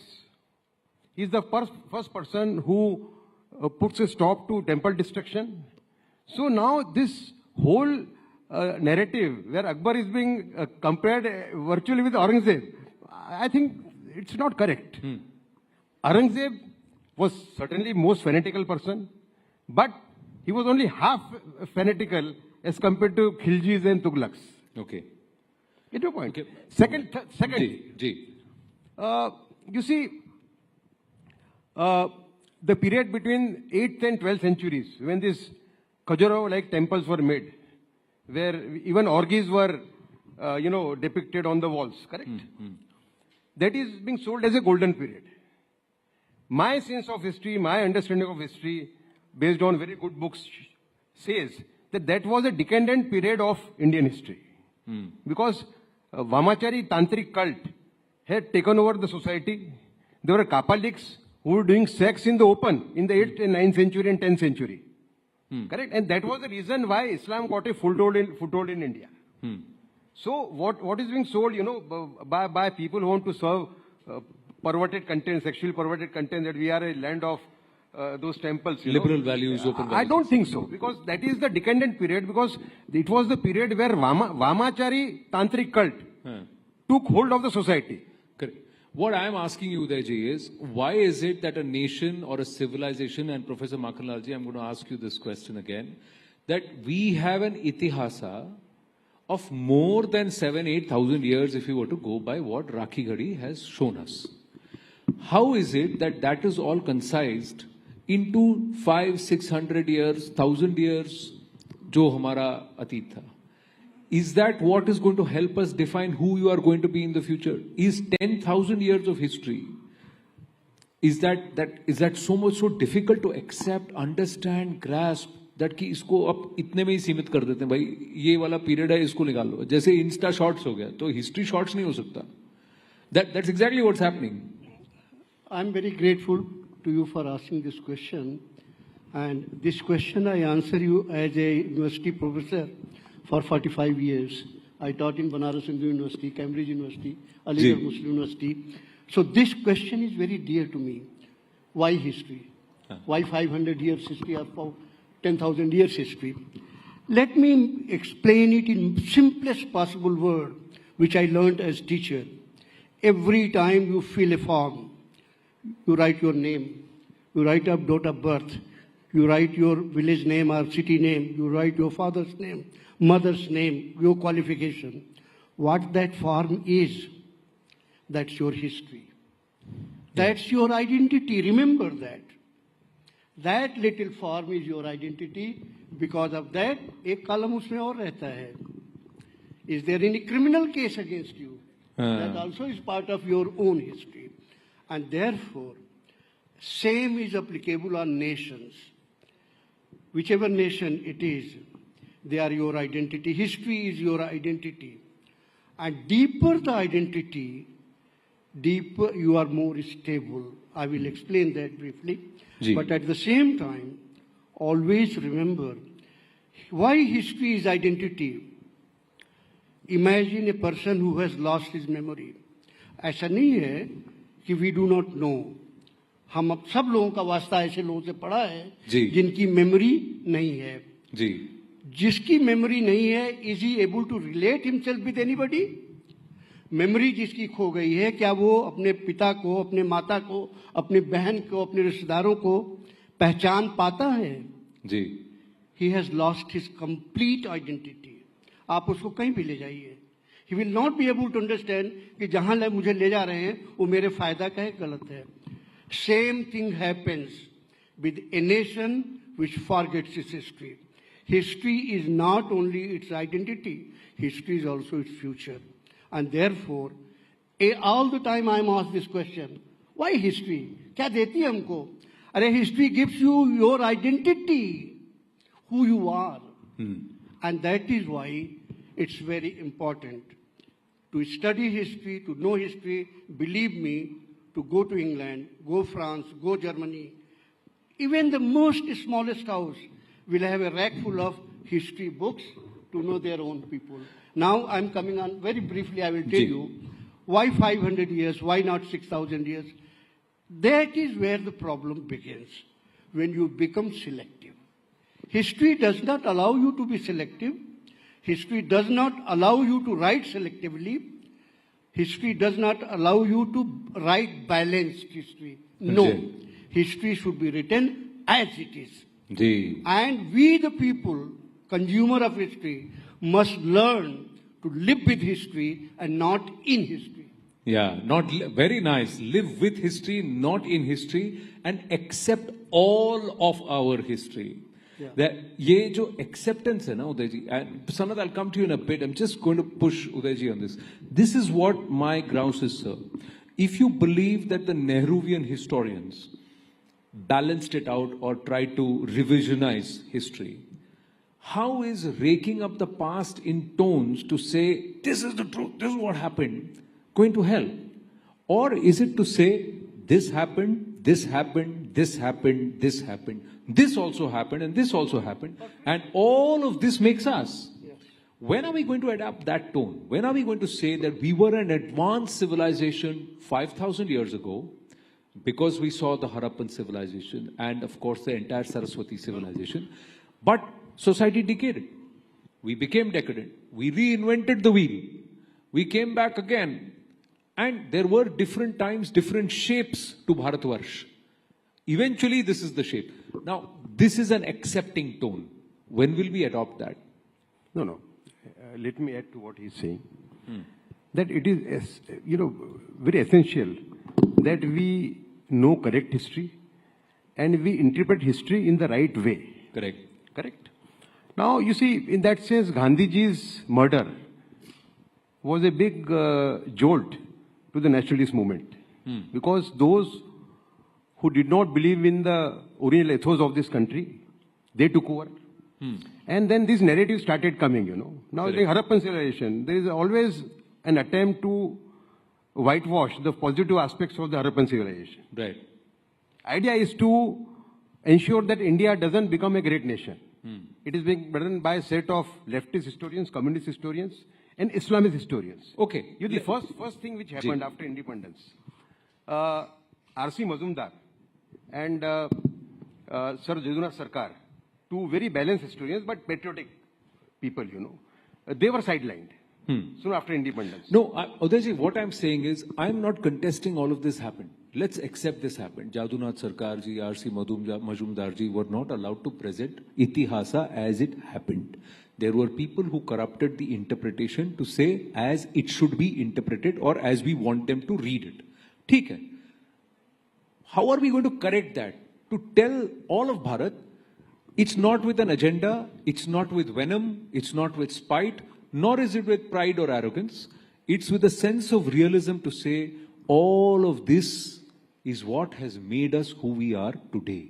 Ye kab hoga? And I'm asking you this again is, unless this happens, I will repeat. Do you ever think that by 2047, that generation will be an accepting Bharatiya generation which knows कि ये मेरा भूत था, ये सब कुछ हमारे साथ हुआ है. How history is taught? And this is how it is. History is taught through schools. Right. The first lesson of history a child gets is from the school. Correct. So I'll repeat again. We need a National History Interpretation Commission based on scholars who will identify correct history and draw correct lessons from them. Otherwise, these false narratives, you can't tackle them. They'll continue. Ji Makhala ji. Can I intervene? Ji.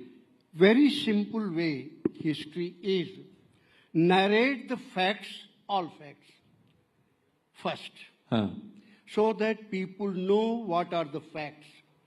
There is lot of space for your own opinion, for interpretation, and always remember, you people have equal right to interpret the facts, not only historians. Correct. Therefore, I have always been of the view that first job of the historian is narrate the bare facts. Ji. Don't say this, that, and facts alone. Afterwards, you give the opportunity for people to make up their own mind about the fact. Ji. After that, you have all the time for interpretation. You have all the time for balancing. That will be history written by you, not necessarily the history itself. Right. That is your opinion of history, but public which reads the facts, they will be also able to form their own. Now the point is, how do I teach these facts? How do I make sure that every person sitting here understands the same set of facts and it is left to their interpretation how you want to interpret those facts? So that means a half glass full, half glass empty, and an empty glass after you drink it. There are three possibilities. Anand, that can only happen when we set up a National History Interpretation Commission. So the point is, again, that is the only way. Otherwise, now, there is all sorts of material is there in the market. Okay. Let me give just one example what is history, because he is also sitting quietly and very shy, not so aggressive like us. History, I'm telling you how to write. You may have a different opinion. He pointed out Gandhiji's murder. One fact is Gandhiji was murdered by Nathuram Godse. Other fact is court case went on. Those files are there. And third fact is Godse's own testimony, which was blacked out for almost 70 years. Correct. Now it is out. Now, these are three bare facts. You cannot amend any of this. You cannot hide away. Exactly. You cannot hide away Godse's statement. You cannot hide away. G.D. Khosla was the judge. He said, if there was a jury and all the people sitting in the hall were made part of jury, Godse would have been acquitted. That's Justice Khosla. I'll just Anand, let me complete it. I'll add something. Let me complete it. Sir. But Justice Khosla gives a different judgment. Beyond that is all interpretation.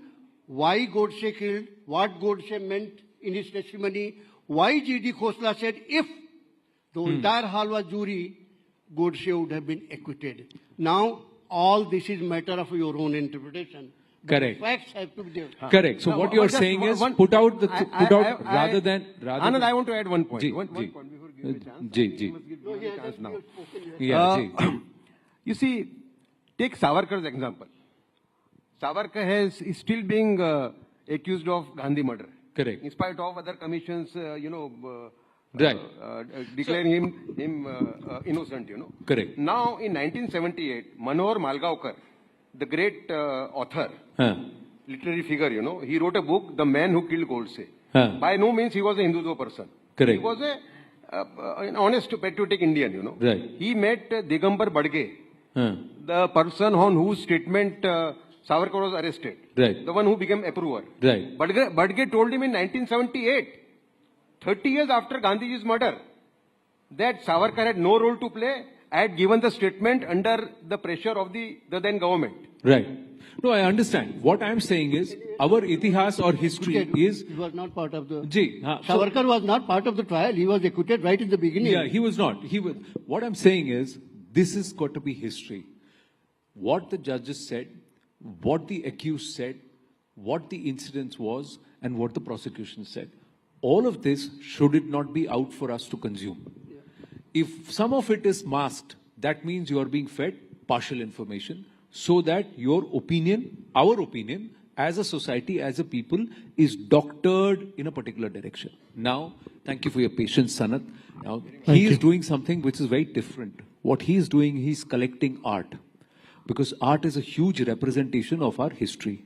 Over a period of time, how art evolves, how art is shown, and what happens also is a reflection of how we evolved, what were our influences on us, our society. So you got a lovely book, what's called Gems of Indian Art, Sanat. So let's talk about it, and let me understand your perspective.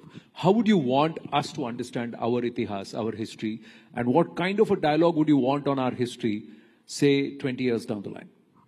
First of all, thank you so much for having me. I would like to thank you, the fellow panelists, and the entire News Rising Bharat team for giving me this platform where I could talk about the book, Gems of Indian Art, which was unveiled by the Honorable Vice President of India, including various other senior cabinet ministers.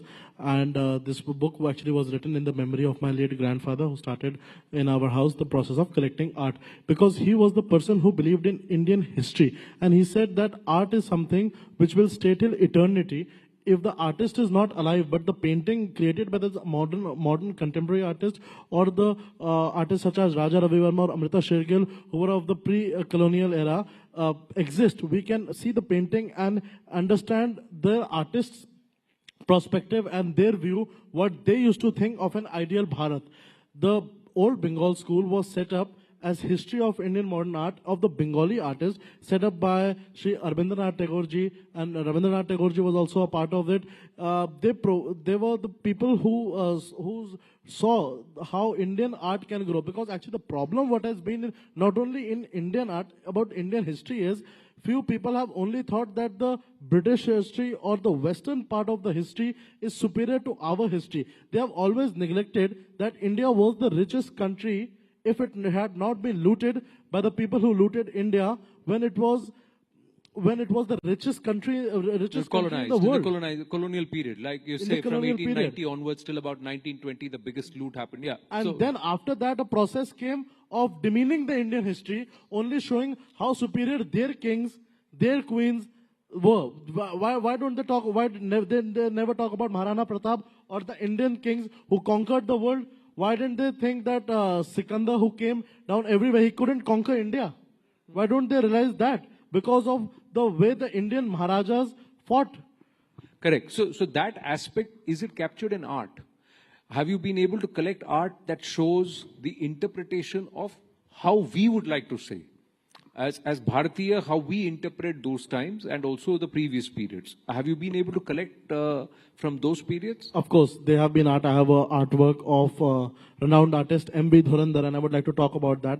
That is a painting, that is a huge canvas painting showing the Darbar of Chhatrapati Shivaji Maharaj and how he used to... Is it there in the book? It's not there in this book. It will be there in the volume 2 of this book. Volume 2. So we look forward to that is the treasure which we have. And that painting, actually what it reflects is how Chhatrapati Shivaji Maharaj used to conduct his court. Now I'm unfortunate not to see how Chhatrapati Shivaji Maharaj used to conduct his court, but he is an inspiration for us to see that how actual governance is done. Chhatrapati Shivaji Maharaj and the Maratha Empire set up the principles of governance. How rape accused or how people accused of murder or serious heinous crimes should be convicted, should be punished, and how an ideal Bharat should exist. He showed that. Now the problem today is everybody is trying to alter history, as Sir also mentioned, for their own vested interest. People are trying to interpret. You should have the history put, you should have the paintings, you should have other forms so that people can decide these things. It's there. So the idea is, do you agree with that, Udayji? Yes, we should have people who will interpret the history in the right perspective. That is a Bharatiya perspective. I would like to add one thing. Yes, please. Yes, Anand, complete. For the same thing, I also, as Sir said, I would like to urge from your platform, the Ministry of Culture, to make up a platform where Indian art and culture could be moderated by a regulatory body where Indian history can be preserved. Because today what is happening is people are preserving only their business interest.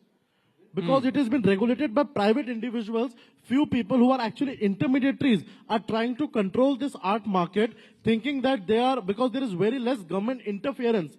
Because the government feels that Indian art is only $144 million in India. They don't see what the larger picture we are forgetting is, it is $60 billion in the world. Yeah. Because the world market is always trying to demean Indian artists, because of which artists such as F.N. Souza, M.F. Hussain had to take inspiration from Picasso. Right. Indian artists have now become something for which the newer artists which are coming will take inspiration from the Indian artist, the great history of India, to make paintings of the great history of Bharat, so that the future generations, 1,000 years down the line when we are not there, but the history, that painting exists, which is a part of the history, that should tell the world how the ideal Bharat looks like. Right. Very nicely put together there. But at least overall, do you agree that yes, we need to have someone who would interpret the facts based on how we want to shape the narrative for our country? But most importantly, we need to put the facts out, not dress it up, not darken the lines, not shade what certain versions, but all of it should be out for everyone to consume. Because when you accept something, correct history, you have to accept all of it. Correct history is something which is the need of the hour. If we want to become a great nation, then we need to know correct history. However bad or good it might be for our needs. Yeah, final word. You see, I think we are ending. We all are stakeholders in history for one very simple reason. History is our identity. Our means each and everyone. So therefore, we must be gracious enough to accept our history the way it is. Because there is no country in the world which does not have history. But only those people become great, those who accept the failures, successes, and everything else in the same spirit. You cannot be selective in history. Again, I will repeat one sentence. Please learn to live with history, not in history, and own everything. Good, bad, ugly, that is part of us. Not that this is not mine, this is not yours, this is yours. No. Collectively, it belongs to all of us. I would like to add one more thing. Live with history, don't live in history. One thing I want to add. I've got to wind up. Yeah, final words. Yeah, Ji. You see, take example of Akbar. Akbar is today compared with almost with Aurangzeb, you know. Now, Akbar is the most hated figure in Deobandi madrasas. If you go to Deobandi madrasa, Akbar is, sold as a non-Muslim almost. Right. You get my point? So this shows what kind of history is being narrated, Correct. So from both the sides. Yeah. So I'm just saying one has to have the understanding and we need to see all of what happened. So in a lifespan of about 30 years, lifespan about 40 years, lifespan about 20, 25 years, everything hasn't been good, even in our own personal history. We've all made mistakes. We've all shown colors of gray, colors of black, shades of black, but largely we've always been green or we've always been good, right? So we have accepted ourselves as to who we are. So that is the same thing that we need to do as a country. And yes. I would just like to add one more thing, that talking about history, history shows us, history does two things. First of all, it gives the other person and ourselves an idea of what we actually are and what mistakes we did in order to correct those mistakes for a new future. Correct. Because if you have done one mistake, it doesn't mean that you have to continue doing that mistake. You can correct yourself as well.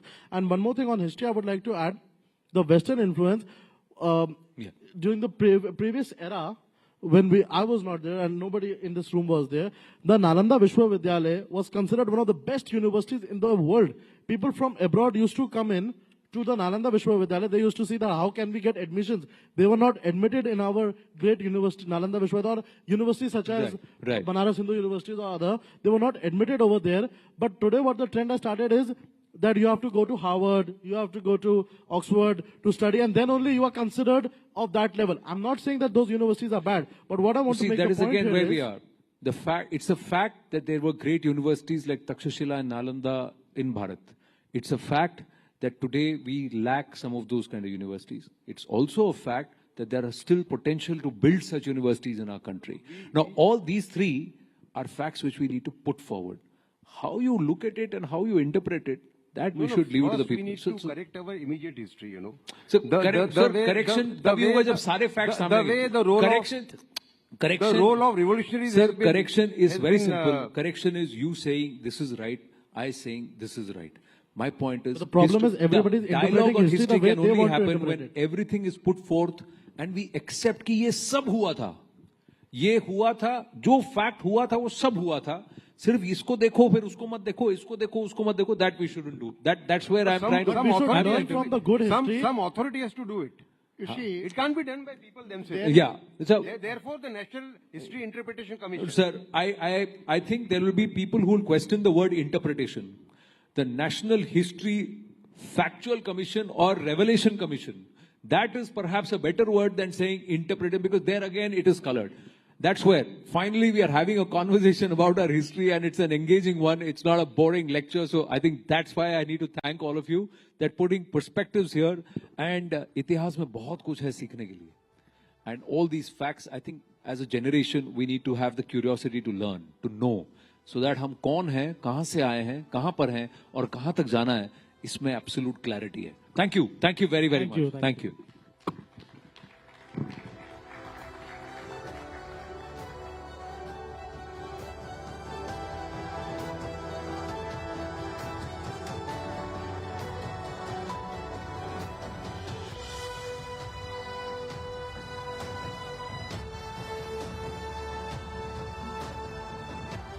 Thank you, panelists. Thank you, Anand, for that very straightforward conversation. And as they say, history is a great teacher. We've learned quite a bit today as well. With that, it's also time to discuss about something that's extremely relevant today, the Indian judicial system.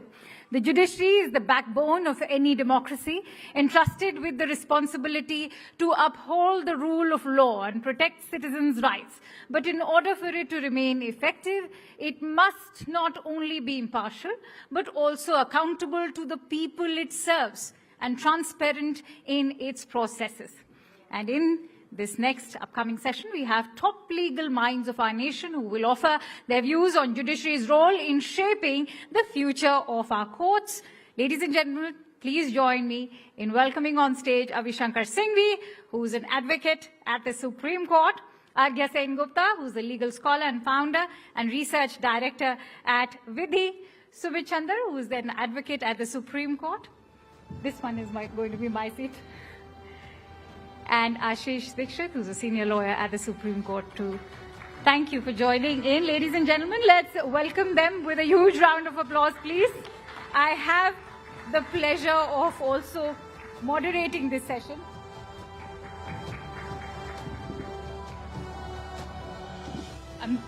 I've been very economical over here, MC, and also moderating.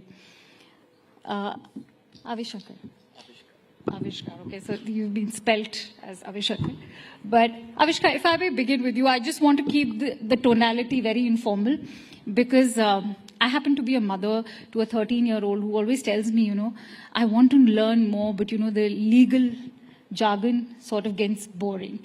But I want to actually bring to the point why we are having this discussion is, of course, the month of March, which saw some international headlines, and that was also the case of Yashwant Verma. And that's why I want to ask you, when the Allahabad High Court says that you can't make us the dumping ground, where is the onus? Who takes accountability?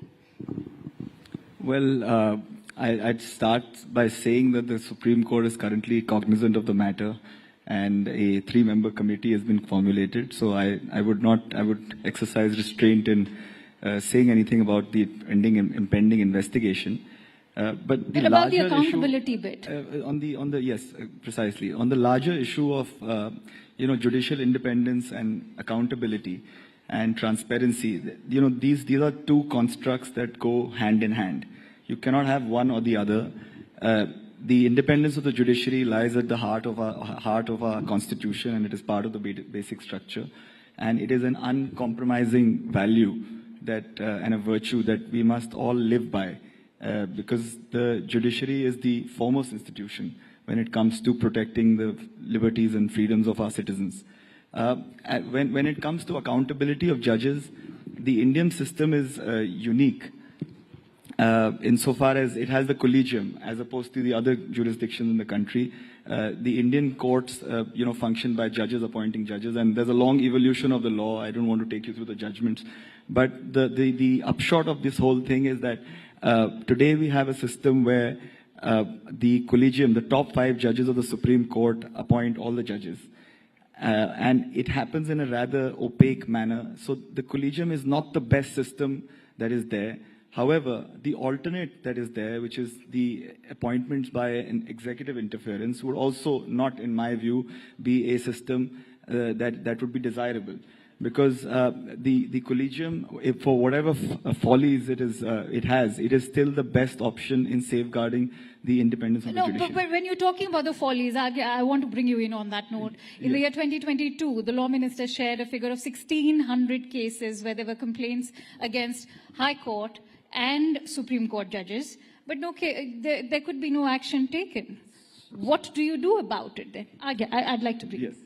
So I think the Indian judiciary has a serious accountability problem. And I think we must all be open in admitting that. The fact is that the provisions for accountability of the judges that were made in the Constitution were limited to impeachment, because we felt that these are persons of such high stature that it's unlikely that there will be too many allegations against them. And by and large, this is largely correct. But over the course of time, as society has gone in the way in which it has, it's foolish to think that judges will become islands of excellence and will remain immune from the rest of what we see in society. Judges are part of the society, and so if the society is going to become more and more corrupt, then the judiciary is also going to go the same way. So if you were to come to the immediate instance of the Yashwant Verma case that you're talking about, my 3 co-panelists argue in court every day, so they may be a little bit more restrained. I don't have that restraint. But the point is, while not commenting on the case itself, because as he rightly said, there are 3 judges who are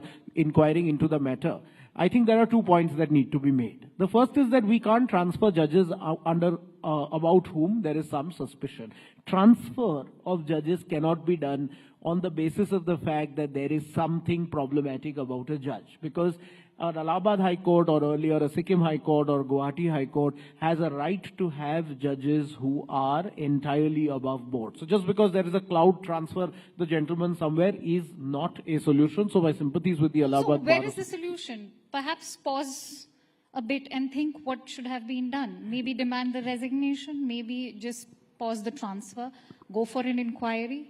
Wait for the inquiry? So the inquiry is happening, and I think the answer lies in 2 things. The first is that I think there needs to be a quick time-bound inquiry that needs to take place with a quick resolution as to whether the gentleman is, in this case, is that cash, which has allegedly been found burning in his house, did that cash in any way belong to him? Because it's really unfair on the gentleman. We all know Justice Yashwant Verma is one of the finest judges in the Delhi High Court.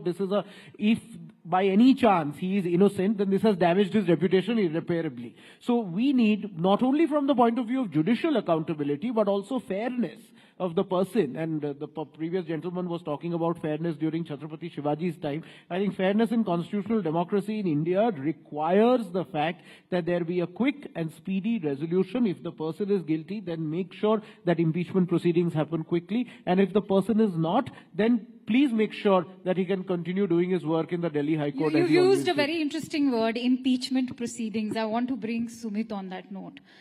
Impeachment. So far, we've not seen any impeachment of a Supreme Court or a High Court or a lower court judge. Why so? Should they be enjoying such impunity? See, there is a provision in the Constitution which provides for impeachment in certain cases. Now, just because in the impeachment process, you need majority of both the houses of the parliament, and they feel that yes, things need, a certain judge needs to be impeached, by all means that process should go on. Now, just because that is not happening or not happening at a greater speed doesn't mean that you start getting involved into the collegium system. You start blaming the entire judicial system. There's an investigation process that is happening. Impeachment is an act of the parliament. The parliament needs to do it. If the parliament is taking time to do it or not doing it in certain matters, you can't again go back to the judiciary and say that, listen, it's because of the judiciary that the parliament is not acting upon. Impeachment is a process in law. It can happen. It should happen in cases where it is deserving. All right, but Ashish, if we look at the overall process of in-house inquiries also, proponents would, in fact, of those who feel that this can also be an executive decision, say that as far as in-house inquiries are concerned, they lack transparency. And that, is this going to be reliable enough a procedure? Questions are being raised about the authenticity of an in-house inquiry as well. We've had multiple cases where judges have been exonerated. The Karnataka High Court judges who were exonerated from sex scandals some years ago. I think it was 2014. So now they're saying that it's high time that the NJAC should be brought in. Your take. See, we have to see the background in which all these provisions were included in our constitution. We have to understand that initially, before this first judge's case came, the appointments were being done by the executive. But it is only when in the 1970s, the judges were superseded and executive and the parliament and the government of that day exercised much greater influence. I think this concept of appointment by collegium was introduced, and it's not in the constitution. It's an interpretation of the word that when the consent of the CGI is taken, that is interpreted to be binding. Now, this is a system which is going on for last 30 odd years, and we have seen that yes, collegium system will have its issues. The government tried to bring in an NGAC, but the difficulty with the NGAC was the composition of NGAC. It included the CGI, 2 sitting judges, law minister, and the difficult part was 2 eminent persons who were given the voting rights, and those people were to be selected by the government. So this was the situation wherein the Supreme Court said that if these people who are so-called eminent people are not given voting rights, then it can be considered. And there is a misnomer in the general public that the government has no role in the appointment. In every appointment, government has a very important role, and government views are taken, IB views are taken, and it is a consultative process. Yes, there has to be a little bit more transparency, but that also has its negative side. Because if suppose a person is a candidature for a judge, if he is rejected and that is declared in public before, then his entire practice gets affected. So that part has also to be balanced. Now, coming to the specific case of Justice Verma, as my friends have said, he's one of the finest judges we have seen in Delhi High Court. We all are surprised, and the inquiry is on. Perhaps the judges who were conducting the inquiry have now gone back and started holding their courts. Maybe we are going to see something very soon. But the difficulty is the protection which has been given to the judges in the Constitution, and the purpose for which the judiciary is there, that it is the watchdog of the Constitution. Eventually, it is the judiciary where everyone will go when their rights are violated. So we need to create a mechanism where those people are also protected. If you see Election Commission of CIC and all those people. I think that's a very valid point. Because these people have to be protected. How do you weigh in on that? And when we look at the collegium being challenged, many are saying that, it is going to be anti-constitutional also because it is diluting the division of powers. See, ultimately, we have to follow the dicta of the Supreme Court. The Supreme Court has said authoritatively with 9 judges The NJAC was merely following the earlier judgment of the second judge's case in the 9 judges. So there was no doubt in my mind that the NJAC would have been struck down and the 99th constitutional amendment would be declared unconstitutional on account of it being violative of the earlier judgment. Now, the issue today is more fundamental. It is at the stage of selection of the judges. That is the area where you can employ more safeguards in the collegium system and actually have a more, robust mechanism where it is not as opaque as it is today. Today, the collegium system suffers from opacity, it suffers from arbitrariness, it suffers from a lack of judicial oversight, it suffers from other follies, but those follies are not, to my mind, equivalent to render the entire system undesirable and to have an NJAC sort of system, because as Soli Sorabji famously said that these are all human beings. Ultimately, human beings will be, they'll be falling foul to the integrity, to other issues. So you cannot ensure or legislate independence. Independence comes from within, and independence of the judiciary will only come by selecting the right people. And that is what should be emphasized today. And whatever happens in a particular case is not the reason for you to take a knee-jerk reaction. It must be well debated. So I'm not for a particular system. I think the current system must be reworked, tweaked, but you cannot go to NJAC, definitely. No, but has that been a knee-jerk reaction, what we saw earlier, when Prime Minister Modi during the 2014 tenure brought it in? That. Also, when you look at talking about a corruption-free India, is the onus just left on to the executive? We expect each and every organ of the government to be corruption-free. Why should the judiciary be granted this kind of impunity? So let me put it a little bit differently. So your daughter is 13 years old and she wants to know more about the judiciary. But she feels that this is stuck in this legal jargon, and everywhere you talk about the judges, people say that, ye to lawyer wali baat hai. So, you suddenly feel that, oh, this is a no-go area for me, because this is a technical matter. Now, this is the mindset that we need to change, because law is not something that is filled with mystique. Law is an instrument that is meant to order society and meant to make our lives easier.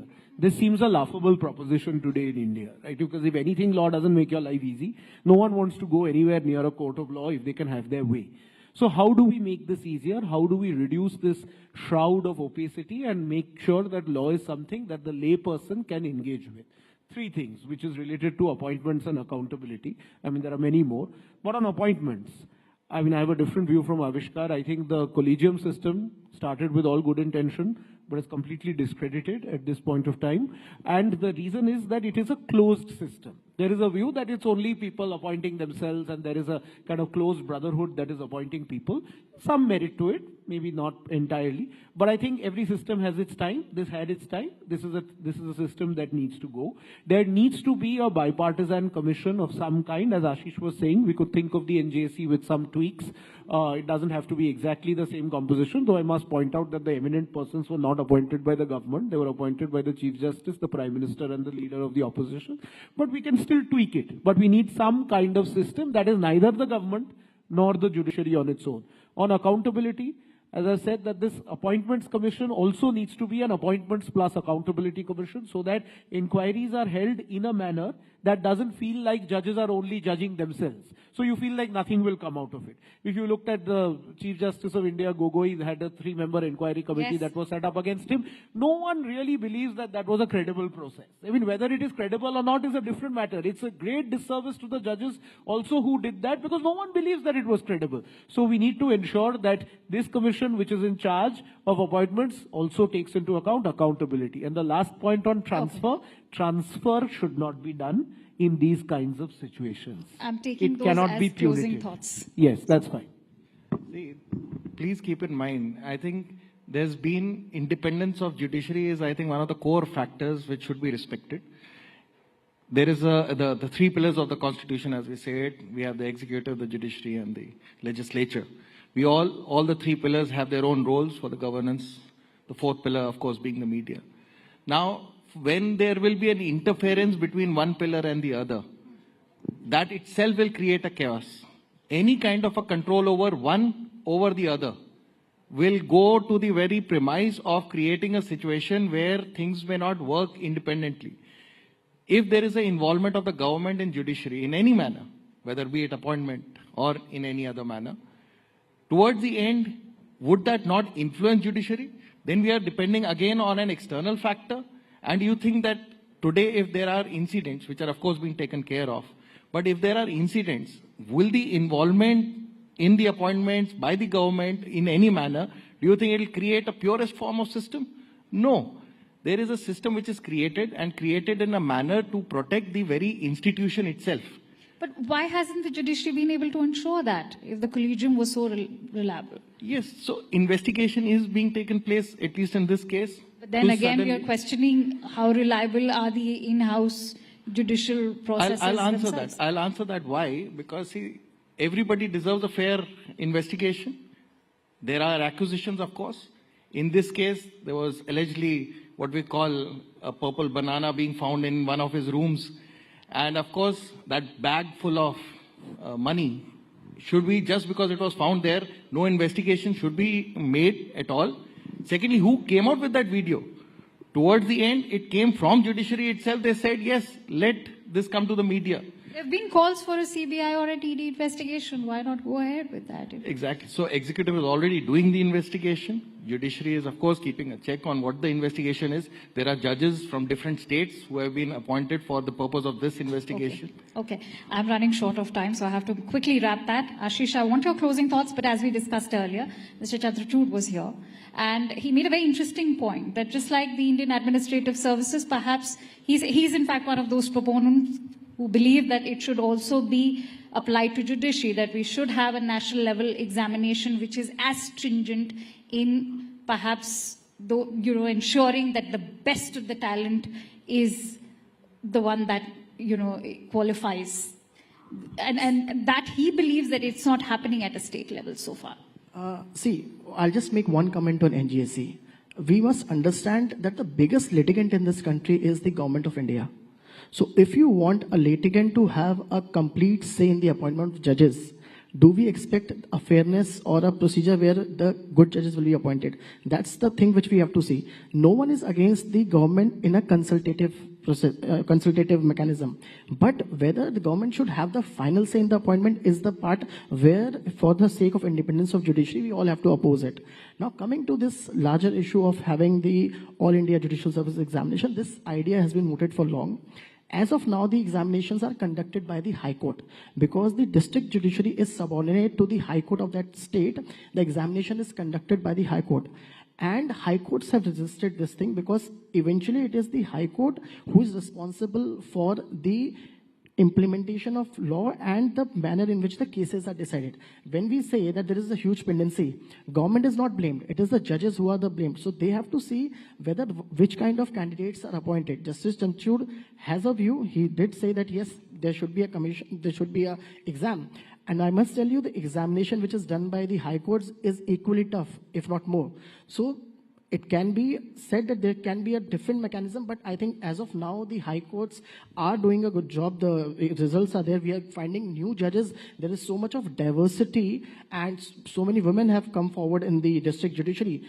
30 to 40% we see that there are women judges in the district judiciary. And High Court is also cognizant of this.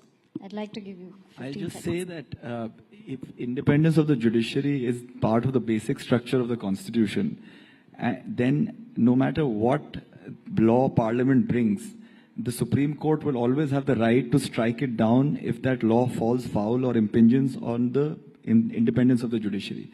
And that was the precise reason for striking down NJAC. Today, they are free to bring any law in Parliament under 368, but that law must be within the structure of the Constitution, and it should not impede in any manner the independence of the judiciary. All right. I'm sure, ladies and gentlemen, all of you will agree that institutions are just not known by the strength of their decisions, but also by the integrity of their designs.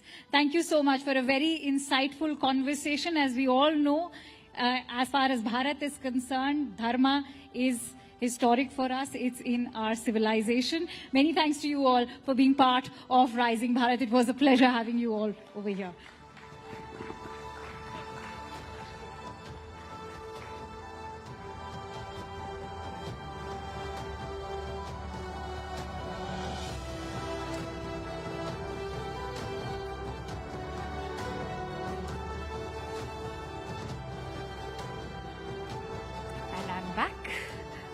session tonight. We have a very special guest over here, a master chronicler of the forgotten and often overlooked stories that have shaped our world. His work has always sought to illuminate the complex and sometimes forgotten pasts of cultures, empires, and individuals whose stories are too often sidelined.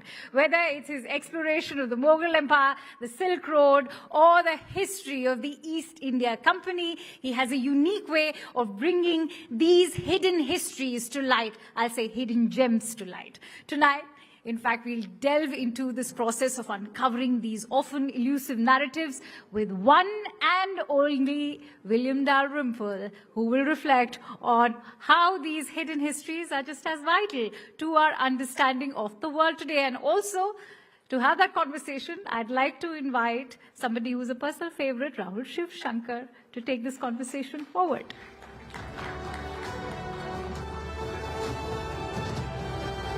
Yeah, enough.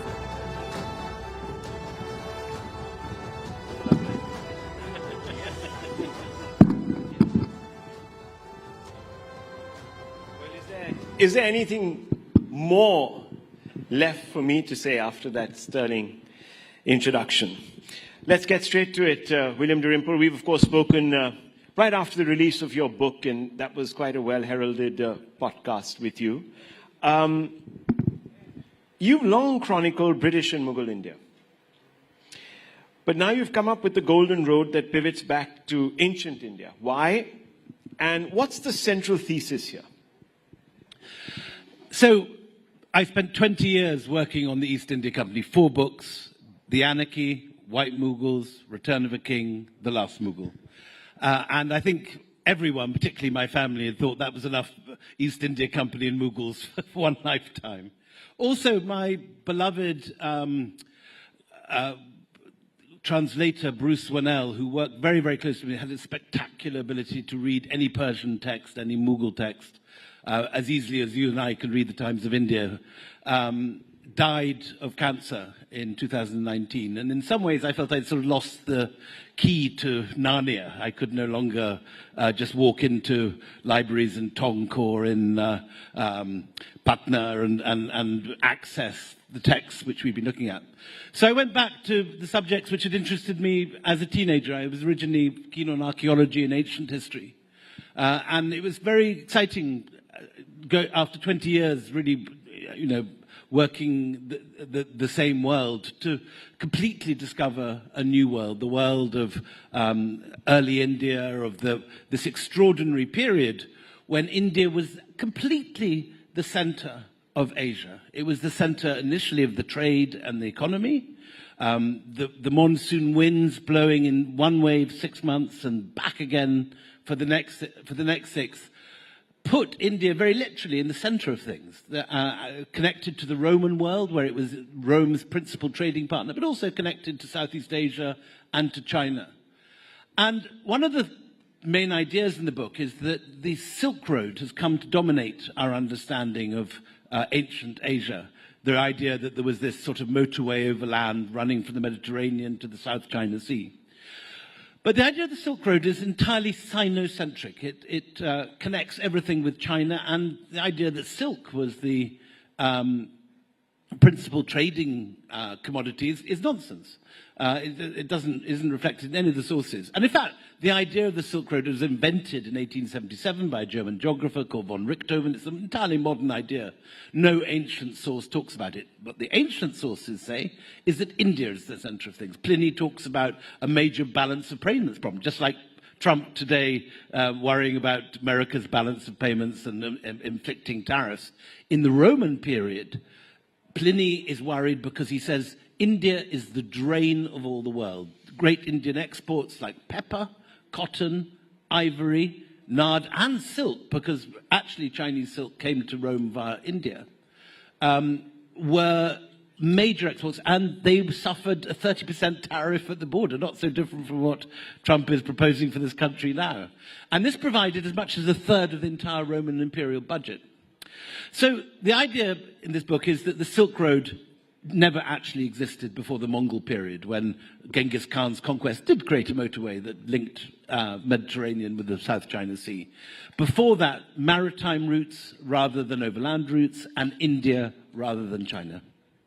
Well, it's interesting because I would have thought that for someone coming in from the West, you would have been at least passably acquainted with this huge legacy, and therefore would have been curious about it. But you seem to suggest that it's the translator's fault, that you sort of did not, that ancient India remained marginal in your work.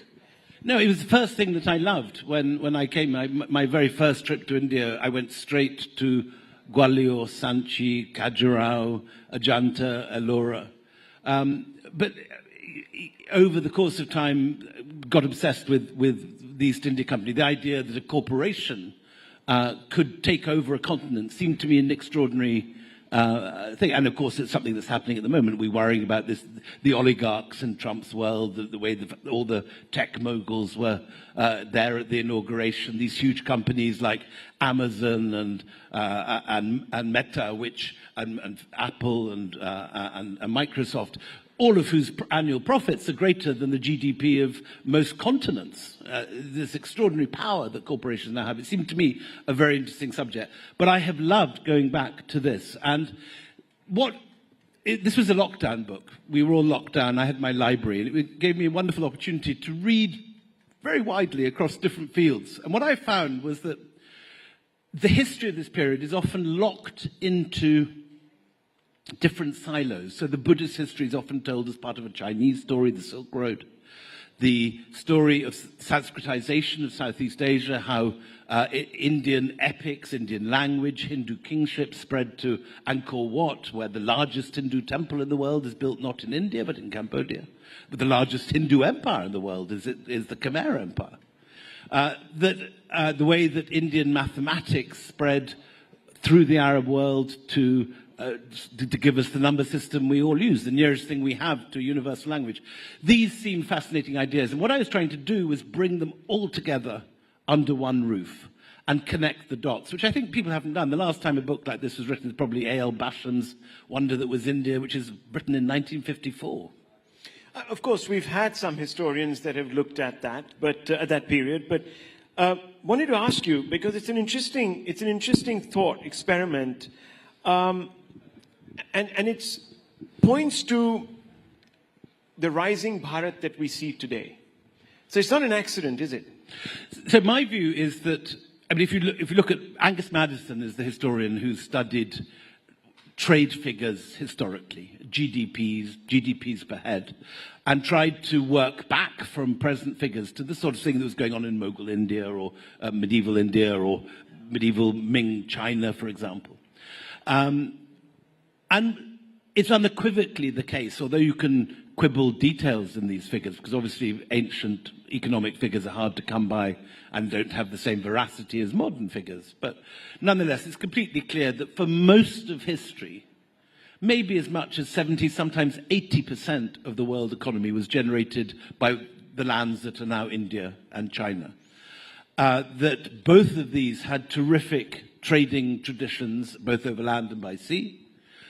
Both of them had extremely advanced credit systems, groups in society who dominated the mercantile world. And this was the case not just in ancient India, but as recently as the Mughal period. When people discuss the Mughals, they often think of, Aishwarya Rai and Hrithik Roshan lying back in the palace, dropping mangoes into each other while white pigeons flutter around. What people forget is that those sort of riches, that incredible wealth, was generated, as anywhere else, largely by trade and industry. And so in the Mughal case, it's the incredible textile trade. Something like 1 million handlooms in Bengal alone, which is why the Portuguese and the Dutch and the British and the French and the Danish all turned up in the 17th century, because India was a major manufacturing center and was making the greatest, for example, cotton in the world. And the East India Company realized that the Mughals didn't have a navy, that they could be the exporters. So for most of history, India has been the richest region of the globe. Sometimes China pips it to the post, as in the Ming period. Sometimes India is ahead. But the dip comes, the freak comes, if you like, when the Europeans turn up. And with gunboats, from the moment that Vasco da Gama starts bombarding Calicut, India and China and Southeast Asia, all of them end up seeing gold for the first time in history pour into European pockets and disappear into distant parts of Europe. Then in 1947, the British disappear, the whole colonial system begins to self-destruct. It takes 20 or 30 years, it spreads through Africa, but by the late 70s, decolonization has largely happened.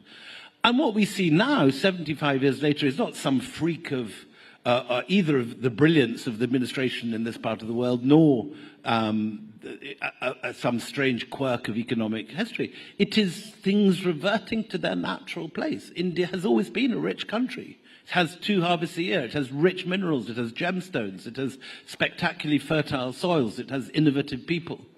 And so, seen from the long view of history, the rising Bharat that this summit is celebrating is not anything at all surprising. It's just the natural equilibrium of the world reasserting itself after 400 strange years of European colonialism.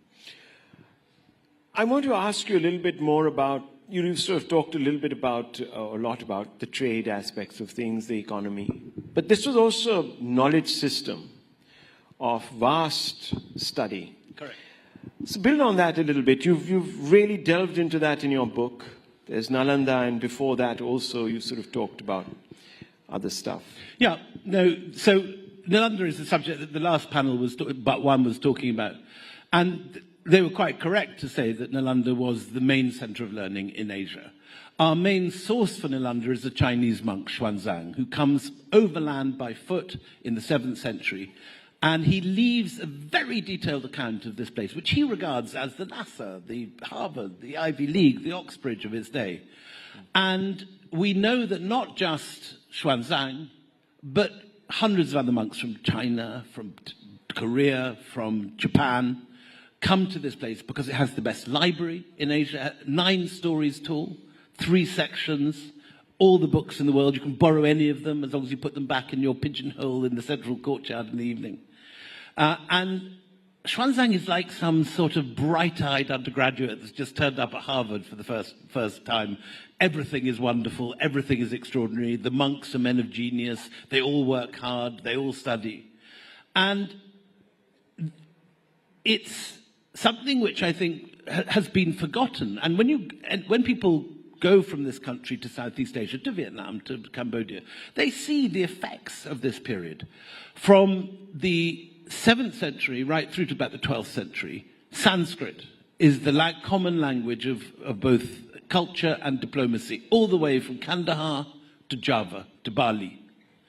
And the renown of Indian literature, like the Mahabharata, the Ramayana, the Puranas, are being read in all these countries. Men are renaming themselves, the small kings at the edge of an estuary in Malaysia. A chieftain in Java suddenly becomes not Kudunga like his father, but is Mahendra Varman, Surya Varman. They take these Sanskritic names, and the landscape is renamed and reimagined. So you have a new Ayodhya outside Thailand, outside Bangkok, a new Kurukshetra in Laos. The Mekong, some etymologies say, is just the Khmer pronunciation of Ma Ganga. So, and most of the main Shaivite shrines in India find their names cropping up again with the new Khmer pyramid temples that are being built in the jungle in Cambodia. So India has terrific prestige during this time. It starts with the economy and with trade, but it grows into a whole civilizational diffusion. And the most remarkable conquest, if you can call it that, of the imagination, important to say this is a conquest of ideas, not a conquest of swords. It was not done with jackboots and spears and shields and swords. This was an empire of ideas, an empire of the spirit. The most remarkable conquest is China. And under China's only woman empress, called Wu Zetian, Wu brings in monks and scholars from Nalanda, some of them Chinese, some of them Indian. You have an Indian called Gautama Siddhartha running the Bureau of the Astronomy and Astrology. and mathematics. We have other Indians in senior places of government. And this is the high watermark of Indian influence. China becomes, for this one reign, a Buddhist country. It becomes the state religion. Confucianism and Taoism are both demoted. And again, I don't think people in this country are quite aware of the extent to which, often China and India are seen as rivals with, two different spheres of influence. I don't think many people have taken in the fact that an Indian religion born in Bihar becomes the state religion of China for a period of history. And I think it's hugely important now, as India is perceived now, rightly, as a rising economy, as a rising force, and will be, whatever happens, one of the three main economies of the world by the end of this century, if not sooner. It's very important to understand that it's not something, it's not a freak or kind of some weird quirk of modern politics. This is the natural order of things reasserting themselves. Well, the economic miracle that was India was put to the sword, literally, or crushed under the jackboot of the Brits. But the knowledge system that it was also crushed, some people say, by the sword. Nalanda, for example, was sacked. And that led to what many people today describe as the great vandalism of what was an Indic culture, which predated Islam and, of course, then the Brits. How is it that we have not looked back and examined that sort of got lost in time? That narrative, that vandalism that took place, why was that ignored? I don't think that's true. You've portrayed the Mughals that followed as refined, rooted, and Indian. How do you now view critiques that this framing glossed over conquest, destruction, and displacement? You've been hard on the British, but not so. So there are a long period of Islamic rule in this country. The worst destruction unquestionably took place in the early years of the 12th and 13th century. That's when Bakhtiar Khalki burns Nalanda. You get, at this period, as before, rulers who are violent. You get rulers who are great examples of civilization and refinement. It isn't as if violence was introduced to Eden in the 12th century. If you read about Chola conquests, for example, completely destroying the Chalukya capital of Vatapati, ploughing it under so thoroughly that we don't even know where it is today with satellite imagery or anything. We can't find this capital because the Cholas destroyed it, or burning the temples of Sri Lanka as the Pallavas and Cholas did. Violence has always existed. The Cholas also raided Buddhist monasteries at Sompo Mahavihara, which was the equivalent of Nalanda in what is now Bangladesh. So violence is there throughout history, but you're quite right that there's a terrible things happen, and the burning of a great library, whether it's Alexandria in the 8th century or whether it's Nalanda in the 12th, is one of the great horrible tragedies of world history. Not everything is lost. It should be said that a lot of the manuscripts from Nalanda make their way both before the destruction and as the destruction is happening to Tibet. There are monasteries in Tibet that contain great works of Nalanda monks. The tradition lives on in Tibet and abroad, and much of the learning of Nalanda continues because it has been an international center of Buddhism. You have monks coming from Korea, from Indonesia, from Tibet, and so on. So while what happened is one of the great tragedies of world history, and I would entirely agree with you, it isn't that it's totally extinguished. There is a great deal which survives, and we actually know a great deal of Indian history from Chinese manuscripts translated out of Sanskrit into Chinese, and we have to translate back, like with Xuanzang, in order to understand our own history here. Would you agree with some of those who say that while the Hindu kings that you describe who went about invading other kingdoms, other Hindu kingdoms, they weren't necessarily supplanting a way of life? The Muslim invasions led to a break in the continuity of a particular tradition, of a Hindu tradition, of an Indic tradition, of a Buddhist tradition, call it what you want. So there's a distinction. Would you agree with that? I say it's more complicated than that. It isn't as if Sanskrit is wiped out. You get the great epics surviving. They are translated into Persian and into other languages. A lot is lost. I'm not for a minute denying that, and I think a great disservice has been done to history by anyone that has ever denied that destruction. But India remains a great center of learning. People come to study in the centers of learning in India.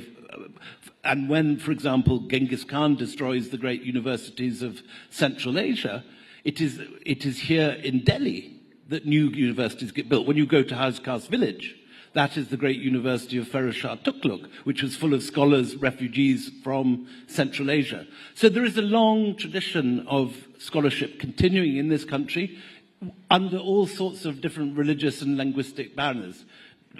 There are spectacular examples of places where Indic learning continues even under Muslim rule. For example, in Bijapur, where the Sanskrit classics are translated and a lot of the learning. So history is full of violence. There are destructions through all periods of history. But I would say that the tradition has continued. There is a long thread that runs through Indian history, which is not one of continual destruction, but is this remarkable survival. Where did Indians lose thread of this ancient India? Say again? Where did Indians lose the thread?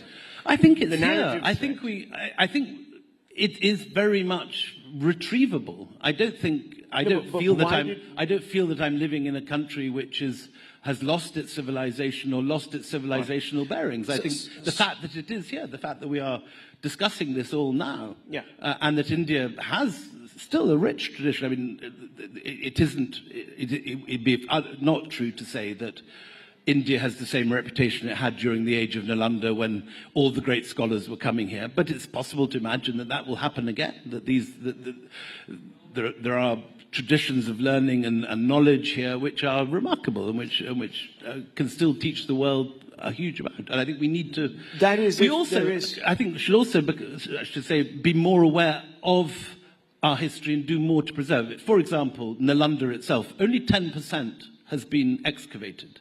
90% remains unexcavated. How is it that in the 21st century there is a tiny site museum there with strip lights and a couple of dusty cabinets? There should be, I mean, even in countries like Turkey you go today and you find enormous provincial museums, beautifully spot-lit, fantastic displays of objects in glass cases. Nalanda is a remarkable example of how India can showcase its past and show off its incredible traditions of soft power, traditions which have been lost, but which can be taught again. I'm very optimistic. I think there is so much that can be done. There are so few really first-class, world-class museums in this country, but there is great material here. A decision by government to invest more in museums and archaeology could see this become a major center of tourism and of cultural display. So let me lead you on to the two final questions because we're running out of time. Obviously, there's a growing movement within India to reclaim civilizational memory from colonial and Islamic overlays. And you know that there's been a thrust, even politically. How do you view some of these efforts?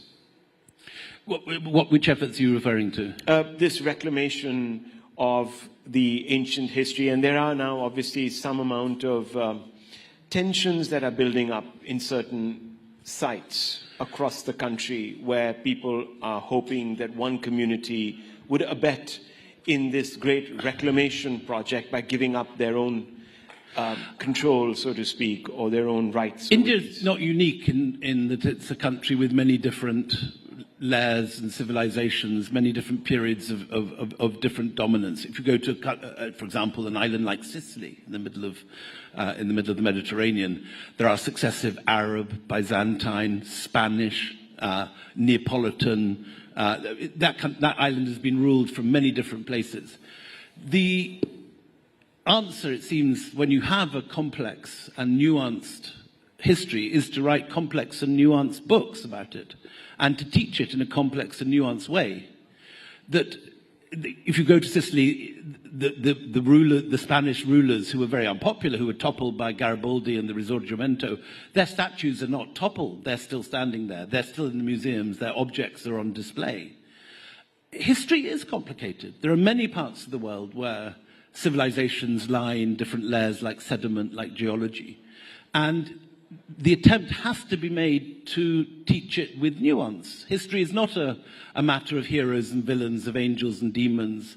There are grey areas. People, human beings everywhere have both good and bad qualities. And I think that it's very important to try and teach and present history with nuance and with... So what would you say to those people who are accused of poking the majority community in the eye by going out there and celebrating the Aurangzebs of the world or other controversial figures in history, maybe making even a case for preserving roads that have been named after British colonialists and so on and so forth? How do you react to those? I think history is rich, and that to politicize the presentation of history and just to pretend that only one people have ever lived and ever ruled is a mistake. You would apply that same principle? I don't believe in knocking down statues or changing rules, changing roads. I think... Or cancelling out authors and so on and so forth from your textbooks, even if they've said vile things. Like in the West, there is this... I think you've got to struggle to have accurate history and nuanced history and to try and understand history. You don't learn about history by coming with a set political view and trying to find the facts that prove that view. So you would say that find the facts. Rudyard Kipling, for example, who is now sort of held up as somebody who was a person of his times but no longer relevant because his, frankly, racist views, etc., are offensive to one section of the world, and therefore needs to be expunged or not read. What would you say to that lobby? I mean, I think all of these things are interesting matters to be treated with proper scholarship. I'm not a believer in removing characters like that from the curriculum. I think they are of their time. They should be read. Ditto with Aurangzeb. He's not someone that I admire or hero worship, but he's someone who is part of history, who did certain things, and we should try and understand what he did.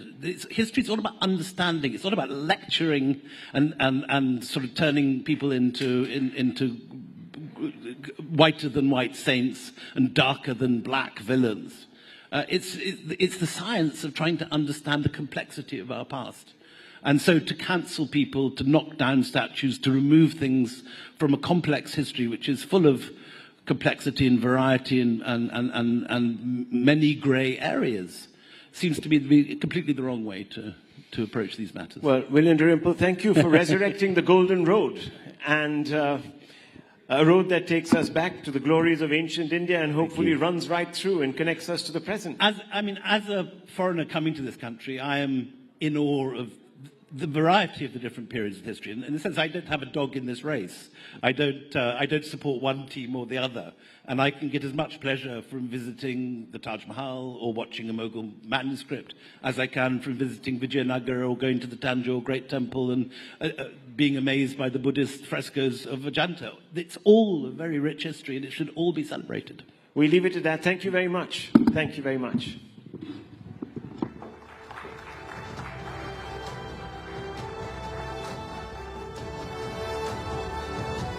To sum this conversation, I'd like to quote William himself from White Mughal. India has always had a strange way with her conquerors. In defeat, she beckons them in, then slowly seduces, assimilates, and transforms them. Many thanks to you, William, for those precious insights. Now, as we come to the end of these two impactful days at the Rising Bharat Summit, I want to take a moment to express my heartfelt gratitude to each and every one of you for being part of this incredible journey. The ideas and discussions we've had here are a testament to India's dynamic potential and the collective determination to rise, grow, and redefine the future. I hope that the conversations we've had here will not only inspire action, but also foster collaboration among all of us to push the boundaries of what's possible. The Rising Bharat journey doesn't end here. Let's take the momentum, the partnerships and the ideas from this summit and turn them into real-world impact. As we conclude this enriching summit, we would like to reiterate our heartfelt appreciation to our partners. Your unwavering support has enabled us to bring together the brightest minds and most innovative ideas.